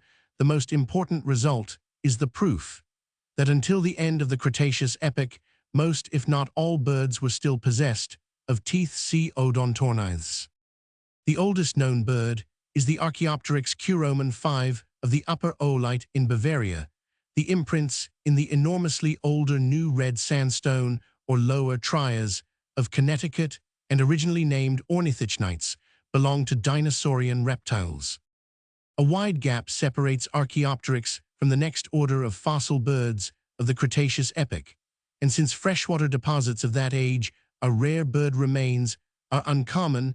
Many bones formerly referred to birds have since proved to belong to pterodactyls, for example Simuliones from the English chalk, but in 1858 were discerned in the upper greensand of Cambridgeshire remains, which are now known as Enaliones. W. Dames has described bones from the chalk of southern Sweden under the name of Scaniones, probably allied to Paleolotus from the Cretaceous rocks of North America. A large number of birds have been described by O. Roman 100 Marsh. Of these, the most interesting are Ichthyornis graculavis and Hesperornis from the Cretaceous shales of Kansas. They were placed by Marsh in a distinct subclass of birds, Odontornithes Curoman 5. Probably all birds of Cretaceous age were still possessed of teeth. Baptornis, another of Marsh's genera, seems to be allied to Enaliones. Paleotringa and Talmatornis were by him referred to Limicoline and passerine birds. Leornis from the Cretaceous marls of New Jersey was as large as a swan. Fig 17, remains of head of Odontopteryx from the original in the British Museum. Side view, natural size. Fig 18, remains of head of Odontopteryx seen from above. The Lower Eocene has furnished a greater number of bird bones. Some of the largest are those of Gastornis, with 3 species from France, Belgium, and England. Much difference of opinion obtains as to the affinities of these birds, which were far larger than an ostrich. They were undoubtedly incapable of flight, and there are indications of teeth in the upper jaw. Provisionally, this genus has been grouped with the Ratitae, which at any rate are a heterogeneous assembly. Sir R. Owens Dassornis of the London clay, known from an imperfect cranium, and E. Roman 500 Copes diatrima of New Mexico, based upon a gigantic metatarsus, may also belong there. The London clay of South England has likewise supplied some long upper arm bones. Argilornis, the most remarkable specimen, is a skull, Odontopteryx toliapicus. Figs 17-18, the edges of the jaws were serrated like those of certain tortoises. The character of this skull and the compound Rhamphotheca, known by the imprints left upon the jaws, indicate affinities with the stegonopods. Remnants 971 of a heron-like bird, Proherodius of a gull-like creature, Halcyones a raptorial Lithones, and a supposed passerine from Glarus in Switzerland called Protones ostiones complete the list. The Upper Eocene has yielded many birds, most of which are at least close forerunners of recent genera, the differentiation into the leading orders and families being already well marked, for example gallinaceous birds, stork and crane-like waders, rails, birds of prey, cormorants, Roman 100, especially numerous bones, have been found in the Paris Basin, chiefly described by G. Cuvier F. Roman, 50 P. Gervais E. Blanchard, and above all by a Milne Edwards, and in the equivalent beds of Hampshire others have been discovered in Wyoming. A giant penguin Palicudips is known from New Zealand and Palios phoniscus from Patagonia. The Miocene has yielded by far the greatest number of bird bones, including even eggs and imprints of feathers, for instance, from the Lower Miocene. Beds of Allier and Pied Dome. Milne Edwards has described about 50 species of these. Palilotus was an ancestral flamingo, but with shorter legs. Limnotornes is referred to the hoopoes.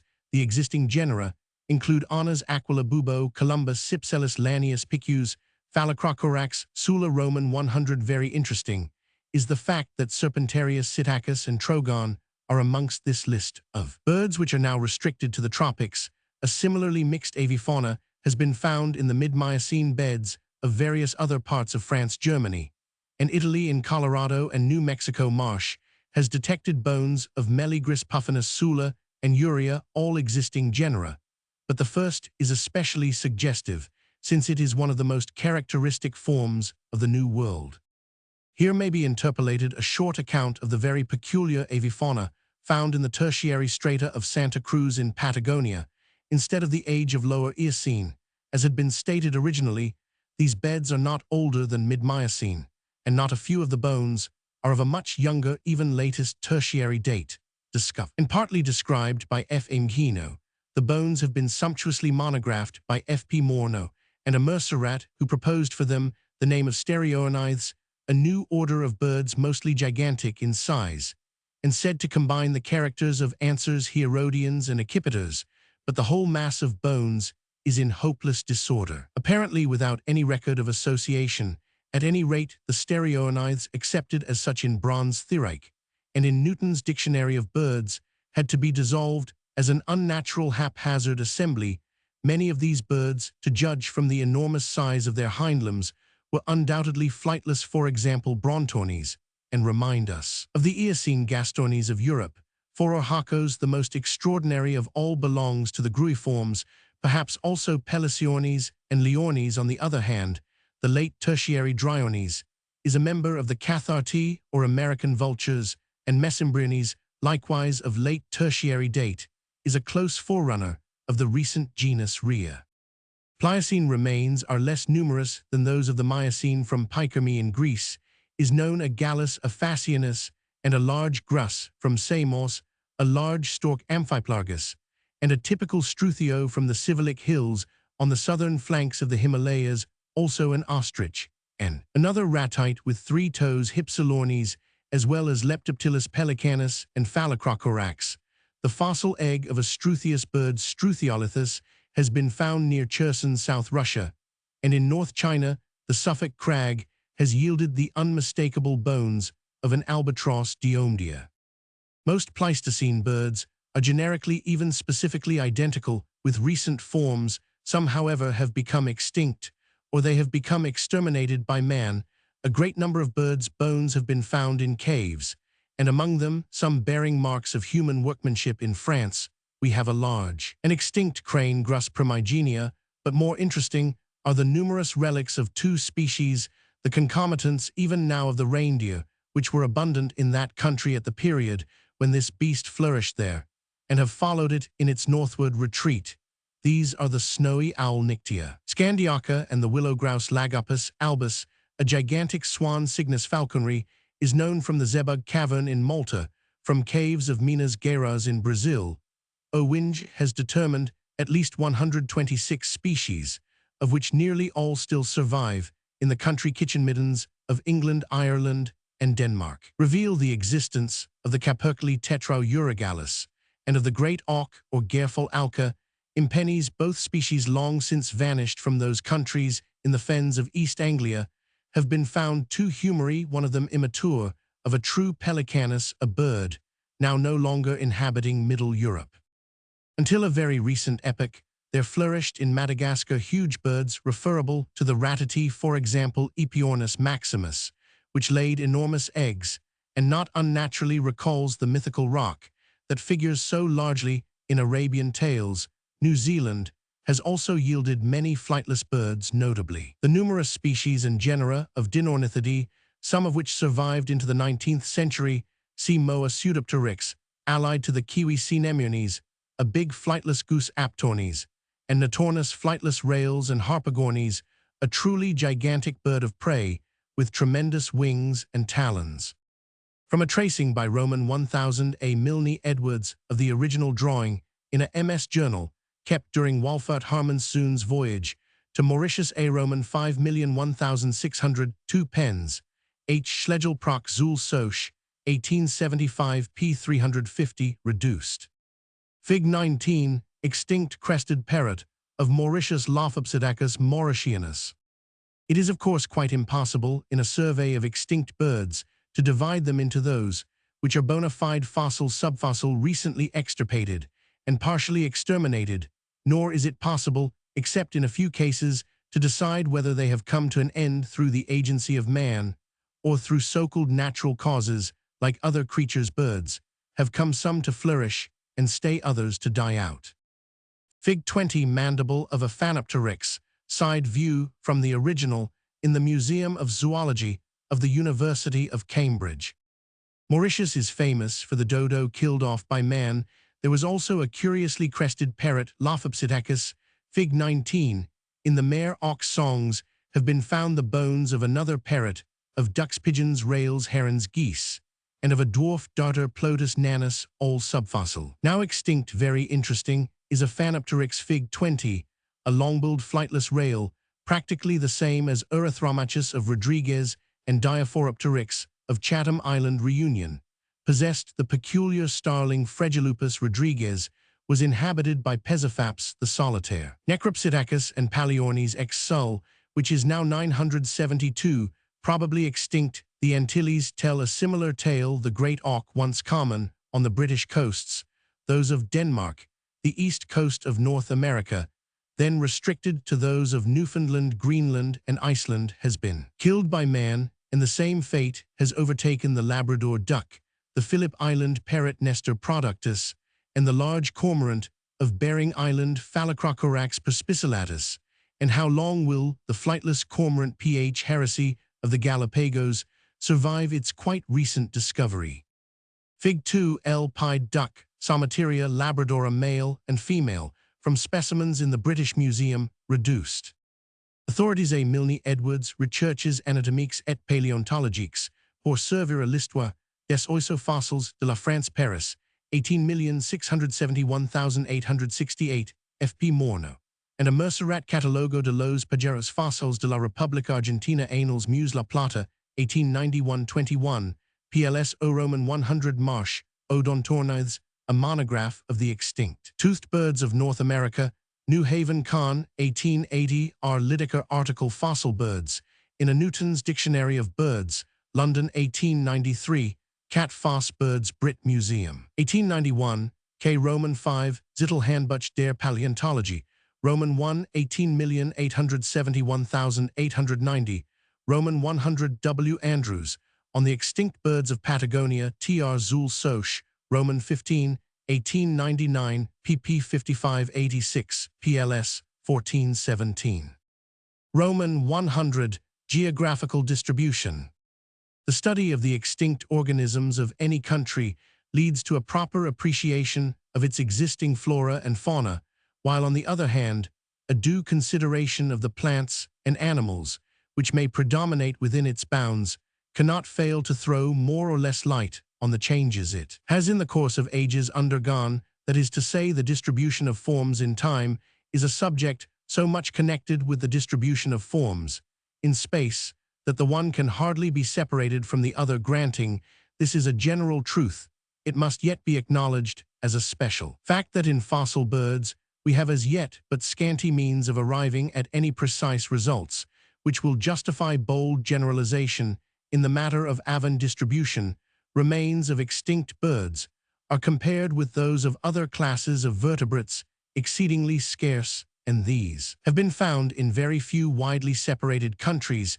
The great problems involved in the study of geographical distribution must therefore be based mainly upon the other classes, both vertebrate and invertebrate, which moreover enjoy less great facilities of locomotion than the birds. Yet it so happens that the great zoogeographical regions of the world, now more or less generally accepted, have been based upon the distribution of birds. The whole subject was properly introduced by Treviranus I, who in his large philosophical work devotes considerable space to the geographical distribution of animals. Next, we have to mention F. Tiedemann II, the Heidelberg anatomist, who has been generally ignored, although he surpassed many a recent zoogeographer by the wide view he took of the problem. In fact, he was the first to connect distribution with environmental or binomic factors. For example, the remark on p. 480, one of his work, that the countries of the East Indian flora have no kinds of birds in common with America, which are vegetable feeders. Roman 50k Schmarda 3 divided the land into 21 realms, characterizing these mainly by their birds. P. Roman 50 Sclater 4 was the first to divide the world into a few great regions. The Palearctic Ethiopian, Indian, and Australian forming one group, the Old World Paleogea, and the Nearctic and Neotropical forming a second, the New World Neogea. Birds being of all animals most particularly adapted for extended and rapid locomotion, it became necessary for him to eliminate from his consideration those groups, be they small or large, which are of more or less universal occurrence, and to ground his results on what was at that time commonly known as the order incessors or passers, comprehending the orders, now differentiated as passeriforms, coraciiforms, and cuculiforms. In other words, the mass of arboreal birds, his 6 main divisions practically adopted by A.R. Wallace V in his epoch-making work. Excellent. Taken separately, they express the main complexes of land, with their dependencies, in well-chosen terms. For instance, the Neotropical region stands short for South and Central America, with the Antilles.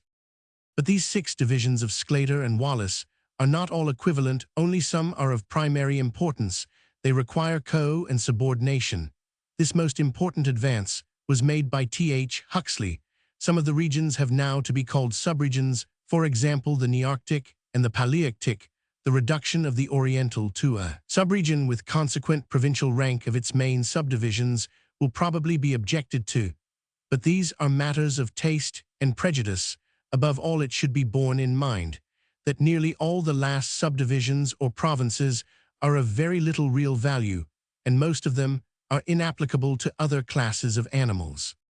Besides some occasional references in the text, only a few more of the general works dealing with the distribution of birds can here be mentioned. A special attention has to be drawn to the article Geographical Distribution in Newton's Dictionary of Birds. See also A. Halprin, The Geographical and Zoological Distribution of Animals, New York, 1887 W. Marshall and Arikino, 2 maps with much detail, although badly arranged in Berghaus Physikalische, Atlas Pt. Roman 6, Atlas Roman 500 Theorverbreitung, Gotha 1887. Arikino die Begrenzung Zoogeographische Regionen vom Ornithologischen Standpunkt Zoolog, Job Roman 3 1888, pp 671,704, pl Roman 26 e Roman 50 Trouissart, La Géographie Zoologique Paris, 1890. The scheme adopted in the following account stands as follows. A Austragia, or Roman 1 Australian region, New Zealand subregion. Australian. Papuan. B. Neogea, or Roman 2 Neotropical region, Antillean. Colombian. Patagonian. C. Arctogea, Roman 3 Holarctic region, Nearctic. Palearctic. Roman 4 Paleotropical region, Ethiopian. Oriental. In the following account, the characterization of the various regions and subregions has to a very great extent been adopted from Newton's article in his Dictionary of Birds, and from the chapter on distribution in the article on birds in the Encyclopaedia Britannica 9th edition. This applies especially 973 to those instances in which the members of families, genera, and species are mentioned, the families are those which are enumerated in Garrow's classification. The numbers of genera and species of birds are of course a matter of personal inclination. If we take a moderate computation, the number of recent species may be taken at 1,011,000. Dr. R.B. Sharp increases their number to about 15,000 in the new hand list of birds published by the British Museum in the first 2 volumes. Fossil birds, occasionally based upon a fragmentary bone, only are also included. Australia, the Australian region in the wider sense, with the Papuan, Australian, and New Zealand subregions, including also Polynesia. We may here quote Newton Encyclopaedia Britannica, 9th ed. Birds, p. 738, on the remarkable differences between this region and the rest of the Old World. The prevalent zoological features of any region are of 2 kinds, negative and positive. It is therefore just as much the business of the zoogeographer, who wishes to arrive at the truth, to ascertain what groups of animals are wanting in any particular locality, altogether independently of its extent, as to determine those which are forthcoming there. Of course, in the former case, it would be absurd to regard as a physical feature of any great value the absence from a district of groups, which do not occur except in its immediate neighborhood.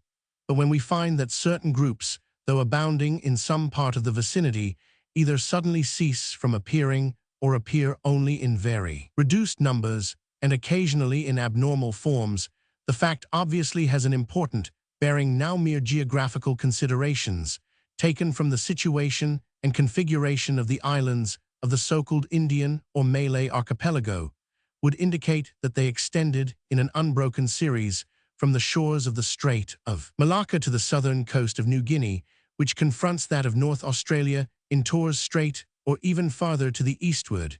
Indeed, the very name Australasia, often applied to this part of the world, would induce the belief that all the countless islands, be they large or small, and some of them are among the largest on the globe, were but a southern prolongation of the mainland of Asia.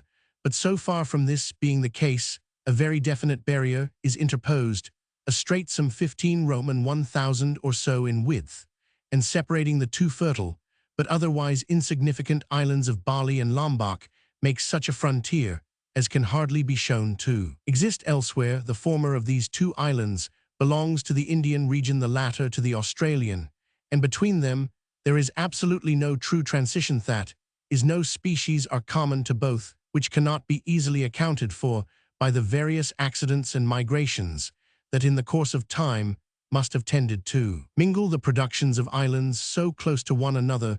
The faunas of the 2 are as absolutely distinct as those of South America and Africa, and it is only because they are separated by a narrow strait instead of the broad Atlantic that they have become so slightly connected by the interchange of a few species and genera.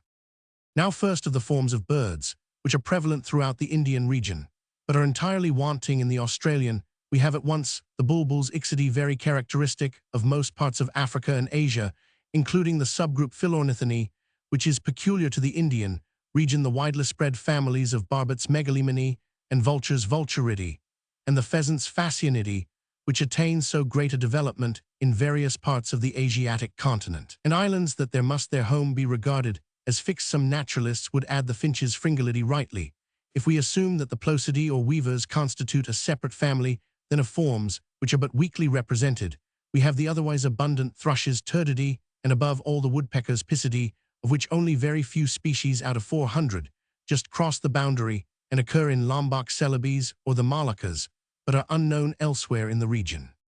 But the Australian region is also remarkable for its ornithic singularity. All the existing ratitae, with the exception of the ostriches of Africa and South America, belonging to the genera Struthio and Rhea, and comprising at most but 5 species, are found in Australia and nowhere else. Of the passers, the honeysuckers Melophagidae are most characteristic, and abounding in genera and species extend to almost every part of the region, yet only one species of Ptilodes oversteps its limits, crossing the sea from Lombok to Bali. Other peculiar families are much more confined, but the positive characteristics of the region as a whole are not its peculiar forms alone. There are at least 4 families which, being feebly represented elsewhere, here attain the maximum of development. Such are the thick-headed shrikes Pachycephalidae, the caterpillariators Campophagidae, the flowerpeckers Dicyidae, and the swallow flycatchers Artemidae. Besides these three, or perhaps four groups, though widely distributed throughout the world, arrive in the Australian region at their culmination, presenting an abundance of most varied forms. These are the weaverbirds Plosidae and the moorporks Podargidae, but especially the kingfishers Alcidinidae and the pigeons Columbidae, the species belonging to the two last obtaining in this region a degree of prominence and beauty which is elsewhere unequaled.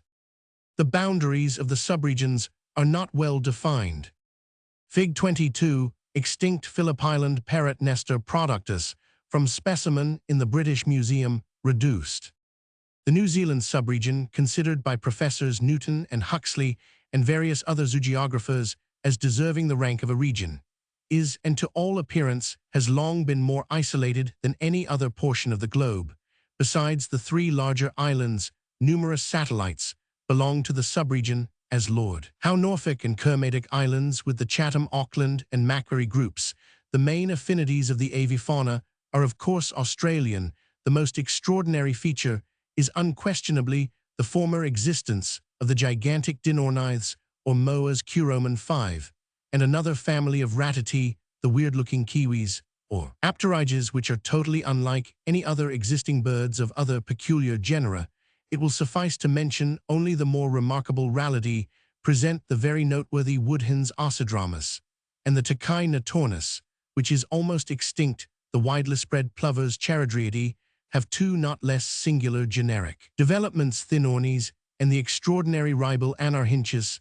There is an owl type of the genus Celoglox of parrots. Stringyps the kakapo or owl parrot is certainly peculiar, while Nestor constitutes a peculiar subfamily of the brush-tongued parrots, or Trichoglossidae xenicus and Acanthocida, form a little family of truly mesomeodian passers clamators of the Melophagidae.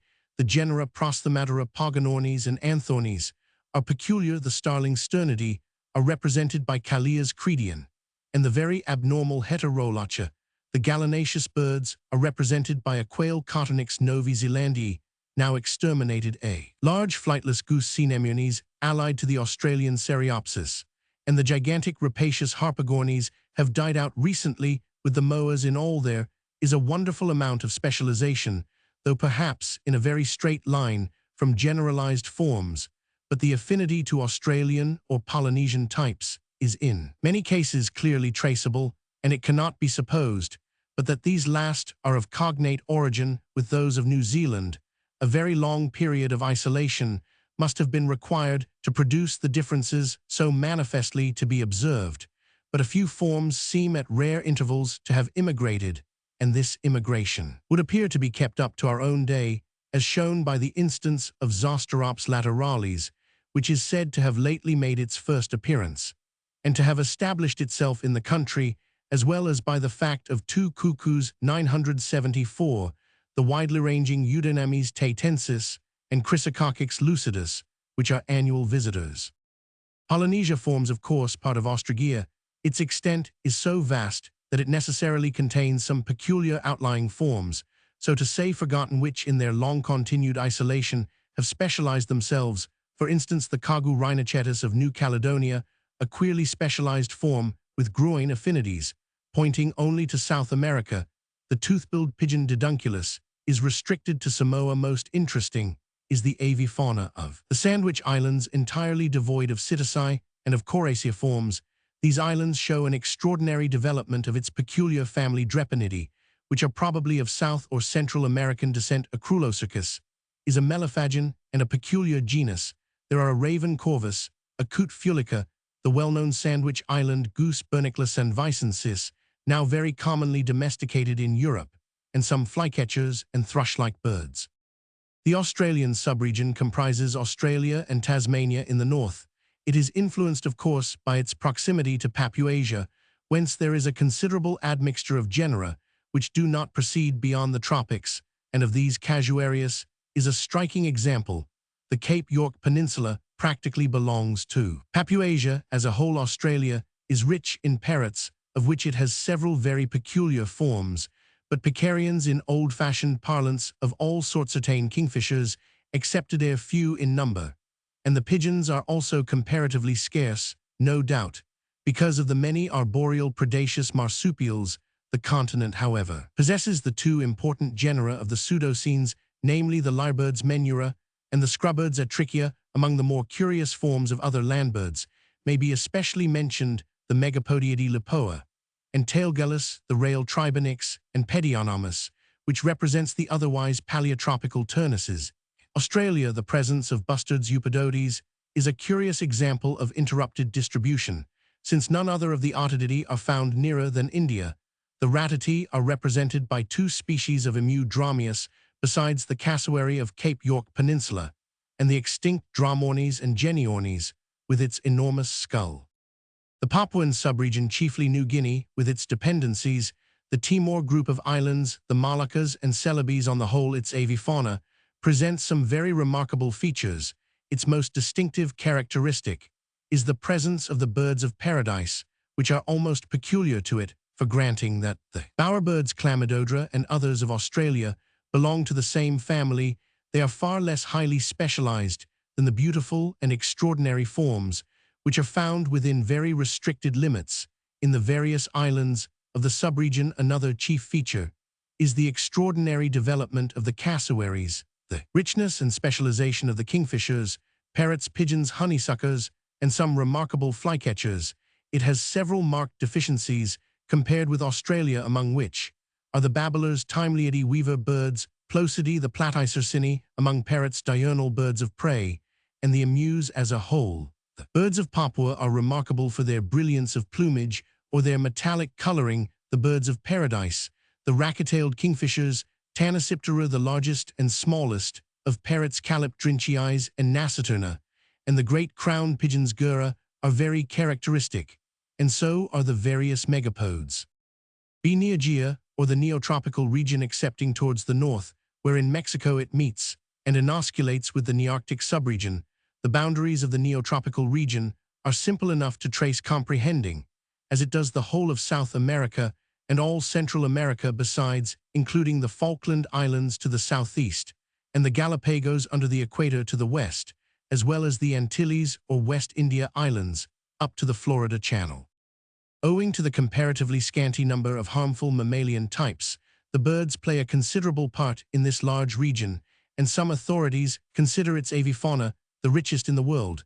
The entire number of species amounts to about 3,600. Of these, 2,000, or a good deal more than half, belong to the order Passeriformes.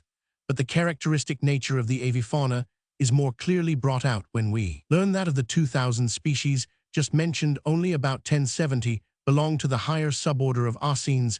That means to say nearly one-half belong to the lower suborder Clamaters.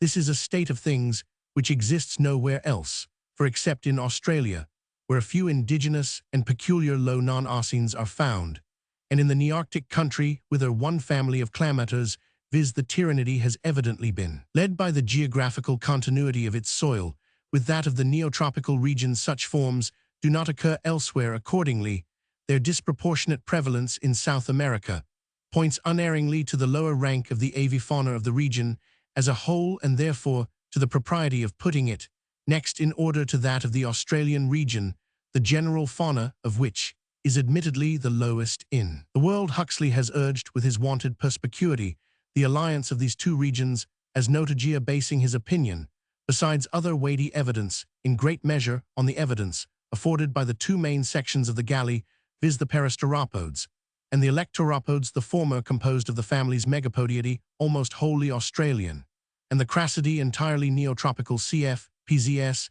1868, pp. 294,319.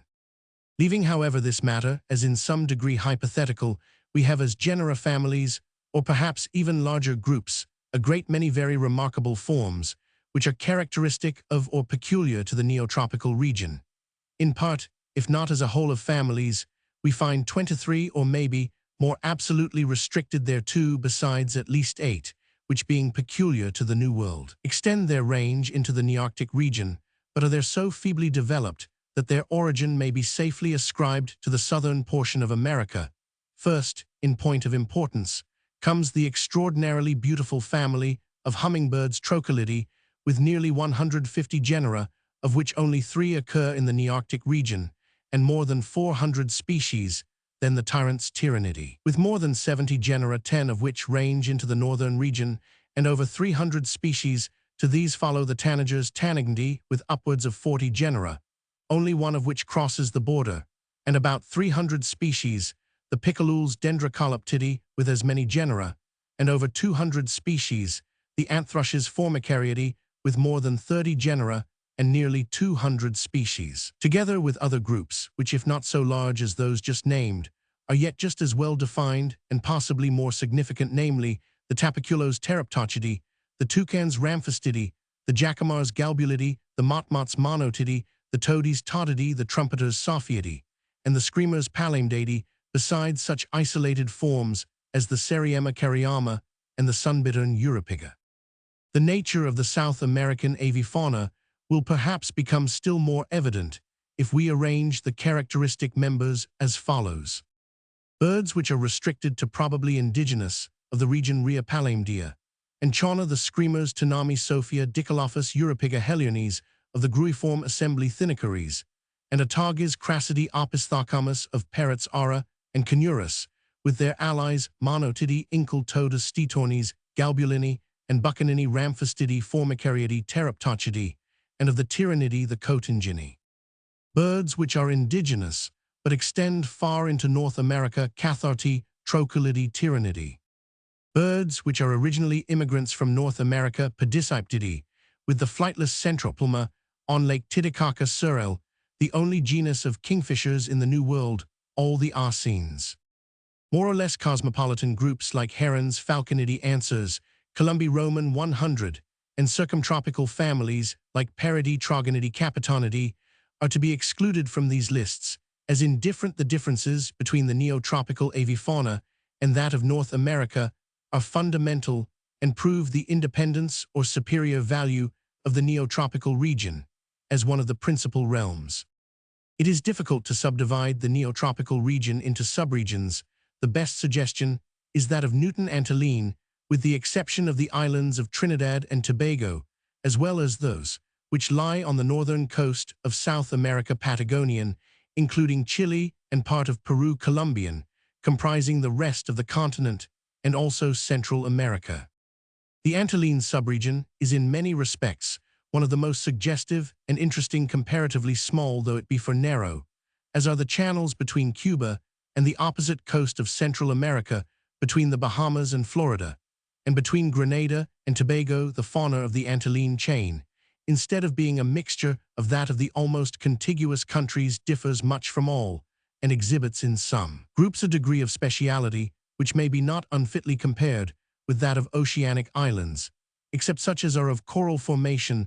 The Antilles are hilly, not to say mountainous, their summits rising in places to an elevation of 8,000 ft, and nearly all prior to their occupation by Europeans were covered with luxuriant forest, which assisting in the collection and condensation of the clouds brought by the trade winds, ensured its own vitality by precipitating frequent and long-continued rains upon the fertile soil. Under such conditions, we might expect to find an extremely plentiful animal population, one as rich as that which inhabits the same latitudes in Central America, not many degrees farther to the west.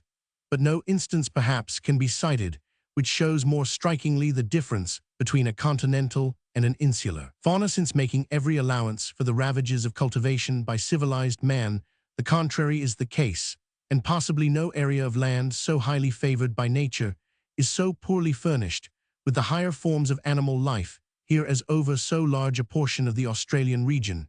We find birds constituting the supreme class, scarcity of mammals being accounted for in some measure as a normal effect of insularity.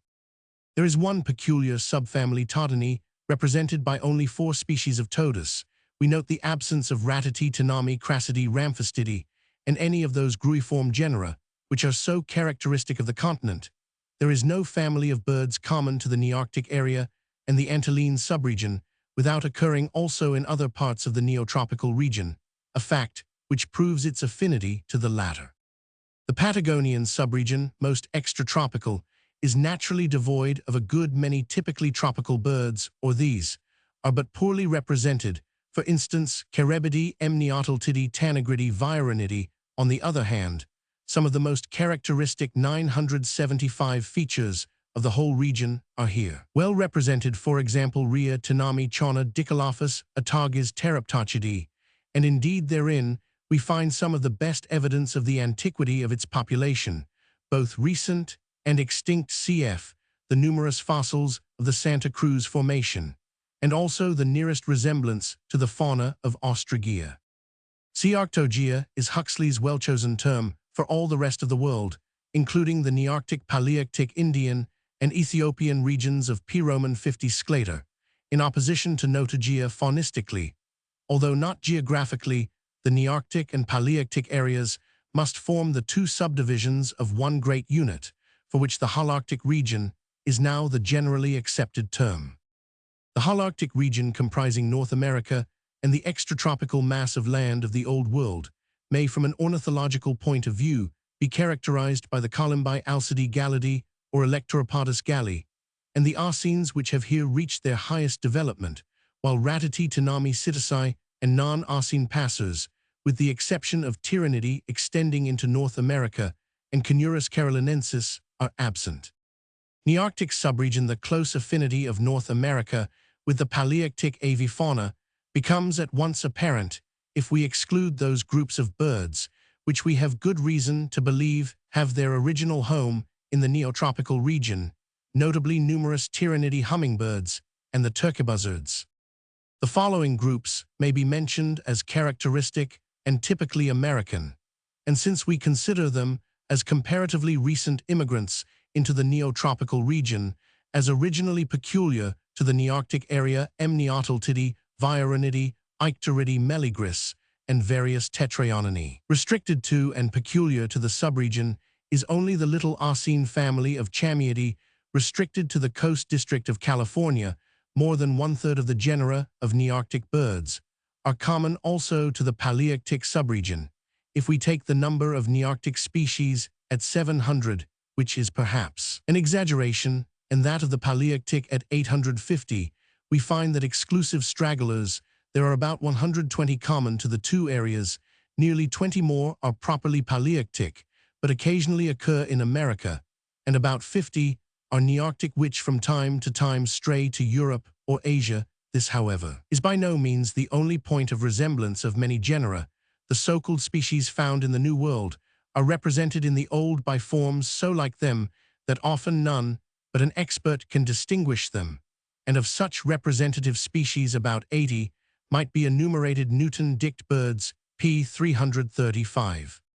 Of the many attempts to subdivide the Nearctic subregion, the same authority favors that of Dr. S.F. Baird, who distinguishes between Canadian Alleghanian Middle or Missourian Californian and Alaskan provinces.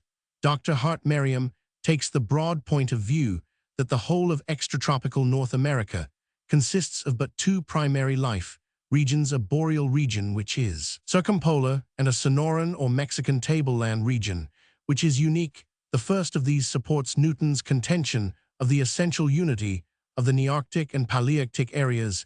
In any case, the various Nearctic subdivisions completely merge into each other, just as is to be expected from the physical configuration and other bionomic conditions of the North American continent. The Palearctic subregion is broadly speaking Europe and Asia, with the exception of India and China. The propriety of comprehending this enormous tract in one zoological region was first shown by Dr. P. Roman 50 Sclater, and as regards the distribution of most classes of animals, there have been few to doubt that it is an extremely natural one, not indeed altogether so homogeneous as the Nearctic area. It presents, however, even at its extreme points, no very striking difference between the bulk of its birds, though Japan is far removed from Western Europe, and though a few generic forms and still fewer families inhabit the one without also frequenting the other, yet there is a most astonishing similarity in a large portion of their respective birds. In some cases, the closest examination has failed to detect any distinction that may be called specific between the members of their avifauna, but in most, it is possible to discover just sufficient difference to warrant a separation of the subjects. Nevertheless, it is clear that in Japan we have as it were a repetition of some of our most familiar species, redbreast, and the hedge sparrow, for example, slightly modified in plumage or otherwise, so as to furnish instances of the most accurate representation, for example, Cyanopica cookie of Portugal and Spain and Roman 100 cyana of Amorland and Japan. Like the Nearctic, the Palearctic subregion seems to possess but one single peculiar family of land birds, the Panuridae, represented by the beautiful species known to Englishmen as the bearded titmouse Panurus biomicus. The entire number of Palearctic families are, according to Newton, 67, and of the genera 323 of these 128 are common to the Nearctic subregion. Species of 51 more seem to occur as true natives within the Ethiopian and Indian regions, and besides these 18 appear to be common to the Ethiopian without being found in the Indian, and no fewer than 71 to the Indian without occurring in the Ethiopian. To compare the Palearctic genera with those of the Australian and neotropical regions would be simply a waste of time, for the points of resemblance are extremely few, and such as they lead to nothing. It will therefore be seen from the above that next to the Nearctic, the Palearctic has a much greater affinity to any other fact which might be expected from geographical considerations. Having shown this much, we have next to deal with the peculiarities of the vast Palearctic subregion. At the lowest computation, 37 genera seem to be peculiar to it, though it is certain that species of several are regularly wont to wander beyond its limits in winter, seeking a southern climate of the peculiar genera.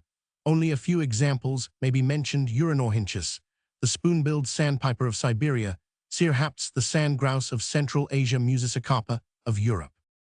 We distinguish between a Siberian, Mongolian, Mediterranean, and European province, none of which can be well defined. The islands of the Canaries, Madeira, and the Azores belong to the Mediterranean province, and offer some peculiarities of great interest. The Azores have been monographed by Ephroman 500, Godman Nat Hist of the Azores, or Western Islands, London, 1870. There is a general tendency among these insular birds to vary more or less from their continental representatives, and this is especially shown by the former having always darker plumage and stronger bills and legs. In one instance, the variation is so excessive that it fully justifies the establishment of a specific distinction. This is the case of the bullfinch of the more western of these islands, Pyrhula murina, the male of which, instead of the ruddy breast of its well-known congener P. vulgaris, has that part of a sober mouse color. A similar somber hue distinguishes the peculiar chaffinch of the Canary Islands, Fringillitadia. But to these islands, as well as the Azores and Madeiras, there belongs in common another chaffinch, F. tintilin, which, though very nearly allied to that of Mauritania, F. spadogenia, is perfectly recognizable and not found elsewhere. Madeira has also its peculiar golden-crested wren, Regulus madeirensis, and its peculiar pigeon, Columba trachas, while two allied forms of the latter, Roman 100 lorivora and Roman 100 balii, are found only in the Canaries. Further on this subject, we must not go. We can only state that Godman has shown good reason for declaring that the avifauna of all these islands is the effect of colonization extending over a long period of years and going on now. Paleotropical region. Much can be said in favor of combining the mostly tropical portion of the great mass of land of the Old World, excluding, of course, Australia or the Australian region, into one region, for which Oscar Drude's well-chosen term paleotropical has been adopted. Cf. Bronze-Theriche System Part P. 296, 1893. This region naturally comprises the African and Indian areas, conformably to be called subregions.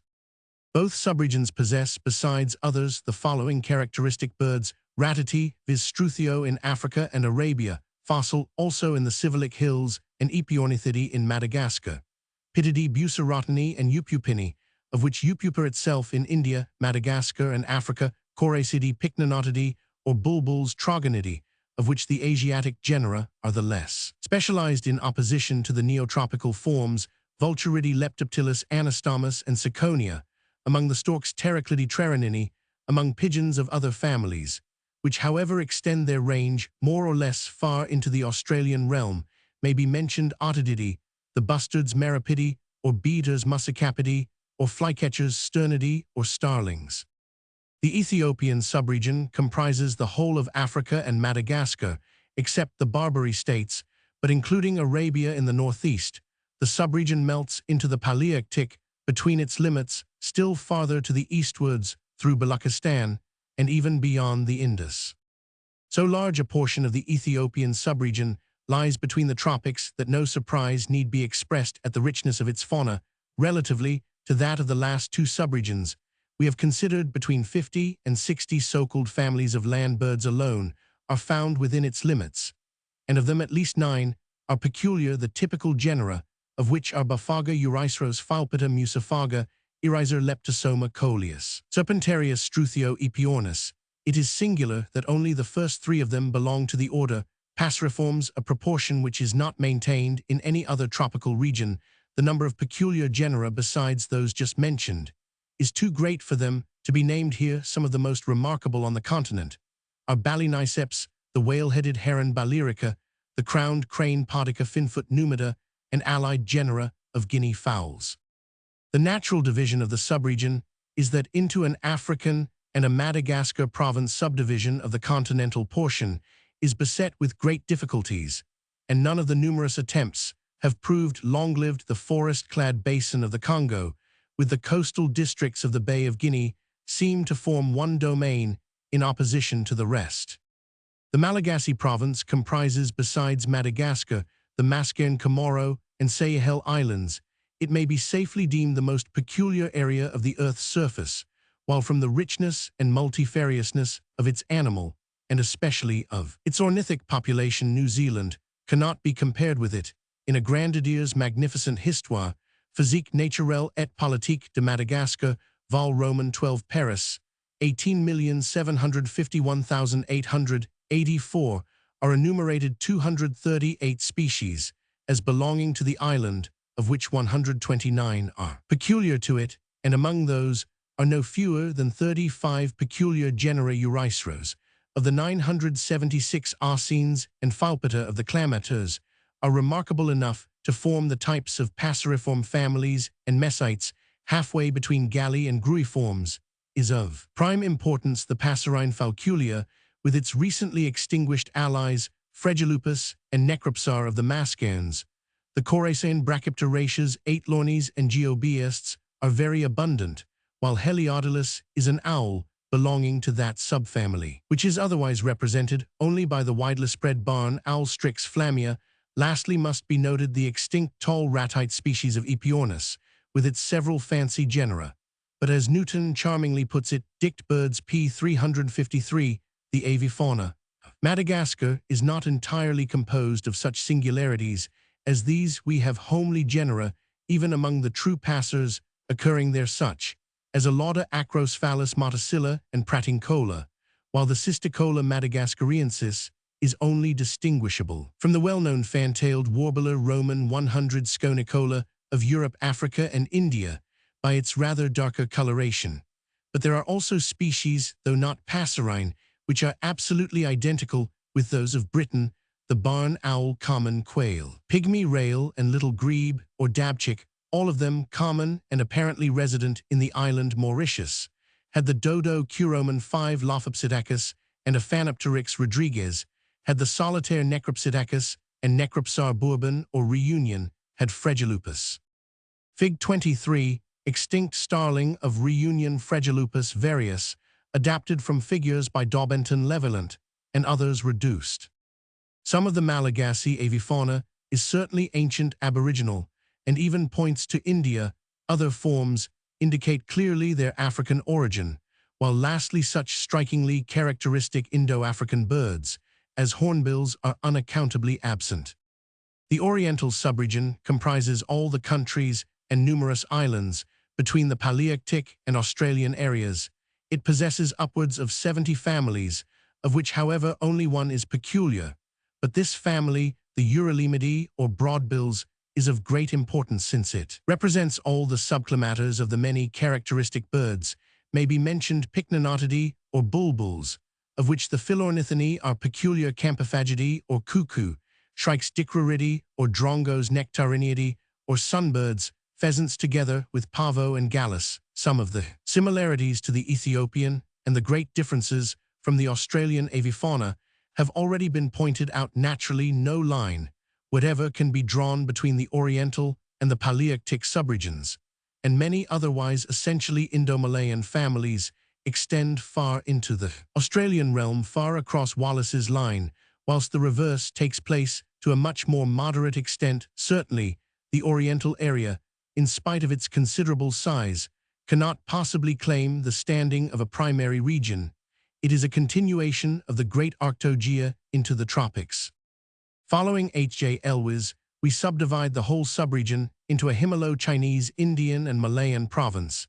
These divisions had the approval of W.T. Blanford, who proposed the terms cis and transcongetic for the two. First, the Himalo-Chinese or transcongetic province shows the characteristics of its avifauna also far away to the eastward in Formosa, Hainan, and Cochin, China, and again, in a lesser degree to the southward, in the mountains of Malacca and Sumatra. Indochina is especially rich in Uralimidi, China proper, and the Himalayas in pheasants. The Indian or ciscongetic province is the least rich of the three so far as peculiar genera are concerned. The Malayan province, comprising the Malay Islands besides the Malay Peninsula and the very remarkable Philippines, possess an extraordinary number of peculiar and interesting genera. The influence of the Australian realm is indicated by a megapode in Celebes, another in Borneo and Labuan, and a third in the Nicobar Islands, which, however, like the Andamans, belong to the Indian province. But there are no cockatoos, these keeping strictly to the other side of Wallace's line, whence we started on this survey of the world's avifauna. Roman 500, Classification of Birds. Ferbringer's great work, published in the year 1888 by the Natura Artis Magistra Society of Amsterdam, enabled Gaddo not only to continue for the next 5 years the same lines of morphological research, but also further to investigate those questions which were still left in abeyance or seemed to require renewed study. The resulting classification is based on the examination, mostly autotic, of a far greater number of characters than any that had preceded it. Moreover, they were chosen in a different way, discernment being exercised in sifting and weighing them so as to determine so far as possible the relative value of each, according as that value may vary in different groups, and not to produce a mere mechanical key after the fashion become of late years, so common. Newton's Dictionary of Birds, Introduction, p. 103. It is not the quantity, but the quality of the anatomical and binomic characters which determines their taxonomic value, and a few fundamental characters are better indications of the affinities of given groups of birds than a great number of agreements, if these can be shown to be cases of isomorphism or heterophyletic convergent analogy. Nature possesses three great educational or developmental schools: terrestrial, aquatic, and aerial life. Each of these affords animal, vegetable, or mixed diet. Animal diet implies the greatest variety with regard to locality and the modes of procuring the food. Each of these schools impresses its pupils, in the case of the birds, with its own stamp, but there are many combinations, since, in the course of phyletic development, many a group of birds has exchanged one school for another. Originally terrestrial groups have taken to an entirely aquatic life, and vice versa. Others, originally endowed with the power of flight, have become or are transforming themselves into absolutely cursorial forms. Some members of one group live entirely on seeds, while others have become fierce fishers, and so forth. Only by the most careful inquiry into their history can their relationship or pedigree be unraveled. A statement may now be given of Gaddo's classification of birds, in which the extinct forms have been intercalated so far as possible. The few characters assigned to the various groups are sufficiently diagnostic when taken together, although they are not always those upon which the classification has been established. Class Aves. Roman 1 subclass Archaeornithes. The three fingers and their metacarpals remain separate, each with a claw well-developed. Remiges. Both jaws with alveolar teeth. Amphicolus caudal. Vertebrae more than 13. without a pygostyle, but with about 12 pairs of rectrices Archaeopteryx a lithographica S. macroura, 2 specimens from the upper oolite of Solenhofen, Bavaria. Roman 2 subclass Neoanides metacarpals, fused second finger, the longest, not more than 13 caudal vertebrae. Roman 1 division Ratite terrestrial flightless, without sternal keel quadrate bone, with single proximal knob, without pygostyle coracoid, and scapula fused compound Ramphotheca adult, without apteria, with copulatory organ, a collective polyphyletic or heterogeneous group, originally cosmopolitan, with certainty existing since the Miocene. Order Struthians with pubic symphysis, 2 toes only 3rd and 4th Struthio ostrich Pliocene of Samos and of northwest India, now Africa and Arabia. Order Re with long ischiatic symphysis, 3 toes Mesembryones Miocene or Pliocene of Argentina, Ria, South America. Order Casuarii, 3 toes aftershaft, as long as the other half Casuarius and Dromius Australian Hypsilornis, Pliocene of Sivalik Hills. Order Apteryges, 4 toes, bill long and slender Apteryx, New Zealand. Order Dinornithes, 3 or 4 toes, bill short anterior limbs, extremely reduced Dinornis, numerous species, recently extinct, New Zealand. Order Epiornithes, Epiornis, recently extinct, Madagascar. To the Ratitae belong possibly also the imperfectly known Diatrima Eocene of New Mexico, Gastornis, and Dasornis, Eocene of Europe, Geniornis, Pleistocene of Australia. Roman 2 division Odontalci marine flightless, without sternal keel upper and lower jaws, with teeth, in furrows Cretaceous epic Analiones, England vertebrae chiefly biconcave Hesperornis, North America vertebrae Heteroculus. Roman 3 division Carinati with keeled sternum. Order Ichthyornithes, power of flight well-developed vertebrae still amphicolous, with small pygostyle incisura ischiatica, with alveolar teeth Cretaceous of Kansas Ichthyornis apatornis. Order Colymbiformes, plantigrade nidifugus aquatic, all toes, webbed 4th, largest hallux, short metatarsus laterally compressed tibia, with high pyramidal crest bills straight, pointed with simple sheath. Suborder 1 Colymbi, divers front toes, completely webbed holarctic columbus. Suborder 2 Pedicipedes grebes toes, lobated cosmopolitan. Order Spheniciformes, nidicolous marine flightless wings, transformed into rowing paddles, Sphenisci, penguins Antarctic and southern temperate coasts, since the Eocene.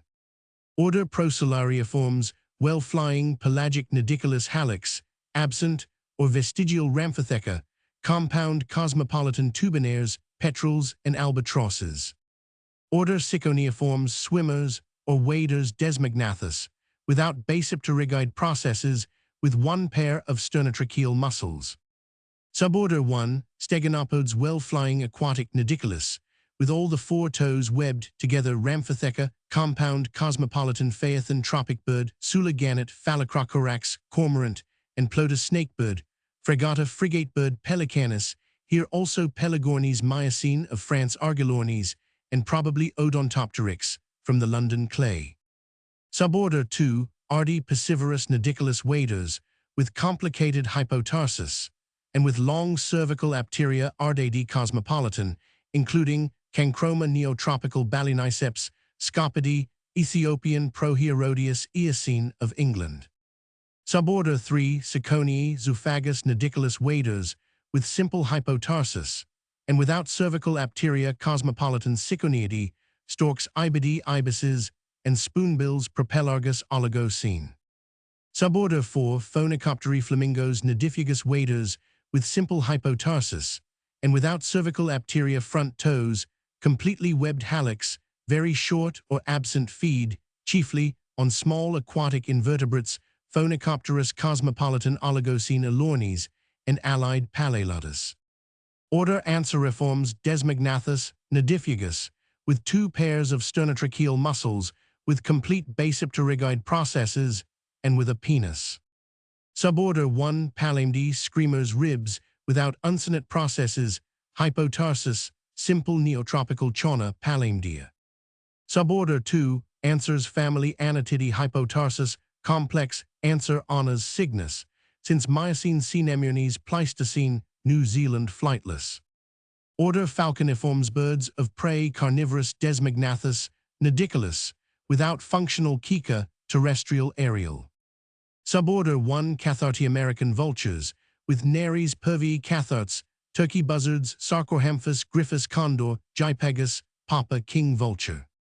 Suborder 2 Accipiters, with Nares impervii serpentariidae secretaribird Ethiopian Miocene, France vulturidae Old World vultures, excluding Australia falconidae cosmopolitan, since the Eocene Harpagornis Pleistocene, New Zealand Lithornis, Eocene, England Pandionidae ospreys, or fish hawks cosmopolitan.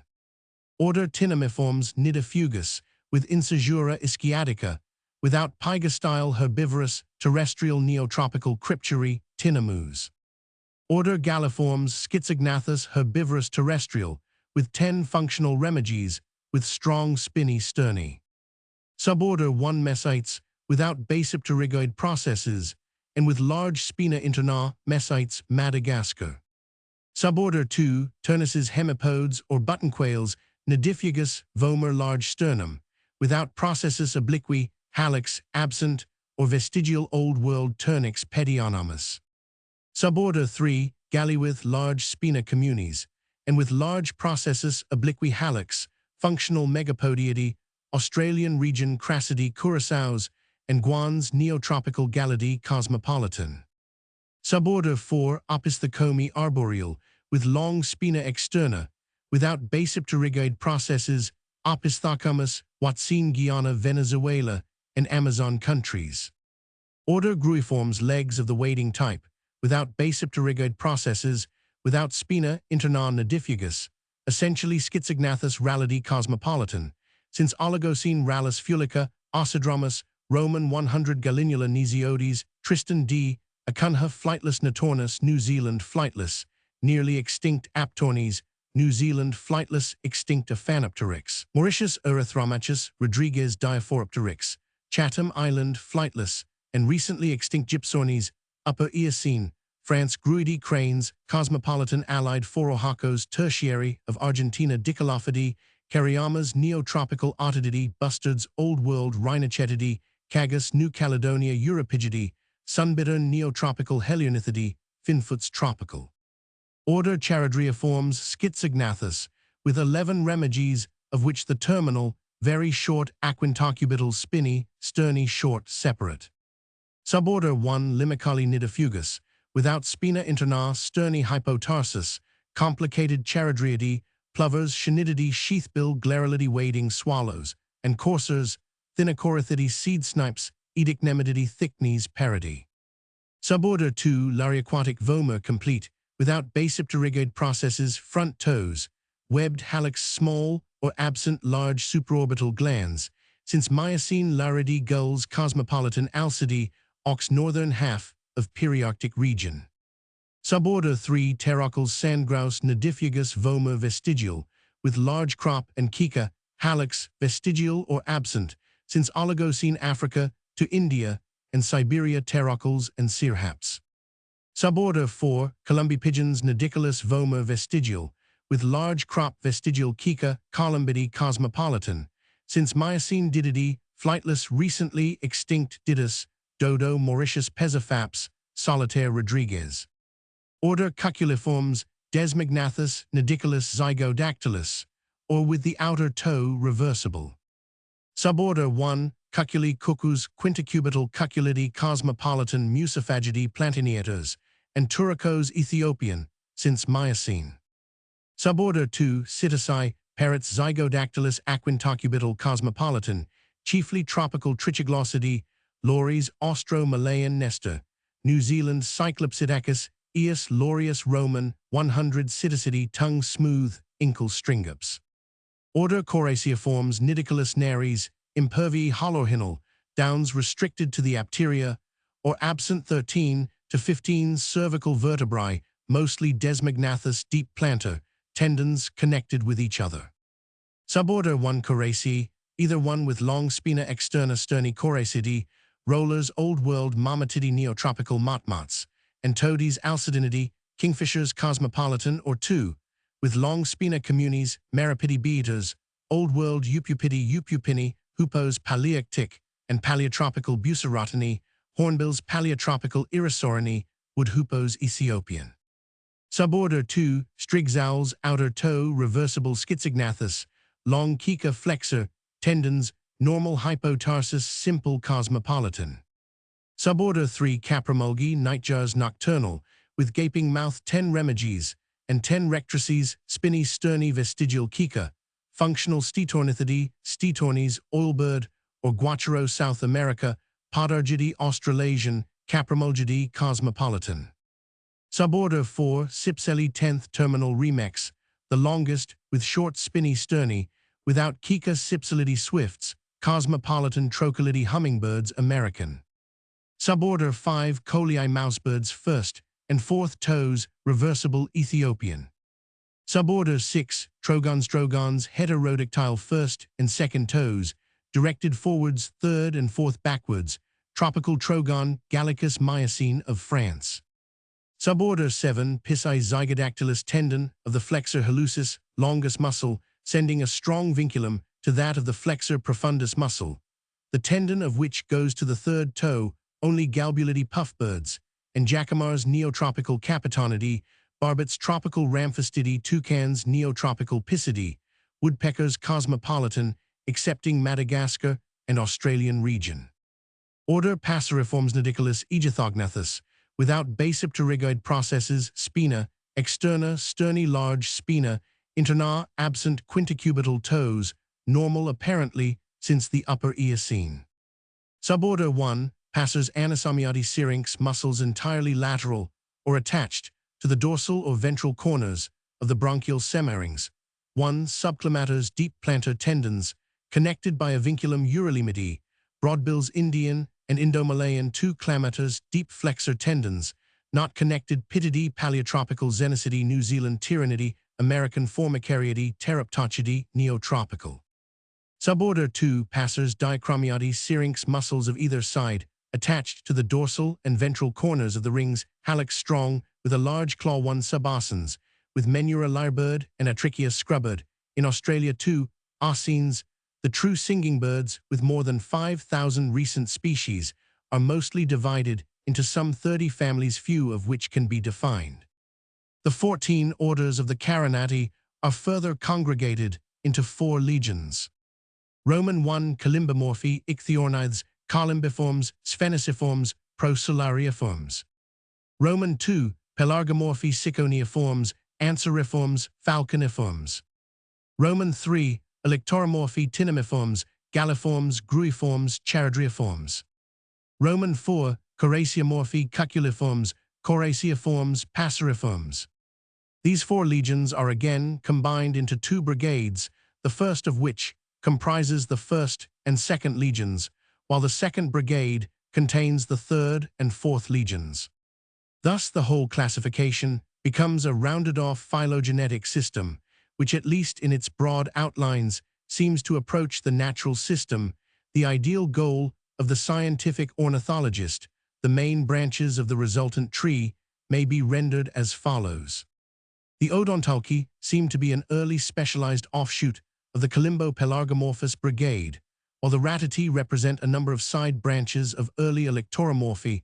The Ratati branched off probably during the Eocene period from that still in different stock, which gave rise to the Tanami Galli gruiforms, when the members of this stock were still in possession of those archaic characters which distinguish Ratati from Carinati. It follows that new groups of Ratati can no longer be developed, since there are no Carinati living, which still retain so many low characters. For example, configuration of the palate, precoracoid, pelvis, intestinal convolutions, copulatory organ. Roman 100. Loss of the keel is coordinated with the power of using the forelimbs for locomotion. Although a ratite character, it is not sufficient to turn an Atornis sinemiones or Stringops, not even a Phorohakos, into a member of the Ratati. Another branch of the Electoromorphi, in particular of the Galliforms, when these were still scarcely separated from the Gruiforms, especially ray-like birds, leads through Opisthocomi to the Cuculiforms. These are again in an ascending direction, connected with the coraciiforms, out of which have arisen the passeriforms. And these have blossomed into the arsines, which as the apotheosis of bird life, have conquered the whole inhabitable world. HFG 1 Treveranus Biology oder Philosophie der lebenden Natur Vol Roman 2, Cap 42, Göttingen 1803.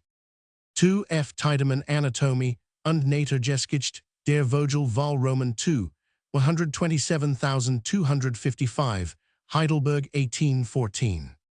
3 Elke Schmarde die Geographische Verbreitung der Tiere Wien 1853. 4 P. Roman 50 Sclater on the general geographical distribution of the members of the class Aves 2 Lins Soc Roman 2 pp. 130,140, 5, 1858. 5 A. R. Wallace, The Geographical Distribution of Animals, with a study of the relations of living and extinct faunas, as elucidating the past changes of the Earth's surface, 2 vols London, 1876. 6 T. H. Huxley, On the Classification and Distribution of the Electoromorphi PZS, 1868, pp. 313,319. 7. The following old-fashioned rough computation may serve as an indication of the relative size of the orders and suborders of recent birds. Ratati 20, Gruiformes 250. Columbiformes 20, Charadriiformes 650, Incal Columbi 350. Spheniciformes 15, Cuculiformes 600, Incal Citici 400. Procellariiformes 90, Coraciiformes 1600, Incal Trocoli and Pissa. Siconiiformes 150, Passers, Clamaters 1000. Anseriformes 150, Passers, Arsines 5000. Falconiformes 360. Tinamiformes 40 total, about 10,300 species. Galliformes 370.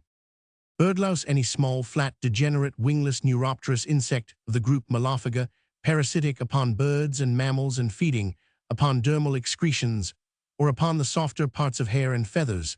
The term bitinglis is sometimes given to these parasites in allusion to the mandibulate character of their mouthparts, which serves to distinguish them at once from the true lice of the order Rhynchota, in which the jaws are hostellate.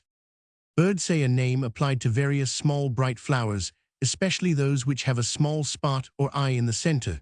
The primula is thus spoken of on account of its yellow center, also the Adonis or pheasant's eye, and the blue Veronica or Germander speedwell. The word is also applied to a sort of tobacco, in which the stalks of a mottled color are cut up together with the leaves. From a similar sense comes the phrase birdseye maple, a speckled variety of maplewood, or the birdseye handkerchief mentioned in Thackeray's novels. Birdsnesting, a general term for the pursuit of collecting and preserving birds' eggs with or without the nests themselves. The nests and eggs of wild birds are nowadays protected by local laws almost everywhere in both Great Britain and the United States. By law they may be taken for scientific purposes only by special license. In order not to interfere seriously with breeding, it is customary to take but one egg from a nest, and if the nest itself be taken, to wait until the young birds have left it every egg, unless hardset should be blown as soon as removed from the nest.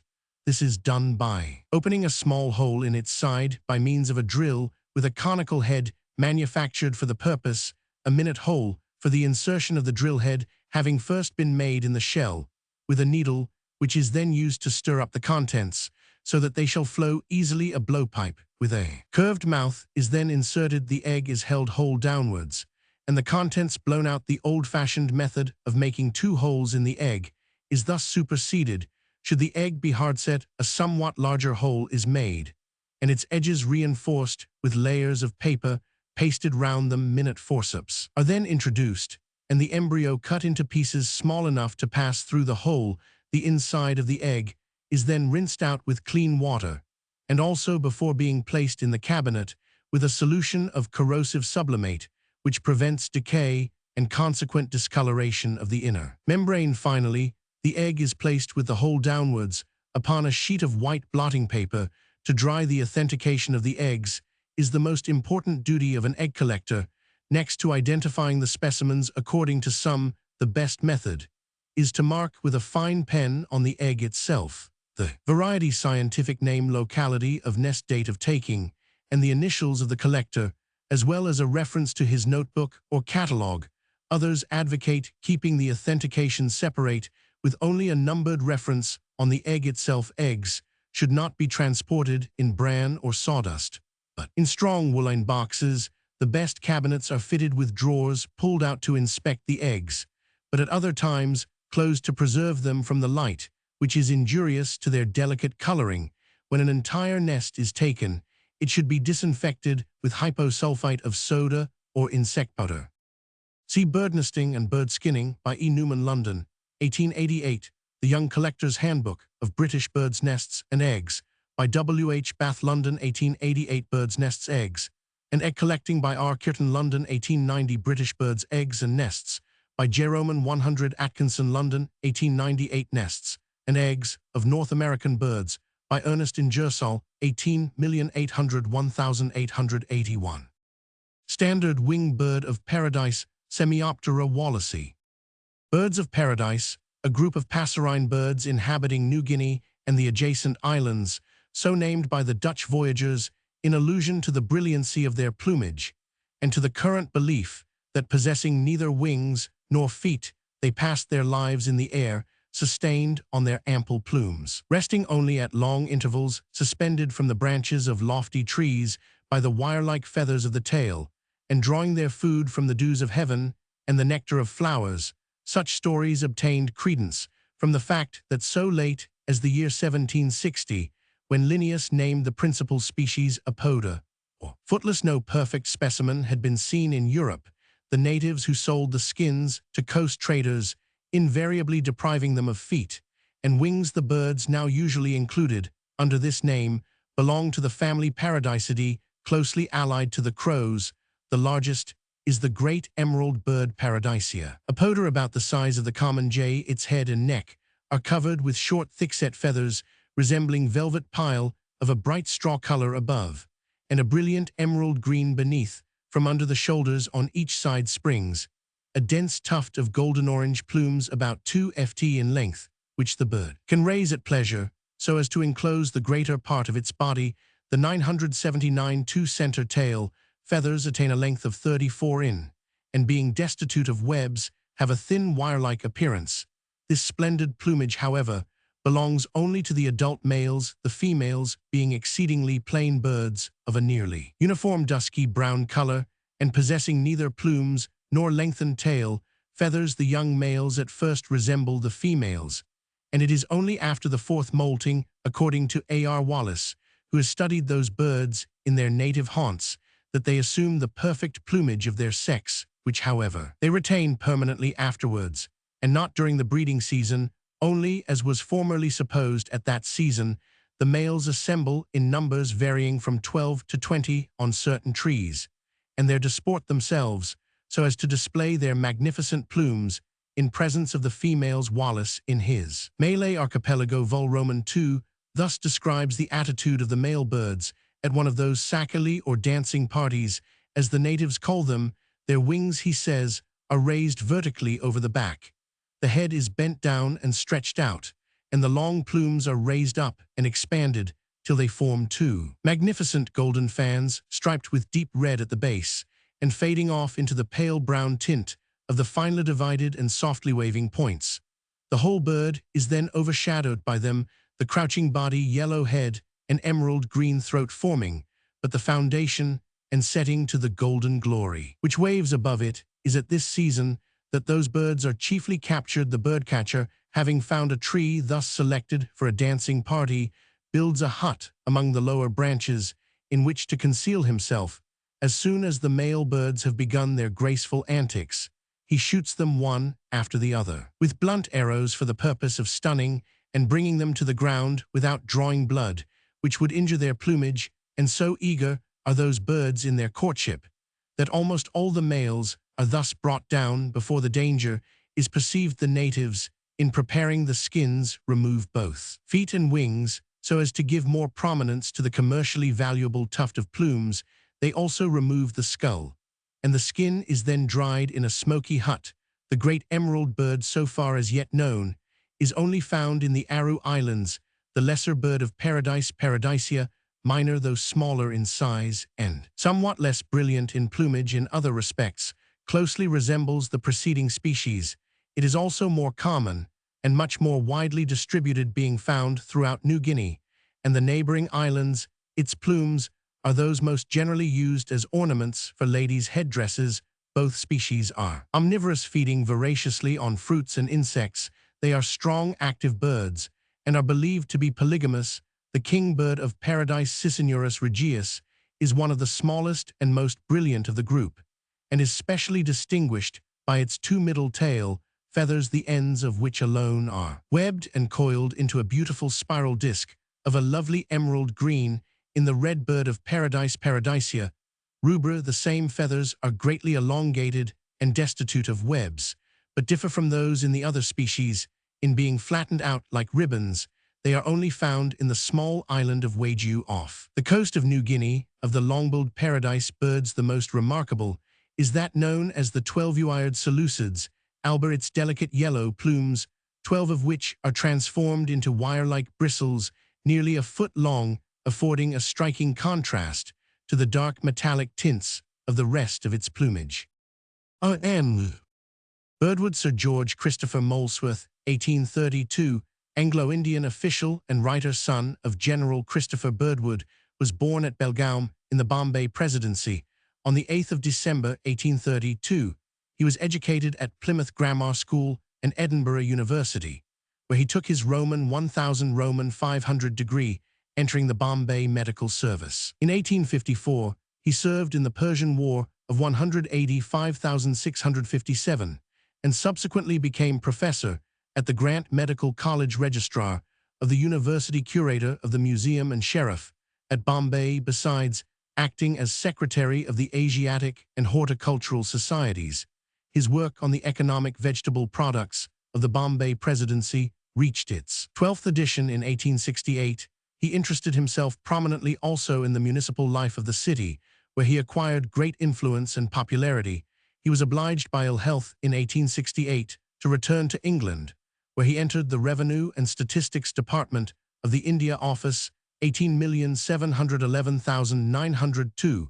Whilst engaged there, he published important volumes on the industrial arts of India, the ancient records of the India Office, and the first letter book of the East India Company. He devoted much time and energy to the encouragement of Indian art on various aspects, of which he wrote valuable monographs, and his name was identified with the representation of India at all the principal international exhibitions from 1857 to 1901. See Journal of Indian Art, Vol. Roman 8. The Life and Work of Sir George Birdwood. His researches on the subject of incense, trans. Lin. Soc. Roman 27, 1871. Ency. Brit. 9th ed. Incense, 1881, revised for the present edition by him. A good example of his mastery of detail have made his historical and botanical account of this subject a classic, nor can his lifelong association with journalism of the best sort be overlooked. From boyhood, he was a diligent contributor of special information to magazines and newspapers in India. He helped to convert the Standard into the Times of India and edited the Bombay Saturday Review, and after his return to London, he wrote for the Pall Mall Athenaeum Academy and Times, and with Chenery, the editor of the Times, and others, he took the initiative 1882 in celebrating the anniversary of Lord Beaconsfield's death as Primrose Day, April 19. He kept up his connection with India by constant contributions to the Indian press, and his long friendships with Indian princes and the leading educated native Indians made his intimate knowledge of the country of peculiar value in the handling of the problems of the Indian Empire. In 1887, he was created a K Roman 100 Roman 1E, and besides being given his Roman 100 Roman 500 degree by Cambridge, he was also made an officer of the Legion of Honor and a laureate of the French Academy. Biregic Arab Bur Classical Apamia, Zeugma, a town of northwest Mesopotamia, in the Aleppo Vilayet, altitude 1170 ft, built on a limestone cliff 400 ft high on the left bank of the Euphrates Pop, about 10,000 3/4 Muslim. It is situated at one of the most important crossings of the Euphrates, where there was in ancient times a bridge of boats, and is now a ferry on the road from Aleppo to Urfa, Diyarbakir, and Mosul. Biregic corresponds actually to Apamia, which lay opposite Zeugma and commanded the bridge with its strong castle Kala. Bidar, now much ruined, the place seems to have had a pre-Seleucid existence, as Bertha, a name which revived under Roman rule. We hear of the Emperor Julian resting there on his march into Mesopotamia a Roman 500, and is preserved to this day. The ferry over an unusually deep and narrow part of the Euphrates has been used from time immemorial in the passage from North Syria to Haran Cheri, Edessa, and North Mesopotamia, and was second in importance only to that at Thapsacus, by which crossed the route to Babylon and South Mesopotamia. Biregic was the scene of an unusually cruel massacre and persecution of Armenians in 1895. Bayern or Buren, Ernst Johann 16,901,772, Duke of Kurland, was the grandson of a groom in the service of Duke 980 Jacob Roman III of Kurland, who bestowed upon him a small estate, which Bayern's father inherited. And where Bayern himself was born, he received what little education he had at the Academy of Königsberg, from which he was expelled for riotous conduct in 1714. He set out to seek his fortune in Russia, and unsuccessfully solicited a place at the shabby court of the Princess Sophia Charlotte, the consort of the Tsarevich Alexius. Returning to Midau, he succeeded in gaining a footing at court there through one of his sisters, who was the fancy of the ruling minister Peter Bestuzhev, whose established mistress was no less a person than the young Duchess Anne Ivanovna during his patron's absence. Bayern, handsome, insinuating fellow, succeeded in supplanting him in the favor of Anne, and procuring the disgrace and banishment of Bestuzhev and his family from henceforth to the end of her life. Bayern's influence over the Duchess was paramount on the elevation of Anne to the Russian throne. In 1740, Bayern, who had in the meantime married a Fraulein von Traden, came to Moscow, and honors and riches were heaped upon him at the coronation. 19th May, he was made Grand Chamberlain, Count of the Empire, on which occasion he is said to have adopted the arms of the French ducal house of Bayern, and was presented with an estate at Wenden, with 50,000 crowns a year. He soon made himself cordially detested by Russians of every class. He was not indeed the monster of iniquity he is popularly supposed to have been. His vices were rather of the sordid than of the satanic order. He had insinuating manners, and could make himself very agreeable if he chose, but he was mean, treacherous, rapacious, suspicious, and horribly vindictive. During the latter years of Anne's reign, Bayern increased enormously in power and riches. His apartments in the palace adjoined those of the Empress, and his liveries, furnitures, and equipages were scarcely less costly than hers. Half the bribes intended for the Russian court passed through his coffers. He had landed estates everywhere. A special department of state looked after his brood mares and stallions. The magnificence of his plate astonished the French ambassador, and the diamonds of his duchess were the envy of princes. The climax of this wondrous elevation was reached when, on the extinction of the line, Kettler, the estates of Kurland, in June 1737, elected him their reigning duke. He was almost as much loathed in Kurland as in Russia, but the will of the Empress was the law of the land, and large sums of money smuggled into Kurland, in the shape of bills payable in Amsterdam, to Berra speedily convinced the electors on her deathbed, and very unwillingly, and only at his urgent entreaty, appointed him regent during the minority of the baby Emperor Ivan Roman VI. Her common sense told her that the only way she could save the man she loved from the vengeance of his enemies after her death was to facilitate in time his descent from his untenable position. Finally, on the 26th of October 1740, a so-called positive declaration signed by 194 dignitaries in the name of the Russian nation conferred the regency on Bayern. Bayern's regency lasted exactly 3 weeks. At midnight of the 19th of November 1740, he was seized in his bedroom by his ancient rival Field Marshal Munich. The commission appointed to try his case condemned him 11th of April 1741 to death by quartering, but this sentence was commuted by the clemency of the new regent Anna Leopoldovna, the mother of Ivan Roman VI, to banishment for life at Pelin in Siberia, all Bayern's vast property was confiscated, including his diamonds worth 600,000. For 22 years, the ex-regent disappeared from the high places of history. He re-emerges for a brief moment in 1762, when the Philo-German Peter Roman III summoned him to court. He was now too old to be in anyone's way, and that no doubt was the reason why Catherine Roman II re-established him 1763 in his duchy, which he bequeathed to his son Peter. Misfortune had chastened him, and the last years of his rule were just and even benevolent, if somewhat autocratic. He died at Mittau, his capital, on the 28th of December 1772. See Robert Nisbet Bain, The Pupils of Peter the Great, London 1897, Christoph Hermann von Manstein Memoirs, Eng ed. London 1856, Claudius, Rondeau Diplomatic Dispatches from Russia, St. Petersburg, 18,890,1892. R.N.B. Beretta ital beretta, med lat biretum Roman 1499 of Burrus, a hooded cloak from the FR form. Beret is derives the eng barret cap, a cap worn by the Catholic clergy. It is square and stiff, being made of a framework of cardboard covered with cloth or silk. On the top, along the sutures of the stuff, are 3 or 4 raised board-like arched ridges, at the junction of which in the center is a knob or tassel flocus.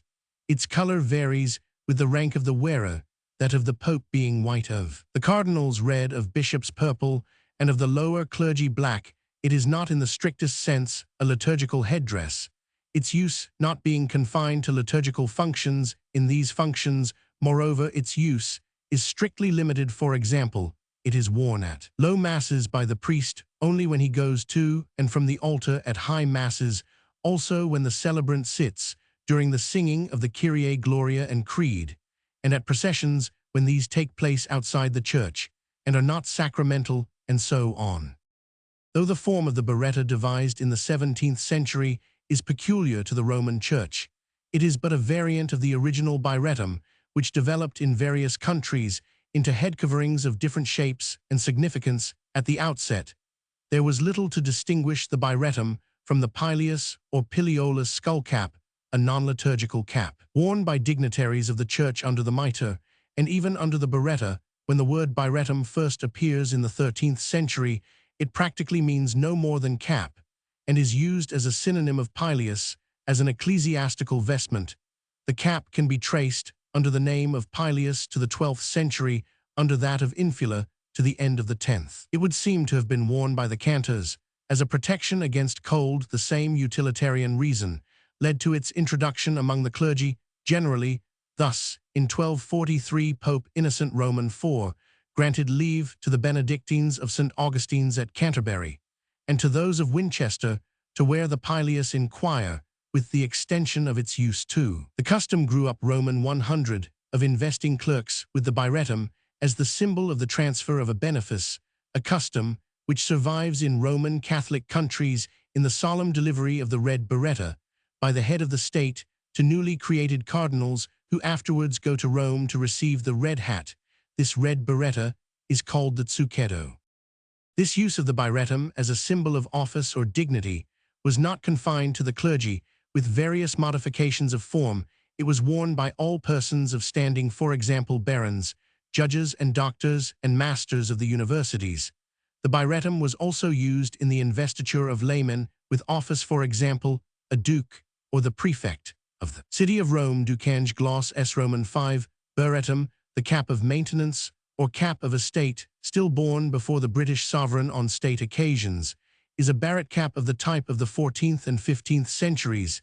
It is of crimson velvet, turned up with ermine. By the 16th century, the barret cap had become the common headgear of all people of substance, men and women. It was flat, square, or round, sometimes with edges that could be turned up or down according to convenience, and was often elaborately decorated. By the 17th century, it had given place in ordinary civil life to the brimmed hat, but in various shapes, it still survives as official headgear in many European countries. The barret worn in church by the Lutheran clergy, in the courts by German lawyers, and by the deans and rectors of the universities, the barrette of French judges and barristers, the black cap of the English judge, and the college cap familiar in English and American universities, and vulgarly known as the mortarboard.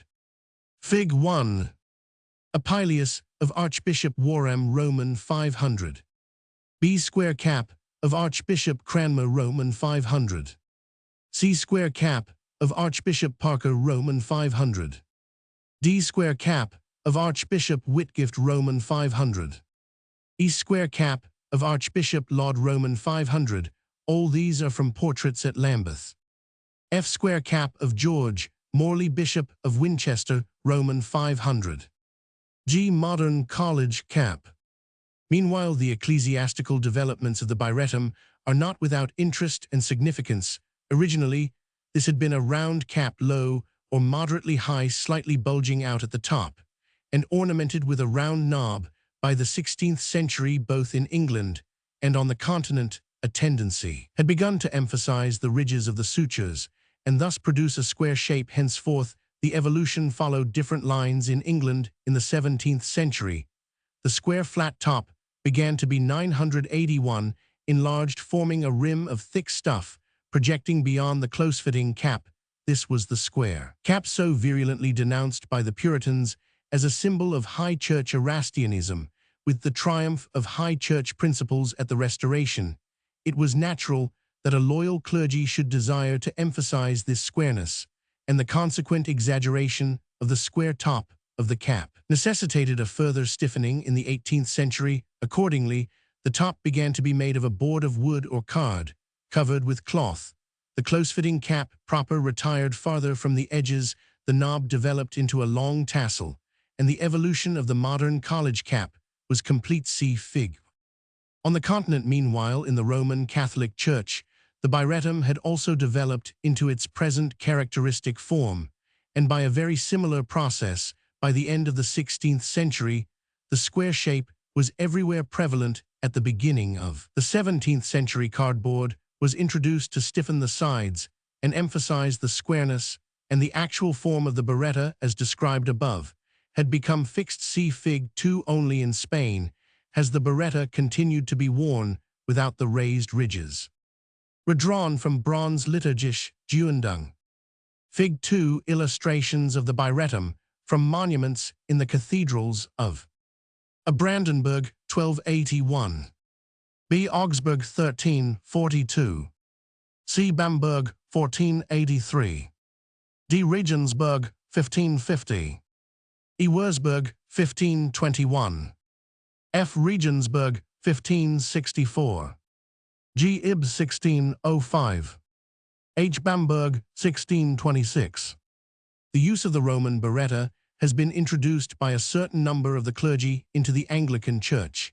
It is clear that there is no historical justification for this, for though both college cap and biretta are developed from the same square cap, the biretta in its actual shape is strictly associated with the post-Reformation Roman Church, and its actual ceremonial use is of late growth. Braun liturgisch Gutenberg p. 513 thinks that the symbolism of the cross may have had some influence in fixing and propagating the square shape, and he quotes a decree of the Synod of Aix 1585 ordering the clergy to wear a biretta sewn in the form of a cross birrettum in modum crucis consutum ut ecclesiasticos homines dissect. So far as the legality of the use of the biretta in the Church of England is concerned, this was pronounced by Sir R. Phillimore in the Court of Arches, Elphinstone, Roman 5 Purchas 1870, to be legal as a protection to the head when needed, but this decision was reversed on appeal by the Judicial Committee of the Privy Council, Hebert, Roman 5 Purchas 1871. Of late years, the old square cap of soft, padded cloth or velvet has been revived in the Anglican Church by some dignitaries. C. J. Braun, S. J. Die liturgische Gutenberg Freiburgi B. 1907, Hierurgica Anglicana, Part Roman 2 London 1903, H. Droot Costume, on Brasses London 1906. W. A. P.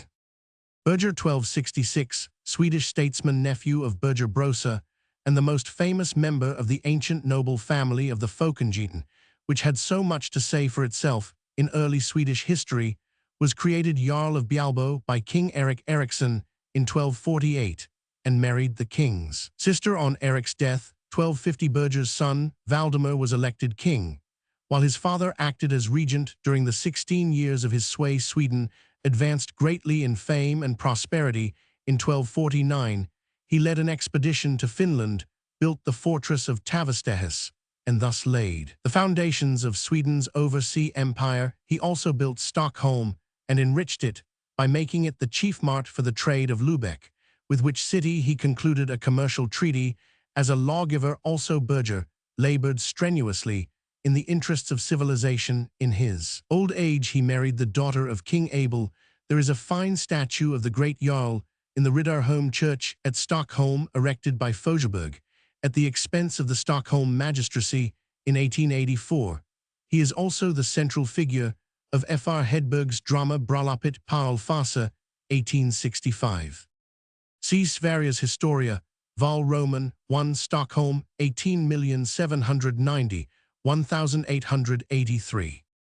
Biribai or Cavagnol, a French game of chance prohibited by law since 1837. It is played on a board on which the numbers 1 to 70 are marked. The players put their stakes on the numbers they wish to back. The banker is provided with a bag from which he draws a case containing a ticket. The tickets corresponding with the numbers on the board, the banker calls out the number, and the player who has backed it receives 6 to 4 times his stake. The other stakes go to the banker. In the French army, to be sent to Biribai is a cant term for being sent to the disciplinary battalion in Algeria. Bergen, the capital of Kine, a subprovince of Khorasan in Persia, in 3253 and 5910 E, and at an elevation of 4550 ft pop, about 25,000, it is situated 328 Roman 1000 from Meshed by the direct road in a fertile valley running east and west, of which the southern boundary is a lofty range of barren hills, known as Ka-i Bakaran. Through the valley runs the Cusp River, which loses itself in the desert towards the west. It is, however, generally dry. The water supply of the town, and of the 70 or 80 villages under its jurisdiction, is very scanty. On the east of the town, at the foot of a hill, stands a dilapidated fort. Bergen has 6 good caravanserais, a college, and some mosques. Post and telegraph offices were established there in 1902.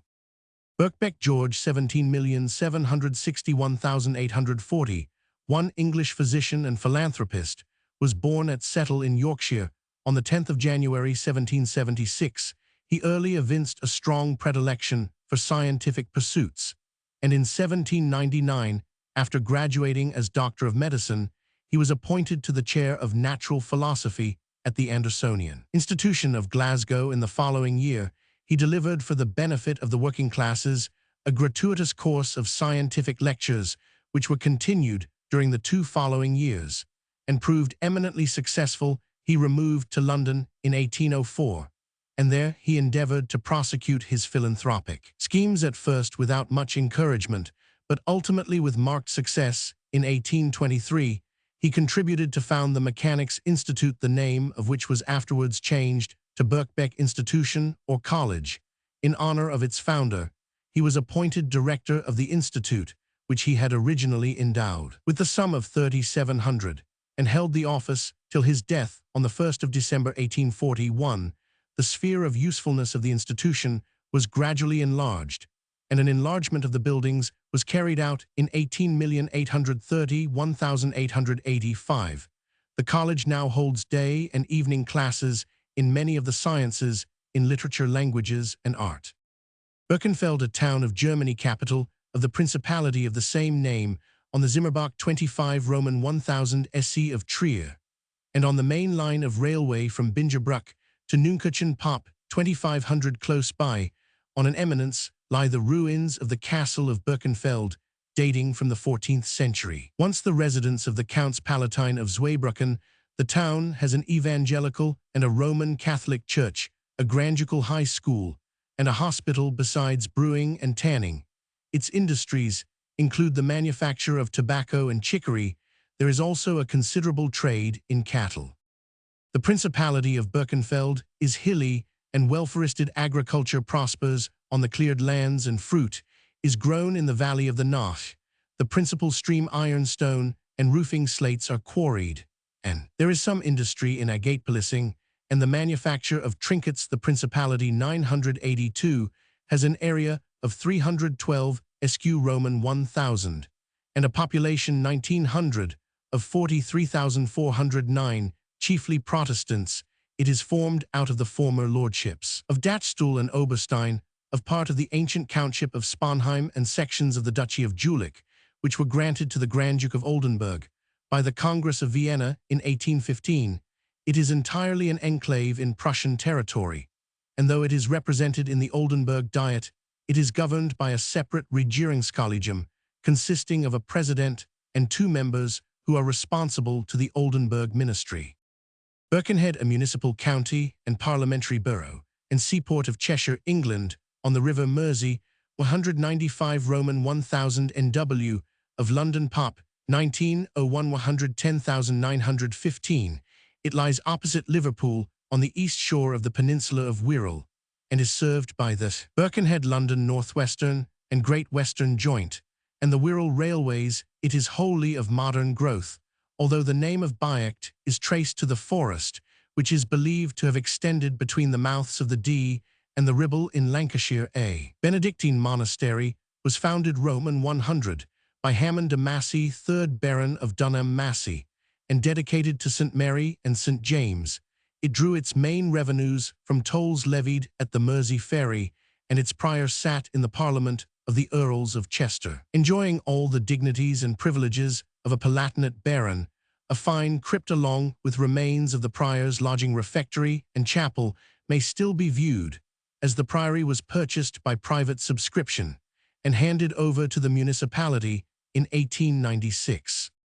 The rise of Birkenhead from a hamlet of some 50 inhabitants in 1818 to its present importance was due in the first place to the foresight and enterprise of William Laird, who purchased in 1824 a few acres of land on the banks of a marshy stream known as Wallasey Pool, which flowed into the Mersey about 2 Roman 1000 west of the village. Among other engineers, Telford and Stephenson favored the project of converting Wallasey Pool into a great basin for shipping, largely owing to the fears of Liverpool lest a formidable rival should thus be created. It was not until 1843 that parliamentary powers were obtained, and the work entrusted to James Rendell, who finished it in less than 5 years. The docks, which covered an area of 7 acres, were opened in 1847, and after thrice changing hands were made over in 1858 to the Mersey Docks and Harbour Board, a body created by Act of 1857 to control the harbourage on both sides of the river. Meanwhile, the town itself grew rapidly. In 1833, an act was passed for paving, watching, cleansing, and improving the streets, as well as for the regulation of police, and the establishment of a market. The improvement commissioners, constituted by this act, included the mayor, bailiffs, and 4 aldermen of Liverpool, under whose care the main streets were laid out on a regular plan intersecting one another at right angles, and the first iron tramway in England was laid down. Electricity was subsequently applied to the tramway system. Noteworthy public buildings are St. Aidan's College, a large brick building in Tudor style for the use of Anglican students in theology, the Market Hall, 1843 Town Hall, a free library with branches, Borough Hospital, built at the cost of Sir John Laird, and many schools, both public and private, including the industrial schools, built as a memorial to Albert Prince Consort at the cost of Sir W. Jackson, and the School of Art given by Sir John Laird. There are many handsome modern churches, all built since 1821. Roman Catholics are especially numerous owing to the presence of a large Irish population. The town is well furnished with open spaces. Birkenhead Park was opened in 1847, Mersey Park in 1885, while a tract of moorland 6 Roman 1000 distant in the township of Thurstayston was allotted to the borough of Birkenhead in 1887, and Meal's Common, comprising over 50 acres of pasture land on the shores of Liverpool Bay, was made over to the corporation in 1900. The increase of railway accommodation has been swift. In 1878, the old Monk's Ferry station on the Great Western system was superseded by the opening of the Woodside passenger station, and a few years later the Birkenhead town station was opened in 1886. the Mersey Tunnel connecting Birkenhead with Liverpool, was opened by the Prince of Wales. The system extends from Rock Ferry and Park stations on the Cheshire side to the low level at Central Station in Liverpool, and has connections on the Cheshire side with the Great Western, Northwestern, Wirral, and various local lines. The Wrexham Mould Canars Quay Railway, which was taken over by the Great Central Company in 1905, helped to bring the mineral wealth of Flint and North Wales generally into the Birkenhead docks. Woodside Ferry may still be regarded as the principal entrance to Birkenhead, and the Wirral from Liverpool. The exclusive right of ferriage was granted to the Priory in 1332.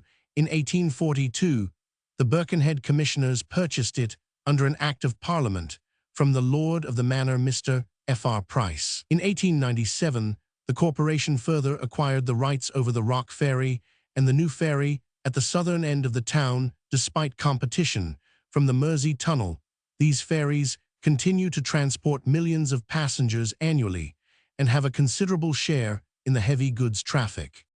Though at the outset a mere commercial offshoot of Liverpool, Birkenhead has acquired a large export trade in coal and manufactured articles, importing guano grain and cattle. In return, iron foundries, breweries, oilcake and seed mills also exist side by side with such immense engineering and shipbuilding works as the Britannia Works, Canada Works, and above all Laird's Shipbuilding Works, where several early iron vessels were built, and many cruisers and battleships have been launched. Huge warehouses and sheds have been erected along the quays for the storage of freight. In 1847, the Birkenhead Dock Warehousing Company opened its first warehouse capable of holding 80,000 tons of goods. A line called the Dock Extension Railway was carried round the whole, and the company erected for their workmen the dock cottages.